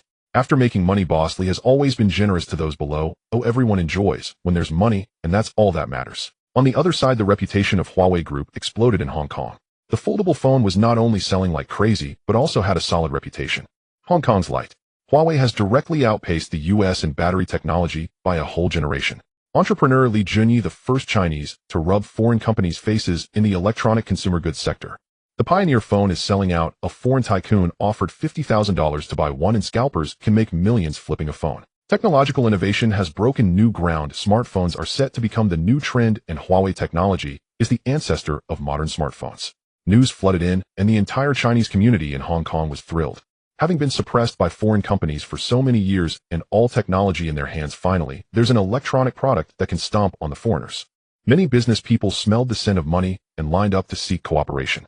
Every day, numerous entrepreneurs came to the Hongming Group, hoping for a chance, but they all faced rejection. Li Junyi used the excuse of insufficient production capacity to reject all these dealers. Since they couldn't even sell directly, why should he share the profits with others? Secretary Fong Ting walked into the office in high heels wearing black stockings and a fitted skirt swaying as she walked, making it hard for anyone to look away. Boss, the governor's office called saying the governor and his wife would like to visit you this afternoon. Oh, the governor wants to see me. I have nothing to do with him. Got it. Bring them to the conference room when they arrive. In the afternoon, Li Junyi met Governor George of Hong Kong and his wife Vivian in the conference room. These two are the top administrative officials in Hong Kong, with the governor overseeing 3 departments and 13 bureaus, nominally the top authority in Hong Kong. George is nearly 50 this year, unremarkable in appearance, leaning on a gentleman's cane, looking quite amiable. Vivian, on the other hand, is different. Although she is in her 30s, her skin is tender like silken tofu with delicate features, a high nose, and big eyes carrying an exotic flavor. Those blue eyes were fixed on Li Junyi. Oh my, this little deer is so strong. This Eastern man is incredibly handsome. Mr. Li, I didn't expect you to be so young. What you've accomplished is truly admirable. In the luxurious box, the young master Hong Tai abruptly pulled Guan Ziyumi's hair, tossing her onto the sofa. Guan Xiaomei, wearing a tight qipao, was pale and kept pleading with him, Prince, let me switch to someone better. That girl Xiaofan is much stronger than I am. I'm just here with my mommy. Ew, I really don't take customers. The prince had a cocky expression, having just been beaten by the handsome E 2 days ago, still harboring a grudge. Seeing such a beautiful woman next to his subordinate Wei Jixiang, he couldn't swallow his anger any longer. Prince, you're going too far. The door to the box was suddenly pushed open by Wei Jixiang. He rushed in to try to hold back the prince, but the prince punched him down to the ground. The prince stepped on Wei Jixiang's shoulder, looking down at him as he spat, I warn you, Wei Jixiang, don't mess up my business here, know your place. Oh, this prince is quite something, not only robbing his brother's turf, but also not treating himself as an outsider. After taking a punch, Wei Jixiang felt completely deflated. His relationship with Guan Xiaomei had never been made clear. How could he act tough? Ever since his wife was killed in a car accident, Wei Jixiang seemed like a different person, unable to hold his head up when he saw the prince and looking cowardly. Guan Xiaomei, the prince turned his head, staring at the woman curled up on the sofa. You, a nightclub hostess, really think of yourself as a paragon of virtue. What are you pretending to be noble for? Just as the prince was about to make a move, the box door was suddenly kicked open from the outside. Li Junyi and KK walked in one after the other. Xiaomei, come here. KK shouted, I brought the boss to save you. Seeing KK, Guan Xiaomei immediately sprang up from the sofa, hiding behind Li Junyi, still trembling. Upon seeing the newcomer, the prince's expression changed slightly, and he took a half step back. Damn it, Li Junyi, he squinted as he scrutinized Guan Ziyumi's reaction, his tone laced with a hint of jealousy. Don't tell me she's your girl again. Ooh, I can't believe that nonsense. I look handsome, and I have many women. What's wrong with that? Li Junyi grinned, scanning the prince from head to toe. With your appearance, it's no wonder you can't attract a single woman. The prince's face turned green on the spot. This sentence, devoid of any curse words, was harsher than a slap to the face. KK stifled a laugh behind him, his shoulders shaking. Boss sure knows how to insult. Why does he enjoy listening so much? Li Junyi casually wrapped his arm around Guan Ziyumi's waist, feeling quite good about it, and glanced at the prince. This guy wasn't much to look at, but his taste in women wasn't bad. Guan Xiaomei instinctively moved, but when she thought that Li Junyi was helping her, she didn't pull away. Li Junyi, who are you trying to scare? The prince grabbed Wei Jixiang by the collar and pulled him up. Guan Xiaomei is clearly Xiang's girl. Xiang, you tell him, is she your woman? Li Junyi found the prince's actions amusing. There are actually people who willingly hand over knives. That's bold. Prince, you're finished. Li Junyi pointed at the prince, enunciating each word clearly. You played with your brother's woman. You actually seduced the second brother's wife.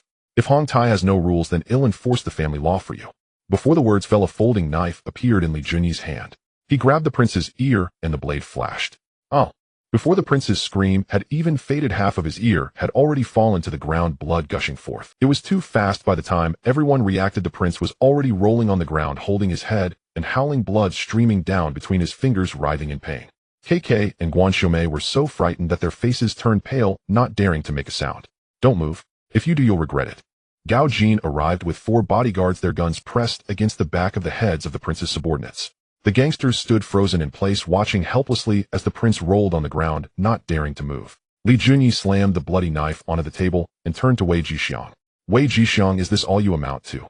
Your woman got bullied, and you still consider yourself a man. If you have the guts, stab the prince to death. If something happens, I'll take the blame. Wei Jixiang looked at the knife being offered, stepping back with each movement, his voice trembling. Brother, no. I'm at least a part of Hong Tai. If I really stab the prince, I won't survive. He retreated step by step to the door, suddenly pushing aside 2 subordinates and bolting away, his figure disappearing in an instant. KK watched his panicked retreat and couldn't help but click her tongue. Damn, what a coward. Even when the opportunity is right in front of him, he doesn't dare to take it. Li Junyi scoffed, brushing the dust off his hands. Men like this aren't worth following. Ooh, what's the use of being handsome? KK beside him was laughing like a blooming flower, nodding repeatedly. This operation by the boss was too cool. Prince, today is just a reminder for you. Li Junyi tossed a remark at the half-dead prince on the ground. If you dare to touch my people again, next time it won't just be an ear that gets cut off. After saying that, he turned to leave the private room, tossing a comment at the waiter at the door. For all the things that got broken, the prince will pay double. If the money isn't right, he can't leave this door. The waiter nodded, retracting his neck in compliance, while Fei Quan chewed on a toothpick, staring at the prince to settle the bill. When Li Junyi walked out of the private room, the prince finally propped himself up with the help of his subordinates. Damn, you stepped on my ear. Pick up my ear. Quickly. The prince's face turned pale with anxiety, fearing that his ear would be trampled to pieces and that the hospital wouldn't be able to reattach it. On the other side, KK followed Li Junyi with admiration, her mouth not stopping. Boss, you were so cool. You can fight way better than my brother. Li Junyi raised an eyebrow, casually asking, who's your brother? My brother is Defei from Hongxing. He has many brothers under him, but he doesn't look that great. Li Junyi laughed. Defei indeed didn't have the best looks, but his sister KK was truly beautiful. With a figure that was just right, she wore an off-shoulder strap today, making her assets all the more spectacular. You're quite something, coming to find me for your sister's sake. Boss, I know you're a good person. KK felt a bit helpless. Her best friend, the stuttering girl, kept raving about Li Junyi's goodness in her ear, almost wearing out her eardrums. Talking about how gentle, considerate, kind-hearted, and successful he was. What was most deadly was that the stuttering girl always boasted that Li Junyi had an 8-pack, and was particularly skilled in that department. I'm a good person. Li Junyi was taken aback hearing someone praise his character for the first time. You have good taste from now on in Coppergourd Bay, it'll protect you. Li Junyi jokingly said, then turned to look at KK's other sister Guanxiumei. To be honest, the women around Wei Jixiang were not bad looking, but it was a pity that he was too cowardly. Being with him was truly a waste. That woman had a tragic ending in the movie, later getting caught up with Wei Jixiang and being mistreated by Sang Bo and his gang. Guan, stay safe in Coppergourd Bay. If anyone dares to touch you, just say my name. After Li Junyi finished speaking and turned to leave, Guanxiumei suddenly grabbed him. Boss, I beg you, can you help us, Yang? Li Junyi turned back, casting her a cold glance. Give me a reason. Why should I help him? He's not my man, and I can't break the rules. Li Junyi wasn't a fool. Wei Jixiang couldn't pick himself up. He had given that guy a chance, but he chose not to take it. Sang Bo has been released from prison. Wei Jixiang can only endure in Hong Tai. If you don't save him, he's done for. His son De Hong won't survive either. Sang Bo is a heartless person. He has already approached Xiang once. If you don't lend a hand, he's really finished. Li Junyi was too lazy to deal with such petty matters. But Guanxiumei suddenly knelt down, tears brimming in her eyes as she pleaded. Boss, I beg you to save him. I will do anything for you. It'll work like a horse for you. The surrounding customers all stared at this scene, pointing and whispering, gathering in a circle to watch the show. Come in and talk. Don't kneel here, making it seem like I'm bullying you. Li Junyi pulled Guanxiumei into the private room, turning to KK, who wanted to follow in, and said, you wait outside. Oh, don't come in. After shutting the door, only Li Junyi and Guanxiumei remained in the room. Guan, what is your relationship with Wei Jixiang that makes you go so far to help him? Guanxiumei was taken aback. She hadn't made her feelings clear, as she was just secretly in love with that man. We're friends. Li Junyi clapped his hands a few times, truly impressed. This woman was simply the female version of a sycophant. Guan, it's rare to find someone so loyal. There aren't many girls like you nowadays. To be honest, even Li Junyi was a bit envious of Wei Jixiang's luck. This kid was indeed a movie protagonist, with the heavens feeding him. The women surrounding him were each more enticing than the last. If he could cut off Wei Jixiang's path, he should be able to gain some benefits as well. A woman like Guanxiumei was truly wasted on that coward Wei Jixiang. This wasn't about coveting someone's beauty, it was clearly about saving someone from peril. You just said that for Wei Jixiang you'd be willing to work like a horse. Guanxiumei nodded. Her concern wasn't just for Wei Jixiang, though she couldn't let go of that child De Hong either. Li Junyi raised the corner of his mouth, gesturing with his chin. Kneel down and serve me. Guanxiumei, having mixed in the nightlife for several years, understood a man's meaning with just one glance. Though it felt a bit like taking advantage of her vulnerability, Li Junyi didn't care at all. A forced fruit isn't sweet, but it does quench thirst. Brother, don't forget what you promised me. Guanxiumei stared at the man before her, her eyes holding something indescribable. He was 100 times better than Wei Jixiang, and she found herself feeling strangely drawn to him. Women can easily develop feelings after sharing a bed. But she kept reminding herself that the child her best friend left behind must be saved. Don't worry, I never lie to women. Li Junyi stood up, holding a cigar, and patted his pants. This place will be yours to manage from now on. Since you followed me, don't let any other man touch you, understand? Who do you think you are daring to show off? Li Junyi pushed the door open and saw KK huddled at the entrance, her face as red as a boiled shrimp. What are you doing here? KK was caught red-handed and bolted away in fright. Damn, is this girl out of her mind? Listening in on a wall, she won't spill this to the stuttering girl, will she? Li Junyi felt a bit nervous. He was serious about the stuttering girl, and couldn't let her think he was a scumbag. Forget it, they'll set that aside for now. Faquan secretly approached again, grinning and winking. Brother E, what good fortune you have. Li Jinyi shot him a glare, and Faquan immediately wiped the smile off his face. Faquan, go find out about someone named Sang Bo on the streets, but don't alert him. Got him on it right now. There are plenty of people named Sang Bo on the streets, most of them unscrupulous thugs. Anyone with the word Sang in their name gives off a sinister vibe. Sang Bo, Sang Biao, Sang Dog. There are so many with the same name, it will take some work to investigate. On the other side, Chun Mei heard that her son had been beaten and was rushed to the surgical ward. Doctor, how is my son? In the hallway, she encountered a doctor in a white coat and stopped him directly. Dr. Wang initially wanted to brush her off, but upon seeing the half a dozen burly subordinates behind Chun Mei, he immediately donned a warm demeanor. Mr. Chen, your son's ear can't be reattached. His hearing will be affected in the future, and it will be noticeable externally, but he will survive. He's not in critical condition. Chun Mei sighed in relief and turned to call over the two subordinates who had followed the prince. What happened? Was the prince's ear really cut off? The two subordinates recounted the whole story, adamantly insisting that Li Jinyi had abused his power to seriously injure the prince for no reason. Li Jinyi even said that he would hit the prince every time he saw him in the future. He clearly doesn't take his Hongtai seriously. Uncle Mei, that Li Jinyi is simply too arrogant. Chun Mei's anger surged upon hearing this. He raised his hand and slapped each of the two subordinates, gritting his teeth as he scolded. Are you two just sitting around? The prince has been beaten to this extent, and you two aren't injured at all. Take these two away and beat them mercilessly. No one is allowed to stop until an hour has passed. The two subordinates trembled in fear. They knew very well that while Chun Mei appeared easy to talk to when it came to action, he was truly ruthless. Uncle Mei, spare us. We were wrong. For strong men came over and dragged them away. The passing doctors and nurses were so frightened by the scene that they didn't dare make a sound, all lowering their heads and not daring to glance around. What are you looking at? All of you lower your heads and act like you're deaf. The speaker is a Zhong, Chun Mei's trusted aide. He holds a mobile phone in one hand and points at the surrounding doctors and nurses with the other, looking utterly arrogant. A Zhong immediately called the camel from Dongxing, asking him to arrange a meeting and bring Liang Zai over to discuss. Chun Mei answered the phone, his tone surprisingly polite. Brother Camel, I need your help with something. It's like this. On the other end at Hongming Group, Li Jinyi was gleefully flipping through the financial reports. Huawei Technology Group had already opened branches in Macau Bay Island and the mainland. Jimmy has been running around these days and hasn't had time to return to Hong Kong. He is busy expanding Huawei. Just a few days ago, the mainland branch was officially registered and flagship stores were established in Beijing, Shanghai, and Shenzhen, effectively opening up the sales channels in the mainland. With more channels, the sales of Pioneer phones didn't drop at all. Since the beginning of the month, the daily shipment has stabilized at around 10,000 units. If it weren't for the production capacity not being able to keep up, it could be even higher. However, with a monthly sales of 300,000 units, that translates to 6 billion in revenue, and the profit is at least 5 billion. Li Jinyi had over 7 billion in cash sitting in his bank account, and just from the interest alone, he could earn 20 million a month. His life was basically in a state of effortless winning. Boss, we owe consumers over 100,000 units now, and the delivery period has been extended to 3 months. The factory simply cannot keep up. If this trend continues, the backlog will only grow larger. What kind of problem is this? The orders are so numerous that they can't be completed, which has become a headache. Can't we hire more people and work overtime to speed things up? Yi Tingting smiled bitterly upon hearing this. Ever since Jimmy went out to open branches, she had been running between the company and the factory. It's unfortunate to have such a hands-off boss.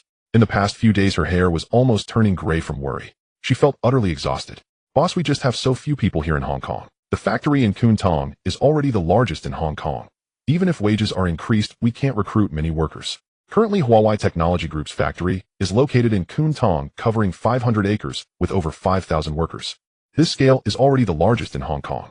But with a total population of only 6 to 7 million in Hong Kong, everyone basically has work, and it's really hard to recruit more.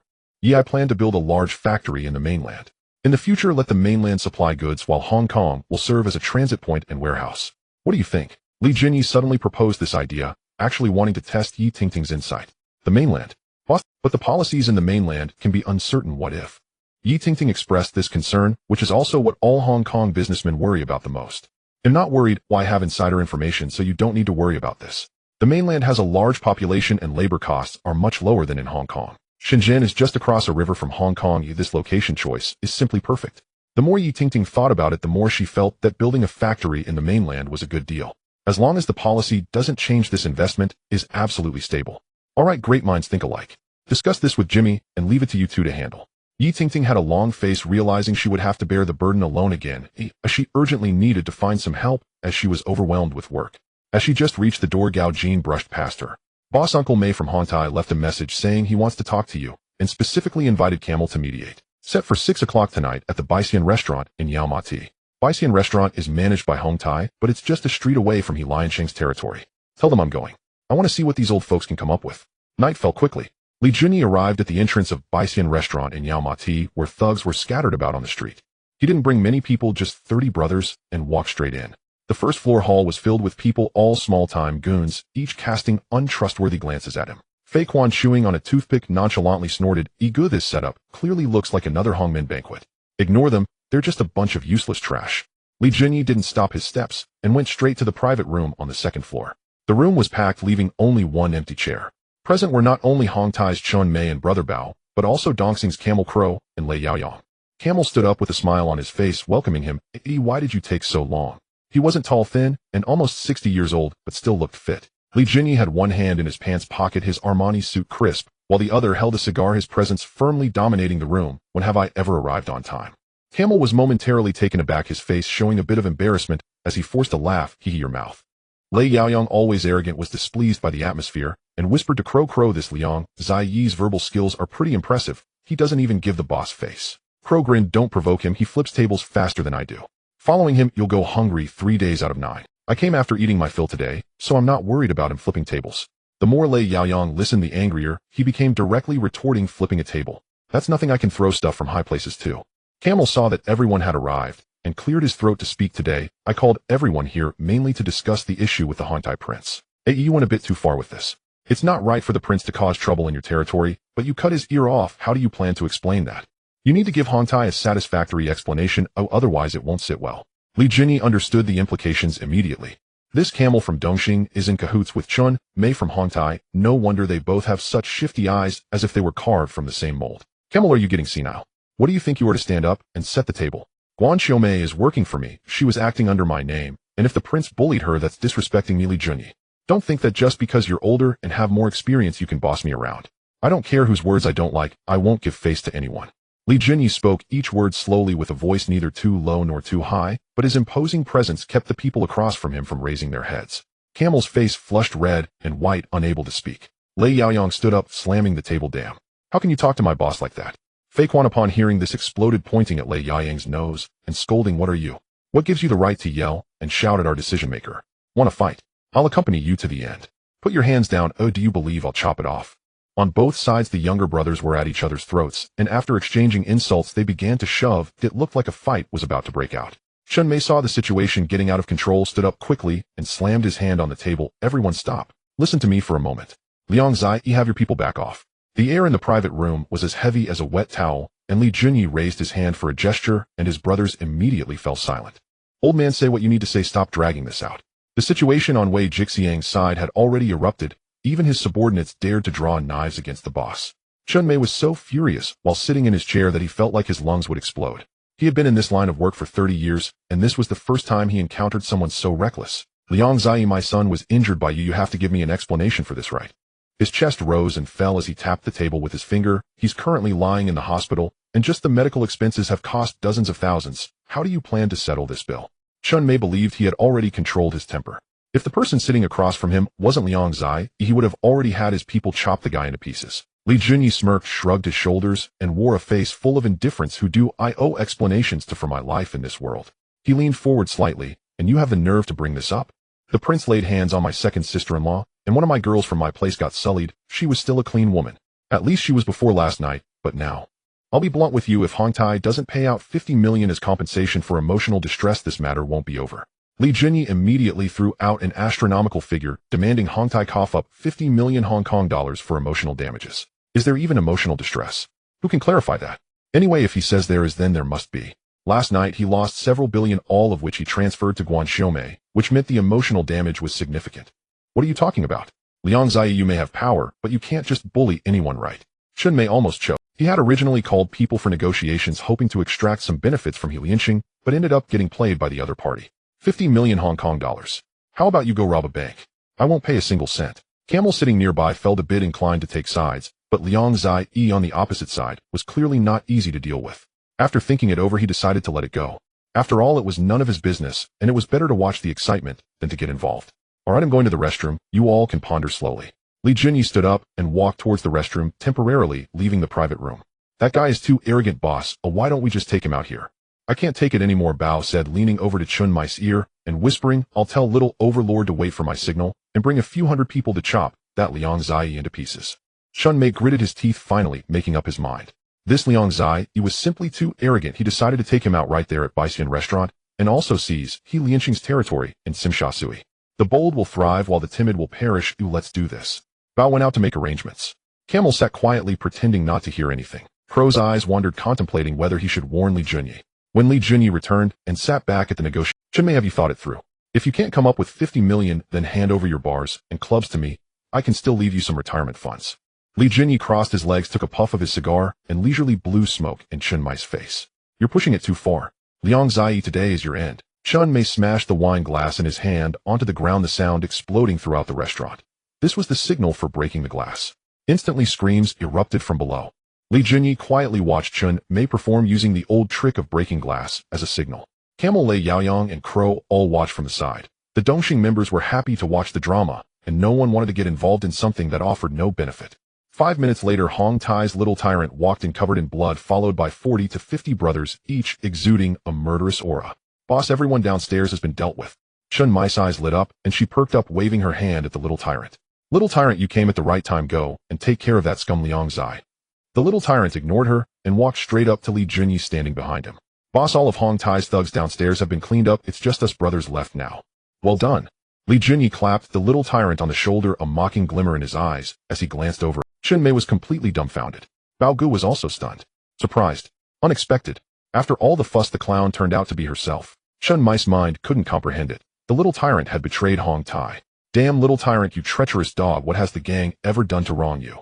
Chun Mei clutched her chest, her finger trembling as she pointed at the little tyrant, nearly driven to death by this traitor. Xiang, get rid of them, and I'll reward you with the position of Hall Master. Wei Jixiang was reliable after all. Chun Mei suddenly remembered Wei Jixiang, who had been silent in the corner. He was the #1 warrior of Hong Tai back in the day, and the title of Double Flower Red Stick was not given for nothing. Okay, Mei Shu. Wei Jixiang pulled out a watermelon knife from under the table, and in a flash he plunged it into Chun Mai's belly, a mad grin plastered across his face. Damn, Wei Jixiang, you also betrayed. Chun Mai's eyes widened in disbelief. Even the most honest Wei Jixiang had turned against him, leaving her utterly confused. Chun Mei, your son slept with my woman. In this society, there's not a shred of loyalty. Damn, the prince treats me like a dog, and I'll stab you bastards to death. Wei Jixiang shouted hoarsely at Chun Mei, his voice filled with years of suppressed anger and resentment. Just thinking about those events made him stab the knife in harder. 1 stab, 2 stabs, 3 stabs, he stabbed a dozen times in one breath. Wei Jixiang unleashed all the pent-up grievances from these years, his eyes bloodshot with rage. The little tyrant clapped his hands, shouting, nice stab. You old fool stole my woman and took turns with the prince. I've wanted to kill you for a long time. And you cut off 2 of my fingers just because I glanced at your little wife. You're not human. The scene turned chaotic. Wei Jixiang and the little tyrant had their reasons for turning against him. Chun Mei and her son were truly despicable, stealing a little brother's woman and even colluding as father and son. This was quite a lot of information. The onlookers were all dumbfounded, mouths agape in speechlessness. A crow murmured nearby, these days little brothers are cutting down big brothers. Ew, what loyalty is there? It's outdated. Crow, your boss is still sitting here. Do you want it?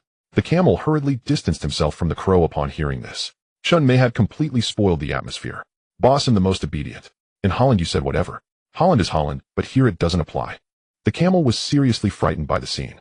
Liang Zai managed to kill Chun Mei without lifting a finger. It was still Hong Tai's own people turning against each other. This method was simply terrifying. The camel stood up, calling over the crow and Lei Yaoyang. I'm leaving first. Chun Mai's death was not unjust. He had no bottom line at all. The camel changed his face faster than turning a page. Just a moment ago, he was calling Chun Mei brother, and now he was saying he deserved to die. Liang Zai was too fierce. The camel couldn't handle it. When he was young, he might have been able to confront Liang Zai Hiden, but the older he got, the smaller his courage became. This time he was truly scared out of his wits. Let's go, a life has been taken. If we don't leave now, are we waiting for the police to come and arrest us? As Li Junyi stood up to leave, he saw the camel being stopped at the entrance by several plainclothes officers. Ma Jun rushed to the door, and upon seeing the bloody scene inside, shouted at Li Junyi. Li Junyi, you're done for. You killed Chun Mei. Ma Jun, back in the days with the assault team, had been too reckless and caused his brothers to lose their lives. Logically, he should have taken the blame, but to his surprise, he not only wasn't dismissed, but was promoted, directly taking over the position of inspector for the major case team, replacing Chen Guozhong. On Li Junyi's side, he didn't take it seriously at all, smiling as he retorted with a mocking tone, "Master, you can eat however you like, but don't talk nonsense." Everyone present was watching. Chun Mei was dealt with by Wei Jixiang, and it had nothing to do with me. Ma Jun was momentarily stunned. He had been staring at Li Junyi for a while, thinking he could catch him in the act today, but instead he was outsmarted. "That's right, I can testify it has nothing to do with Liang Zai. It's just Hong Tai fighting among themselves. Don't get caught up in anyone's quarrel." The camel chimed in. Although these gangsters usually didn't see eye to eye when it came to the police, they definitely stood united against a common enemy. "Did you hear that? Master, your brother died because of you. Don't act recklessly." Li Junyi stood in front of Ma Jun, looking down at him, his mocking tone unabashed. "Li Junyi, you think you're so tough, but you'll get yours eventually." Ma Jun gritted his teeth. "You should go catch Wei Jixiang first. The guy jumped out the window and ran, you idiot." Li Junyi looked at him with disdain. It turned out that while Ma Jun was posturing at the door, Wei Jixiang had opened the window and jumped out. Fortunately, it was only the second floor. After landing, he dashed into a narrow alley and vanished in the blink of an eye. "Hurry, chase Wei Jixiang and issue a wanted notice." Without saying another word, Ma Jun jumped down from the windowsill. To chase after a criminal, he truly risked his life. "Damn, how much are you getting paid by the foreigners? Why play with your life like this?"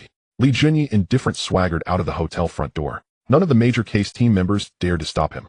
Before leaving, Li Junyi couldn't help but add a jab. "Mixing with such a boss means no future. Those with ambitions could come find me, and I guarantee you'll live well." Wei Jixiang ultimately escaped, but the police officially issued a wanted notice. He could only hide away, living a life that was neither human nor ghost. As the camel exited the restaurant, he called over the crow and Lei Yaoyang. "Chun Mei of Hong Tai is dead. While the little tyrant and Wei Jixiang are at odds, take over all of Hong Tai's territory, the sooner the better." This old fox was ruthless and precise, and on the same day, he had the crow and Lei Yaoyang take action. Li Junyi left the Baixian restaurant and immediately summoned his men Fei Chuan, a Bao Blind Snake Airplane Dongguan Boy, and the newly joined Little Tyrant. With nothing to do in the car, Li Junyi opened the system and saw that the rewards for intercepting Wei Jixiang had already arrived. "Congratulations, host, for intercepting Guan Xiaomei. Reward: Advanced Gun Techniques, 1 Level 2 Death Warrior." Li Junyi clicked to claim it. His head buzzed as various firearm techniques flooded into his mind, and he immediately mastered advanced gunfighting techniques. Now he could hit a hard coin 50 meters away with a single shot, more accurate than the Flying Tigers. Then he casually activated the free summon for a Level 2 Death Warrior. A flash of white light and a profile popped up on the screen. Death Warrior's name: Luo Tianhong. Age: 24. Skills: 8-sided Han Sword, Advanced Sword Fighting Techniques. Introduction from Duoshui, First Class Swordsmanship, a ruthless character in the gang who never blinks. Good heavens.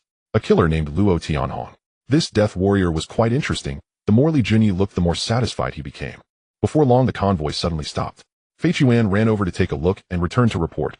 "Egu, there's a madman blocking the road. A blue-haired killer with a sword in hand, looking like he was out of his mind." Li Junyi was speechless. Fei Chuan was probably tired of living daring to speak ill of Luo Tianhong behind his back.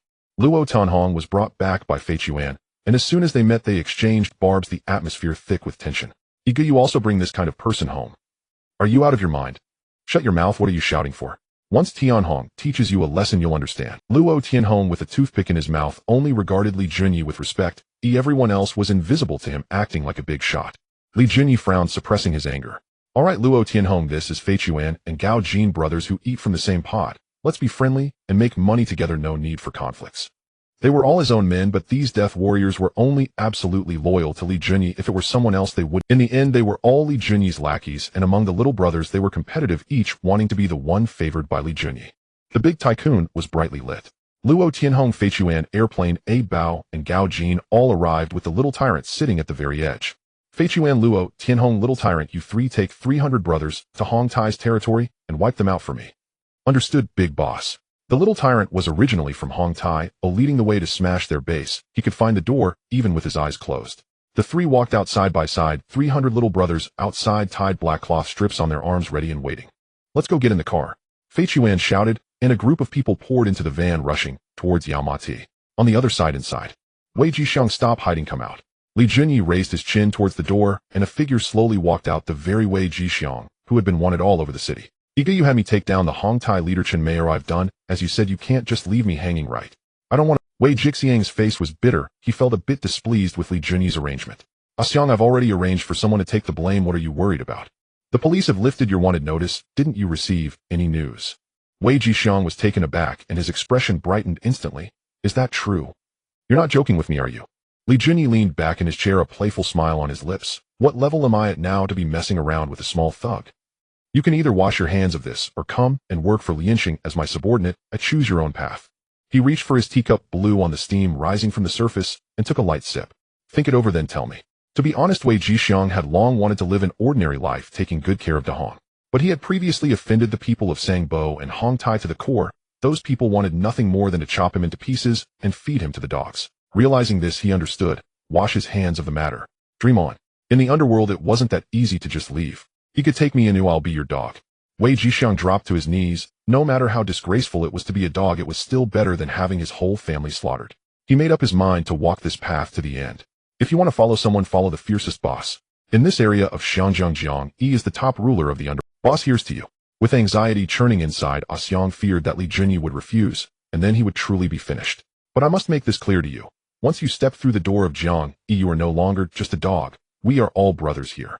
As your boss, I will naturally protect you, ensuring you have money to earn and a peaceful life. Li Junyi took the cup of tea, drank it with his head tilted back, then pulled Xiang up and patted him on the shoulder. In front of Xiang was a box filled with cash so thick that it nearly made his eyes pop out. I am not like Hong. I eat meat, and you can drink the soup. Take this 500,000 for now, and if you accomplish things for the gang, there's more to come. When the box opened, the sight of all the red bills made Xiang's heart tremble. When he was a dual flower red stick under Hong Tai, he couldn't even save money, let alone have enough to eat, constantly borrowing money to get by. Chun Mei and his son were notoriously stingy, never treating their subordinates as humans. They would throw a few coins as rewards, but who would have thought that being in a gang could be so lucrative? This was the first time Xiang had touched so much money. He suddenly felt that he finally had a semblance of human dignity. Xiang the prince is still alive. We must eliminate him completely, outtake people, and deal with him. According to the rules of the underworld, newcomers must present a token of loyalty. Li Junyi's voice was calm. Do not use your old crew. I will arrange for a dozen or so unfamiliar faces. This is safer. Using unfamiliar faces makes it harder to get targeted. The West Kowloon Major Crimes Unit has been closely monitoring Li Junyi, yet no one knew that Xiang had already been taken under his wing. Understood, big brother. The Chen family's villa was located on the top of Jardine's Lookout. Chun Mei had spent a lifetime in the underworld, accumulating a fortune of over 100 million. A few years ago, he bought this mansion on the mountaintop, enjoying a period of glory. News came from the phone, and the prince was completely stunned. What did you say? My dad had Xiang killed. After hanging up, he paced back and forth in the living room, restless like a trapped beast. Just then his wife came out of the inner room, applying a face mask. What are you shouting about in the middle of the night? The kids are asleep. Upon seeing her, the prince's anger flared, and he kicked at her stomach. Damn it. The fire is burning at my brows, and you're still here wasting time with this nonsense. Hurry up and pack. Wake the kids. We're taking a flight to Australia tonight to avoid the storm. The woman was knocked to the ground, but got up in silence. After years of beatings, she had long grown accustomed to it. Who told her to covet the good life of the Chin family? If you want to run, you run on your own. Oh, I'm not going anywhere. She had already taken a lover in Xiangjiang, following a fallen young master to Australia for refuge. She wouldn't even think about it. Fine, stay wherever you want. Just take good care of the kids. The prince, too lazy to argue with her, rushed upstairs, opened the safe, and began to pull out money. Stacks of cash were stuffed into his bag when a scream suddenly came from downstairs, sounding like his wife. The prince hesitated, his hand pausing, ears perked up to listen to the commotion below. After 3 seconds of hesitation, rather than opening the door to take a look, he grabbed his bag, opened the window, and jumped down. Money in hand, a woman can always be found again. Kids. His mother could give birth again. His body hit the garden grass, pain shooting through his ankle. He hobbled away in a direction. That night the rain fell like pouring water. The prince ran desperately along the muddy path, the moonlight so thin that he could barely see the road ahead. But after only a few steps he was struck frozen, as if hit by lightning. About 5 meters ahead stood a dozen men in raincoats. Each of them held a knife, rainwater dripping down their blades. Their gazes were all fixed on him, each one looking fierce and intimidating. The average-looking man standing in the middle was none other than Xiang, who he usually treated like a dog. The dozen men, ruthless killers in the rainy night, stepped closer, surrounding the prince. Xiang, spare my life. I haven't treated you badly, have I? Wasn't it you I used to give plenty of money to? As the prince backed away, the audacity of his words shocked even himself. Xiang smirked, swinging the blunt weapon in his hand, striking the prince squarely in the face. Ah, my face. You treated me well. Didn't you say I was a dog? Xiang continued to chop down with the knife, the rain mixing with blood pooling on the ground. The onlookers merely stood by, not one intervening to help the prince lying in a pool of blood. Brother Xiang, the person isn't moving anymore. A brother picked up the bag from the prince's hand, pulling it out with great effort. Let's go. The rain will wash everything clean, the cops won't find anything. A group of people turned and left, all dressed in raincoats, not one looking back at the body.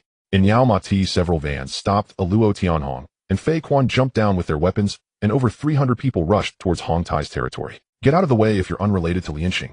Fei Quan was the first to storm into the bar, attacking Hong Tai's men and smashing up a dozen shops in one breath. Brother Fei Dongxing's people have arrived too, led by Lei Yaoyang. Fei Quan looked outside and indeed saw Dongxing's crew, with Lei Yaoyang leading over 100 little brothers blocking Luo Tianhong. Lei Yaoyang glanced at the group of punk-looking little brothers across from him who were staring at him while chewing toothpicks. He felt displeased. What are you staring at? Just a dozen of you dare to stare at me. Do you believe I'll cut you? Behind Luo Tianhong were only a dozen people, all in suits wielding weapons, looking neat and organized. Although Dongxing had more people, they were dressed haphazardly, with watermelon knives, baseball bats, steel pipes, kitchen knives, and even a rolling pin among them. Damn it, we look like a ragtag army while they're all organized and formidable. Hearing his men complimenting the opposite side, Lei Yaoyang felt like he had swallowed a fly. Kill them. They only have a dozen people. Lei Yaoyang waved his hand, sending his little brothers in first while quietly retreating himself. As Dongxing's mob surged forward, Luo Tianhong spat out the toothpick from his mouth and drew out his 8-sided sword, charging to the front. He moved like a knife, cutting through tofu, one sword for each short thug, his throat-slitting motions shockingly swift. It didn't take long for the opposing side to realize something was wrong. This guy is simply not human, he's too fierce. When Fei Quan and the little overlord rushed over, they were stunned. Fei Quan sighed, worrying that he guessed position as the top horse was probably at risk. This kid was outrageously fierce. Once Fei Quan and the little overlord joined the fray, Dongxing's crew completely collapsed. They had already been beaten down by Luo Tianhong once, and now, with even more people, they fled faster than anyone. Luo Tianhong, you're too fierce. Fei Quan couldn't help but exclaim. You guys are too weak. You? The little overlord's face darkened immediately. Luo Tianhong, I'll ask again, who is weak? Luo Tianhong shrugged, a nonchalant smile on his face. I mean, everyone here is weak, can't you understand? Before getting down to business, Luo Tianhong and the others hurriedly reported the situation of the gang. Li Jinyi leaned back on the sofa, his petite companion nestled in his arms like a lazy cat. Fei Quan, the little overlord, and Luo Tianhong each had a beautiful girl in their arms, their hands never stopping. All right, before discussing serious matters, the girls should leave first. Li Jinyi made the call. KK immediately led the girls out, and the petite companion was also quite sensible, standing up and walking out of the private room. Once the door was closed, Fei Quan immediately began to talk about the gang situation. Ego, we've taken 9/10 of Hong Tai's territory, the remaining bit was seized by Dongxing. Li Jinyi shrugged, completely unconcerned. By now, Lianxing had already become the big boss in Yao Ma Ti, holding half the district's territory in his hands. If he truly wanted to get serious, taking over all of Yao Ma Ti wouldn't be impossible. But Li Jinyi was well aware that being too high profile could invite trouble. Even the mightiest must leave some soup for others. Cutting off all paths is courting death. Bao Yao Ma Ti will be under your care from now on. Luo Tianhong, Sim Sha Sui is yours. Xiang, you're in charge of Mongkok. As soon as the words fell, Luo Tianhong showed no change in expression, while the other two were overjoyed. Only the little overlord's face darkened as if water could drip from it. He had hustled around tirelessly, but in the end he received nothing and was burning with anger inside. However, he didn't dare to oppose Li Jinyi's words, so he could only forcefully swallow the resentment. Jimmy, the second young master of the Hua family, is getting married tonight. Let's go together. In Xiangjiang, the only individuals referred to as Mr. Hua apart from the deceased Hua Jingliang were the patriotic tycoon Hua Yingdong. His second son Hua Jinhuan was holding his wedding at the Peninsula Hotel tonight, and all the wealthy and celebrities from the circle were to attend. At 6:30, Li Jinyi's Rolls-Royce Phantom came to a steady stop at the Peninsula Hotel entrance. As soon as the car door opened, reporters rushed in like mad. The media in Xiangjiang was incredibly curious about this low-key billionaire. Flashes went off incessantly. Li Jinyi, dressed in a white Versace suit, elegantly waved at the reporters, his demeanor exquisite beyond words. Mr. Li, when will your company go public? Chairman Li, there are rumors outside that you are the true tycoon of Xiangjiang. Do you really have more than 3 billion in deposits? The bodyguards formed a human wall, blocking all the reporters trying to press forward. Jimmy and Shi Nanxing, who were next to Li Jinyi, also suffered the consequences, and the three of them struggled for quite a while to squeeze into the banquet hall. At the moment they presented the invitation, the person in charge of reception immediately dashed to call Hua Yingdong. Hua Yingdong, thin and with a prominent hooked nose, was nearly 60, exuding an air of authority. He strode over to greet Li Jinyi, his steps quick and steady. Mr. Li, I finally get to see you. Hua Yingdong's face was filled with smiles, radiating warmth that left the other guests waiting beside them feeling neglected. The Hua family has suffered greatly in recent years, their wealth no longer ranking among the top 10 tycoons in Hong Kong. However, their network of connections remains intact, firmly establishing them as a top-tier aristocratic family. Li Xing, you are the first entrepreneur to break the foreign technology blockade. Impressive. Everyone in my family is using your smartphone. Hua Yingdong took out a Pioneer flip phone from his pocket, his eyes sparkling with admiration as if he were a young fan meeting his idol. Li Jinyi was taken aback, feeling somewhat flattered. Mr. Hua Yingdong, you admire me. This. Mr. Well, let's not flatter each other commercially. Hua Yingdong regained his composure and nodded with a smile. Yes, yes.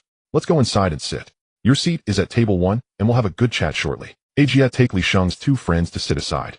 Jimmy and Shi Nanxing weren't qualified to sit at table 1. That table was reserved for the big shots. Hua Yingdong's assistant led them to a nearby table to take a seat. Mr. Chen, what's the background of that young handsome guy? Mr. Hua personally invited him to table 1. Not quite sure, but he looks like a direct descendant of a prominent family, doesn't he? The people present, seeing Hua Yingdong being so courteous to a young man in his 20s, began to speculate about Li Jinyi's identity. Li Jinyi rarely appeared on television, and not many people in Hong Kong recognized him. I know him. He is the boss of Hongmeng Group. I heard he is the richest man in Hong Kong, earning over $1 billion HKD a month. So it's him. So young. He is among the top 10 richest in Hong Kong.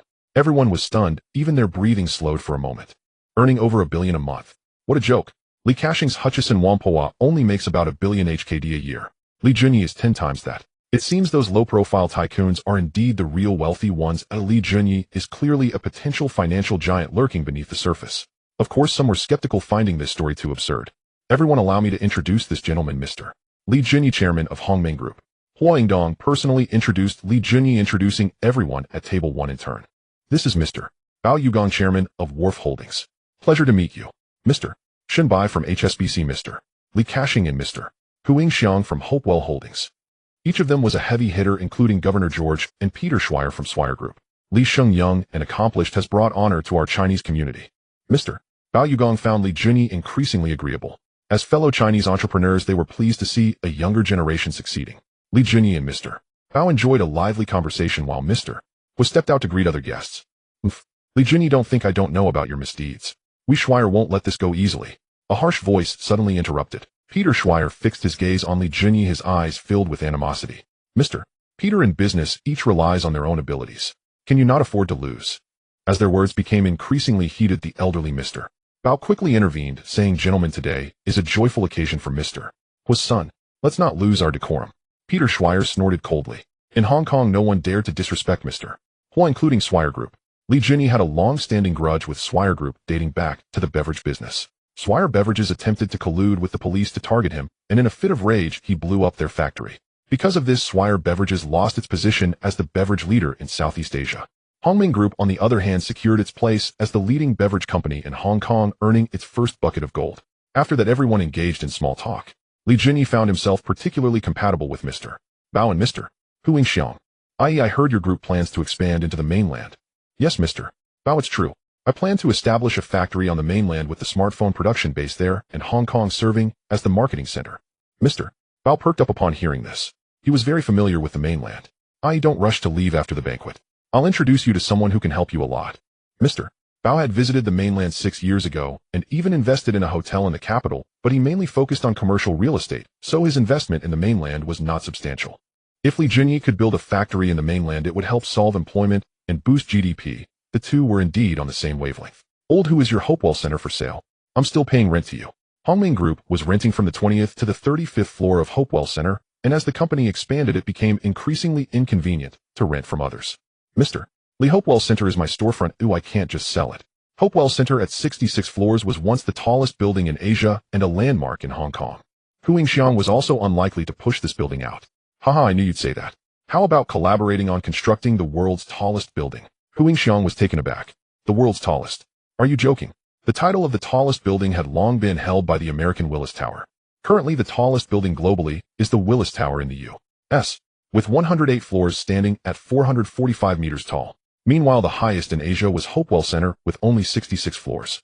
The height difference between the two buildings was over 100 meters, which not only indicated a gap in architectural technology, but also highlighted how the U.S. was the most powerful economy at that time. I will fund it, and you handle the technical aspects. We'll build a world-class skyscraper with a total investment of 5 billion HKD, a building that truly belongs to me. Hongmeng Tower. The ownership will belong to Hongmeng Group, while Huing Xiang, being the most skilled designer and architect in Hong Kong, would be responsible for the building's design, essentially working for Hongmeng Group. Old, who think it over. I'll offer 500 million HKD for design and technical fees. This deal isn't a loss, right? Li Jinyi's own real estate company had no capability to build the world's tallest skyscraper. This venture required collaboration with Huang Xiang. Of course, constructing a skyscraper wasn't a matter of days, that would take at least 3 to 5 years. I'll discuss this with the board, it's too big of a project. Old Bao interjected with a joke, i.e., turns out you are the real richest man in Hong Kong. You can toss out 50 billion as if it's pocket change. I, as a wealthy man, can't even pull together 20 billion in cash far behind you. Mr. Bao, you are too modest. It's just a small amount. Bao Yugong felt somewhat frustrated.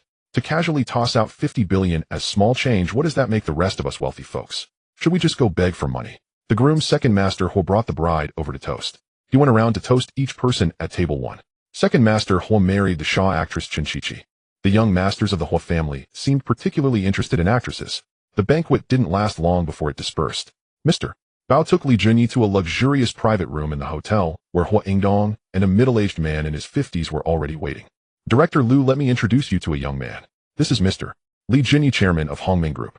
Don't underestimate him. The Pioneer smartphone was developed by their company, and they have a solid foundation. Director Liu's eyes brightened. He had long heard of the name Hongming Group, the first tech company in Hong Kong to surpass the Americans in technology. Mr. Li, hello. It's a pleasure to meet you. Hello, Director Lu. Mr. Hua and Mr. Bao were clearly familiar with Director Lu, suggesting a long-standing friendship. Li Sheng, I heard you want to invest in the mainland. The country needs help from businessmen like you from Hong Kong. That's right. Our group plans to invest 1 billion in the mainland to build a large factory, a battery factory, and a smartphone factory, expecting to hire 50,000 workers. As soon as Li Junyi finished speaking, Director Lu and the other two exchanged looks, all shocked. What's wrong? Does Director Lu think the amount is too small and looks down on it? Seeing the two remaining silent, Li Junyi smirked and joked. Oh my Mr. Li is making a big move. Investing 10 billion will definitely roll out the red carpet for you in the mainland. Director Lu instantly dropped his authoritative demeanor, gripping Li Junyi's hand warmly, almost wanting to kneel and take an oath right there. Originally, he had come to Hong Kong to support Mr. Hua's son, but unexpectedly Mr. Hua and Mr. Bao introduced him to such a figure. It's important to note that previously Mr. Hua's investment in the White Swan Hotel was only 50 million HKD, which pales in comparison to Li Junyi's amount. It's important to note that previously Mr. Hua's investment in the White Swan Hotel was only 50 million HKD, which pales in comparison to Li Junyi's amount. Mr. Li, I heard your ancestors are from Guangdong. Yes, I am from Dongguan in Guangdong. My parents moved to Wong Tai Sin in the 1950s and lived in TSC Wanshan.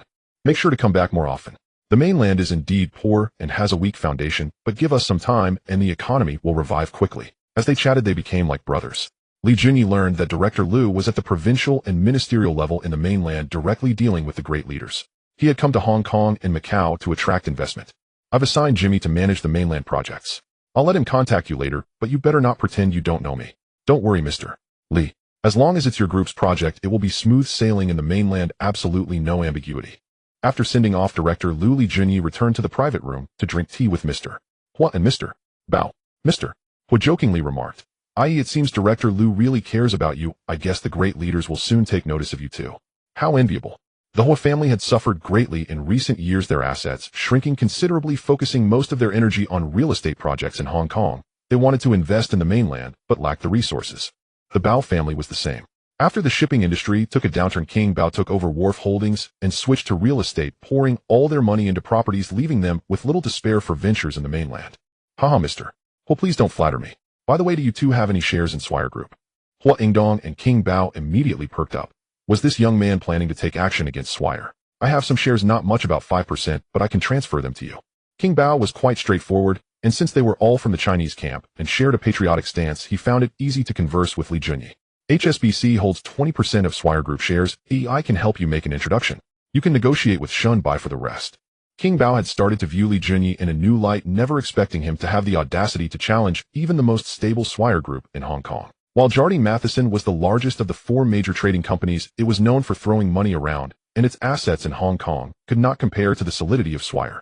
Swire Group, a colossal entity, was something even King Bao would not dare to approach lightly.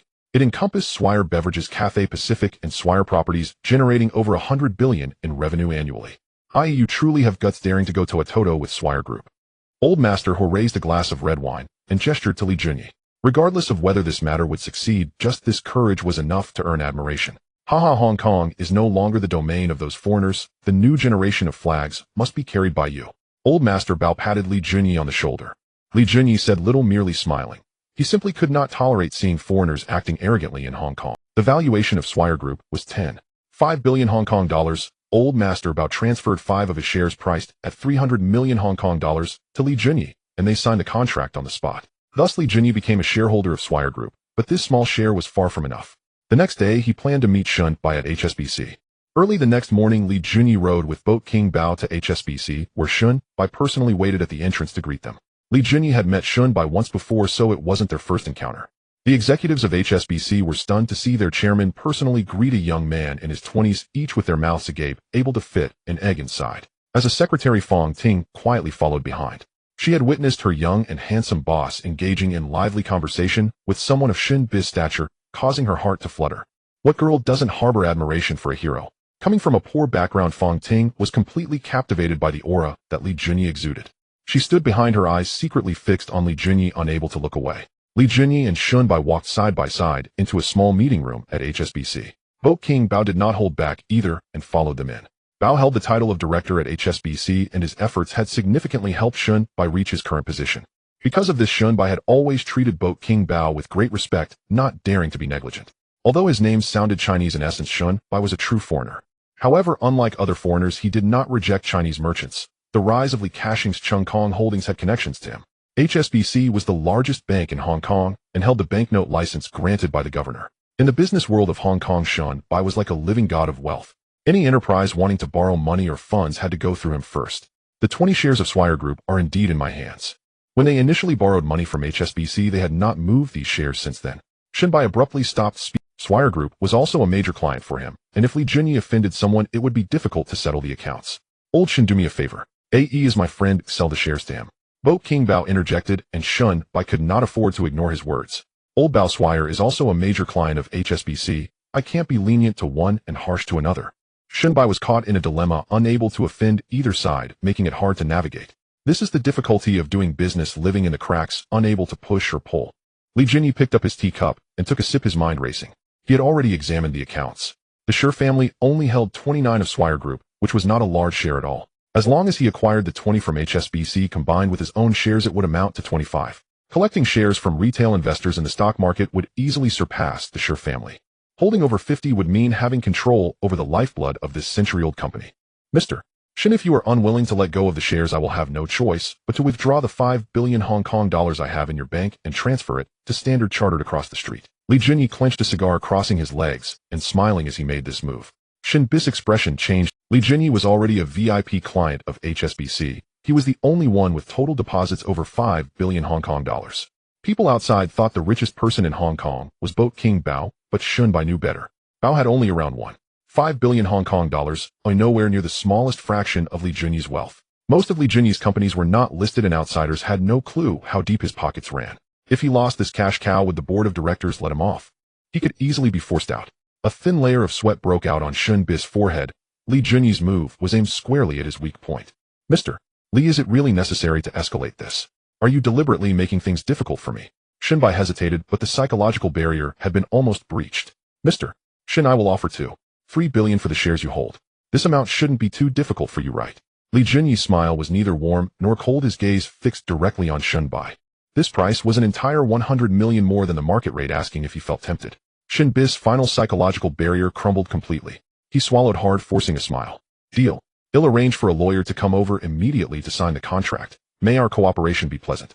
My apologies to the Sher family, but it's not that I lack integrity, it's just that the offer is too generous. Shun Bai felt a little uncomfortable for a moment, but quickly plastered a smile on his face, urging Li Junyi to sign the contract. Fong Ting handed the prepared contract to the HSBC representative, and both parties signed, making it effective.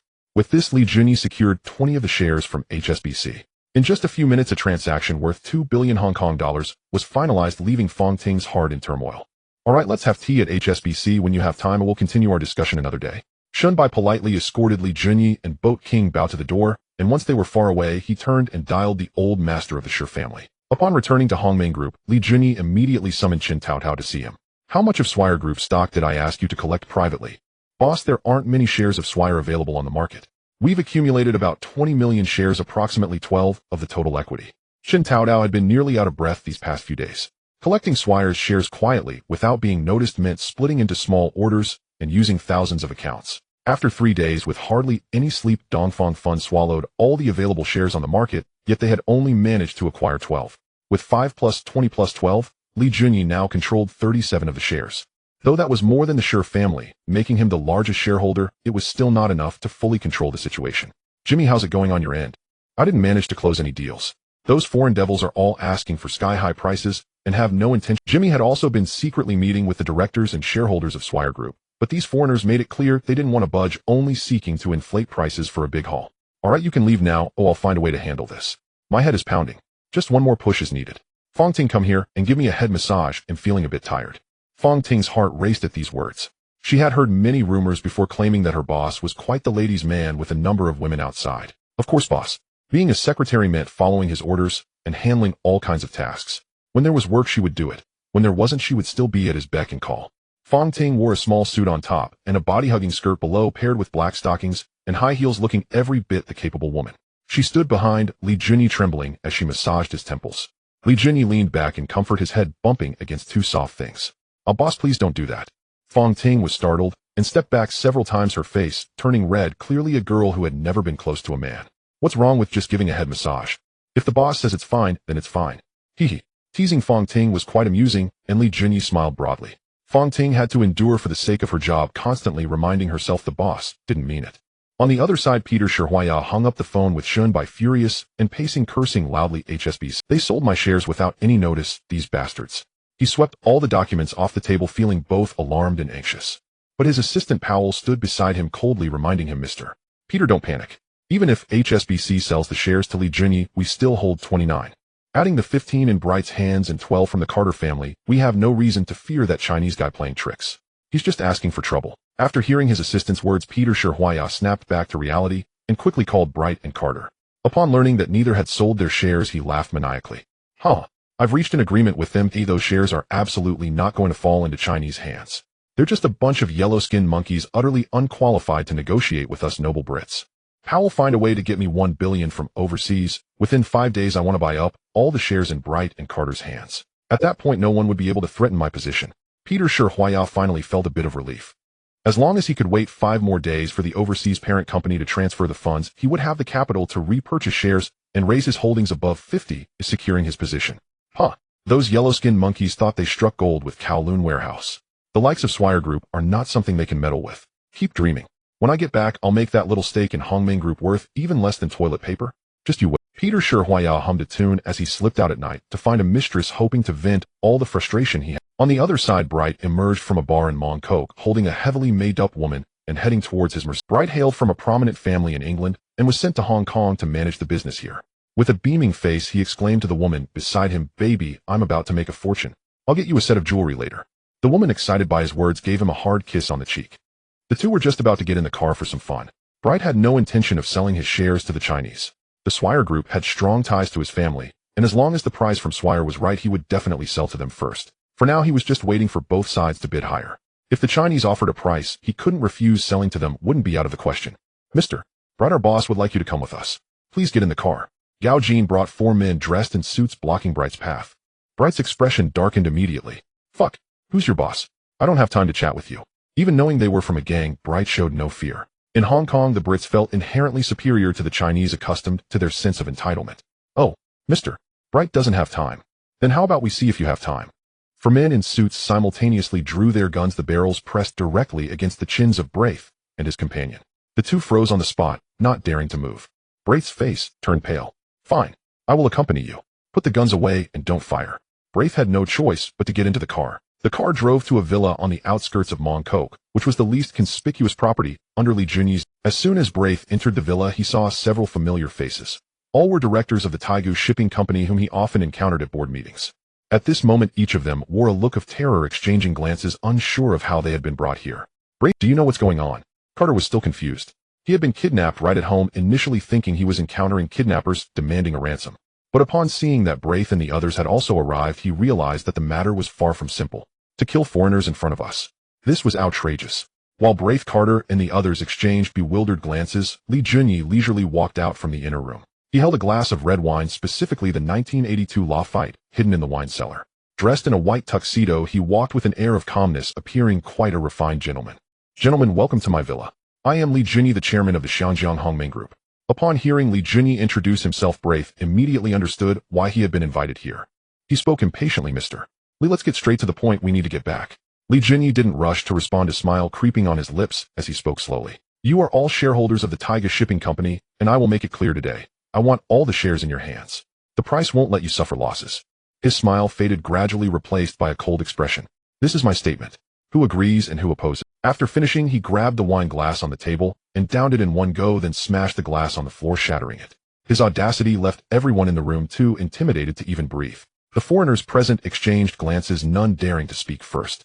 They were terrified, but they had previously signed agreements with Shi Huaya that shares could not be transferred to the Chinese. Li Jinyi, don't try to scare me with this. I won't transfer my shares. Carter was quite stubborn. Having been a soldier for a few years, his temper was much fiercer than that of an ordinary businessman.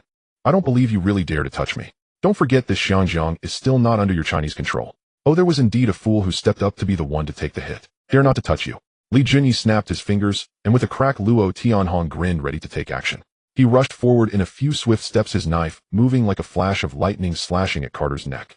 Carter instinctively clutched his neck, blood gushing out, his voice becoming increasingly feeble. This is insane. That Li has completely lost his mind. Carter never expected Li Jinyi would dare to act in front of so many people and in such a bloody manner. The room erupted in chaos, screams filling the air. Mr. Carter has been stabbed.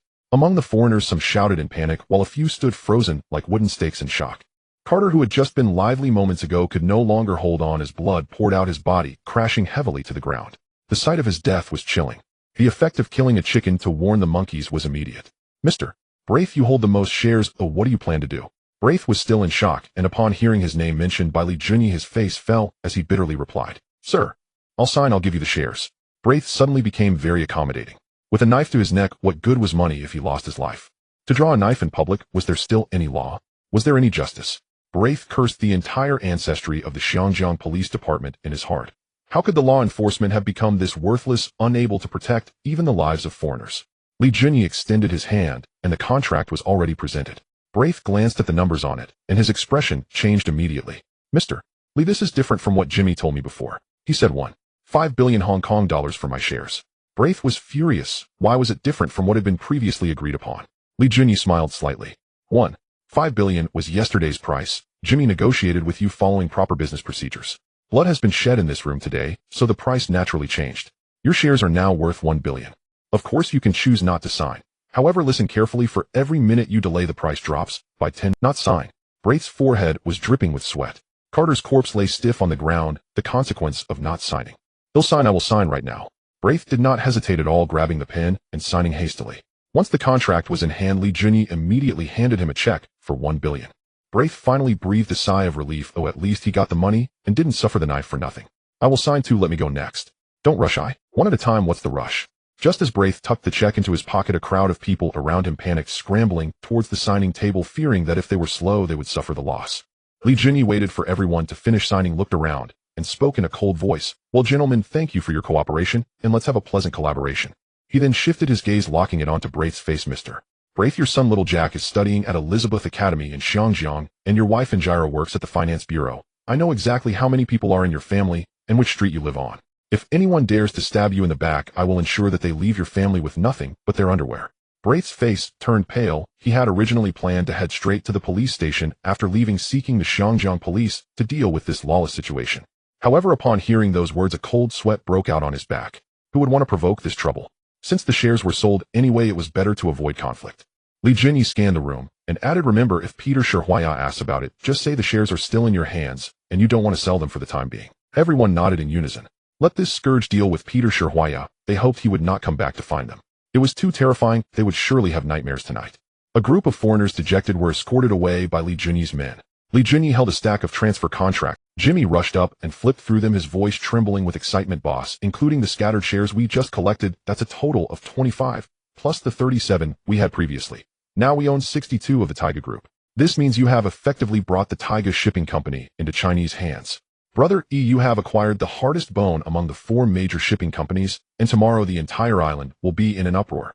The shipping king back then only swallowed the Kowloon wharf under Jardine Matheson, and Jardine Matheson is still doing. But what Li Jinyi had taken this time was the entire Taiga Shipping Company, Taiga Properties, Taiga Beverages, Cathay Pacific, all significant assets worth far more than the mere figures on paper. Jimmy felt like he was about to float being part of such a matter that he could brag about on his resume for a lifetime. Li Jinyi waved his hand, his tone as casual as discussing the weather. All right, broaden your horizons. This is just the beginning. Jimmy felt even more respect. This was a big shot, and just that calm demeanor was enough for him to learn from. Luo Tianhong licked his lips, his eyes gleaming with excitement. Brother, it feels so good to deal with foreigners. If there's any similar job, next time remember to call me. Get lost. Li Jinyi shot him a glance. Are you addicted to cutting people? If you keep this up, I won't take you next time. Luo Tianhong panicked. Don't, brother. I'll behave, I'll really behave. Just let me finish. He chased after Li Jinyi's back as they left. On the peak at the top luxury residences in Xiangjiang are found either in Deepwater Bay or on the peak. Ordinary billionaires could only squeeze in halfway up the mountain. The higher they went, the more expensive it became, with only one household at the top. The villa of Bao Yugong was situated at the very top of the peak, making him the only Chinese billionaire residing at the summit. Hua Yingdong and Hu Yingxiang sat in the Bao family's living room sipping tea and discussing the young man who had recently emerged. Old Bao, do you think Li Jinyi can successfully acquire the Taiga Group? Hua Yingdong frowned while holding his cup of tea. Bao Yugong shook his head. I don't have high hopes. Those foreigners are tightly knit and won't allow the Chinese to easily intervene. AE indeed has money, but I think it's unlikely he can swallow Taiga Shipping Company. It's not that I look down on him. Even if the three of us join forces, we might not be able to handle that big bone.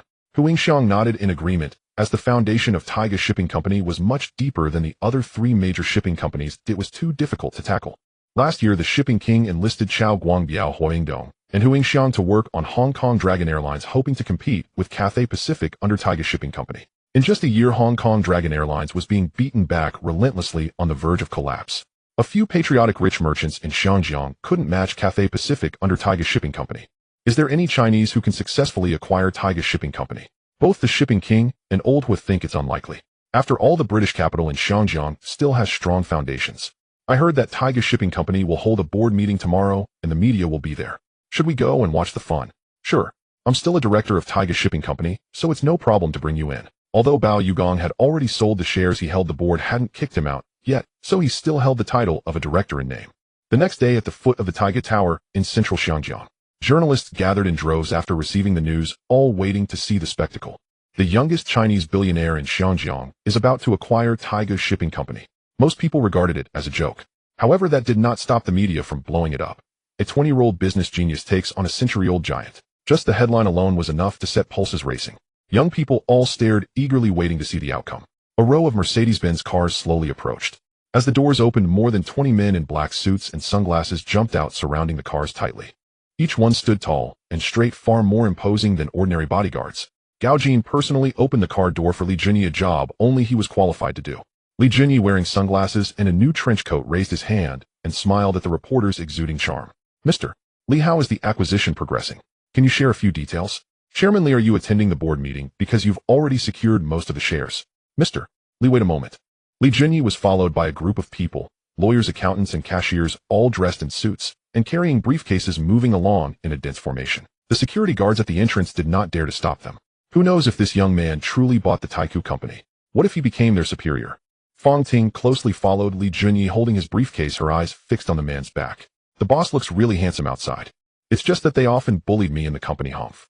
The group strode through the first-floor lobby with an imposing demeanor. The employees inside were whispering among themselves, who are these people? Quite a scene. They are from Hongmeng Group. I heard they are here to acquire our Taiku company. No way. A Chinese person acquiring Taiku.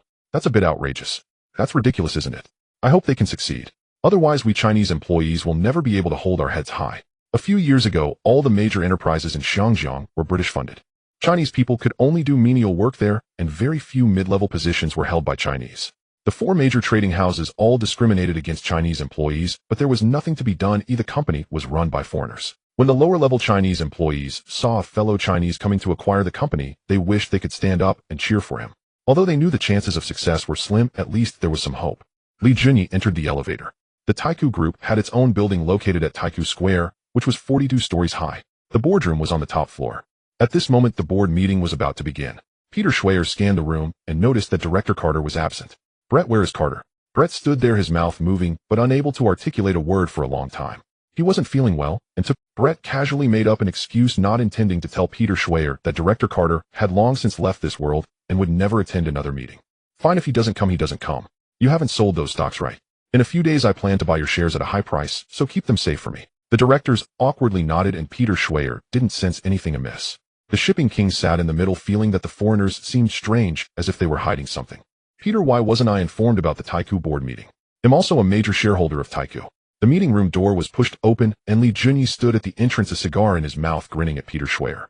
As soon as Peter saw Li Junyi, he immediately remembered that this guy probably held about 20% of the shares. He smirked coldly and said, "Oh, the major shareholder has arrived. I've saved a seat for you right there." Peter Schweier raised his hand and pointed to a corner which was traditionally reserved for the lowest-ranking members of the board. He deliberately used this to provoke Li Junyi. The meeting room fell silent, so quiet that a pin drop could be heard. All the directors were on edge, fearing that Li Junyi, a figure they could not afford to offend, might lose his temper on the spot. Li Junyi, however, did not get angry. With a smile on his face, he leisurely said to Peter Schweier, "I don't care about that position, I prefer the one under your butt." He pointed his chin at the seat where Peter Schweier was sitting, which was reserved for the chairman of the board. "What are you? How dare you talk to me like that? Security, come here. Get this guy out." Peter Schweier jumped up, yelling at the several security guards at the door. The security guards looked troubled. Couldn't they keep their petty squabbles among the higher-ups without dragging them into it? But there was nothing to be done. Peter Schweier was still the nominal chairman of the board. More than a dozen security guards steeled themselves and approached, preparing to escort Li Junyi out. Just then the legal advisor, Liang Yongqi, suddenly shouted, "Stop. Mr. Li Junyi currently holds 62% of the shares of Taikou Group, already possessing absolute control over the company. This is the equity certificate issued by the Securities Regulatory Commission, and these are the share transfer contracts." Liang Yongqi slammed a stack of documents in front of Peter Schweier, each one stamped with a red seal, all legitimate paperwork that couldn't be faked. Peter Schweier's face turned pale. How could this be? Wasn't everything under his control? He flipped through the documents, which clearly stated the facts in black and white. The more he read, the more frightened he became, the more he felt cold inside. He finally realized that the entire board, aside from himself, had already sold their shares to Li Junyi. After all this, the clown was actually me. You traitors. Selling shares to a Chinese person. You are all traitors to the country. Betrayers. You are all betrayers. You all deserve to be shot. Peter Schweier completely exploded, standing up and cursing at the directors present. The directors all lowered their heads and remained silent. A few hot-tempered directors directly started cursing back at him, and the meeting room turned into chaos. This reversal left the shipping king and Hua Ingdong dumbfounded. They couldn't understand when these foreign directors had turned against him. Li Junyi grabbed Peter Schweier by his collar, gazing at him with an amused expression, and slowly said, "You were shouting in the board meeting, and as the absolute controlling shareholder, I command you. Get out of this meeting room. Security, throw him out for me." Peter Schweier slumped to the floor, looking like he'd lost his soul, muttering repeatedly, "How could this happen? This is impossible. It's over. The company is gone. Everything is gone."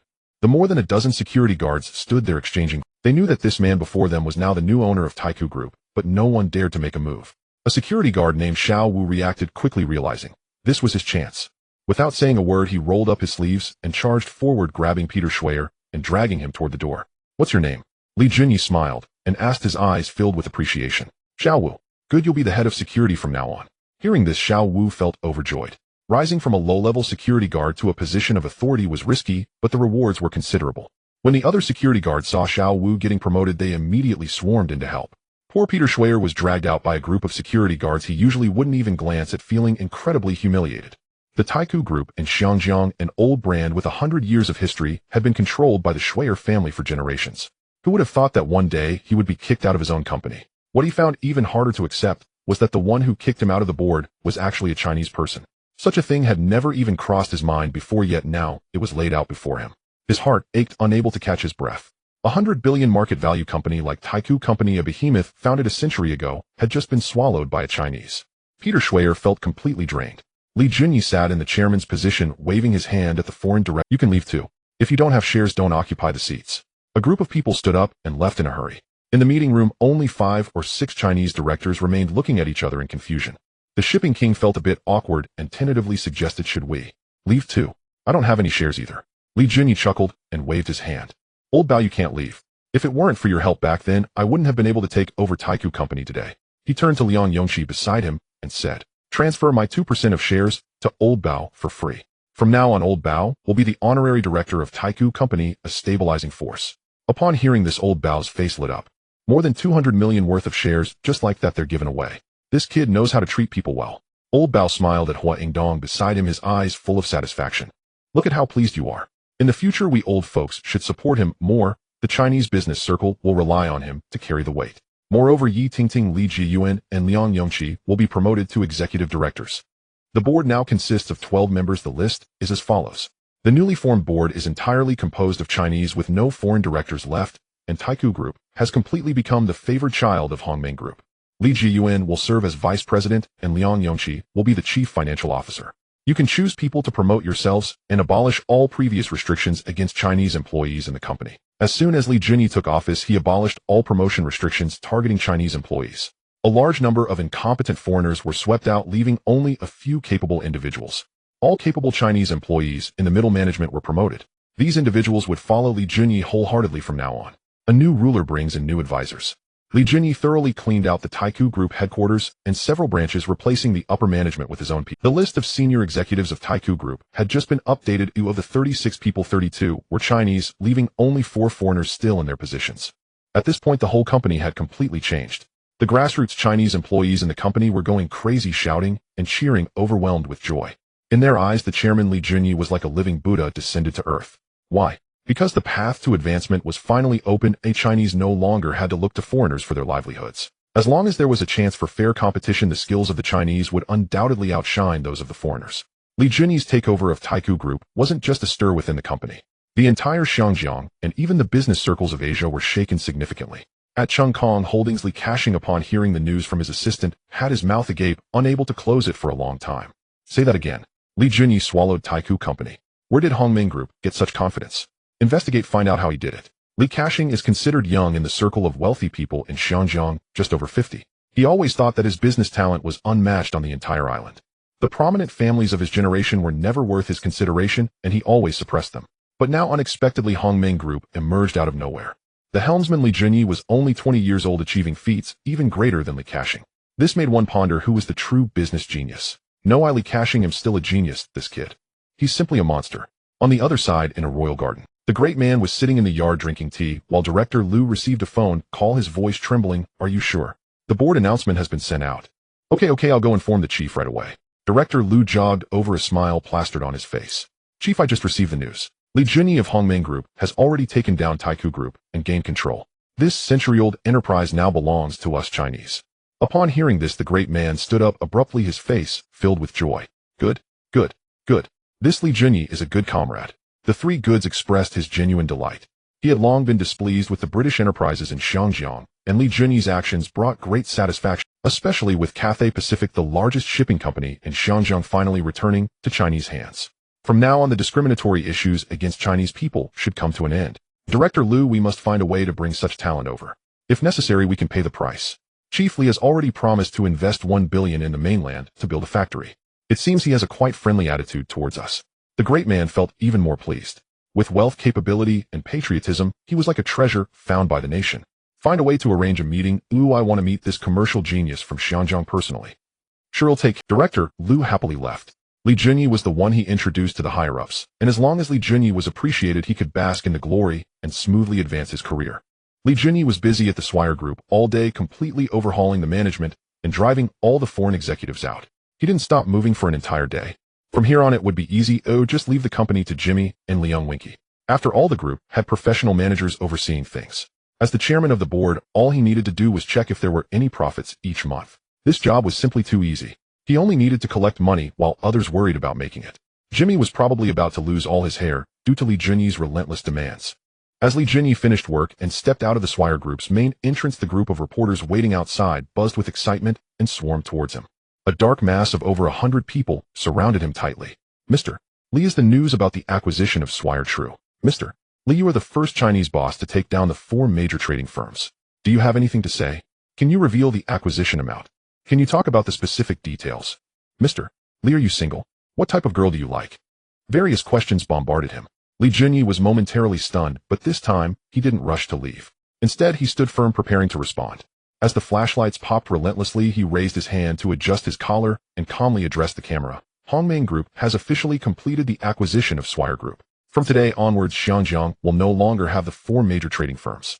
The business world will no longer be dictated by foreigners. We Chinese have risen up. As soon as he finished speaking, there was a brief silence before the applause erupted. Which of these reporters had not been oppressed or discriminated against by foreigners in their careers? They could empathize. Now finally, a Chinese enterprise stood up and acquired a trading firm of Swire's caliber. Who wouldn't be excited? Previously, the Ship King's acquisition of Kowloon Warehouse was already a thrilling event. However, Kowloon Warehouse was merely a subsidiary of Jardine, while Swire was one of the 4 major trading firms. Li Junyi's actions were of even greater significance. As for matters of the heart, he preferred not to elaborate. All he could say was that he wasn't married yet, and that would be all for today. He had plenty of women around him, but marriage. No rush. Youth is capital, he would think about it after enjoying life. If he were to marry one, wouldn't be enough. At least 4 concubines to start. As long as there's money, there are many legal avenues abroad. That's enough for today. Thank you to all the media friends for your support. Gao Jin give everyone a red envelope. Li Junyi finished speaking and turned to leave. Gao Jin, accompanied by 2 bodyguards, began distributing money to the reporters. Each red envelope contained 6,888 yuan, and hundreds of thousands were distributed just like that. Jimmy laughed from the side and added, "Now that you've got the money, please be lenient in your articles and say some good words for our group." Huh. Rest assured, of course. Boss is generous. Mr. Li is truly a big shot. The reporters' faces lit up with smiles. They had squatted all day without it being in vain. This red envelope was worth a month's salary. They would stay up late tonight to write articles singing praises of Li Junyi's glorious image. Early the next morning at Hongmeng Group, Fei Chuan held a dozen newspapers reading with great excitement, as if the headline light of the Chinese Li Junyi crowned as the new leader of Chinese merchants achieving fame with the acquisition of Swire. Li Superman holds back the tide, the future pillar of Xiangjiang. The Sher family defeated in Xiangjiang. Hongmeng Group rises to become the #1 financial conglomerate in Xiangjiang. Xiangjiang's richest man Li Junyi writes a legendary life at the age of 20. Fei Chuan became more and more excited as he read, "Big boss, you're famous. Every front page is about you. Everyone is calling you Li Superman." Li Junyi glanced at those headlines, feeling they were exaggerated. Am I that impressive? Li Superman isn't that Li Ka-shing's nickname. He flipped through the newspapers, confirming that Li Superman indeed referred to him. Interesting. Li Ka-shing, sorry, but your luck has been intercepted by me. People are afraid of fame, but even more so of becoming famous. Fei Chuan, tell the brothers to be a bit more restrained during this time. Fei Chuan grinned. Boss, you are now the richest man in Xiangjiang. It's impossible to keep a low profile. Li Junyi sighed, feeling quite helpless. He had never expected that without being careful he would sit in the position of the richest man in Xiangjiang. Swire Group is a publicly listed company, and its stock price has skyrocketed these days, directly exceeding 20 billion in market value. Meanwhile, the value of the whole group under Hongmeng Group also rose, reaching 15 billion Hong Kong dollars. With this calculation, Li Junyi's net worth soared to 18 billion. The previous richest man, Ship King Bao Yugong, had just taken over Kowloon Warehouse and was worth only 15.5 billion. In just one day, Li Junyi had easily surpassed him. Li Junyi's personal assets ranked first, firmly securing his position as the richest man in Xiangjiang, earning him the nickname Li Superman. Li Junyi shook his head, unable to suppress his laughter.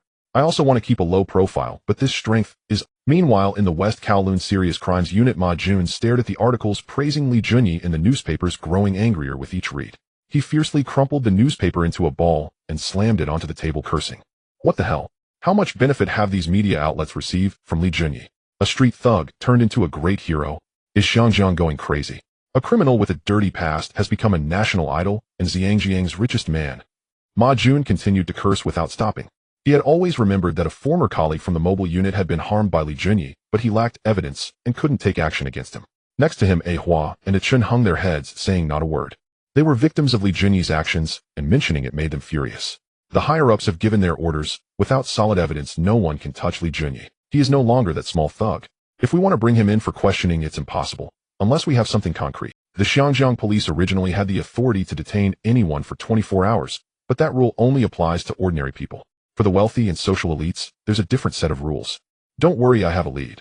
Li Junyi has a place in Mong Kok selling laundry detergent. There might be a way to break through. Elu spoke up, and his words lifted the spirits of the previously disheartened group. Is this information reliable? Send someone to check it out immediately. Xiangjiang cannot let those scoundrels take control. Ma Jun felt like he had found a lifeline. He had been worried about losing all leads, only to have an opportunity drop right in front of him. The police in Hong Kong had a zero-tolerance policy for matters involving laundry detergent. If outsiders found out that Xiangjiang's richest man was making a comeback through selling laundry detergent, it would be a huge scandal. At the Shangri-La Hotel, the wrap party for the film crew of A Better Tomorrow was held in the VIP hall. Not only the crew members showed up, but many big names and bosses from the industry also came to show their support. Naturally, Li Junyi had to attend. This was Huaxing Film's first film, which took over 3 months to shoot. This pace was considered quite slow in the film industry, as some directors could finish a film in half a month. Mr. Zhang, this toast is for you. Thank you for your continuous support. Zhou Ruifa stood up with a glass in hand, slightly bowing to his boss Li Junyi, his voice tinged with uncontainable excitement. After becoming popular with Shanghai Bund, Zhou Ruifa had also worked on a few films in the industry. However, none of those films had performed well at the box office. People in the circle said he was a box office jinx and no film company was willing to give him another chance. Li Jinyi was the only one who had extended a helping hand to him in the past 2 years. So Zhou Ruifa was very clear about this favor, his voice choked with emotion. You have the talent, you will surely become famous sooner or later. Li Jinyi raised his glass and all the directors and actors around him cheered. No one expected that after becoming the richest man, he still maintained that amiable demeanor. Thank you, Brother E, for giving me this opportunity. Wu Yusen also stood up. This once popular director truly did not expect Li Jinyi to invest 20 million. In the end, the film was completed for only 5 million, leaving the remaining 15 million unaccounted for. Recalling the rumors circulating in the industry, Wu Yusen immediately understood. His boss was using film production as a cover for financial transactions. Smart people see through things, but don't speak openly. Wu Yusen pretended to understand nothing and managed to endure until the film wrapped up. Brother E, Uncle Six from Shaw Brothers and Mr. Chow from Golden Harvest have arrived. Li Jiesin, holding onto Li Jinyi's arm, noticed he didn't pay attention to the entrance and whispered a reminder. Gorong a fat along, you guys eat first. They'll go greet them. Li Jinyi said, then stood up and walked towards 2 elderly men nearly buried in the ground stepped in. One was Shaw Brothers Sha Yifu, and the other was the boss of Golden Harvest Chow. These two were prominent figures in the film industry, with 8 out of 10 films in the 70s and 80s being produced by. Leslie Chung chatted with Zhou Ruifa and gestured towards the entrance, saying, Brother E is quite impressive, it's the first time filming, and even Uncle Six and Mr. Chow came to congratulate him. Of course. Zhou Ruifa replied swiftly, who is Brother? The richest man in Xiangjiang, the big boss in the Chinese community. In terms of status, both Uncle Six and Mr. Chow have to take a step back. Zhou Ruifa was undoubtedly Li Jinyi's diehard fan. When the richest man in Xiangjiang stood before you, who wouldn't want to get close and share in the glory? Li Jinyi was also meeting Sha Yifu and Chow Man Wai for the first time. Congratulations, AE, on the successful wrap of your first film. Thank you, Uncle Six. Please come in. High-profile figures naturally could not share a table with the actors and directors outside. Li Jinyi had arranged a private room where the 3 of them sat. Brother E, which cinema chain do you plan to release this film through? Xiao Yifu asked with a smile. Before Li Jinyi, he dared not put on airs. Though he was a newcomer to filmmaking in Hong Kong's business circles, he ranked alongside Li Ka-shing. I intend to distribute it exclusively through my own chain. Uncle Six, I hear your cinemas are up for sale. I've also been considering acquiring an entire cinema chain. Why not let me have yours at a discount? Li Jinyi had long coveted cinema chains. Among Hong Kong's 3 largest chains, only Shaw Cinemas, whose film output had sharply declined since the 1980s, was visibly faltering. Without a steady supply of films, screening rates plummeted, forcing theaters into losses. Uncle Six, why not focus solely on television broadcasting? Leave the film business to me and Mr. Chow to handle. Xiao Yifu gave a wry smile and said to Li Jinyi, it seems you've done your homework. True, my film company is slated for closure, but that doesn't mean I must sell the cinema chain. Brother E, I won't deny your business acumen, but filmmaking and commerce are entirely different realms. Your better tomorrow stands 10 to 1 chance of collapsing financially. Xiao Yifu spoke without malice, merely offering a well-intentioned warning. Li Jinyi sensed it immediately. Oh, Uncle Six, you don't believe this film can turn a profit? Xiao Yifu chuckled dryly and spoke bluntly. An out-of-favor director faded stars, a dismal box office track record, and a script riddled with implausibility. If this production turns a profit, then sell me the Shaw Cinema chain. I'll pay 30 million for it. Li Jinyi seized the moment, laying his cards on the table before Xiao Yifu could finish. Xiao Yifu had finally taken the bait. Very well. If your film turns a profit, I'll sell you the chain for 50 million. At market value, the Shaw chain was worth at least 80 million. Acquiring it for 50 million was undoubtedly a windfall for Li Jinyi. Agreed, Mr. Chow, please bear witness. Chow Manhui stood aside with hands clasped, watching the exchange with the amused air of one anticipating a spectacle. Though silent, he privately doubted Li Jinyi could stage a comeback. Meanwhile, deep in Mong Kok's night at the Black Night Bar, Fei Quan strode in, cigarette dangling from his lips, eyes blazing with menace. A junior member hastily called out, Big Brother Fei Quan. Who dares peddle narcotics on my turf? Lead the way. Flanked by 7 or 8 underlings, Fei Quan marched straight to the restroom door. A blond youth crouched on the floor, pinned down by 2 men, a small bag of laundry detergent scattered beside his feet. Fei Quan erupted in fury and launched a brutal kick that sent the youth flying. The youth slammed into the bathroom door before crashing onto the tiles, then was hauled upright and restrained. Who the hell authorized you to deal here? Stubborn mouth, are we? Drag him inside. 2 underlings shoved the youth into the restroom and forced his face toward the toilet bowl. Behind him, Fei Quan delivered blow after blow, each more vicious than the last. Sell. I'll make you sell. Do you even know whose territory this is? This is Brother Yi's domain. You dare encroach upon it. Exhausted from kicking, Fei Quan waved for his men to take turns. The group beat the youth nearly to death. It's Xiao Baowang. Xiao Baowang ordered it. The youth, unable to endure further, finally betrayed his superior. To hold out this long, given the circumstances, was already a testament to loyalty. Brother Fei Quan, how shall we dispose of him? Fei Quan lit a cigarette, his expression icy. Cut off one hand. Do I need to spell it out? Peddling narcotics in my venue earns you one hand today, and the sea tomorrow if you repeat the offense. Two underlings pinned the youth's arm. Fei Quan smiled darkly. Don't blame me. It's Brother Yi's rule. At the name Brother Yi, the youth's face drained of all color. Resigned, he closed his eyes. From Yao Ma Ti and Sim Sha Sui all the way to Wan Chai, the entire district answered to Brother Yi. In Hong Kong, he was already a godfather-level figure. The blade descended. With a flash of steel, an arm severed cleanly at the shoulder. Dump him at the hospital entrance. Whether he lives or dies is up to fate. Fei Quan tossed the knife to a subordinate and turned to wash his hands. Clean this mess, black and filthy. What will guests think when they see it? Meanwhile, back at the hotel suite, Li Junyi held Li Jixing close until his phone rang. Hello, Fei Quan, what is it? Xiao Baowang. Understood. Tell Fei Ji and Dong Guanzi to meet me within half an hour. Li Junyi's expression hardened instantly. What irked him most was betrayal from within. Li Jixing leaned against him, her voice soft and syrupy. Brother Yi, just a minor matter. Seeing you makes it vanish. Let me relieve the tension. Li Junyi's smile carried a sly, dangerous edge. Li Jixing was utterly spent, her body exhausted, only her voice still pliant. Half an hour later, Li Jixing clung to Li Junyi's arm, her expression so sweet it seemed to drip honey. What status did she now command on set? Even the director addressed her with delicate caution. Lead actors and supporting cast alike vied for her favor.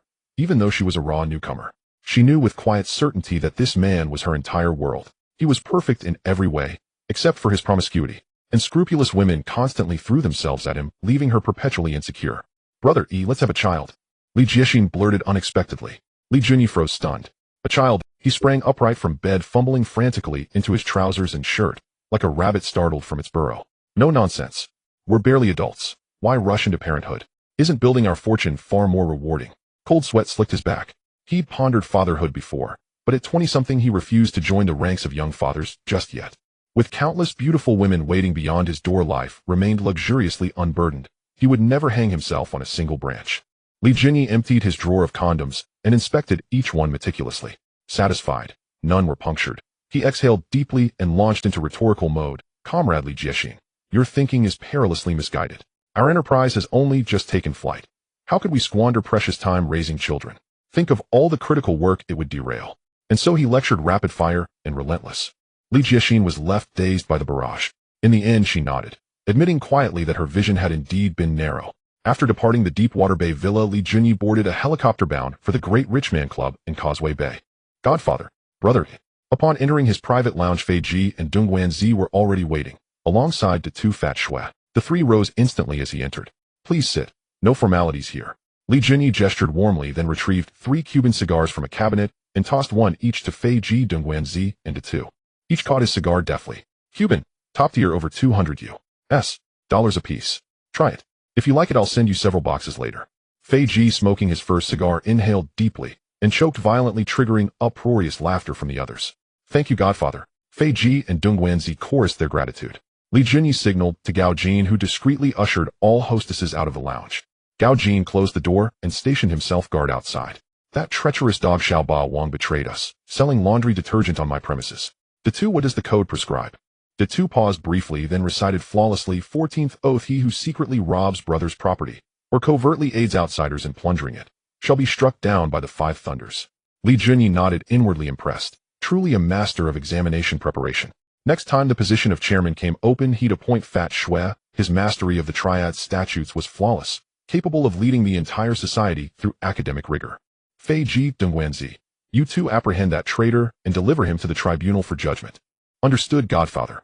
Xiao Baowang had only recently defected from Hung Tai months earlier, currently operating in Mongkok. Both Fei Ji and Dong Guanzi recognized him. Once they exited, Fei Quan stepped forward, puzzled. Brother Yi, why dispatch Fei Ji and Dong Guanzi for such a minor task? Why not send me? Or I'll bow. In Fei Quan's view, Fei Ji and Dong Guanzi had served Li Junyi only briefly. No one could truly gauge. We must cultivate new talent. If you deciphered everything, what use would I be as your leader? On Pottinger Street in Mongkok, Xiao Baowang strolled out of a mahjong parlor. Lately he'd struck sudden wealth and poured every cent into gambling dens and horse-betting parlors, reveling unrestrained. Brother Baowang, aren't we risking the wrath of the top brass? Didn't Brother Yi forbid narcotics trade outright? A junior member whispered anxiously. You understand nothing. Do you think I'd dare touch this without powerful backing? Xiao Bao Wang smirked, toothpick between his teeth. Lei Yaoyang of the East Star 5 Tigers is my cousin. Should trouble arise, I'll simply defect, with my brothers, to East Star. No sooner had he spoken than a thunderous roar erupted across the street. Fei Ji charged forward, bellowing, So, you are the traitor. Today I purge the sect's ranks in its name. Without hesitation, Xiao Bao Wang spat out his toothpick and drew his blade. I bleed for this sect. Anyone who dares lay a hand on me dies by my blade. Fei Ji snatched a melon knife from a roadside stall. Behind him surged over a dozen men, each armed, rushing headlong at Xiao Bao Wang. Xiao Bao Wang had only 4 or 5 lackeys, barehanded, weaponless. Seeing the onslaught, they fled. After sprinting barely 5 meters, Dongguan Zi vaulted cleanly over a nearby barrier, and behind him surged 20 more agile barrier-leaping warriors. All brandished iron rods. Dongguan Zi ripped open his shirt, revealing a ferocious tiger descending the mountain tattooed across his chest, and roared, Strike to kill. Trapped between 2 fronts, and facing Fei Ji and Dongguan Zi, both fearsome fighters, Xiao Bao Wang's underlings fell one by one. Xiao Bao Wang bolted deeper into the alley, Fei Ji hot on his heels, closing the gap with every stride. Damn it! Must you pursue this relentlessly, eh? We're all just scraping by. Kill you and Godfather will elevate me to chairman. Fei Ji muttered under his breath, then swung his blade hard, cleaving Xiao Bao Wang across the back and dropping him flat. Immediately Fei Ji planted a boot on Xiao Bao Wang's abdomen, crushing his breath, and pressed the blade. I've spilled blood for this sect. This chairmanship belongs to me. The raw savage intensity burning in Fei Ji's eyes froze Xiao Bao Wang motionless. Dongguan Zi caught up from behind, seeing that the plane had already completed the task. He couldn't help but sigh. Tisk, let this kid steal the show. Let's take him away together and take him to see the Godfather. The plane forced the little tyrant onto a van with a knife. The 2 vans drove off one after the other, quickly disappearing into the traffic. In less than a minute, Ma Jun arrived at the scene with a major crime unit, finding several little brothers lying on the ground still groaning. Damn, I'm one step too late, this bunch of trash. Ma Jun originally planned to capture the little tyrant today, but he was intercepted by someone else. He estimated that he had likely been silenced by now. Angry Ma Jun kicked an empty can on the roadside, his heart burning with frustration. They're always a step behind. In the basement of the wealthy, the little tyrant knelt in front of a giant statue of Guan Gong, his face devoid of color, flanked by the leaders and elders of the gang. Little tyrant, you are betraying us, daring to sell laundry powder in the boss territory. The boss has long set the rules in his domain. No one is allowed to touch this stuff, didn't you know? Fei Quan stood sternly in front of the hall, questioning the little tyrant harshly. Li Junyi held this public trial to set an example. I did nothing wrong. Aren't we all in this for money? I'm not the only one in the gang dealing in laundry powder. Yes, I was secretly selling goods behind the boss back, so what? Fei Quan, don't block my brother's paths to wealth. Woo. Fei Quan immediately covered the little tyrant's mouth, fearing that if he kept shouting, the gang's reputation would be ruined. Several leaders who were also in the laundry powder business started to show discomfort. Li Junyi understood what they were thinking. Little tyrant, are you teaching me how to do things? Li Junyi's expression darkened as he coldly commanded Fei Quan, remove the cloth from his mouth, and ask who is behind this. As soon as Fei Quan pulled the cloth away, the little tyrant started shouting arrogantly, My cousin has made a deal with the 8-faced Buddha from the Golden Triangle. If you don't hand over the territory of Yao Ma Ti, the 8-faced Buddha will not let you go. The 8-faced Buddha is Wang Bao's supplier. Now that you've taken out Wang Bao's supplier, do you think he will spare you? The air in the basement suddenly became tense, and several leaders' expressions changed. That's the 8-faced Buddha from the Golden Triangle, who commands hundreds of armed forces. Alright, let's proceed with the punishment. 3 knives 6 holes, serve him right. You can't touch me. The 8-faced Buddha will spare you. In the torture hall, a brother with a red flower on his head pulled out a knife and thrust it into the little tyrant's abdomen. The tip of the knife pierced through, emerging from his lower back, creating 2 holes with one thrust. The little tyrant was in excruciating pain, nearly fainting, his intestines spilling out. This was the cruelest technique of the torture hall, and few could endure it. Several uncles and leaders nearby couldn't bear to watch and closed their eyes. They had seen too many scenes like this and would surely have nightmares at night. Spare me, I really won't do it again. The little tyrant passed out, and the second knife woke him back up with a scream that grew weaker with each cry. When the brother in the torture hall thrust in the third knife, the little tyrant finally couldn't hold on anymore, his head tilted, falling silent. In my territory, dealing in laundry powder will lead to your fate, little tyrant. Let me be clear, I'm stating my ugly. You want to make money, I won't stop you. I can give you a share of the ice business. Ice makes no less profit than laundry. If you can manage to expand to foreign markets, making tens of millions a month is not difficult at all. Li Junyi, with a cigar in his mouth, glanced around. The expressions on the faces of those leaders and uncles varied widely. This combination of soft and hard tactics clearly had an effect. Dupu He and Yu Tu Biao both had bright eyes, evidently intrigued by the ice business. Alright, those interested can stay, those not interested can leave first. Li Junyi's tactic of killing the chicken to scare the monkeys was meant to ensure that everyone remembered. Laundry powder can be dealt with, but no one should think of selling it on Liang Ziyi's territory. After the meeting, Pu He and Yu Biao indeed did not leave. The two approached with smiles on their faces asking, "Brother, how do you operate that ice business you mentioned? How do you calculate the price?" Pu He and Yu Biao had been in the business for many years and had some overseas connections. Pu He had spent some time in the island nation and could talk to the local gang leaders. Yu Biao didn't need much introduction. He had a cousin in the North American hijacking gang and the connections were already established. In North America, the control over ice was almost zero. Every household had guns and safety was not an issue. Here's the price list. I'll supply you according to this. As for how much you can sell, it depends on your own abilities. Previously, Li Junyi didn't manage the ice business much, leaving it to Wu Ye and Liang Kuan to handle, and they barely managed to make 40 to 50 million a month. Now with two more people helping to pave the way, naturally the profits will be greater. Ice has thick profits. The problem before was simply a narrow market. Li Junyi was the producer while Wu Ye and Liang Kuan were the distributors. The more distributors there were, the more profits the producer made. Pu He and Yu Biao understood the prices on the list. They had some knowledge of the ice market. The prices Li Junyi offered if they could sell would yield even higher profits than laundry powder. This business was a gold mine. "Brother, he will take this job." "Alright, go find Fei Quan, he will arrange for you to pick up the goods." On the day of the premiere of A Better Tomorrow, people from the Golden Triangle arrived. At the Hong Kong Island's largest screening hall, the Kwan Hung Theater in Tsim Sha Tsui can accommodate around 200 people, which is a whole double the size of the nearby Golden Harvest Theater. A new film has recently released, a gunfight drama starring Zhou Ruifa, and A.E. pulled Lon King's hand saying, "Let's go join the fun. Sure, since I'm free anyway, why not go together?" The large poster at the theater entrance caught the eyes of many passers-by, and many came specifically for Zhou Ruifa and Leslie Chung. Especially Leslie Chung, who was a sensation in both the music and film industries with a fan base that was astonishingly large. Li Junyi brought Lon King to the venue. Although he was the behind-the-scenes boss, he still wanted to monitor the audience's reactions to the new film. However, he didn't plan to show his face today. He left all the premiere duties to Shi Nanqing, intending to just accompany his girlfriend and not draw attention from reporters. "Hey, you're usually so busy, how come you have time to take me out today?" Lon King tilted her head to look at him. "Aren't you off work?" "Even if I'm busy, I have to make time to accompany you." Women love this kind of sweet talk. Lon King, the little artistic girl, was no exception, her lips unable to suppress a smile. Li Junyi pointed to the poster on the wall, showing off. "I invested in this film and wanted to take you to see it first." Lon King chuckled, feeling sweet, as if coated in honey. Her man was the renowned Li Chaoran of Hong Kong, who was incredibly busy, but still thought of taking her to the movies. This thought warmed her for quite some time. Little did she know Li Junyi was busy, but not with work. He was caught up in affairs between several women. He was tired. However, his physique had not collapsed. He exercised diligently every day. At the entrance, he casually greeted. There weren't many audience members. The occupancy rate barely reached 70%, with scattered people sitting in each row. Li Junyi had Gao Jin buy 2 tickets and a bucket of popcorn, and they sat in the last row. "Hey, why are we sitting in the back?" The last row has a clear view." Li Junyi laughed, vaguely brushing. Lon King didn't think much of it. Today she wore a pink sweater and tight jeans, showcasing her tall figure gracefully. With light makeup, her features resembled those of the past life Stillariba, her mixed heritage evident and high class. The movie quickly started. The screen flashed the logo of an elephant, and the trademark of Huashing Productions was shown to the audience for the first time. The gangster plot at the front immediately captivated people. Brother Ma's cool demeanor, the steady and experienced character played by D. Long, and the scene where D. Long was framed and imprisoned in Thailand all drew the audience in. When it came to the scene of Brother Ma fighting at Fonglin Pavilion, holding a match in his mouth, fiercely spraying bullets at the people in the box, and when he ran out of ammo, he directly grabbed a vase to continue the fight. Brother Ma's stunningly cool demeanor stunned the entire audience. The theater erupted with waves of gasps, unable to stop. Brother Ma is so handsome. This movie can be made like this. So exciting. Those who betrayed Brother How should all be taken down. How satisfying. Wu Yusen's violent aesthetic was fully unleashed.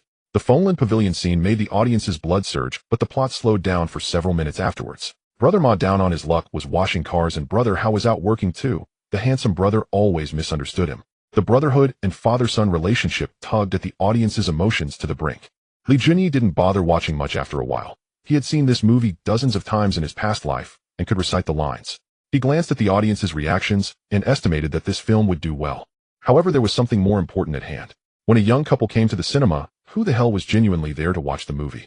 Li Junyi's hand quietly slipped under Lon King's clothing as she was completely engrossed in the screen. The movie was indeed fresh. Even the girl couldn't take her eyes off it. "Don't mess around, we'll get caught. We're sitting in the last row, it's pitch dark, who can see?" Lon King's face turned bright red. She was usually quite conservative, but at this moment she felt inexplicably flustered.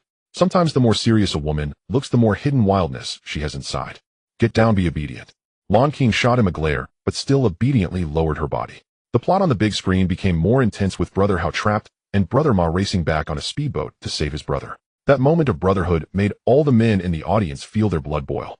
Especially those who had once been in the underworld, their eyes were red. Could such a bond truly exist in this world? Xiao Yifu in the front row was completely stunned. No matter how much he didn't want to admit it, he understood that this film was definitely a masterpiece. Oh, just looking at the audience's reactions made that clear. Can a movie be made like this? Xiao Yifu turned to his old rival Mr. Zhou and spoke, "We both underestimated that kid. At my age, I'll have to watch the performances of young people from now on. Old Zhou, do you think this A Better Tomorrow can compare to The Last Tycoon? I admit this film is decent, but to compare it with Wealthy Train, it's still lacking. A Better Tomorrow might barely squeeze into the top 10 at the box office, but surpass Wealthy Train. Dream on." Xiao Yifu chuckled. He could not stand Lao Zhou's arrogant demeanor and secretly hoped that Li Junyi would give him a hard slap in the face. As the movie ended, the audience lingered, their faces still displaying lingering excitement. Many rushed to the ticket counter clamoring to watch A Better Tomorrow again. Some even called friends to come and buy tickets, and the second screening sold out in the blink of an eye. Li Junyi led Lan King out of the cinema, and the girl felt a bit numb. "Let's go, I'll take you on a shopping spree." Gao Jin head to Times Square. Li Junyi was always generous to women. If he couldn't accompany her, he would spend money instead. He splurged over 100,000 in luxury goods at Times Square. "Brother, that's enough, I can't wear so many." Lan King quickly stopped him. She was not the kind of girl who loved vanity, unlike Li Jessen. Li Junyi did not press it further. "If anyone bullies you at school, just tell me, I'll take care of them." Lan King found his words both amusing and bewildering. At that moment, Gao Jin received a phone call and leaned over, lowering his voice. "Brother, the Golden Triangle's 8-faced Buddha's men have arrived and wish to meet you personally." "Oh." Li Junyi raised an eyebrow. He hadn't sought these people out yet. The drug lord had come knocking. "All right, I'll head back. Send a few people to escort Lan back to school." Li Junyi naturally arranged for the guests from the Golden Triangle to go to the Fuao. As he entered, Fei Quan immediately led people to greet him, whispering a few words in his ear. Liang Kuan brought the 8-faced Buddha's son Sha Lei, who was already waiting in the private room. Li Junyi pushed the door open, and Liang Kuan and Sha Lei were each with a girl drinking merrily. "Brother is here."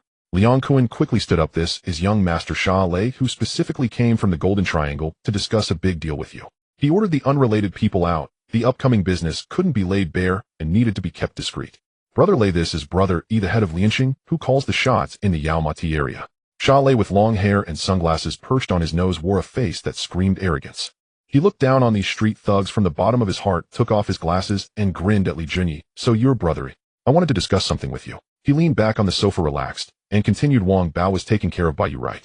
His territory is now. I won't bring this up today. My old man, the 8-faced Buddha, is quite reasonable. Not only won't he hold it against you, but he also plans to help you make big money. Wang Bao used to take a ton of goods a month. Now that the territory is in your hands, I can offer you 1.5 tons at a price lower than what he had. How about that? Isn't this a good deal? You don't need to think twice." Sha Lei lounged on the sofa, feeling very calm. With Li Junyi controlling Yao Mati and Causeway Bay, as long as he could pull this kid into the water, half of Hong Kong's market would be his. Thus, he directly compressed the supply price, intending to use money to trap him. Liang Kuan, listening nearby, felt a strong itch of envy. This price was far cheaper than his own. Li Junyi scoffed and shook his head. "I have my own rules. I can run gambling dens, manage venues, and handle entertainment spots. But things like flour are too dirty. I wouldn't touch it with a finger. Gamblers can have their lucky moments, and patrons might even develop feelings. But flour, once you touch it, it ruins a lifetime. This is Li Junyi's bottom line in the underworld. Don't drag me down with you." "That's the 8-faced Buddha?" The atmosphere in the private room was so tense, it was almost suffocating. Sha Lei could hardly believe his ears.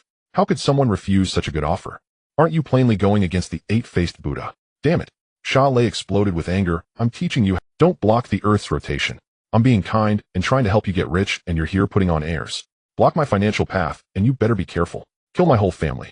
Li Junyi laughed. "The last person who said that is now 6 feet under. Feeling suicidal. How dare you talk to my brother like that?" Fei Quan was the first to stand up and counter back. Liang Kuan felt that the situation was off and quickly stood up to mediate. "Young Master Sha Lei, he didn't mean it."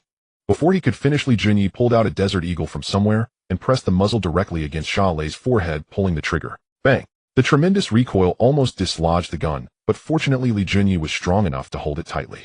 Sha Lei's head exploded on the spot, like a smashed watermelon, with brain matter splattering everywhere. "Ah!" The scene was so gruesome that even Liang Kuan, who was used to violence, screamed. He wiped the blood off his face, stunned, unable to regain his senses for a long time. "Are you insane? You've killed me. That's the 8-faced Buddha's son." Liang Kuan collapsed, howling. The son of the eight-faced Buddha died in Hong Kong, and no matter how he tried to manage the aftermath, the eight-faced Buddha would never let him go. Bang bang bang. Gao Jin was the first to react, aiming his gun at the men Chalet brought, and shooting them down mercilessly. None of the little drug lords from the Golden Triangle escaped. Within a minute, the private room was a river of blood with 6 bodies sprawled across the floor. Bang bang bang. Gao Jin checked each one, shooting those who were still alive. Shot through the forehead, this one is undoubtedly dead. If it hits the body, there's still a chance to save them, but a headshot. Not even a deity can save them. No one can control me. The eight-faced Buddha's son. So what? It doesn't matter who stands behind you. If you're an eyesore, I'll kill you without hesitation. Li Junyi stood amidst the bloodbath, blowing on the muzzle of the Desert Eagle. This gun wasn't particularly special, the only advantage was its ruthlessness. It fired 10mm Magnum rounds thicker than those used by special forces. When it hits the head, the entire skull explodes, offering a maximum visual impact. What a madman. Ah, you've put me in a terrible spot. Liang Kuan thought he was ruthless enough, but the Li Junyi before him was even crazier. The son of the eight-faced Buddha was killed just like that. Well, then you can't wash clean even if you jumped into the Mekong River. Liang Kuan, aren't you leaving? Want to stay here with young Master Chalet? Li Junyi smiled, his eyes playfully watching Liang Kuan. This guy is still of some use, I can't kill him just yet. Let's go, I'm leaving. Brother, be careful, we can't afford to mess with someone like the eight-faced Buddha. Thanks, take care. Li Junyi shrugged, looking nonchalant. Liang Kuan sighed heavily, having no choice but to lead Sha Chong and the others away. Originally, he had intended to introduce the eight-faced Buddha to Li Junyi and earn some referral fees, but now he found himself in a bloody mess.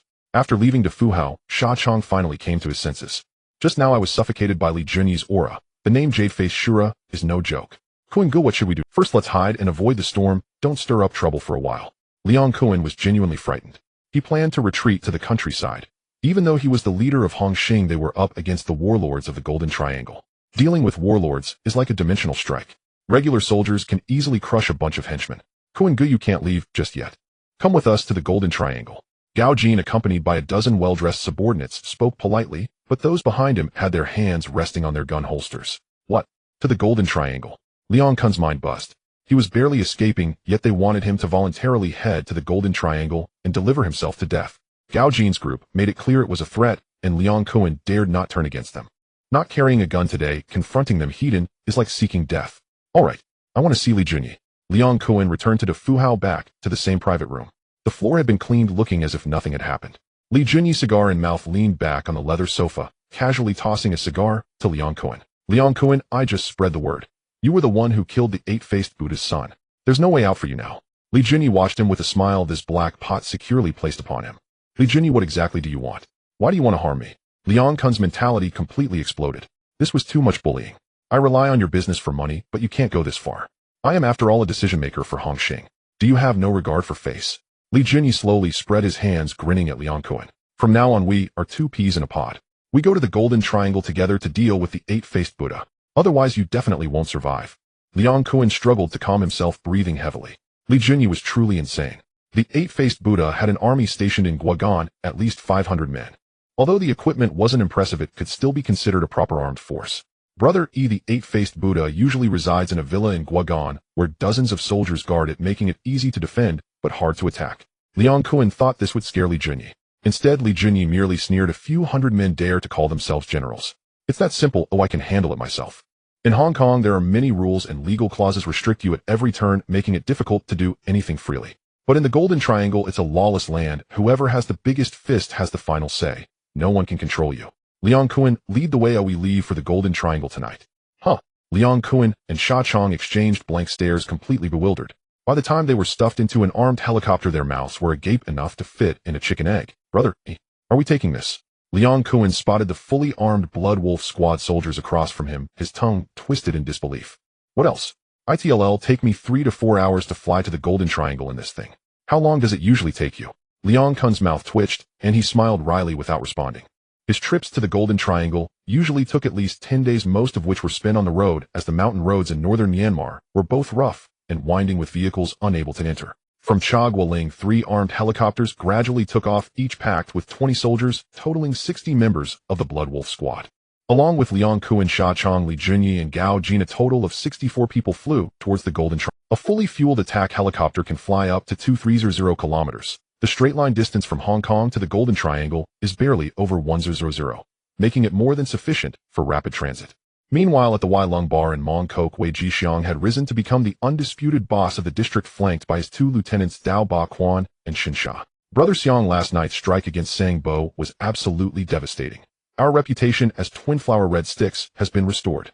Xin Sha offered lavish praise without hesitation, while Dao Ba Quan chuckled and nodded in enthusiastic agreement. Come, let's drink.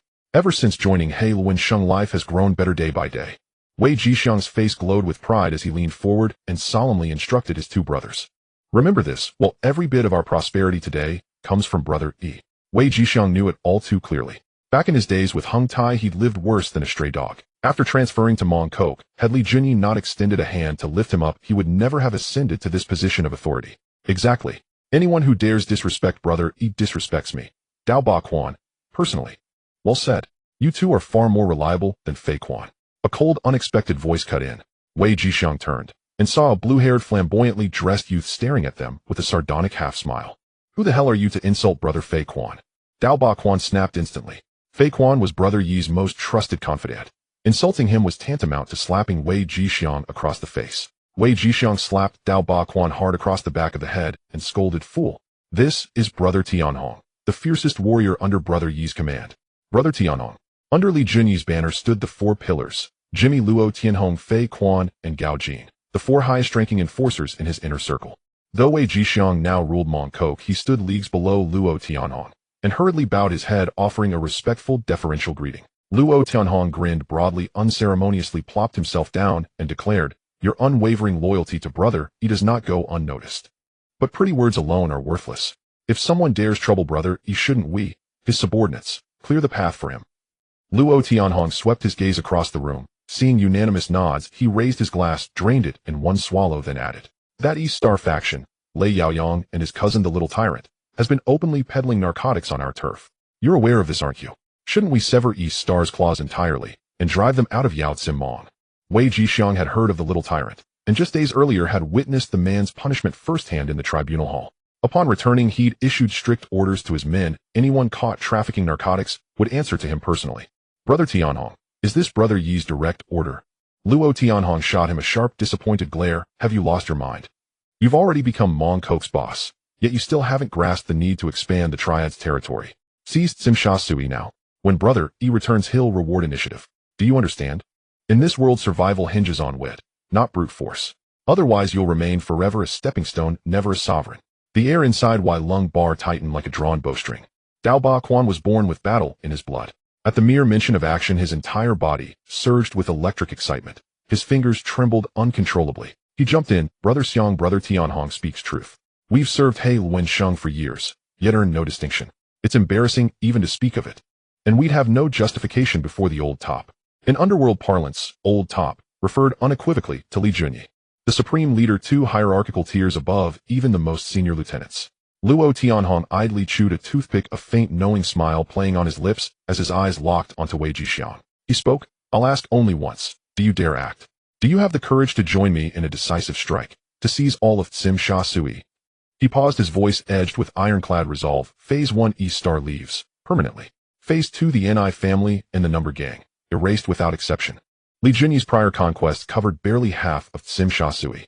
The remaining half had long been carved up among East Star, the NI family, and the Number Gang. Luo Tianhong shifted the toothpick between his teeth and continued, "The territory we claim, we split evenly. Not an inch more for me. We serve Brother Yi together. I won't exploit you." His stance was unmistakable. If Wei Jixiang agreed, they'd act as one. If he refused, Luo Tianhong would proceed alone. Wei Jixiang held silent for 2 seconds, then clenched his jaw. "Agreed. Brother Tianhong, I'm with you."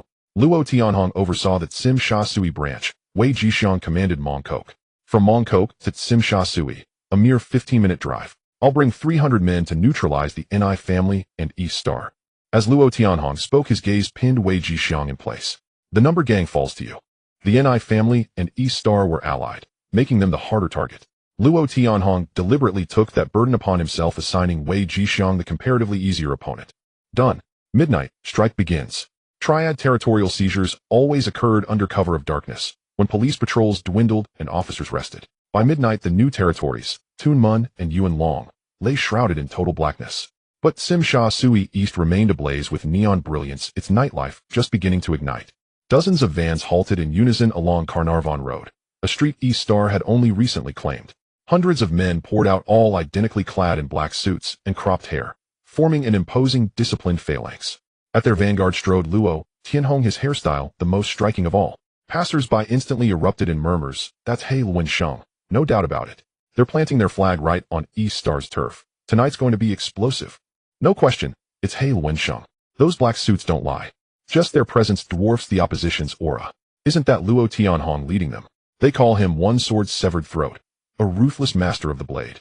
An East Star bouncer, having just parked outside the bar, spotted the advancing tide and fled without a second thought. Fight. No chance. Outnumbered so severely, resistance would be suicide. He Wensheng is claiming territory. Clear the streets.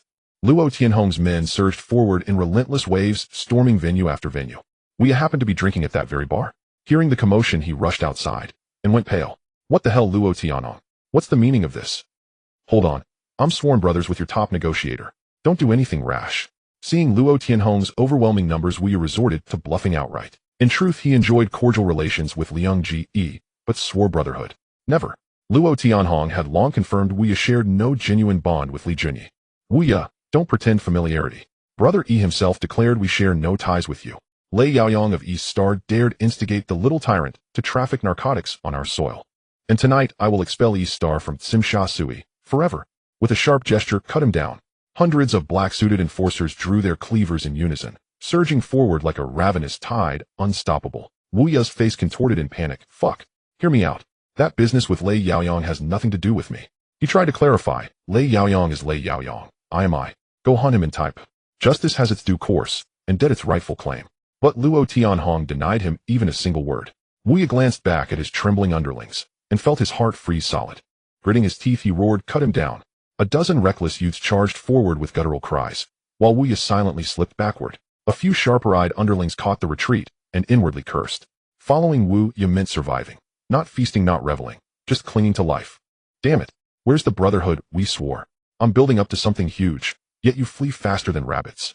Wu Ya stamped his foot in fury. His men fought like cowards, but fled like Olympic sprinters. Was this really necessary? They weren't competing. All the loyal ones are already lying dead on the ground, someone muttered. Wu Ya turned, and saw the dozen who'd charged first now all felled by Luo Tianhong's blade. As Luo Tianhong advanced cleaver in hand, Wu Ya abandoned all thought, and fled. The hard-won territory was abandoned in an instant. Meanwhile, chaos erupted along Modi Road. Wei Jixiang led 400 men into battle against the number gang's leader Chicken Foot, He Gang. Dao Ba Quan lunged like a caged tiger, slashing downward toward Chicken Foot, He's shoulder. Damn it. Our Meizi DUI has always kept clear of He Wensheng. Wei Jixiang, you've crossed the line. Wei Jixiang cleaved down 2 number gang members and bellowed, cross the line. From this day forward, Tsimsha Sui belongs to He Wensheng. Blood spattered across his body. He looked less like a man and more like a slaughter god. Born a twin-flower red stick of Hung Tai, once unleashed his ferocity, knew no restraint.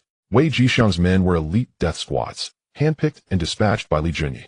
They charged forward without fear or hesitation. The number gang simply could not withstand such relentless assault. Within 20 minutes, the number gang collapsed entirely. Chicken Foot He, the Meizi DUI's chief negotiator, fell dead on the street, cut down by Dao Ba Quan himself. The survivors scattered like frightened birds, leaving Modi Road firmly in He Wensheng's grasp.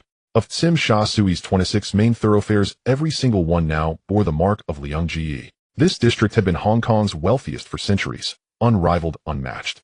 Generations of bloodshed had failed to unify it, until now. Yet tonight, Liang Ji succeeded. Did you hear? The entire Tsimsha Sui East has fallen to He Wensheng. You're joking. How could one man possibly control such a place? Why lie? My cousin serves East Star. He barely escaped Luo Tianhong's blade. It wasn't He Wensheng that seized it. It was Liang Ji's men who fought and won. At late-night street stalls, gangs of underworld figures gathered, boasting loudly. Unable to achieve renown themselves, they refused to lose face and speech. Liang Ji is the true exemplar for all Triad members, from gutter rat to Hong Kong's wealthiest tycoon. Exactly. Who rules Tsimsha Sui East now? Liang Ji. I'll be the next Liang Ji. Ah, what are you hitting? Dream on. Just being allowed to serve under Liang Ji is privilege enough. A crowd of young thugs fantasized about their own future glory. Not only rank-and-file members, but also the heads of major triads all stirred from sleep. News of Tsimsha Sui East spread like wildfire, and no one slept. Hung Hing East Star, the number gang, all trembled inwardly. This young man was terrifyingly ruthless. Wuya retreated to East Star's stronghold in Yuanlong, leading only a shattered remnant of his former force. He called Camel to summon the East Star 5 Tigers for a meeting. Camel had already gone to bed, and upon hearing that Sim Sha Sui had been lost, he was so furious that he nearly smashed the phone. How could you handle things like this? East Sim Sha Sui was hard won. Upon hearing this, Crow's anger flared up immediately, and he shot back on the spot. You should ask Lei Yaoyang why did he provoke that ruthless character Pretty Boy E. Let's discuss it more at the meeting. While Camel was also at a loss regarding the situation and could only wait to clarify things face-to-face at the meeting. Due to the urgency of the notice, the district leaders took a full hour to gradually arrive at the East Star Tea House in Yuanlong. Crow, you're such a waste. You ran back without even fighting. C2 Hounan, the leader of the East Star 5 Tigers, mocked him, looking down at Crow's demeanor. I only have about 100 brothers in East Sim Sha Sui, while there are thousands from Liansheng. Do you want me to risk my life to fight? You go and try to plant a flag in East Sim Sha Sui. Crow wouldn't let this group push him around. If someone said something he found displeasing, he would immediately turn hostile. After all, with Pretty Boy he not present, no one in the room could outpace him. Crow caught sight of Lei Yaoyang dressed in a suit and tie with headphones hanging from his ears, swaying his head, which only fueled his anger further. This is all your fault, Lei Yaoyang. Why did you provoke Pretty Boy? You've caused me to lose my territory. Lei Yaoyang leisurely took off his headphones, a look of disdain on his face, and replied casually, Crow, is your brain filled with shit? If you can't do anything, don't blame others. Can't you use that pig brain of yours? Crow's eyes widened, and he was about to curse back. Enough. What are you all yelling about? The situation has already occurred. Sit down and think of a solution. Camel slammed his hand on the table and shouted. As the leader of East Star, Camel's words carried weight. Both Crow and Lei Yaoyang fell silent at once. Camel had once been invincible in the Netherlands during his youth. Even now his lingering influence was still formidable. Smiling Tiger, do you have any ideas? Camel frowned and turned to the most calculating member of East Star. In the entire East Star organization, only Smiling Tiger and Lei Yaoyang were truly clever. Both of these individuals had risen from humble beginnings, being educated and cultured. The other 3 Tigers, however, had risen through sheer brute force, lacking much intellect. Leader, I think we can contact the NI family, the Number Gang, and Hung Sing, getting these 4 organizations to work together to pressure Pretty Boy E. Smiling Tiger adjusted his glasses and proposed a seemingly reasonable plan. Camel nodded. Smiling Tiger was indeed reliable. The others were only good at causing trouble and were of no. Northern Myanmar Kokong Autonomous Region. The capital city perfectly straddles the border between Myanmar and the Yunnan province of China. With a total population of 2500 and an area of 270 square kilometers, it is merely the scale of a small county in China. Kokong is the core area of the Golden Triangle. For years it has been bustling with the trade of laundry powder, using this commodity to recruit troops and build warlord forces. In name, this place is governed by Myanmar, but in reality it's a lawless wild area. Various warlords pay no heed to Myanmar, each managing their own territory. Most of the warlords in the Golden Triangle originated from the Myanmar Communist forces. Eight-Faced Buddha is one of the subordinates of the major warlord Peng Jiasing, specifically responsible for the laundry powder business on the Hong Kong side. Liang Kuan sat in the helicopter explaining in detail the situation in Kokong to Li Junyi and the others. He had to visit Kokong almost every year and was quite familiar with the local details. In Kokang, the vast majority are Han Chinese. They originally fled here with the Southern Ming Emperor, and later in 49, another batch of troops retreated here. As a result, the local customs are quite wild, with every man carrying a weapon. They are born fighters. Everyone speaks Chinese here, and writes in Chinese characters. If you didn't know any better, you would think you were in some county in the mainland. However, just like the mainland, they are terribly poor. Liang Kuan was quite loquacious, and once he started talking, he couldn't stop clearly explaining the local customs and culture of Kokong. He pointed ahead to a place less than a kilometer away. That's the city. Eight-Faced Buddha's villa is in the northern part. I can take you there. The helicopter buzzed in the sky, and Liang Kuan's shoulders were tense. The life of Eight-Faced Buddha's son was now hanging in the balance. If he couldn't eliminate this old man, he would have to live like a rat in hiding for the rest of his life. In the distance, a white villa stood on barren land surrounded by low mud houses which looked quite out of place. Inside the villa, Eight-Faced Buddha paced back and forth, stomping the floor loudly. His son Sha Lei had already been missing for 8 hours. Where is he? Spread the word to Hong Kong to search for him. If you can't find him, don't come back alive. He had only this one son left. But little did he know that Kid's head had already been blown to pieces. Dad, big brother is blessed and fated. He must be fine, said a woman named Mian Na, tall and beautiful with a soft voice. Eight-Faced Buddha sighed. I wish that were true. I told him not to go to Hong Kong, but he wouldn't listen. Just as he finished speaking, boom. The entire villa shook violently, and a large hole blew open in the second-floor wall, with bricks raining down. Eight-Faced Buddha was stunned for 2 seconds, then regained his senses and shouted, "We're under attack. Quick retreat." Years of experience on the battlefield taught him to immediately run out of the house. He rushed toward the main door without looking back, while his men protected Mian Na as they fled outside. As they burst out the door, they looked up to see 3 helicopters circling above. Damn armed helicopters. Are those guys from Myanmar attacking us? Eight-faced Buddha turned pale. Only the Myanmar side could muster such a fleet. He had 1 helicopter, but that was a civilian model. It was good enough to intimidate the common people, but it couldn't compare to these iron birds. Beside him, his aide Bai Tao was also dumbfounded. General, this isn't right. We haven't received any intel at all. Before he could finish, the helicopters in the sky unleashed their Gatling guns, raining bullets down like a deluge. Rat-a-tat. Boom. The ground erupted in clouds of dust, and the people inside the villa screamed in terror. Someone was hit in the arm by a bullet the size of a pinky, and his entire arm felt like it was destroyed. Calling for support. The villa is under attack. Requesting backup. Bai Tao shouted into the walkie-talkie until his voice cracked. There were only about 20 people in the villa, and after 1 round of gunfire, only a few remained standing. The firepower from above was too overwhelming. They couldn't even lift their heads. Eight-faced Buddha pulled Mian Na behind the main door, a place that could still hold for the time being. This is bad. Gets an autocannon. A 30mm autocannon fired towards Bai Tao's direction. It was called an autocannon, but when it hit a person, it created a massive hole. Bai Tao let out a tragic scream as a large hole opened in his abdomen, and he died on the spot. Eight-faced Buddha crouched behind the door, panting like an old bull. Watching his aide of over a decade just like that vanish left a heavy feeling in his chest. Who exactly is this? They're trying to kill me. In the helicopter, the observer lay down and looked down for a long time. Wolf King, there are no survivors on the ground. Eight-faced Buddha was hiding with 4 or 5 men inside the villa. Please advise. Li Jinyi turned his head and glanced at Liang Kuan and Fei Quan standing beside him, unable to suppress a smirk. He enjoyed seeing the clueless expressions on their faces. The 3 helicopters descended from the night sky, their rotors sending surrounding trees and grass toppling. Execute the raid. Units 1 and 2 land while Unit 3 provides air support. Using helicopters for special infiltration is almost a standard operation in later years, but in this era very few people knew how to do this. Units 1 and 2 slowly descended to 1 meter above the ground. Once the hatch opened, fully armed soldiers jumped down one after another, quickly forming 3-man combat teams. Dressed in black combat uniforms, military boots, and bulletproof helmets, each soldier was enveloped in high-density body armor essentially wrapped in layers of iron. The entire set of personal equipment cost around 25000, and Li Jinyi truly didn't mind spending money. Liang Kuan and Fei Quan also each received a set of bulletproof vests, nervously following behind the team. Liang Kuan was still in a daze, looking at the soldiers armed to the teeth, feeling as if he was dreaming. No, we surrender. You are the special forces of the Myanmar military, right? As soon as Eight-faced Buddha saw the group descending from the helicopter, he immediately recognized them as the elite special forces of the Myanmar regular army. Equipped with full American gear, wearing bulletproof helmets, and holding MP5 submachine guns, or M16 rifles, their configuration was nothing short of terrifying. Eight-faced Buddha directly gave up on resistance. His barracks were at least 10 kilometers away, and even if something happened, it would take half an hour for reinforcements to arrive.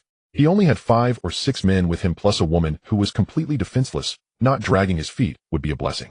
In a real fight, they couldn't hold out for even a few minutes. Moreover, they were facing regular troops. At worst, he could spend a few months in Yangon, and with some money, he could walk out openly.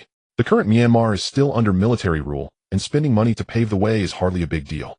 As long as Eight-faced Buddha was willing to spend, anything could be settled. Put down your weapons and come out one by one. Eight-faced Buddha was slightly surprised to hear them speaking Chinese, but didn't ponder it too deeply. There were plenty of people in the Myanmar army who spoke Chinese, many of whom were old soldiers who had drifted over from the Kokong army, and quite a few had joined the regular army. Eight-faced Buddha instructed his men to throw down their guns.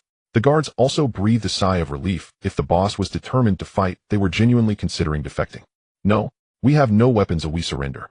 The once arrogant Eight-faced Buddha now raised both hands as he walked out the front door, followed by a few subordinates and a woman. The disheveled appearance of these people shattered Liang Kuan's worldview completely. Liang Kuan, is this the Eight-faced Buddha you mentioned? He doesn't look impressive at all. Li Jinyi looked at this long-haired, short-statured old man who was dirty and disheveled, and couldn't help but laugh. Liang Kuan was also stunned, staring at the old man in front of him. Is this really Eight-faced Buddha? Then he quickly realized. It's not that Eight-faced Buddha was too weak, but that this pretty boy, he was too monstrous. Eight-faced Buddha's private army could even hold its ground against real special forces. But this pretty boy, he could actually crush them directly. It was simply outrageous. Why do you, a pretty boy, disregard the rules and secretly train an army behaving like a warlord? Damn, is it this competitive to be in a gang now? I must also establish a troop when I return to Hongqing. At least everyone should have a gun. While Liang Kuan was lost in thought, the Eight-faced Buddha recognized him and asked in shock, Liang Kuan, are you an informant? Are you colluding with the Myanmar gang to set me up? Liang Kuan was taken aback, but quickly realized that this old guy had misunderstood. Eight-faced Buddha, open your eyes. This is Mr. Li from Xiangjiang, the pretty boy you sent your son to meet. The eight-faced Buddha froze for a few seconds, and then his face changed dramatically, showing an expression of disbelief. What did you say? You are Mr. Li from Xiangjiang.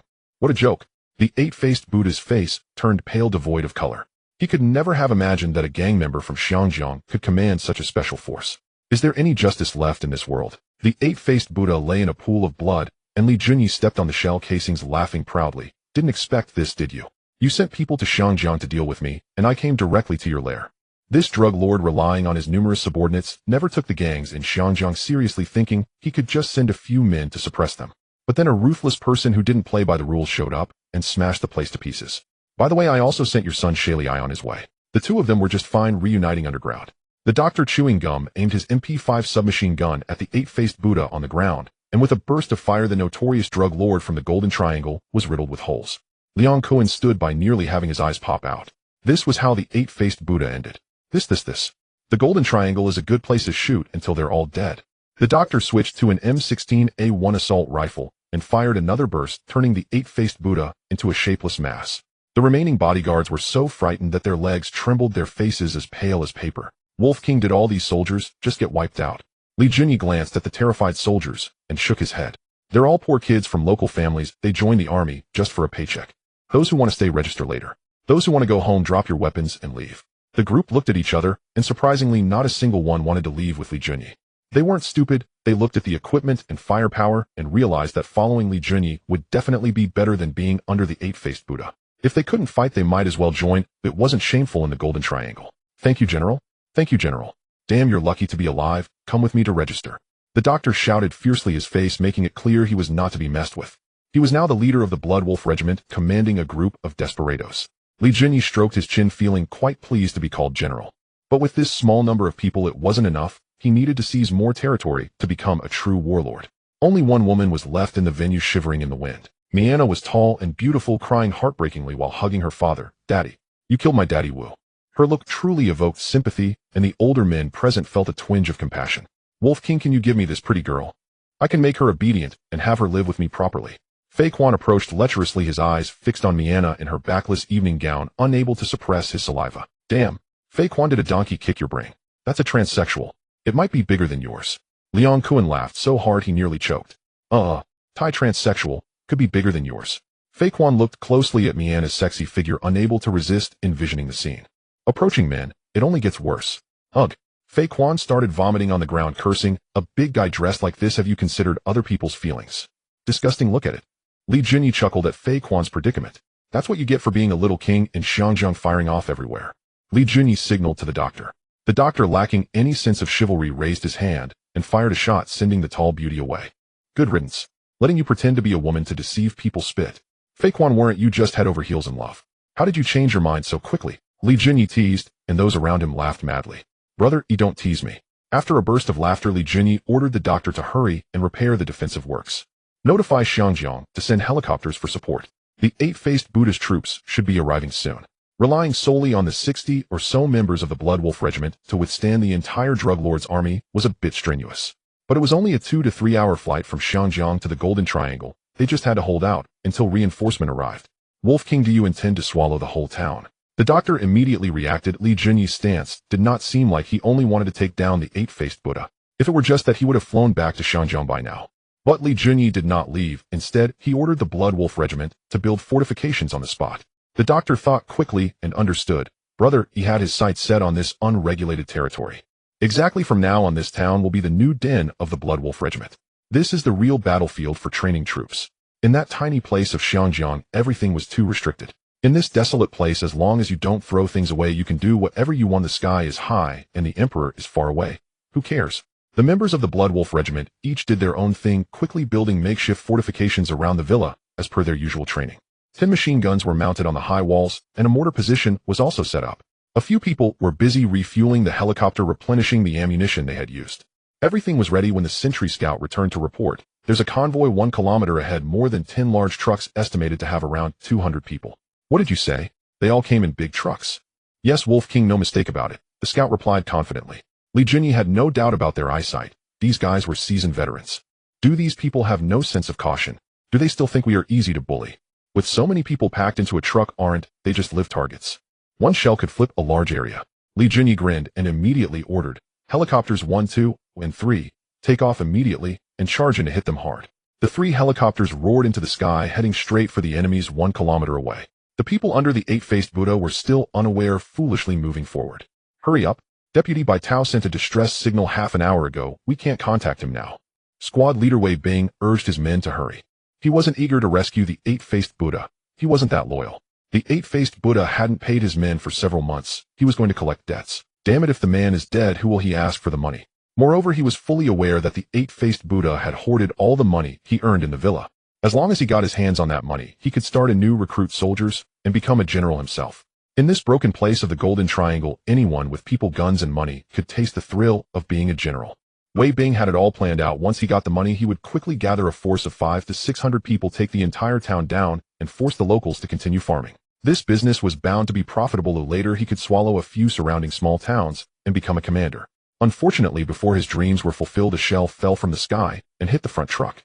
The moving truck instantly exploded into a fireball, and more than 50 soldiers had no chance to escape, all engulfed in flames. A couple of soldiers desperately crawled out of the truck, but the flames burned them, causing them to roll on the ground in agony. Oh, the planes. 3 planes are coming. The soldiers in the back hadn't reacted yet, and screamed as they looked up. Damn, it's armed helicopters jumped from the truck. Wei Bing was the first to leap down. But the soldiers in the truck had no idea how to escape. Seeing a helicopter for the first time, they stood there dumbfounded, forgetting to jump out. Helicopters 1 and 2 fired 4 Hellfire missiles in succession, locking onto the moving trucks with a 100% hit rate. Boom, boom, boom. With a series of explosions, one truck after another was overturned. Except for a few who were quick enough to jump out, the rest were blown to the sky. The 3 helicopters hovered in midair, and the trucks on the ground exploded into fireballs, shrapnel, and body parts flying everywhere. The survivors screamed as if a slaughterhouse had just opened. Wei Bing had just woken from his daze when the scene before him completely stunned him. He gaped, his mind blank. What kind of deity had the 8-faced Buddha provoked? They were directly using armed helicopters to clean the field. Don't they need to pay for that? Hellfire missiles cost over $20,000 each, but from Li Junyi's system, they only cost 1,000 Hong Kong dollars. It was practically free. The few war criminals in the helicopter went crazy, and the doctor shouted at the top of his lungs, "Boss, this is exhilarating. The Golden Triangle is truly a great place. I cherish it so much." In Xiangjiang, if you held an AK, you would be wanted all over the city, but here in the Golden Triangle, you can directly clean the field. This kind of play is simply exhilarating to these desperados. Li Junyi shrugged nonchalantly, saying to the doctor, "If you want to play, keep playing. Go ahead, make it happen. Boss, let's go. Sweep them down with machine guns." The Gatling gun roared, its muzzle flashing. Those soldiers who had barely crawled out of the truck fell like wheat cut by a scythe. All right, they are all Chinese. Don't kill them all. Li Junyi called for a stop. He felt that these local Chinese might be able to recruit them into his ranks as soldiers in the future. To establish a foothold in the Golden Triangle, relying solely on the Blood Wolf Regiment's small number of people was definitely insufficient. He must win over a group of locals and build good relations with the citizens. The 3 armed helicopters turned around and flew toward the villa. The ground was in disarray, with a few bodies lying in pools of blood. Only about 20 people survived. Woo. I don't want to be a soldier anymore. I want to go home and feed pigs. So terrifying. Is this how fighting is? This money can be earned by anyone. I'm done. Only a few $100s a month. Do I really need to risk my life for that? These young fellows will carry the psychological scars of this life forever. For a few $100 for groceries, toting guns, and fighting. Sure, if it were AK against AK, we could have had a fair fight, but they're going straight for you. How are we supposed to engage in battle? On the helicopter, Liang Kuan felt completely numb. This day had been absolutely absurd. The gang leader brought out heavy artillery. This completely shattered Liang Kun's understanding. In his mind, Liang Zai, he was no longer just a local big shot. He had become the boss who would crush the 8-faced Buddha. An hour later, 20 helicopters landed in the clearing in front of the villa. The Blood Wolf gang had all 500 members airdropped into the Golden Triangle. "Doctor, you have 2 hours to take over the entire town." The doctor, dressed in a black combat uniform, saluted Li Junyi with a standard military gesture. "Yes, sir." Is he really becoming a general now? The sounds of gunfire echoed throughout the town for a full 3 hours. The doctor, leading 8 armed helicopters, took over the military camp, scattering the remaining 100 or so defenders. What was called a military camp was essentially a training ground of about 10,000 square meters. It had everything: shooting ranges, storage dormitories, sufficient to accommodate 1,000 people. Li Junyi directly requisitioned the place. With a little renovation, it could serve as a headquarters. The dormitory conditions would definitely need upgrading, and the meals had to improve. After all, he wasn't short on money now. The town was the capital of the Kachin state, home to roughly 100,000 residents. It wasn't small, covering more than 260 square kilometers. Once the gunfires started, the common folk hid indoors, afraid to step out. This place had little industry and agriculture was poor. The local warlords forced them to grow all sorts of nonsense. When fighting broke out, every household closed their doors to preserve their lives. If someone went out and was hit by a stray bullet, there would be nowhere to voice their grievances. Damn, it's starting again. When will this godforsaken life ever end? Old Lou told me that a general had just arrived in town, and once things settle down we can get back to work. Fine, as long as I can earn a meal, I don't care who the god is that came. What do ordinary folks care about who holds power? Filling their stomachs is the real business. The flags may change atop the city walls, but life must go on regardless. As soon as the Blood Wolf gang entered the town, they invited the town mayor to a small villa. The doctor, clad in a white coat, politely introduced, "This is our boss, Mr. Li from Xinjiang, and he currently oversees the entire town." The mayor, Huang Wei, in his 30s, wore glasses on his nose and had studied in Myanmar during his youth. 10 years ago, he returned to his impoverished hometown, eager to make a mark and improve the lives of his fellow villagers. Unfortunately, while his dreams were beautiful, reality was painfully harsh. Generals came and went like revolving lanterns, forcing everyone to grow those things, leading to even worse poverty than when they farmed grains. All the money was pocketed by those with guns, leaving the common folk unable to even afford a full meal. Huang Wei had spent 10 years in the town, rising from a junior employee to the mayor, but he saw no glimmer of hope. "General, I am Mayor Huang Wei." Li Junyi had already looked into this man's background, knowing he was a university student. In those days, university students were considered treasures, true intellectuals. Unlike the later generations where university students were everywhere, even those twisting screws in factories had degrees. Li Junyi was always courteous to educated individuals, gesturing for Huang Wei to sit and asking Gao Jin to pour him a cup of Wui rock tea, brought from the mainland, a fine product. "Mayor, give it a try." Huang Wei took a sip and his eyes lit up. The tea was fragrant and rich with a long-lasting aftertaste, unmistakably authentic Wui mother tree tea. Good tea. The general truly knows how to enjoy life. Li Junyi puffed on his cigar and waved his hand at the mayor, saying, "I can't accept the title of general. From now on in this town, let's help each other to make life better for the common folk. You help me announce that we will establish a factory in the town, and everyone will be able to work there with wages doubled from what they are now." He was determined to establish a solid base in the Golden Triangle. This town, populated entirely by Chinese, was the most suitable, at least communication wouldn't require lengthy gestures. "What, Mr. Li intends to invest in a factory here and raise everyone's wages." Huang Wei nearly spit out the tea. This was too unbelievable. He had seen so many generals come and go, none treating the common people as anything but livestock. It was the first time someone was talking about increasing income. This refined Mr. Li in front of him had just taken down the previous 8-faced Buddha general. "Yes, I have no shortage of money. Taking over this town is not for squeezing profits. It's to help everyone earn together." Gao Jin interjected, saying, "My boss is the chairman of the Xinjiang Hongmeng Group, worth over 200 billion Hong Kong dollars, an authentic tycoon of Xinjiang." Huang Wei was completely stunned. This newly arrived general was actually the richest man in Xinjiang. Was there hope for the townsfolk after all? The flicker of hope that had been suppressed for 10 years flared up within him. This man before him made him see the light. "Mr. Li, whatever you say goes." Li Junyi smirked. With Huang Wei's cooperation, he could smoothly implement his plans in the town. Pleasure working together. The 5 districts of Kachin County included this town as just one of them. Their superior was Peng Jiaxing, who managed affairs in northeastern Myanmar. Peng Jiaxing's troops were stationed at Yangjiazhai, totaling around 2,000 men. The equipment they had was subpar. Grenade launchers, AK-47s, and cannons were all they had to make do. As for the 8-faced Buddha's men, they originally belonged to a regiment of the Northeastern Myanmar Communist Party, enjoying slightly more freedom than regular troops, but ultimately still had to follow the orders of the Myanmar Communist Party. At this moment, the adjutant Bai Chung rushed in, lowering his voice to report, "Commander, the 8-faced Buddha's troops have been taken down by a group called the Blood Wolf Gang." Now that entire territory has fallen into the hands of the Blood Wolf Gang. Peng Jiaxing frowned, tapping his fingers on the table twice. "Have we verified the details of this Blood Wolf Gang? That area is our backyard. If someone exploits a gap, we will be in trouble." He was currently busy fighting against the regular army of Myanmar and couldn't spare any effort to manage matters in the rear. What shocked him even more was that the 8-faced Buddha had at least 500 men, a whole battalion, yet the Blood Wolf Gang had wiped them out completely. It seemed the Blood Wolf Gang was quite formidable. While he could deal with them if he wanted at this critical moment, if he acted rashly it might give the Myanmar army an opportunity. Peng Jiaxing pondered for a moment and said in a deep voice, "In my name, send a formal document to the Blood Wolf Gang appointing their leader as the Major General of the Northeastern Myanmar Communist Party, and the unit will retain the Blood Wolf Gang designation." Bai Chung was taken aback. "Is it decided just like that? What are you dawdling for? Hurry up and do it." Also, I will personally write a letter for you to deliver to Li Junyi. In the town of Guokong, Li Junyi was sitting in a vest lounging in the villa enjoying watermelon, while two maids fanned him. The weather in northern Myanmar is unbearably hot. Summer is simply deadly.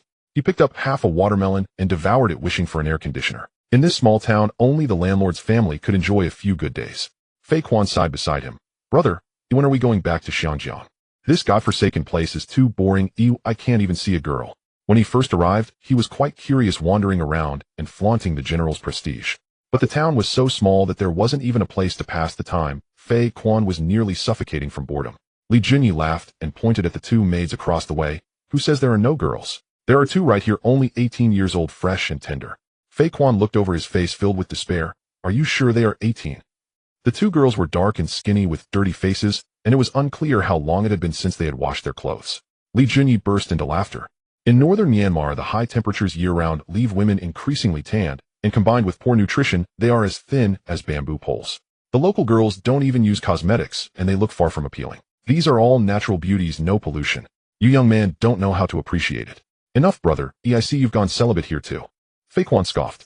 At that moment, Gao Jin walked in looking somewhat strange, holding a letter and an appointment document which he handed to Li Junyi. Boss, from now on you are General Li with the rank of Major General. Li Junyi opened the appointment document and read aloud. Northeast Myanmar Communist Party appointment, Mr. Li Junyi is hereby appointed as the Major General of the Blood Wolf Gang in the Northeastern Region, signed by Commander Peng Jiaxing of the Northeastern Region. So, I've become the Major General just like that? This is way too casual, right? He was both amused and exasperated. This hardly counted as a formal appointment. The Myanmar Communist Party was essentially a rebel group entirely different from the regular army of Myanmar. Well, now he was a Major General of a rebel group, which sounded quite impressive. Li Junyi didn't care whether the other side was a regular army or a local militia, with people and guns in hand. He could do as he pleased in the Golden Triangle. He glanced at the letter from Peng Jiaxing filled with flattery. That kid had quite the silver tongue. A smirk appeared on his face, tinged with a hint of malice, as he threw a remark to the doctor standing at the door. Tomorrow I must return to Xiangjiang. Leave 1,000 men here for you, expand the unit into a brigade, and quickly train 2 new regiments so they can be ready for battle sooner. Understood, it will be taken care of. The doctor had previously served as a company commander in a special forces unit, and handling new recruits was within his expertise. Moreover, with the help of the band from Songbong, managing a brigade would be a breeze. Li Junyi slammed a card on the table. This 20 million is your Blood Wolf Brigade's expenses for half a year. If you need anything, find Jimmy. He will come here tomorrow to invest in the factory. He genuinely couldn't stay any longer. In this wretched place of Guokong, he hadn't seen a decent woman. After more than a week, he was about to go crazy. Once a year or so passed, and the economy here picked up, beautiful girls would naturally start appearing on the streets. Jimmy had just returned from the mainland to Xiangjiang. Before he could settle down, he received a call from Li Junyi, directing him to northern Myanmar's Guokong. He felt as if he had become Li Junyi's donkey, running around all day without a break. Boss, we have finalized the deal with Pengcheng. Investing 10 billion Hong Kong dollars to build a battery factory and a mobile phone assembly plant, which is expected to provide jobs for 20,000 people. Pengcheng allocated 5,000 acres of land, selling it to us for 200 million. I signed a contract with the mayor 3 days ago.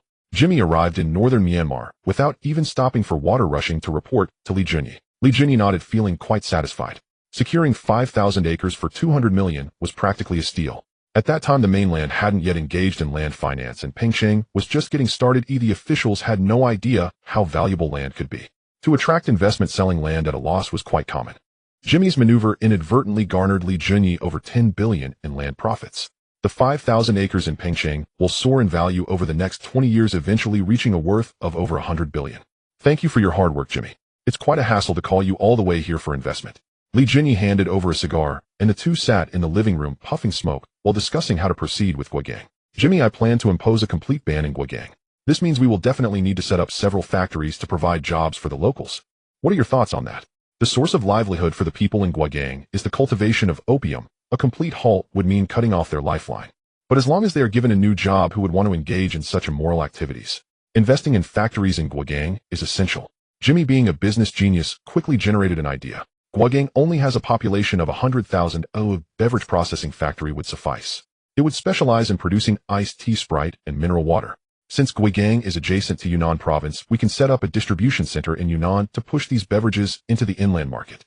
Currently, most cities in the inland cannot afford beverages, but major cities like Magic City, the capital, and Hangzhou have no issues at all. The purchasing power in these areas far exceeds that of the Hong Kong market.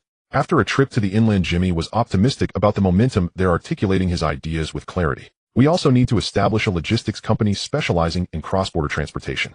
Beverages, mineral water, and instant noodles produced in Guagang must be transported to the inland in truckloads. Additionally, to get rich, we must first build roads.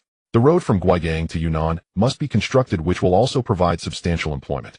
Roughly estimated that industrial park in Hongmeng would need to accommodate at least 30,000 workers. The logistics side would also require over 1,000 people, not to mention the construction workers. We need a minimum of 10,000 just to get things moving. This way, at least 50,000 job opportunities can be created. Moreover, with the influx of wealthy individuals, the local businesses are bound to flourish. Jimmy thought it wise to also establish some restaurants and supermarkets around the factory area, ensuring that workers spend their earnings in the vicinity, thus circulating the profits back into the factory. Of course, this notion was somewhat fanciful. Nevertheless, as long as the workers have jobs, the business around here would naturally thrive. Restaurants, clothing stores, barbershops, and bars would sprout like mushrooms after rain. The entire area would be transformed. Jimmy's plan sounded plausible and seemed feasible. Jimmy, don't leave just yet. Team up with the doctor to support this venture. Li Jinyi was quite invested in this overseas base and decided to keep him here. Huh. Boss, I don't even have a girlfriend, and this desolate place is devoid of life. Where am I supposed to find a wife? Are you trying to force me to be a lifelong bachelor? Upon hearing that he would be stationed here, Jimmy felt like slapping himself. If only he had known he would say something so foolish earlier. Northern Myanmar can't compare to Hong Kong. There aren't even decent restaurants to dine at, and the few girls on the street are quite unappealing, making one feel nauseated just by looking at them. Jimmy, stop pretending. You may be somewhat unattractive, but you have money. With a few million a year in their eyes, you are a diamond-studded bachelor. Jimmy's face fell. I'm ugly. In black goo. Boss, your words are too hurtful.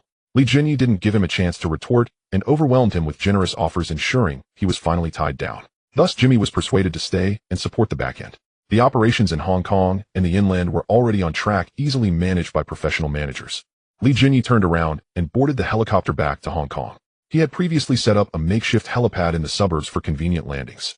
In Hong Kong's Causeway Bay Lock Road, known for its vibrant nightlife, a group of stylish men strolled back and forth amidst the dazzling lights and intoxicating atmosphere, making it hard for anyone to want to leave. My boss often says that once I leave Tuen Mun, I lose my direction, encouraging me to explore more. Damn, Causeway Bay is indeed far livelier than Tuen Mun. A gang member known as Dinosaur, dressed in a floral shirt, was accompanied by a heavily made-up girl and followed by 4 or 5 underlings as they swaggered down the street. Dinosaur, hold on a moment, mister.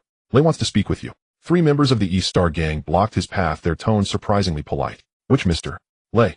The Lei Yaoyang from East Star. Without much thought, Dinosaur followed them into a bar which was empty with no customers. In the deserted venue, classical music by Mozart played, creating an elegant ambience. What kind of music is this? No wonder there are no customers. Stop pretending to be classy, you might as well close down early. Dinosaur entered, continuously grumbling. A man in a suit approached, holding a glass of red wine, smiling, but his eyes were devoid of warmth. On Olive Lock Road, and the only one playing Mozart.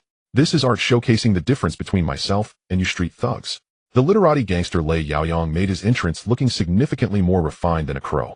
I am Lei Yaoyang, nice to meet you. He extended his hand with a polite smile. TCH, the Thunder Tiger from the 5 Tigers of East Star, I've heard of you. Dinosaur had no intention of shaking hands. He despised such pretentious individuals. If you mix in the underworld, just do it. There's no need to act so noble. Quit the small talk, my woman is still waiting outside. Dinosaur spoke sharply, refusing to give Lei Yaoyang any leeway. But he truly had some skills. His crew managed to keep Tuen Mun in check, backed by Hong Xing's Kowloon leader Han Bin, not taking the East Star's lunatics seriously. With so many territories under Hong Xing, only Tuen Mun can be considered solid. I see you have some capabilities. If your drive were paired with my brains, we could team up to conquer Causeway Bay, bringing in at least tens of millions in monthly revenue. Lei Yaoyang wore a smile as he painted a grand vision, his gaze fixated on Dinosaur. Dinosaur did not bite, knowing better than to engage directly. Damn, you want me to join you in working for the Flashy? Have you lost your mind? If you're looking for death, don't drag me along. Dinosaur raised his middle finger, clearly understanding the situation. The influence of Flashy was frightening. Each of his 4 kings was no pushover. Turning on his heel to leave, he felt that Lei Yaoyang was dangerously unhinged. He couldn't afford to linger another second. Lei Yaoyang's smile instantly turned cold, his expression darkening like a piece of iron. He snatched a wine bottle from the table and hurled it at Dinosaur's head. With a thud, Dinosaur was knocked dazed and fell to the ground, unable to move. Members of East Star swarmed him, kicking and beating him mercilessly. Don't dirty the floor, we still have business to conduct. Drag him up to the rooftop. Dinosaur was forcibly pulled up to the roof. Lei Yaoyang stood before him, glancing down coldly. Dinosaur, is your brain filled with shit? Do you know that in Hong Kong you don't have to pay with your life? A hint of a smile played at the corners of Lei Yayang's mouth, his tone light, yet carrying an unspeakable malice. I love the feeling of throwing something out of the window. A scream as it falls, thrilling, incredibly thrilling. Push him off, whoosh. Play a song to liven things up.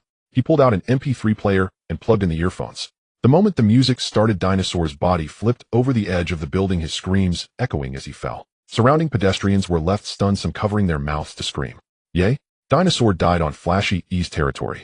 How I can't wait to see how long Hong Sing's turtle can hide this time. Surrounding pedestrians were left stunned, some covering their mouths to scream. Yay? Dinosaur died on Flashy E's territory. How I can't wait to see how long Hong Sing's turtle can hide this time. This move was meticulously calculated by Lei Yaoyang, framing Flashy E, provoking a conflict between Hongxing and Helian Sheng, while he takes advantage of the chaos to infiltrate Toon Mun and reap the rewards. He took a drag from his cigarette and leaned against the railing, a smirk playing at the corners of his mouth. To him, the entire Hong Kong underworld was filled with fools, none of whom could match his intelligence. News of Hong Sing's Toon Mun leader's death spread like wildfire in the underworld. All factions whispered about it, eager to uncover the mastermind behind it. Dinosaur is dead. Who did it? In Causeway Bay, it must be Flashy E. He's the only one bold enough to touch someone from Hongxing. Now we have a good show to watch. If Hongxing doesn't retaliate, they'll lose face. Let's keep a close eye and see if we can benefit from it. A few big shots from the number gang gathered around a table, chatting and boasting. Everyone suspected Flashy E the most, discussing how to capitalize on the chaos. The major crime unit called in all the eyewitnesses from Causeway Bay to take statements and provide alibis. Li Zhengxia's police uniform shoulder insignia was changed. He was promoted from senior superintendent to assistant commissioner, responsible for the major crime unit on Hong Kong Island. The double staff and the flower of the golden millet on his shoulder were quite eye-catching. Officer Chun from the major crime unit is my person. Your subordinates can only escape if they come clean. It's clear someone is targeting you this time, so be cautious next time. Li Juanxiao leaned in, his voice low as he divulged the case details to Li Junyi. Li sir, I appreciate your help. I've placed some local specialties in the trunk. The two exchanged knowing glances, both smiling subtly. I.e. Causeway Bay is under your jurisdiction now, which makes things much easier for our police force. The laundry detergent on the market has decreased by half. Even the foreign superintendent praised me last time. Causeway Bay, once the most chaotic area in Hong Kong, has now become the most stable. No one dares to cause trouble there. It's not just the police who will have issues with you. Flashy E from Helian Sheng will also send people to deal with you to ensure you can't stay in Hong Kong. During the day, Causeway Bay is managed by the police. Once midnight strikes, Flashy E calls the shots. With Dinosaur's demise, I will get to the bottom of this. Causeway Bay isn't a place where anyone can misbehave. I guarantee he won't survive till dawn. Li Junyi spoke fiercely, his words laced with menace. Li Zhengxia's eyelids twitched slightly, feeling speechless inside. Brother and the assistant commissioner, is it appropriate for you to say such things in front of me? Did you ever give me any face? Forget it, I'll pretend I didn't hear. Li Juanxia chuckled, brushing it off. The two exchanged a few pleasantries before Li Junyi turned and left the police station, climbing into a long Mercedes. Brother there's a rumor going around that we did. Dinosaur in Hanbin is demanding an explanation from us. Fei Quan's expression was grim. He clearly did not kill Dinosaur, and this was obviously a setup. I have it under control. Call Wei Jixiang Luo Tianhong and about to come for a meeting. Li Junyi's face revealed no emotions, neither happy nor angry. Killing the Toon Mun leader Dinosaur in Causeway Bay and throwing him off a 20-plus story rooftop. This plot couldn't have been orchestrated by anyone other than the airborne Lei Yaoyang, otherwise Fei Quan would have been in deep trouble. Fei Quan, what does it have to do with me? Besides, I can't do that headstand and diarrhea thing either. Not long after Luo Tianhong, Wei Jixiang, A Bao, Fei Quan, and Gao Jin, the core leaders of Lianqing, all arrived. As soon as Li Junyi saw Luo Tianhong, he immediately teased him. Brother Tianhong, your recent momentum is quite impressive. You've cleared out Sim Sha Sui, pretty promising. They all call you the war god of Lianqing, the twin flowers of red sticks, very impressive. Upon hearing this, Luo Tianhong quickly leaned in with a cheeky grin. Big boss, isn't it all under your protection? Clearing out Sim Sha Sui is nothing. Give me 2 more months, and I'll unify the entire Hong Kong underworld for you. If it weren't for Luo Tianhong's unwavering loyalty to Li Junyi, such presumptuous actions would have made any other boss wary. No more of this. In the future, if you have something to say, just let me know, understood? Got it, big boss. In front of others, Luo Tianhong acted all tough, but in front of Li Junyi, he was just a clown grinning without any seriousness. Although this time's unauthorized action had good results, it still needed to be reprimanded. If everyone acted like Luo Tianhong, how would Li Junyi lead his team? Spread the word the entire Hong Kong is to capture Dongxing's Ben Lei, Hu Lei Yaoyang. Anyone from Lianqing who captures Lei Yaoyang will be rewarded 2 million, and those providing useful information will receive 500,000. Everyone was shocked at what had Lei Yaoyang done to provoke Li Junyi. Was he directly issuing a bounty? But as soon as the hefty reward was announced, the entire Lianqing erupted. With the chance to make money in front of them, thousands of low-level thugs rushed out to gather intel, all eager to grab that 2 million. Boss, couldn't we just have our own brothers do the capturing? Why give the money to outsiders? Gao Jin muttered in confusion. Li Junyi smirked, showing a sinister smile. I just want to make sure he can't even sleep peacefully, scaring him to death. At the Hongxing headquarters, the atmosphere was tense like a tightened bowstring. The Tunmun dinosaur had been killed, and Hongxing held an emergency meeting overnight. Leaders from 10 branches had gathered, and the smoke in the meeting room was so thick it stung the eyes. What do you all think about the Tunmun dinosaur incident? Chen Yao frowned deeply. This matter was too hot to handle. He could only call all the decision-makers to discuss. It's obvious this is the work of Li Junyi. If we don't take action soon, other groups will laugh at us. Hanbin slammed the table. The dinosaur was his younger brother, thrown down from over 20 stories. He couldn't swallow this resentment without getting revenge. Hanbin, you can't say that. We haven't verified the facts yet. What if someone set us up? The brother from Central wasn't keen to get involved. He was busy running a minibus business. Making money was more important, and he didn't want to get caught up in any fights. Brother, that's not right. The dinosaur is Hongxing's boss. If we don't do anything, how will the brothers below respect us? Sister Shursan from Bolan Street, who had close ties with Hanbin, stood up to speak for the dinosaur. You all fear Li Junyi, but I, Sister Shursan, am not afraid. At worst, I'll team up with Hanbin. Everyone stop arguing. Let's hear what Brother Kuan has to say. Chen Yao tried to control the situation and passed the mic to Hongxing's leader Liang Kuan. After listening, Liang Kuan gave a bitter smile and shook his head. Fight? What would they fight with? Hanbin, once I clarify this matter, I'll naturally give you an explanation. If you dare to start a war on your own, you'll bear the consequences. Liang Kuan dropped a harsh remark, his tone leaving no room for negotiation. What a joke. He had seen Li Junyi's abilities with his own eyes. Their armed helicopters and machine guns. What were they going to do? Bring a few weapons to fight? That was just asking for death. If Hanbin wanted to die, he shouldn't drag him into it. Damn, a bunch of fools. Hanbin was dumbfounded. Was Liang Kuan off his meds today? Not even giving him any face. Kuan Gu, are you afraid of Li Junyi? My brother was killed, and you won't even utter a word. You're not qualified to be the leader. If it were up to me, I'd go to Thailand to bring back Jiang Tiansheng's brother to take charge. Hanbin, unwilling to back down, stood up to counter. Everyone gasped at this statement. Liang Kuan was furious, nearly spitting blood. I'm doing this for your own good, and you're not grateful.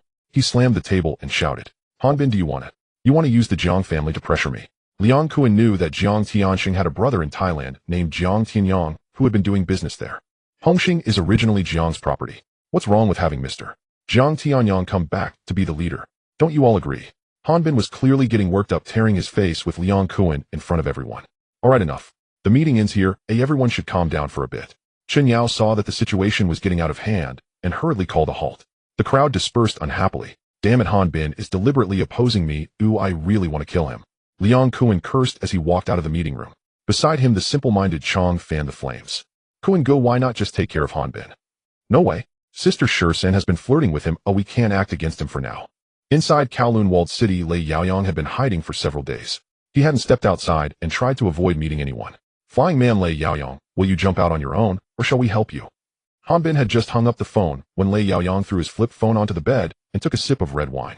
Hanbin, how has his brain been kicked by a donkey?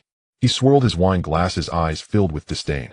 Do they really believe that the three families can work together against Li Junyi? Dream on. When you both weaken each other, I'll be just in time to pick up the pieces. Lei Yaoyang lay back on the bed staring at the ceiling, his entire being tense like a bowstring. He hadn't slept for days. Ever since Li Junyi issued the bounty, he couldn't even trust his own subordinates. Everyone looked like an undercover agent. Every sound seemed like an ambush. If this continued, he would definitely suffer from a nervous breakdown. Knock, knock, knock. Suddenly a loud knocking sounded. Lei Yaoyang sprang off the bed, his back pressed against the wall, his hand already reaching for the gun under his pillow. Who? Cousin, it's me, I brought you food. Hearing his cousin's voice, Lei Yaoyang finally breathed a sigh of relief. This cousin was someone he brought from Taipei, someone he had grown up with and could trust. He walked to the door and peeked through the peephole. Indeed, only his cousin was holding a food container. Lei Yaoyang turned the lock and opened the door a crack. Just as he was about to look outside, boom. The door was violently slammed back. Lei Yaoyang was thrown out, his back crashing against the wall, then falling to the ground. Stars danced before his eyes. His chest felt as heavy as if a stone was pressing down on it. Before he could get up, a gun was already pressed against his forehead. Don't move. Gao Jin crouched down, pressing the gun down, a little a smile on his lips. Move a bit, and your brains will splatter. Lei Yaoyang gritted his teeth, staring at Gao Jin's face, his heart nearly jumping out. You're quite good at hiding, thinking you could avoid us by hiding in Kowloon walled city. Gao Jin stood up, the gun never leaving Lei Yaoyang's head. I forgot to tell you, Lianqing has people here, 200 of them, enough to handle it. Lei Yaoyang said nothing. Sweat trickled down his forehead along the bridge of his nose. But he still held on, letting out a cold snort. So what? You can come in, but can you take me out? Dingo is my uncle, have you heard of him? Inside the walled city you can't do anything to me. Gao Jin didn't respond. He waved his hand, signaling his lackeys to drag Lei Yaoyang up. Lei Yaoyang was being pulled out by two strong men, and the corridor was already surrounded by people. Residents, drug users, streetwalkers, security. A sea of black. The walled city was chaotic, with various gangs planting their flags here. There were stalls, gambling dens, and brothels. All kinds of businesses existed, especially the brothels. 2 out of 10 people in the walled city were addicted, making it the biggest business. It was also the lifeblood of the walled city's local tyrant Dingo. Make way. Dingo is coming. A dozen gangsters in floral shirts pushed through the crowd, clearing a path. An elderly man in his 60s emerged, wearing a traditional Chinese outfit and twirling 2 walnuts in his hand. Lean and capable with droopy eyelids, he observed everyone with a sideways glance. Dingo. Good morning, Dingo. The people on both sides greeted him. Lei Yaoyang's eyes lit up as if he had seen his biological father. Dingo. Save me. They want to kill me. Dingo. They're capturing people in the walled city. This is a blatant disrespect to you. Lei Yaoyang struggled and shouted, his neck turning red. Which gang do you belong to? This area of the walled city is managed by the Number Gang. Do you understand? Ding Ge's expression darkened as he fixed a displeased gaze on Gao Jin. They're from Lianqing. Dingo, please give some face. Gao Jin glanced at the crowd of around 50 blocking the way, not wanting to confront them heated. He directly had his lackeys pull out a stack of cash and handed it over. 200,000 Hong Kong dollars. Brothers, take it and go have some tea. Dingo, help me out, let me pass. Gao Jin's tone was neither servile nor overbearing, his face showing no sign of panic. Dingo took the money but sneered, his eyes cold enough to freeze. You think this little amount can buy me off? Do you take me for a nobody? I've been in this game for over 40 years, relying on the principle of righteousness. Yaoyang is my nephew. No matter his faults, our 2 gangs can sit down and talk face to face. But if you want to take him away in front of me, that's a no-go. He raised his eyelids, and the floral shirt lackeys all raised their guns, the dark muzzles aimed directly at Gao Jin and the others.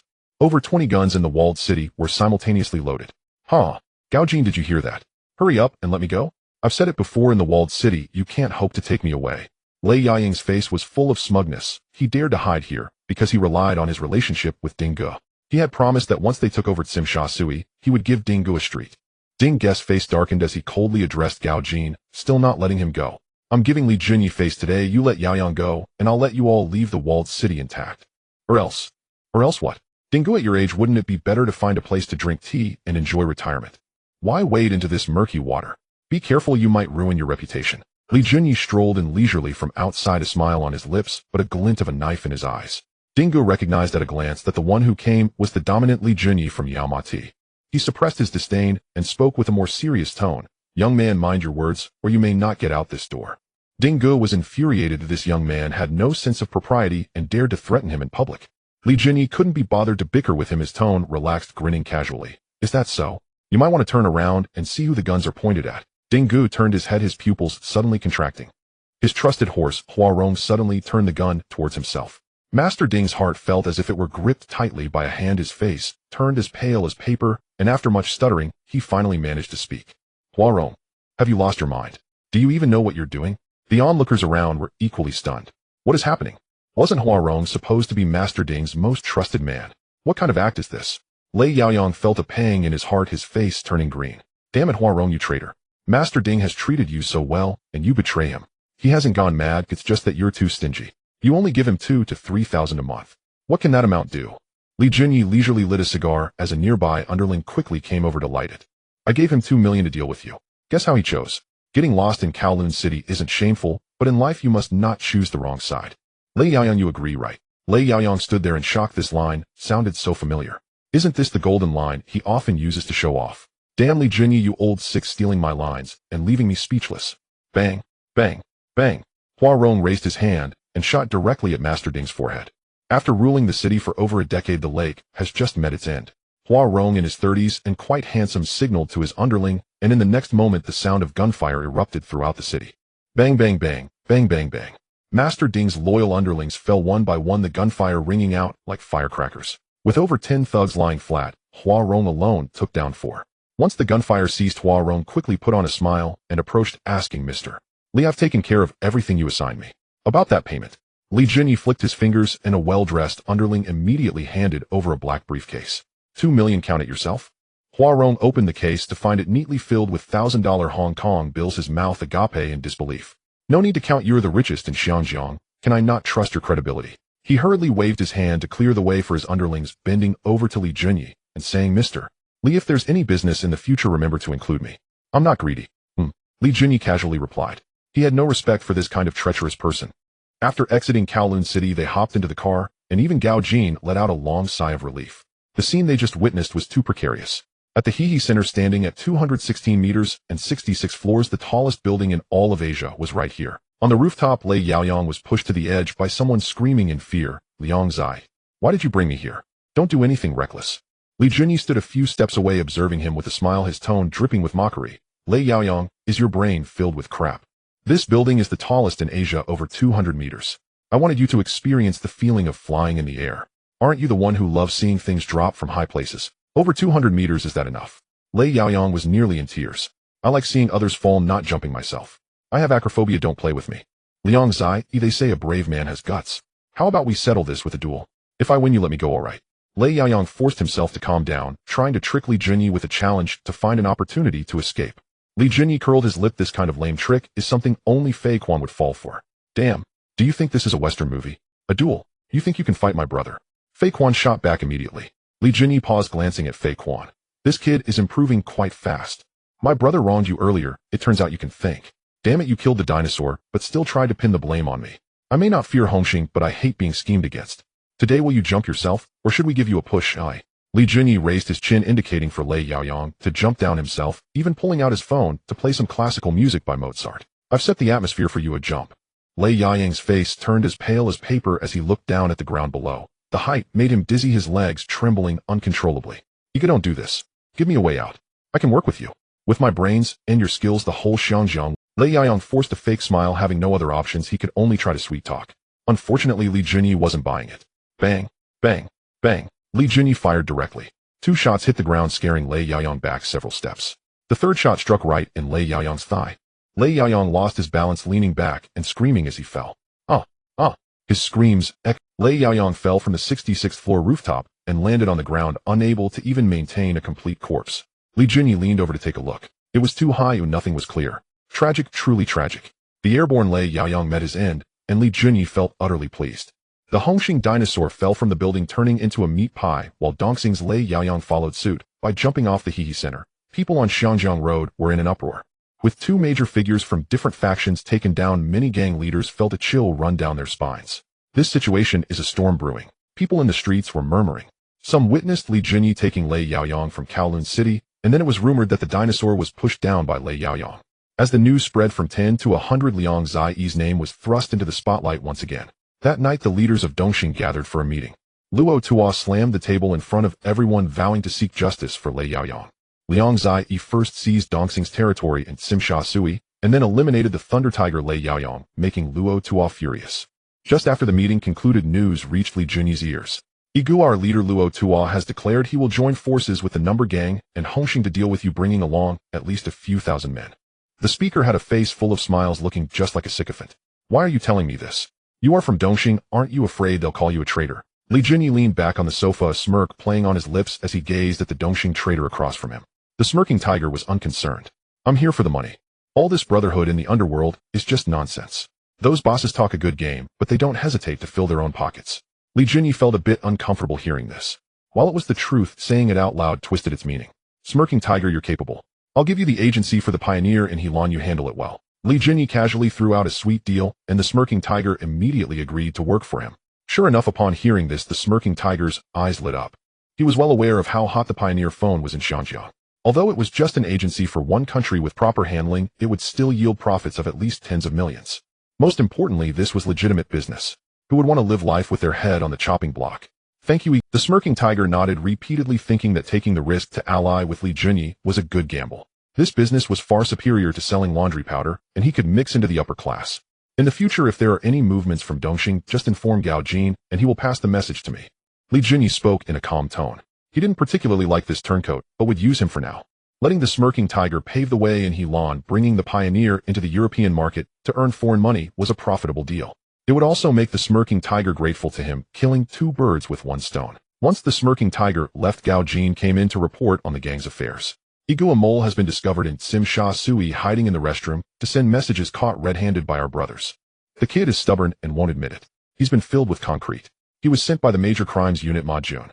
Gao Jin spoke in a tone as casual as discussing the weather, showing no regard for the life taken. With Lian Shen currently in the spotlight, it's normal for the cops to want to insert a needle. Keep a close watch on them. Li Junyi displayed no change in expression, his voice steady. He could play the undercover game as well. Gao Jin arranged more spies into various gangs, keep an eye on their every move.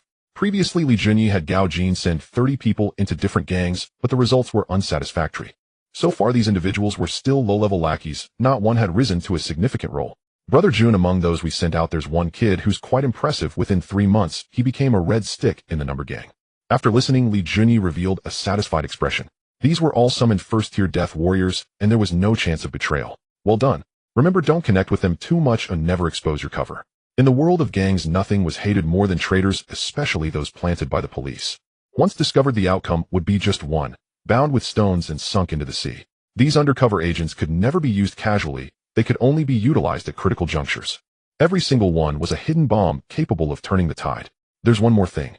The police academy is about to recruit. I'll give you 30 people to send in and let them enroll in the Xianjiang Police Department. Gao Jin was taken aback this approach. Can it also be done? Igu, are you saying you want our brothers to become cop? This? Li Junyi replied confidently.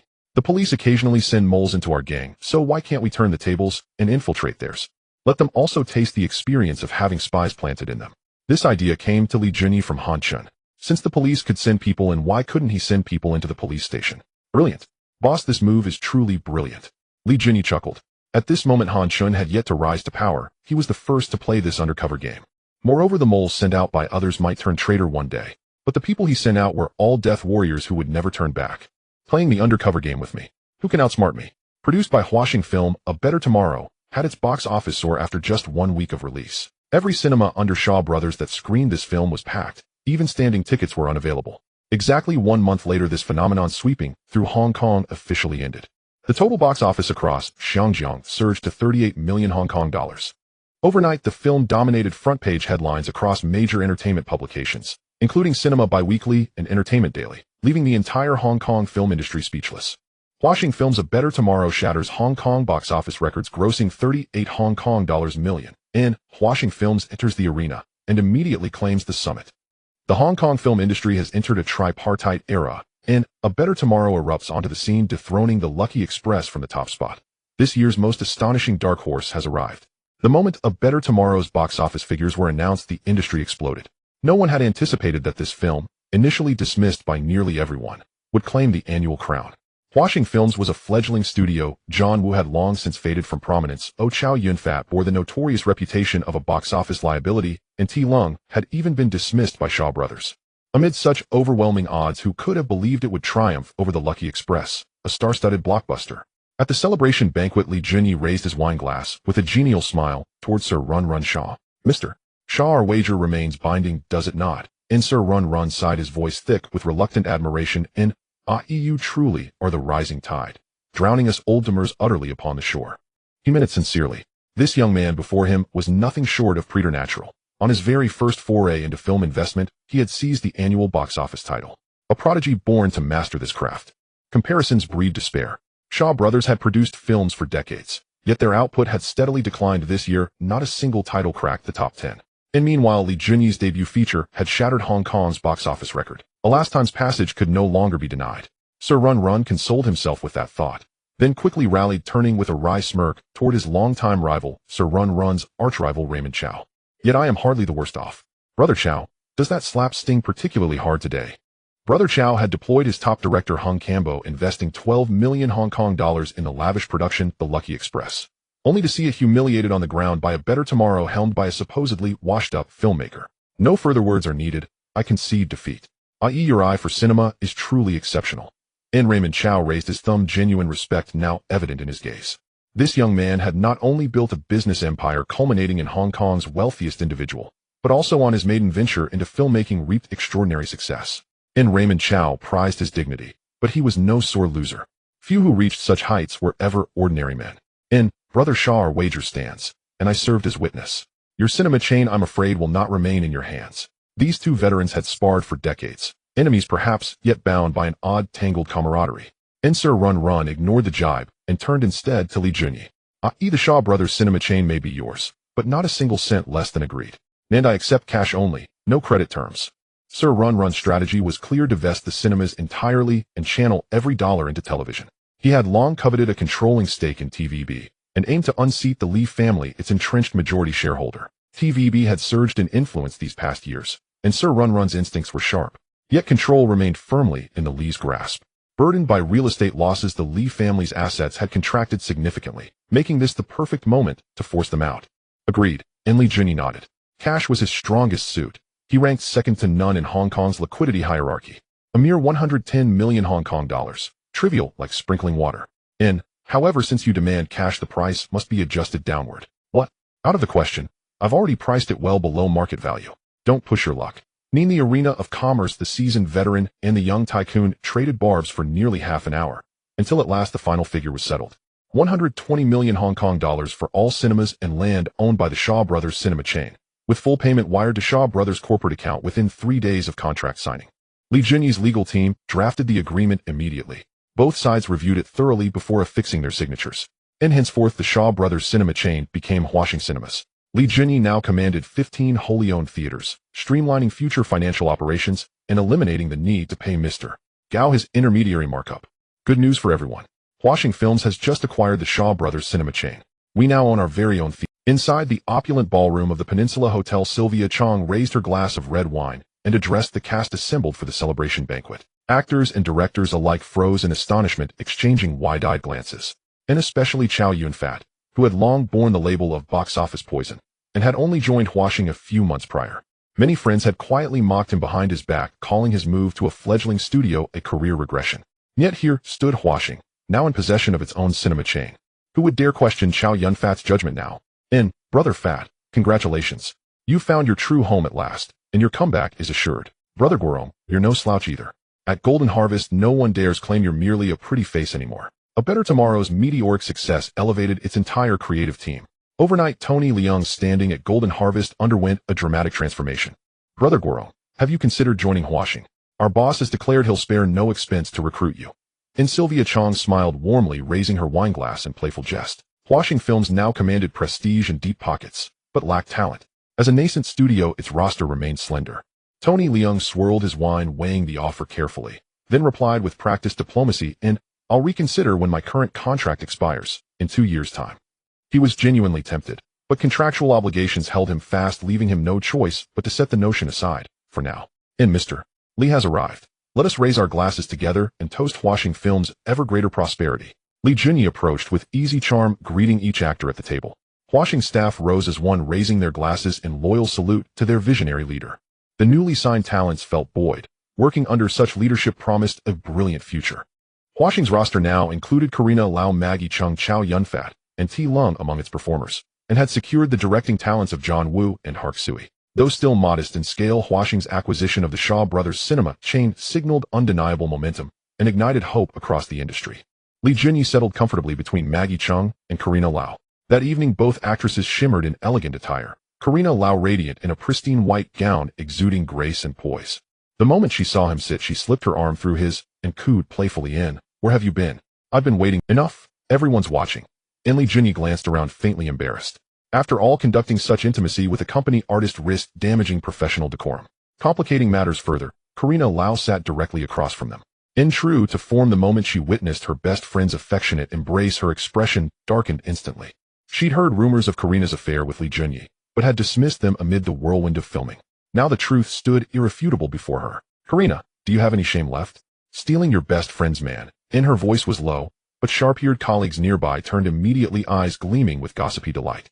Sensing trouble, Lee Junyi swiftly ushered both women to their feet and said sternly, let's discuss this outside. No scenes here.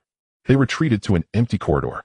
Leaning against the wall, Lee Junyi spoke plainly, you're both close to me, so let's simply let this go. I'll just work harder, make more late-night visits. Karina had expected tears, apologies, contrition, perhaps even a public humiliation to teach him humility. Instead, she received this. Lee Junyi's audacity knew no bounds, betting his best friend's lover, then displaying zero remorse. More late-night visits. Did he truly imagine he could keep both women? Was fatigue even the issue? Karina's mind reeled. Junyi, be serious. Tell me plainly.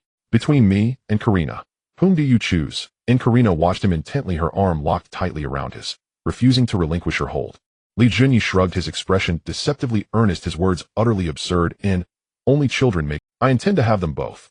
What's the problem? Karina, deeply traditional, was stunned into silence. His brazen justification of infidelity left her utterly speechless. Karina, think about it, don't we share the finest things with our closest friends? Li Junyi posed an unexpected. Karina, caught off guard, nodded instinctively. It sounded reasonable. Excellent things, after all, deserve to be shared with one's dearest confidant. As you say, your boyfriend is exceptional. Letting your best friend experience him a few times seems hardly scandalous. Enough. No more theatrics. Look at Karina. She raises no objection whatsoever.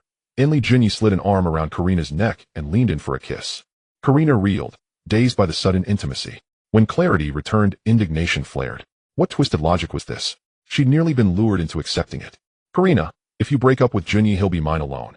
Karina shot Karina a sidelong, defiant glance, her tone dripping with provocation. She longed for Karina to sever ties with Li Junyi immediately, so she could claim him exclusively.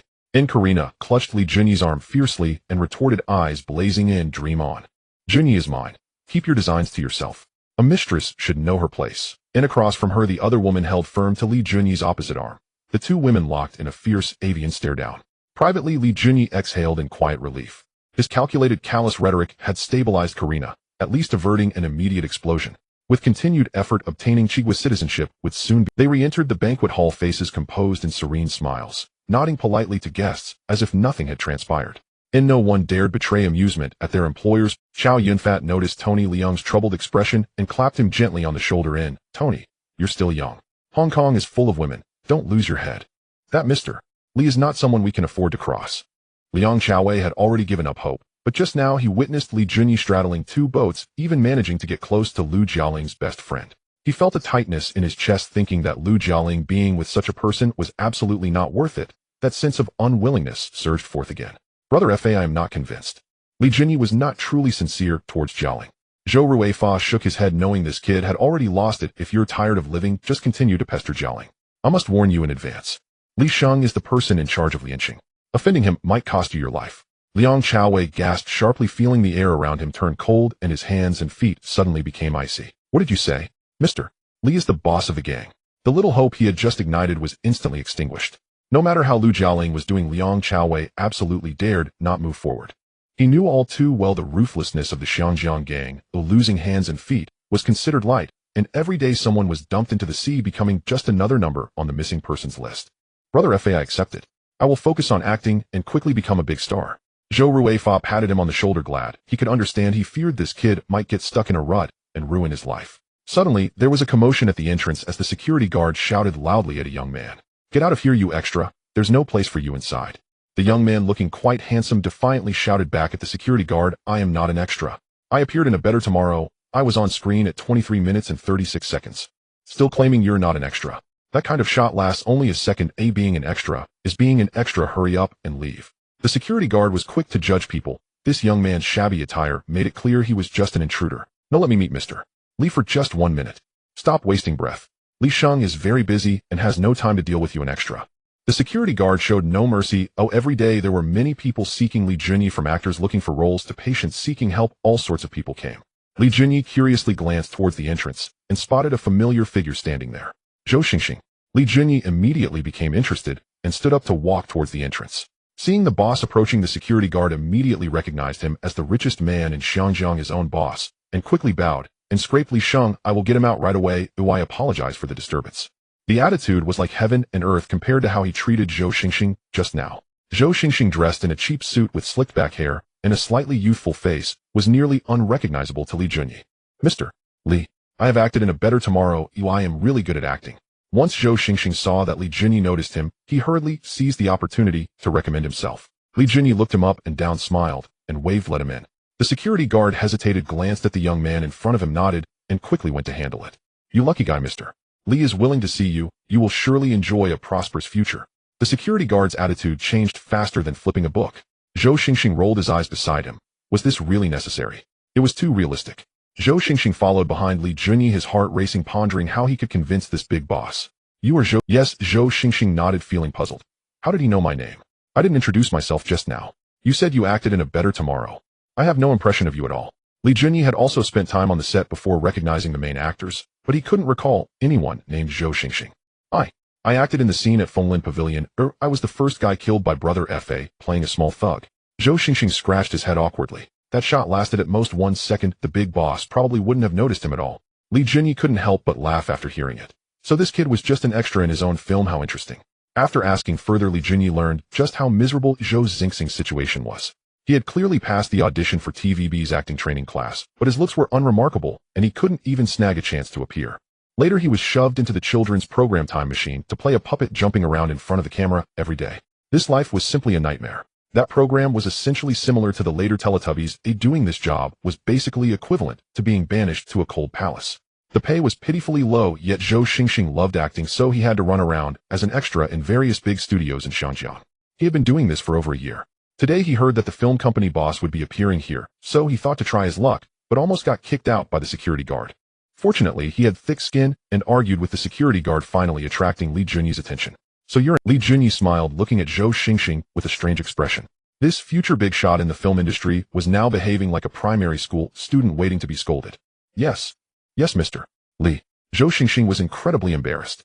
He had a feeling that this self-recommendation would likely end badly. In the film industry, connections were everything. Without those connections, who would pay attention to you, let alone let you participate in a multi-million-dollar production? Mr. Li, could you please give me a chance? Even just a supporting role with lines would be fine. I would accept. Even without lines, I would be content with just 1 minute of screen time. Zhou Xingxing gritted his teeth and spoke, forcing the words out. Opportunities had to be fought for. Missing one would mean losing another. Li Junyi, however, shook his head. No, it's not suitable for you to play a supporting role. Zhou Xingxing's head drooped. Rejected again, he was used to it. If you were to act as the main character. Zhou Xingxing, do you dare to take it? What? Zhou Xingxing was stunned, hardly believing what he had just heard. What did you say? Mr. Li, you want me to play the main character? Zhou Xingxing nearly jumped up, quickly pinching his own face. Ouch. This was not a dream. Is this for real? I'm serious, don't go back on your word. Of course I dare. I've been preparing for 3 years, waiting for this opportunity. I want to prove myself, not to show off how great I am, but to tell everyone that what I lost I must take back with my own hands. Zhou Xingxing was suddenly invigorated and spontaneously recited a line from Little Ma Ge. This line perfectly captured his feelings at that moment. He was incredibly excited. Standing beside them, the general manager of the film company Shernanxing was completely stunned, thoroughly bewildered by Li Junyi's operation. Boss, he's just an extra, isn't this too casual? Li Junyi slammed his teacup onto the table, his tone decisive. Let's arrange a supporting role for him to try. It shouldn't be a problem. Zhou Xingxing has potential. He waved his hand, making a decision on the spot. Who hasn't started out as an extra? I trust that he will deliver this time. Our Huaxing is just getting started. At that time when I said I would invest in a better tomorrow, who would have believed it? The box office champion was also built from the ground up. 1 sentence left Shernanxing speechless. The boss' insight was so sharp that there was no way to refute it. After all, the money was his, and even if it lost, it wouldn't be her concern. She was too lazy to persuade further, but no matter how she looked at it, she couldn't see what was so special about this show kid. Zhou Xingxing signed with our Huaxing a 7-year contract, 10,000 per film. Li Junyi smiled at the other party personally, discussing the terms. Any problems? Zhou Xingxing was ecstatic. Getting a role was a great blessing, and 10,000 per film felt like winning the lottery.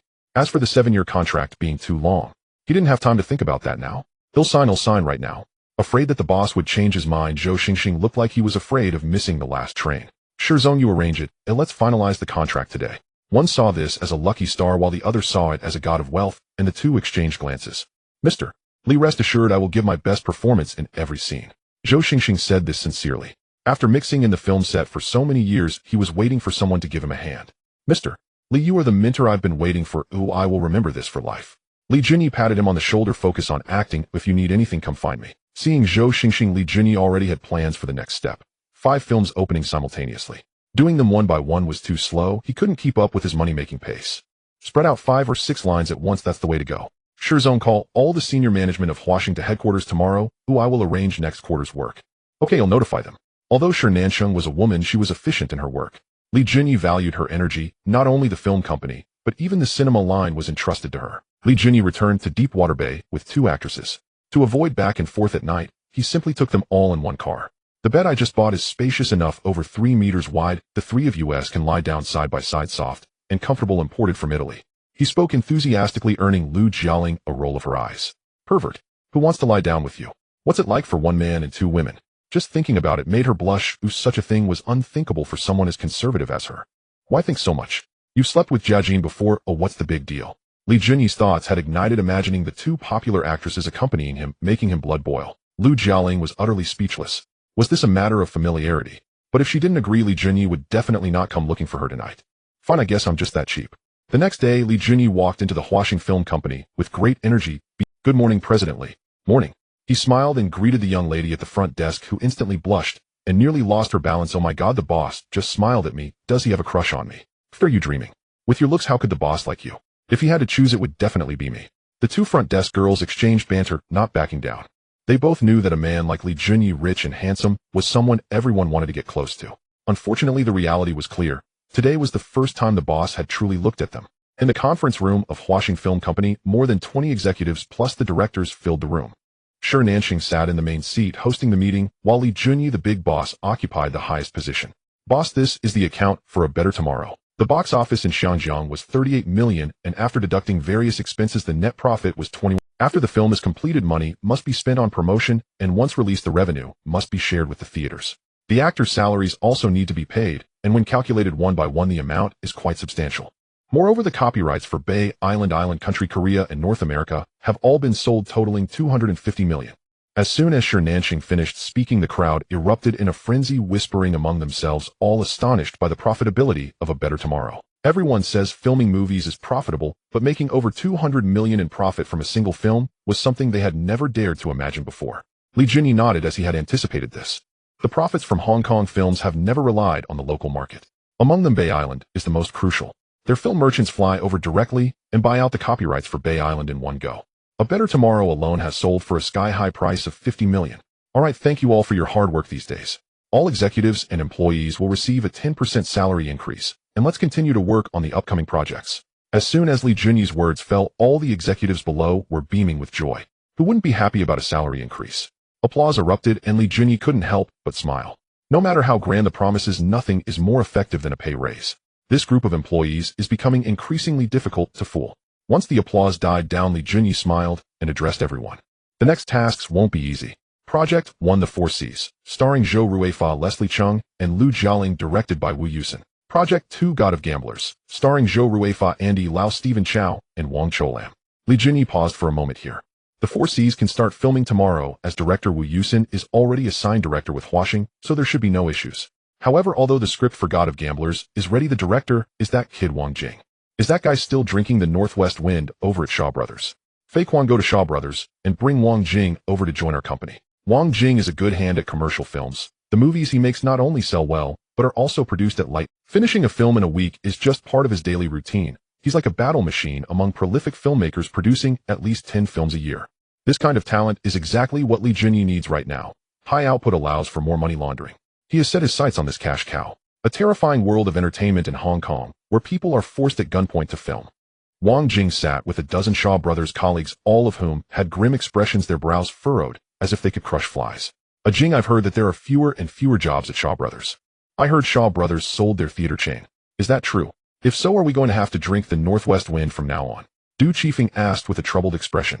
He had worked hard to become an assistant director at Shaw Brothers, but had never formally filmed a movie, and now the company was about to close down. Wang Jing's father is a high-ranking official at Shaw, so he must know something. No joke. My dad said after this film Shaw Brothers plans to shut down. I don't even know where to go next. Wang Jing has been at Shaw Brothers for nearly 6 years. He had previously worked on a film called The King of Gamblers, but unfortunately, it didn't make much of a splash. Is he really going to have to go to those small, unremarkable companies to shoot some shameful stuff?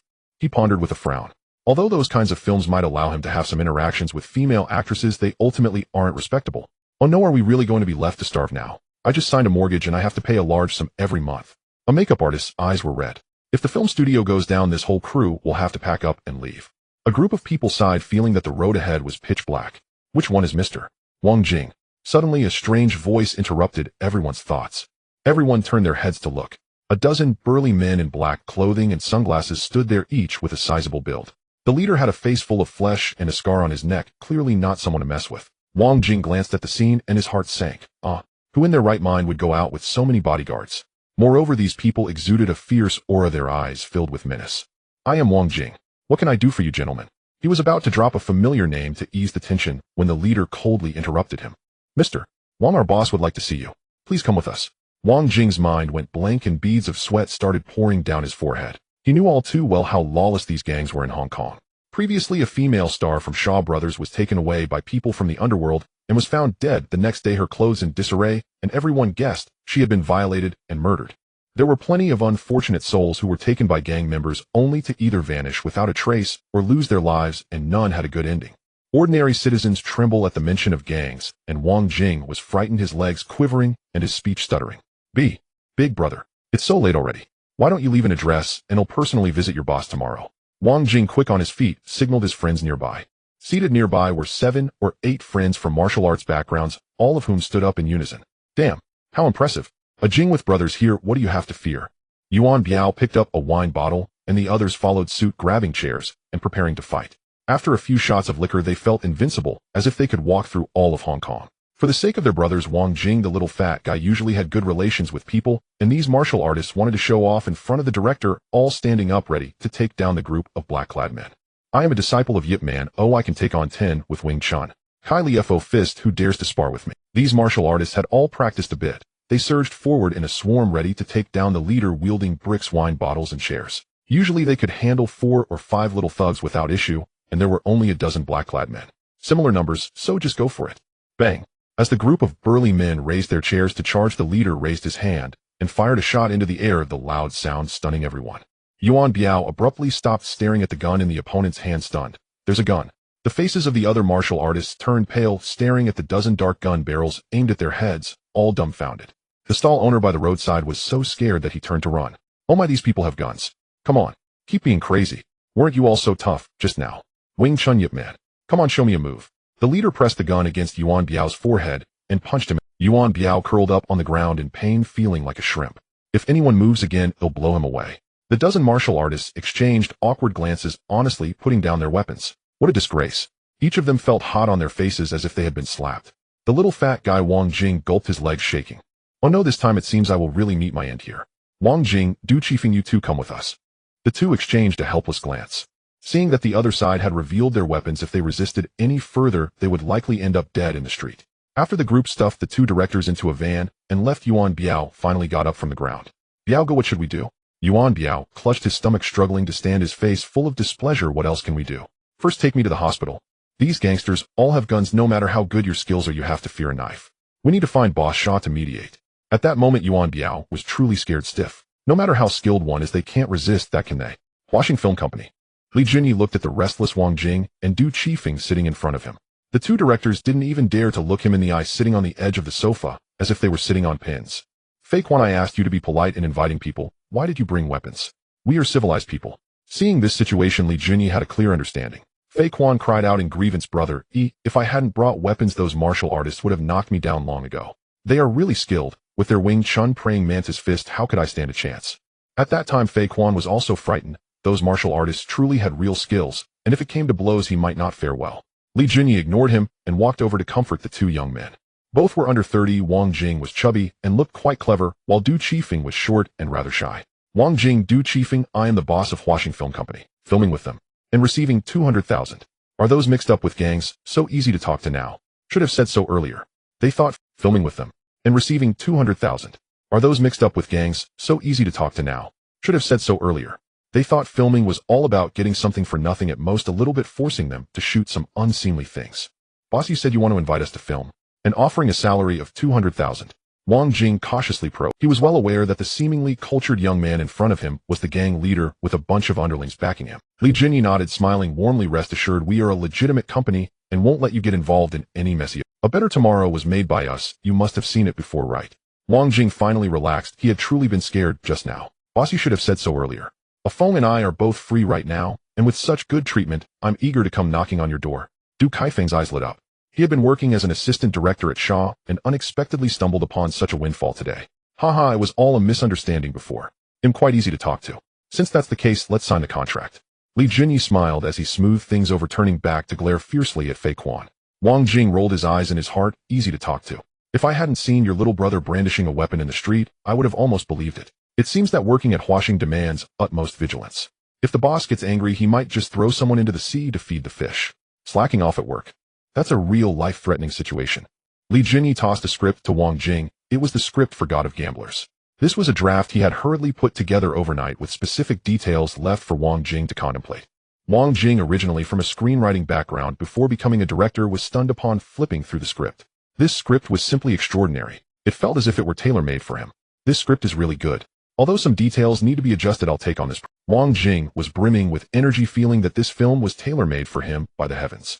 His mind was filled with ideas, itching to grab the camera and get started immediately. A phone you should assist Wang Jing first and get some practice. The film Gambling God must be completed within half a month. We start shooting tomorrow. Li Jinyi observed that Du Qifeng was still a bit inexperienced, considering to let him shadow for half a month before allowing him to take on significant responsibilities. Wang Jing and Du Qifeng officially entered Huaxing Film Company. Both Gambling God and Across the Seas started filming on the same day, keeping the entire company extremely busy. Li Jinyi stretched lazily after arranging accommodations for the two newcomers and strolled out of the office. This is the last time. If you don't help me, I'll really be out of options. Achi, I'm begging you. In the corridor, a man and a woman were engaged in a tug-of-war.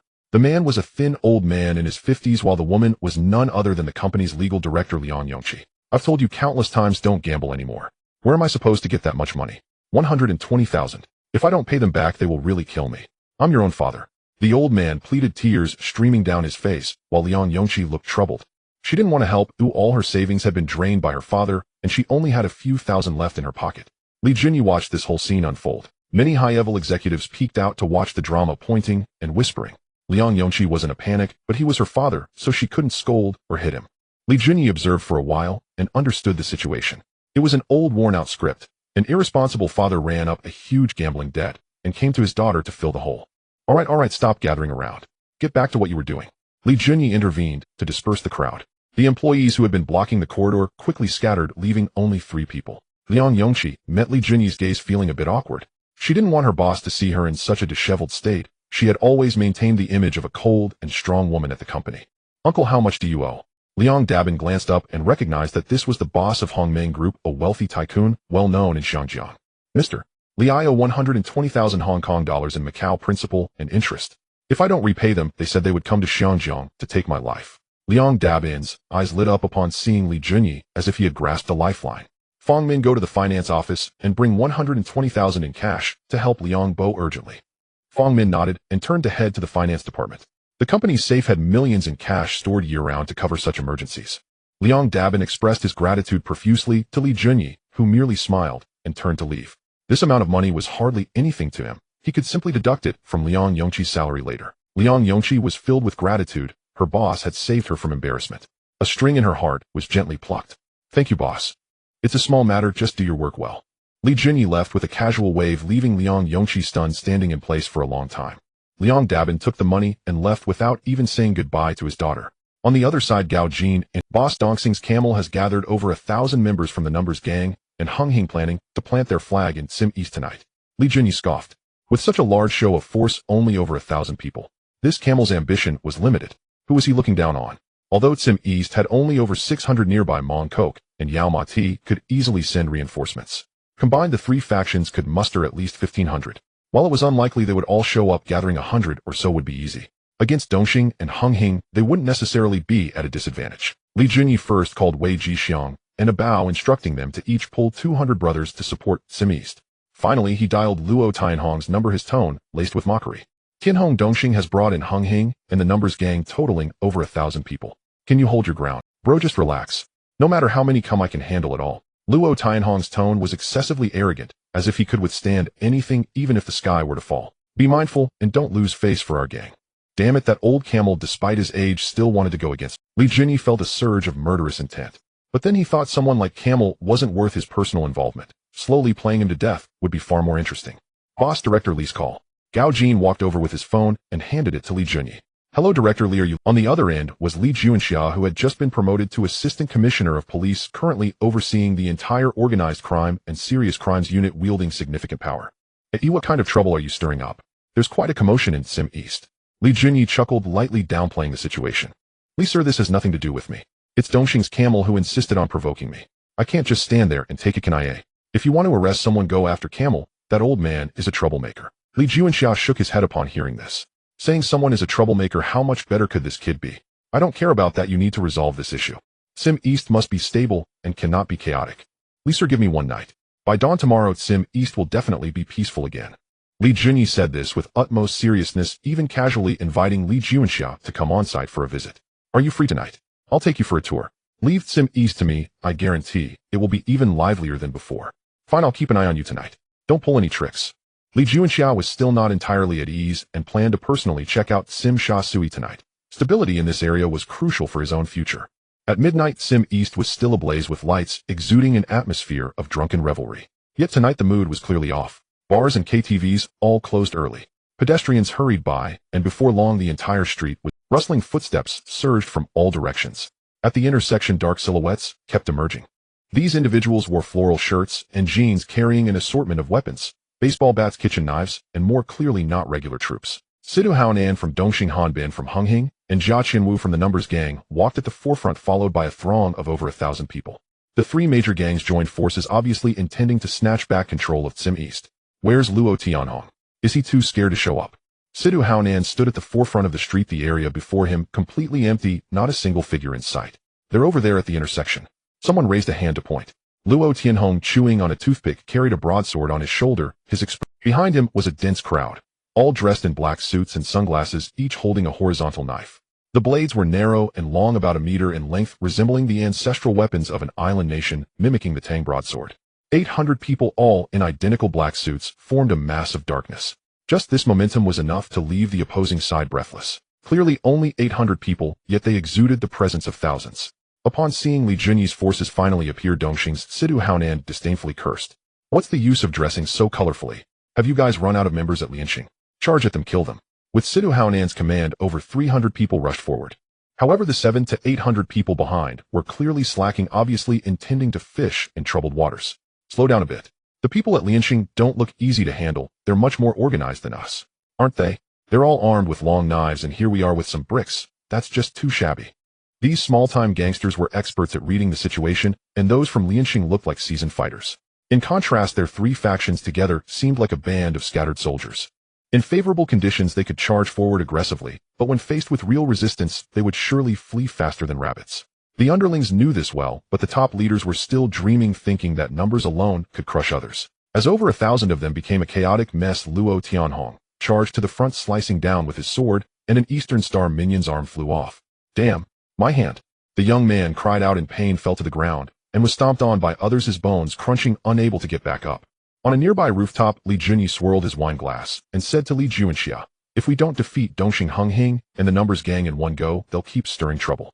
Once Sim Sha Sui is solely ours, there will be no need to fight for territory, and naturally, no one will lose their life. Li Junyi shrugged, revealing his trump card to Li Juanxia, and added, you know I never touch that stuff. Sim East will be clean in the future, making it easier for you to report back to the higher-ups. Li Juanxia felt a thrill. This plan was quite similar to his own. Eliminating one gang only for another to rise wouldn't be as good as nurturing the strongest. Are you really confident you can take them down? With all three of them working together, everyone's eyeing Sim East as a fat piece of meat. If you can't handle it, I won't be able to explain to the higher-ups. Hunghing, Dongxing, and the Numbers Gang are no pushovers. Any one of them is not weaker than Lianxing. Right now it's 3 against 1. Can you really manage it? Li Sir, just watch and see. Li Junyi tilted his head back, finishing the wine, and passed the binoculars to Li Juanxia. Li Juanxia took a look, spotting a blue-haired figure who was ferociously slicing an Eastern Star minion's throat with one sword, and then swiftly severing a Numbers Gang lackey's Achilles tendon with another.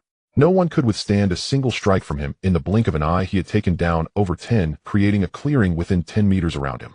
Damn. This is too ruthless, simply inhuman. That blue-haired guy must be Luo Tianhong, right? You've got quite a few capable people under you. The shadows and black suits were gathering more and more. Sidu Haonan was cut by Wei Jixiang, and his minions dragged him away. Haonan, we can't hold on any longer. All our people have fled. Those guys in suits have gone completely mad. Yonga was taken out by Luo Tianhong. That blue-haired freak is too terrifying. We're simply no match. Sidu Haonan sighed, feeling frustrated. Clearly they had more numbers than Lianxing, so why couldn't they win? He was puzzled as to why the crow had not shown up, but now he finally understood. This was simply not an opponent of the underlings of Dongxing were only suited for taking advantage of favorable circumstances, while the group of suited men on the opposite side were reckless enough to act as if their lives were worthless. Quick retreat. If we don't leave now, we'll all be done for. As Hongxing and the Number Gang desperately held on, Sidu Haonan stealthily led his men away, managing to preserve their foundation. The underlings of Dongxing were only suited for taking advantage of favorable circumstances, while the group of suited men on the opposite side were reckless enough. Damn. The cockroach that won't die. Brother Jiaqian lay in a pool of blood, unable to comprehend how the small fry he had just gutted could get back up so quickly. Is it really worth it? How much did your boss give you? I'm done with this. These people are all insane. More money, we must have more money. Brother Jiaqian, you're done for. He could no longer shout for more money, forever lying there. At that moment the rain began to fall from the sky. On that stretch of road in Jinbali, Brother Jiaqian lay on the ground, blood flowing everywhere. The members of the number gang had long lost their courage. Seeing their twin flower red sticks fall, they threw down their knives and scrambled into the alley. Hong Xing's underlings were indeed fierce in battle, but in the end they realized that all their brothers had vanished. Damn it, Dongxing, this bunch of useless trash is indeed unreliable. Han Bin watched as the foundation of his Kowloon hall fell one after another, feeling as if his chest had been stabbed. In the chaos, comrades were dying or fleeing, leaving only Hong Xing still standing firm. But the suited tough guys on the opposite side only became fiercer as they fought. Han Bin began to question his life. When did the underlings of Lianxing become so formidable? Weren't they always beaten by Hong Xing before? Hong Xing sent fighters, Dongxing sent flunkies, and Lianxing sent the elite. Could the elite be this strong? Han Bin had no time to think deeply. He shouted at his subordinates, "Retreat! The cops are coming!" He was clever enough to find a way to save face instead of running away directly. A total collapse occurred with over 1,000 people scattering like bees, leaving only dozens of bodies behind. On the rooftop, Li Juanxiao was completely bewildered. They had just been fighting back and forth, and now it had all fallen apart. The three major gangs combined had over 1,000 people, while the stylish he had at most 800. This was simply absurd. "Li sir, I told you leave the management of Jiandong to me, and it would definitely be stable and prosperous. Pleasure to cooperate." Li Junyi raised his wine glass and nodded at Li Juanxiao. Only then did Li Juanxiao recover from his shock. This person had long anticipated this situation. Calling him over was solely to flex his muscles. You're capable. I hope you can manage Jiandong well, and we cooperate pleasantly. The police would be happy to see Jiandong cleaned up as long as there were no disturbances or criminal cases. Li Juanxiao pretended not to see the dozens of bodies on the ground. At his position, what mattered was not the underworld or above ground, but how to rise higher. The higher-ups were always concerned about power and the situation, and besides, what the stylish he was doing was also for the long-term stability of Jiandong. From that night on, the entire Tsimsha Sui could be considered truly unified. Li Junyi became the uncrowned king of Jiandong. Whether Jiandong was chaotic or not was determined by the stylish he. News on the streets spread quickly.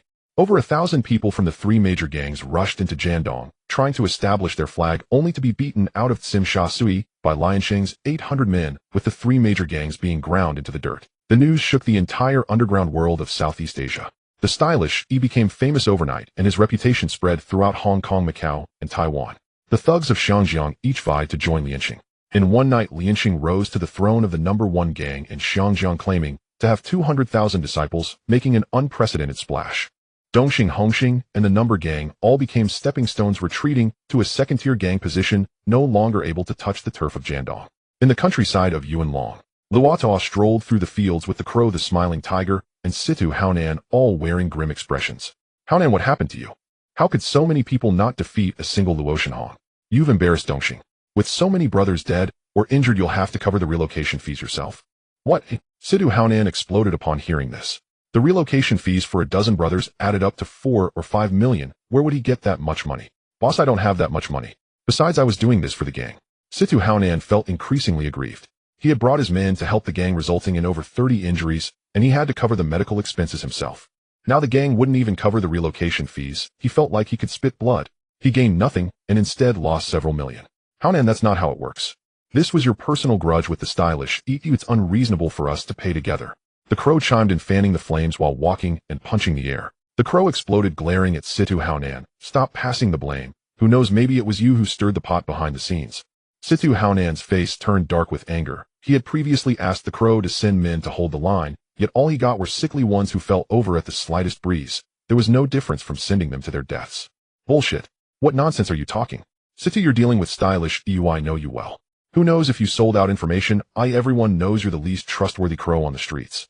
The crow's face turned green. If he had really leaked information, that would be one thing, but being accused of something he hadn't done was intolerable. "I'm not untrustworthy. The crow stuttered as the words reached his lips. Damn, he really had no way to refute it. His subordinates beside him all lowered their heads. No one knew better than them what it was like to be starving. Luochuo's expression darkened. "Crow, you little bastard, you're eating from both sides and doing business with outsiders without telling me." The crow privately cooperated with the stylish and Law grew angrier. Not bringing him in on this lucrative deal was a clear sign that he didn't respect the big brother. All right, I'll give you a share next month. Is that satisfactory?" The crow said impatiently, having earned over 10 million these past few months, no longer taking Luotua seriously. Crow, what's with your attitude? How dare you speak to the boss like that? A Chong was the first to jump out. He was Luotuo's bodyguard and couldn't stand the crow's demeanor. Crow, now that you've made some money, you think you're invincible and the boss words can be ignored. Luotua coldly added, I advise you to be cautious. After saying this, he turned and left with Sidu Haonan. The previous day's conflict had cost Dongxing dearly. With relocation fees, transport fees, and medical expenses adding up to 7 or 8 million, they ended up gaining nothing. This was a huge loss. Every time Luotua thought of that sum of money, he felt like bleeding. He had initially wanted to get involved in the crow's drug trade, but ended up getting slapped in the face. He couldn't swallow that grievance. The smiling tiger patted the crow on the shoulder. Forget it, whatever we do, the boss won't appreciate it. The crow said nothing, his eyes cold as a knife. At the Hongming group, Li Junyi was comfortably lounging in his boss chair, letting his secretary, Fong Min, massage his shoulders.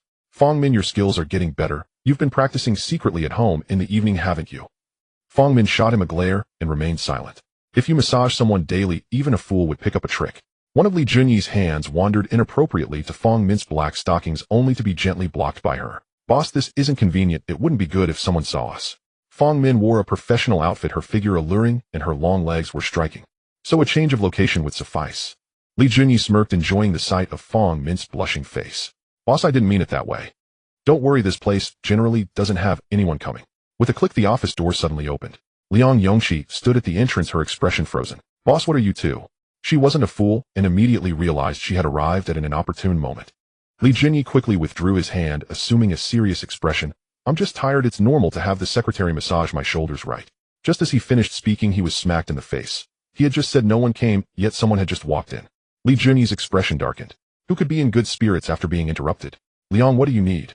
Liang Yongxi was beautiful, tall, and smart as she usually wouldn't be so thoughtless. Boss, I have an urgent matter and need your help. Liang Yongxi truly had no other option, otherwise she wouldn't have dashed into her boss office so recklessly. My dad has been kidnapped, and someone just called asking me to bring 2 million to Macau to ransom him. The usually elegant and capable lawyer was now out of sorts dealing with such underworld affairs. She knew all too well that those gangsters could do anything. She immediately thought of Li Junyi, as she knew he had strong connections with the underworld. Your dad is in trouble again. Didn't I give him 120,000 to pay off his debts before? Li Junyi frowned. He hadn't wanted to get involved, but seeing Liang Yongxi's expression softened his resolve. Damn it, men really do fall for women. Call Gao Jin in here. After Fong Min left for a short while, Gao Jin pushed the door and walked in. Find out about Liang lawyer's father, Liang Dabing, who has been kidnapped. Gao Jin said little, nodded, and stepped. In less than 5 minutes he returned. I found it. Liang Dabing owes a lot of gambling debts in Macau, although 120,000 was merely to pay off a low-ranking debt collector. This time he was kidnapped by the number gang in Macau. The leader is Gua Hao, a capable subordinate of Yin Zhiju. Gua Hao lends money in several casinos in Macau and has considerable influence. Li Junyi instructed Gao Jin to wait outside, then turned to Liang Yongxi and shook his head. Lawyer Liang, you've heard it. I can't do much with my face over there in Macau. Besides, our relationship is merely that of colleagues. I have no reason to go to such lengths to save someone. He shrugged, putting on an expression of helplessness. Liang Yongxi was anxious. Her father had become a chronic gambler over the years, but he was still her biological father who had raised her. She couldn't bear to watch him get hurt. Li, please, I beg you to save my dad. I'm willing to do anything. She clutched Li Junyi's sleeve, her eyes reddening. Li Junyi became interested, a smirk playing at the corners of his mouth. Willing to do anything. Are you sure? Liang Yongxi sensed something was off in his gaze and felt speechless. Men were indeed creatures governed by their lower halves. But she had no other choice. Call the police. Rely on the cops. Even a pig could climb a tree. Now the only person she could rely on is the one before her. Although it would cost a bit, it was worth it to think about it. Li Junyi is handsome and wealthy. Following him would ensure she wouldn't suffer. She blushed and nodded, turning to glance at the door, reaching out to unfasten her clothing. Hey, what are you doing? This is an office. I only said to give me a kiss. Why are you more eager than I am? Liang Yongxi's face instantly turned red to her neck. She then realized that she had been fooled. Looking at Li Junyi's mischievous expression, she wished she could find a hole to hide in. The two usually didn't have much interaction at the company, merely behaving like ordinary colleagues. Liang Yongxi had a good impression of Li Junyi, but had never shown it, keeping it hidden deep in her heart. However, with the atmosphere reaching this point, she hesitated no longer. She directly wrapped her arms around Li Junyi's neck and kissed him. It was sweet, soft, and the taste was quite pleasant. A glimmer of pride flashed in Li Junyi's eyes. He had long set his sights on this lawyer Liang, who was beautiful, standing at 173 centimeters with long legs that were particularly striking. Most importantly, this girl was ambitious, had a strong sense of career, and her abilities surpassed those of most women. Li Jinyi was in need of someone capable, and Liang Yongqi fit that role perfectly.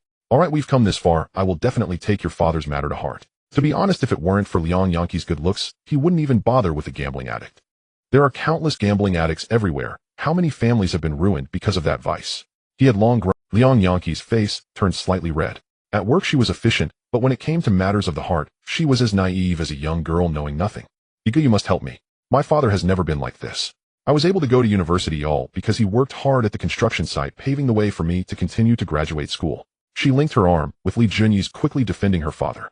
A dutiful child, no matter how bad-hearted, wouldn't go too far. Li Jinyi nodded, holding her hand, his tone calm. Your father has been taken to Macau. If someone else were to handle it, the local gang might not give me face. It's better if I personally go. The underground forces in Macau are divided into two factions. One is called the Water Room, and the other is the Number Gang. Both groups originated from the past. Macau has no extradition laws, so those who are on the run generally escape to Macau. Over time, the organization established roots in Macau, recruiting numerous locals, gradually becoming today's Water Room and Number Gang. However, the Water Room and Number Gang in Macau are not the same as before. They no longer heed the commands of the main organization. Occasionally, they might cooperate or share information. That afternoon, Li Jinyi took Fei Quan Gaojin and a dozen bodyguards, flying directly to Macau in an armed helicopter. The Hongming Group has a branch in Macau, and Li Jinyi had been there a couple of times. He was somewhat familiar with the route. On the other side, at the Marriott Hotel in the president's office, Gua Hao was lounging with his legs crossed, a cigar in his mouth, flipping through account books while scolding his subordinates. Xiaobao, this account has been overdue for 2 months. Are they coming or not? If they don't bring the money to release him, we should chop off a hand. We can't be lenient with these deadbeats. Xiaobao nodded in agreement. These were all standard procedures for them. Gua Hao specialized in this line of work, and he was quite adept at it. How good the old man we kidnapped last time has some background. I've heard he's Liang Ziyi's future father-in-law. Upon hearing the name Liang Ziyi, Gua Hao was taken aback for a moment, then disdainfully scoffed. So what? It's only natural to pay back debts. This is Macau, not another place. Ever since the buck-toothed giant took power, Gua Hao has been floating high in Macau, looking down on everyone. With one person's ascension, Gua Hao relied on the buck-toothed giant's influence, gathering hundreds of underlings in Macau. Let Liang Ziyi come personally to collect him. He's wealthy, so he shouldn't mind parting with this 1 million or so. Gua Hao pondered for a moment and instructed Xiaobao to arrange for more manpower. After all, a person's reputation is tied to their shadow. One can be arrogant, but still needs to be cautious. In the VIP 888 room of the Macau Marriott Hotel, Gua Hao had arranged to meet Liang Ziyi. As Li Jinyi stepped into the hotel and walked down the corridor, he saw thugs lining both sides. Those men looked like hungry wolves, their eyes fixed on him, also sizing up Liang Yongqi. Liang Yongqi quickly hid behind Li Jinyi, but her expression remained relatively calm, not frightened. This kind of courage was rare among women. Li Jinyi walked down the corridor with composure, a faint smile playing at the corners of his mouth.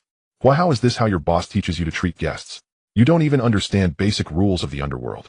He entered the private room and directly sat opposite Gua Hao, completely at ease, as if this were his territory. Gua Hao was caught off guard by the remark, but didn't get angry. He coldly asked, "Did you bring the money? Without money, don't think about taking him away." Li Jinyi shrugged and took a puff of his cigar. "Where are the people? Bring them out first. This is your territory. Are you afraid I might snatch them away?" Gua Hao laughed coldly, his gaze icy as it swept toward Li Jinyi. "I'll keep an eye on them. They haven't lost any limbs, and they're generally intact. Bring them here, so Yiga can take a good." 2 henchmen from the Number Gang dragged out an old man, his face bruised and bloodied, looking quite miserable. "Dad, are you alright?" Liang Yongqi rushed over, supporting old Liang and settling him into a chair. Gua Hao's expression darkened as he coldly stared at Li Jinyi. "I want the person." "Oh, where's the money? You wouldn't dare to default, would you?" More than 20 thugs from the Number Gang surged in at the door, all glaring with fierce eyes. Fei Quan exploded on the spot, rushing forward to curse. "Gua Hao, what do you mean by this? How dare you speak to my brother like that?" A kid beside him directly shoved a gun against Fei Quan's head. "Gua Hao, are you tired of living? Do you think only the Number Gang has weapons?" Ever since Fei Quan followed Li Jinyi, he had never endured such humiliation. Being threatened with a gun for the first time was shocking.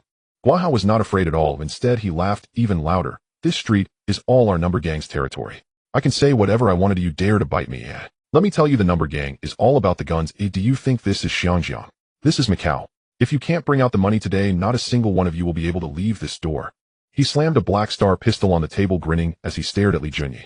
Li Jinyi smiled back. He had heard about how ruthless the buck-toothed giant was in Macau, monopolizing and disregarding rules, but he didn't expect even his underlings to be so arrogant, showing no respect. "Gua Hao, I originally intended to pay this money, but your words have upset me. I don't want to pay a single cent." Li Jinyi was not one to be coerced. If you asked nicely for money, he might consider rewarding you. "You dare to threaten him?" Upon hearing this, Gua Hao exploded. I see you want to leave Macau in a horizontal position. Before he could finish, Li Junyi flipped the table. Without the crows around, Li Junyi was more than happy flipping the entire table over, spilling food and drink all over Gua Hao's face with a noodle hanging from his ear. Damn it. Kill him for me. Gua Hao's forehead was bulging with veins as he shouted at his subordinates. Taking advantage of this moment, Li Junyi pulled out an AK from the system space and tossed it to Fei Quan. Da. Without hesitation, he opened fire. Li Junyi disengaged the safety and aimed at Gua Hao, pulling the trigger. At close range, Gua Hao was hit 7 or 8 times, his entire chest riddled with bullets. This left the number gang's underlings utterly dumbfounded. Damn, this guy is really ruthless. Without further ado, he opened fire with the AK, and their boss was killed on the spot. How go? Give how go. Some sneaked away, and those with a bit of sense knew how to escape when facing it. Only a few foolish ones still rushed forward, only to be taken down by a single shot. Li Junyi surveyed the area and shot those still breathing on the ground. Bang, bang. Liang Yongqi was so frightened that her face turned pale, covering her mouth tightly, staring at the figure ahead, her eyes red, feeling an indescribable sense of emotion. Li Junyi, the chairman of a major corporation, actually resorted to gunfire for such a trivial matter concerning her. Fei Quan rushed over to Gua Hao's side, unloading a full magazine, while cursing, "Aren't you arrogant? Don't you have many guns? Why don't you get up? Enough. Fei Quan, are you just going to stand there waiting for the police to catch you? Hurry up and leave." Li Junyi embraced Liang Yongqi and swaggered out the front door. Covered in blood, none of the nearby thugs dared to block their path. Fei Quan followed closely beside him, and a group of them exited the door, directly boarding a helicopter in front of everyone. Damn, coming for negotiations, and leaving in a helicopter, killing someone, and just flying away. This is too impressive. The big shots from Xianjiang truly have great influence. He is the richest man in Xianjiang. Ordinary gang leaders can't afford something like this. Hao Ge has been taken out. We need to hurry and inform the giant. Things are about to change. Li Junyi boarded the helicopter, flying directly towards Xianjiang, not lingering in Macau. During the shootout, one of his brothers was injured. He was wearing a bulletproof vest, but took a bullet to the thigh. "Ego, I'm really sorry. I've caused you such a big problem." Liang Yongqi came to her senses and awkwardly apologized. No one expected it would escalate to such a major. She had never been involved in the underworld, unaware that those people care most about their face. If words don't align, they might just pull out a gun, which is common over there. Li Junyi indeed felt great anger, but it wasn't directed at Liang Yongqi, it was aimed at old Liang. "This trouble was caused entirely by you. I warn you once more, if you dare to gamble again, I will personally chop off your hand. Do you understand?" Li Junyi's face was dark, his voice cold, as he issued a stern warning to old Liang. Old Liang's face turned pale with fear, nodding repeatedly, mumbling, "I want go, I definitely want gamble again, ooh, I really dare not." He had witnessed Li Junyi's ruthlessness firsthand. The gunfire was like slaughtering a chicken. This completely scared him out of his wits, and combined with the beating he had taken, he didn't even know if his internal organs were injured. Liang Yongqi watched this unfold and felt quite pleased. "Dad, you must listen to Ego. If it weren't for Ego this time, you really wouldn't have survived."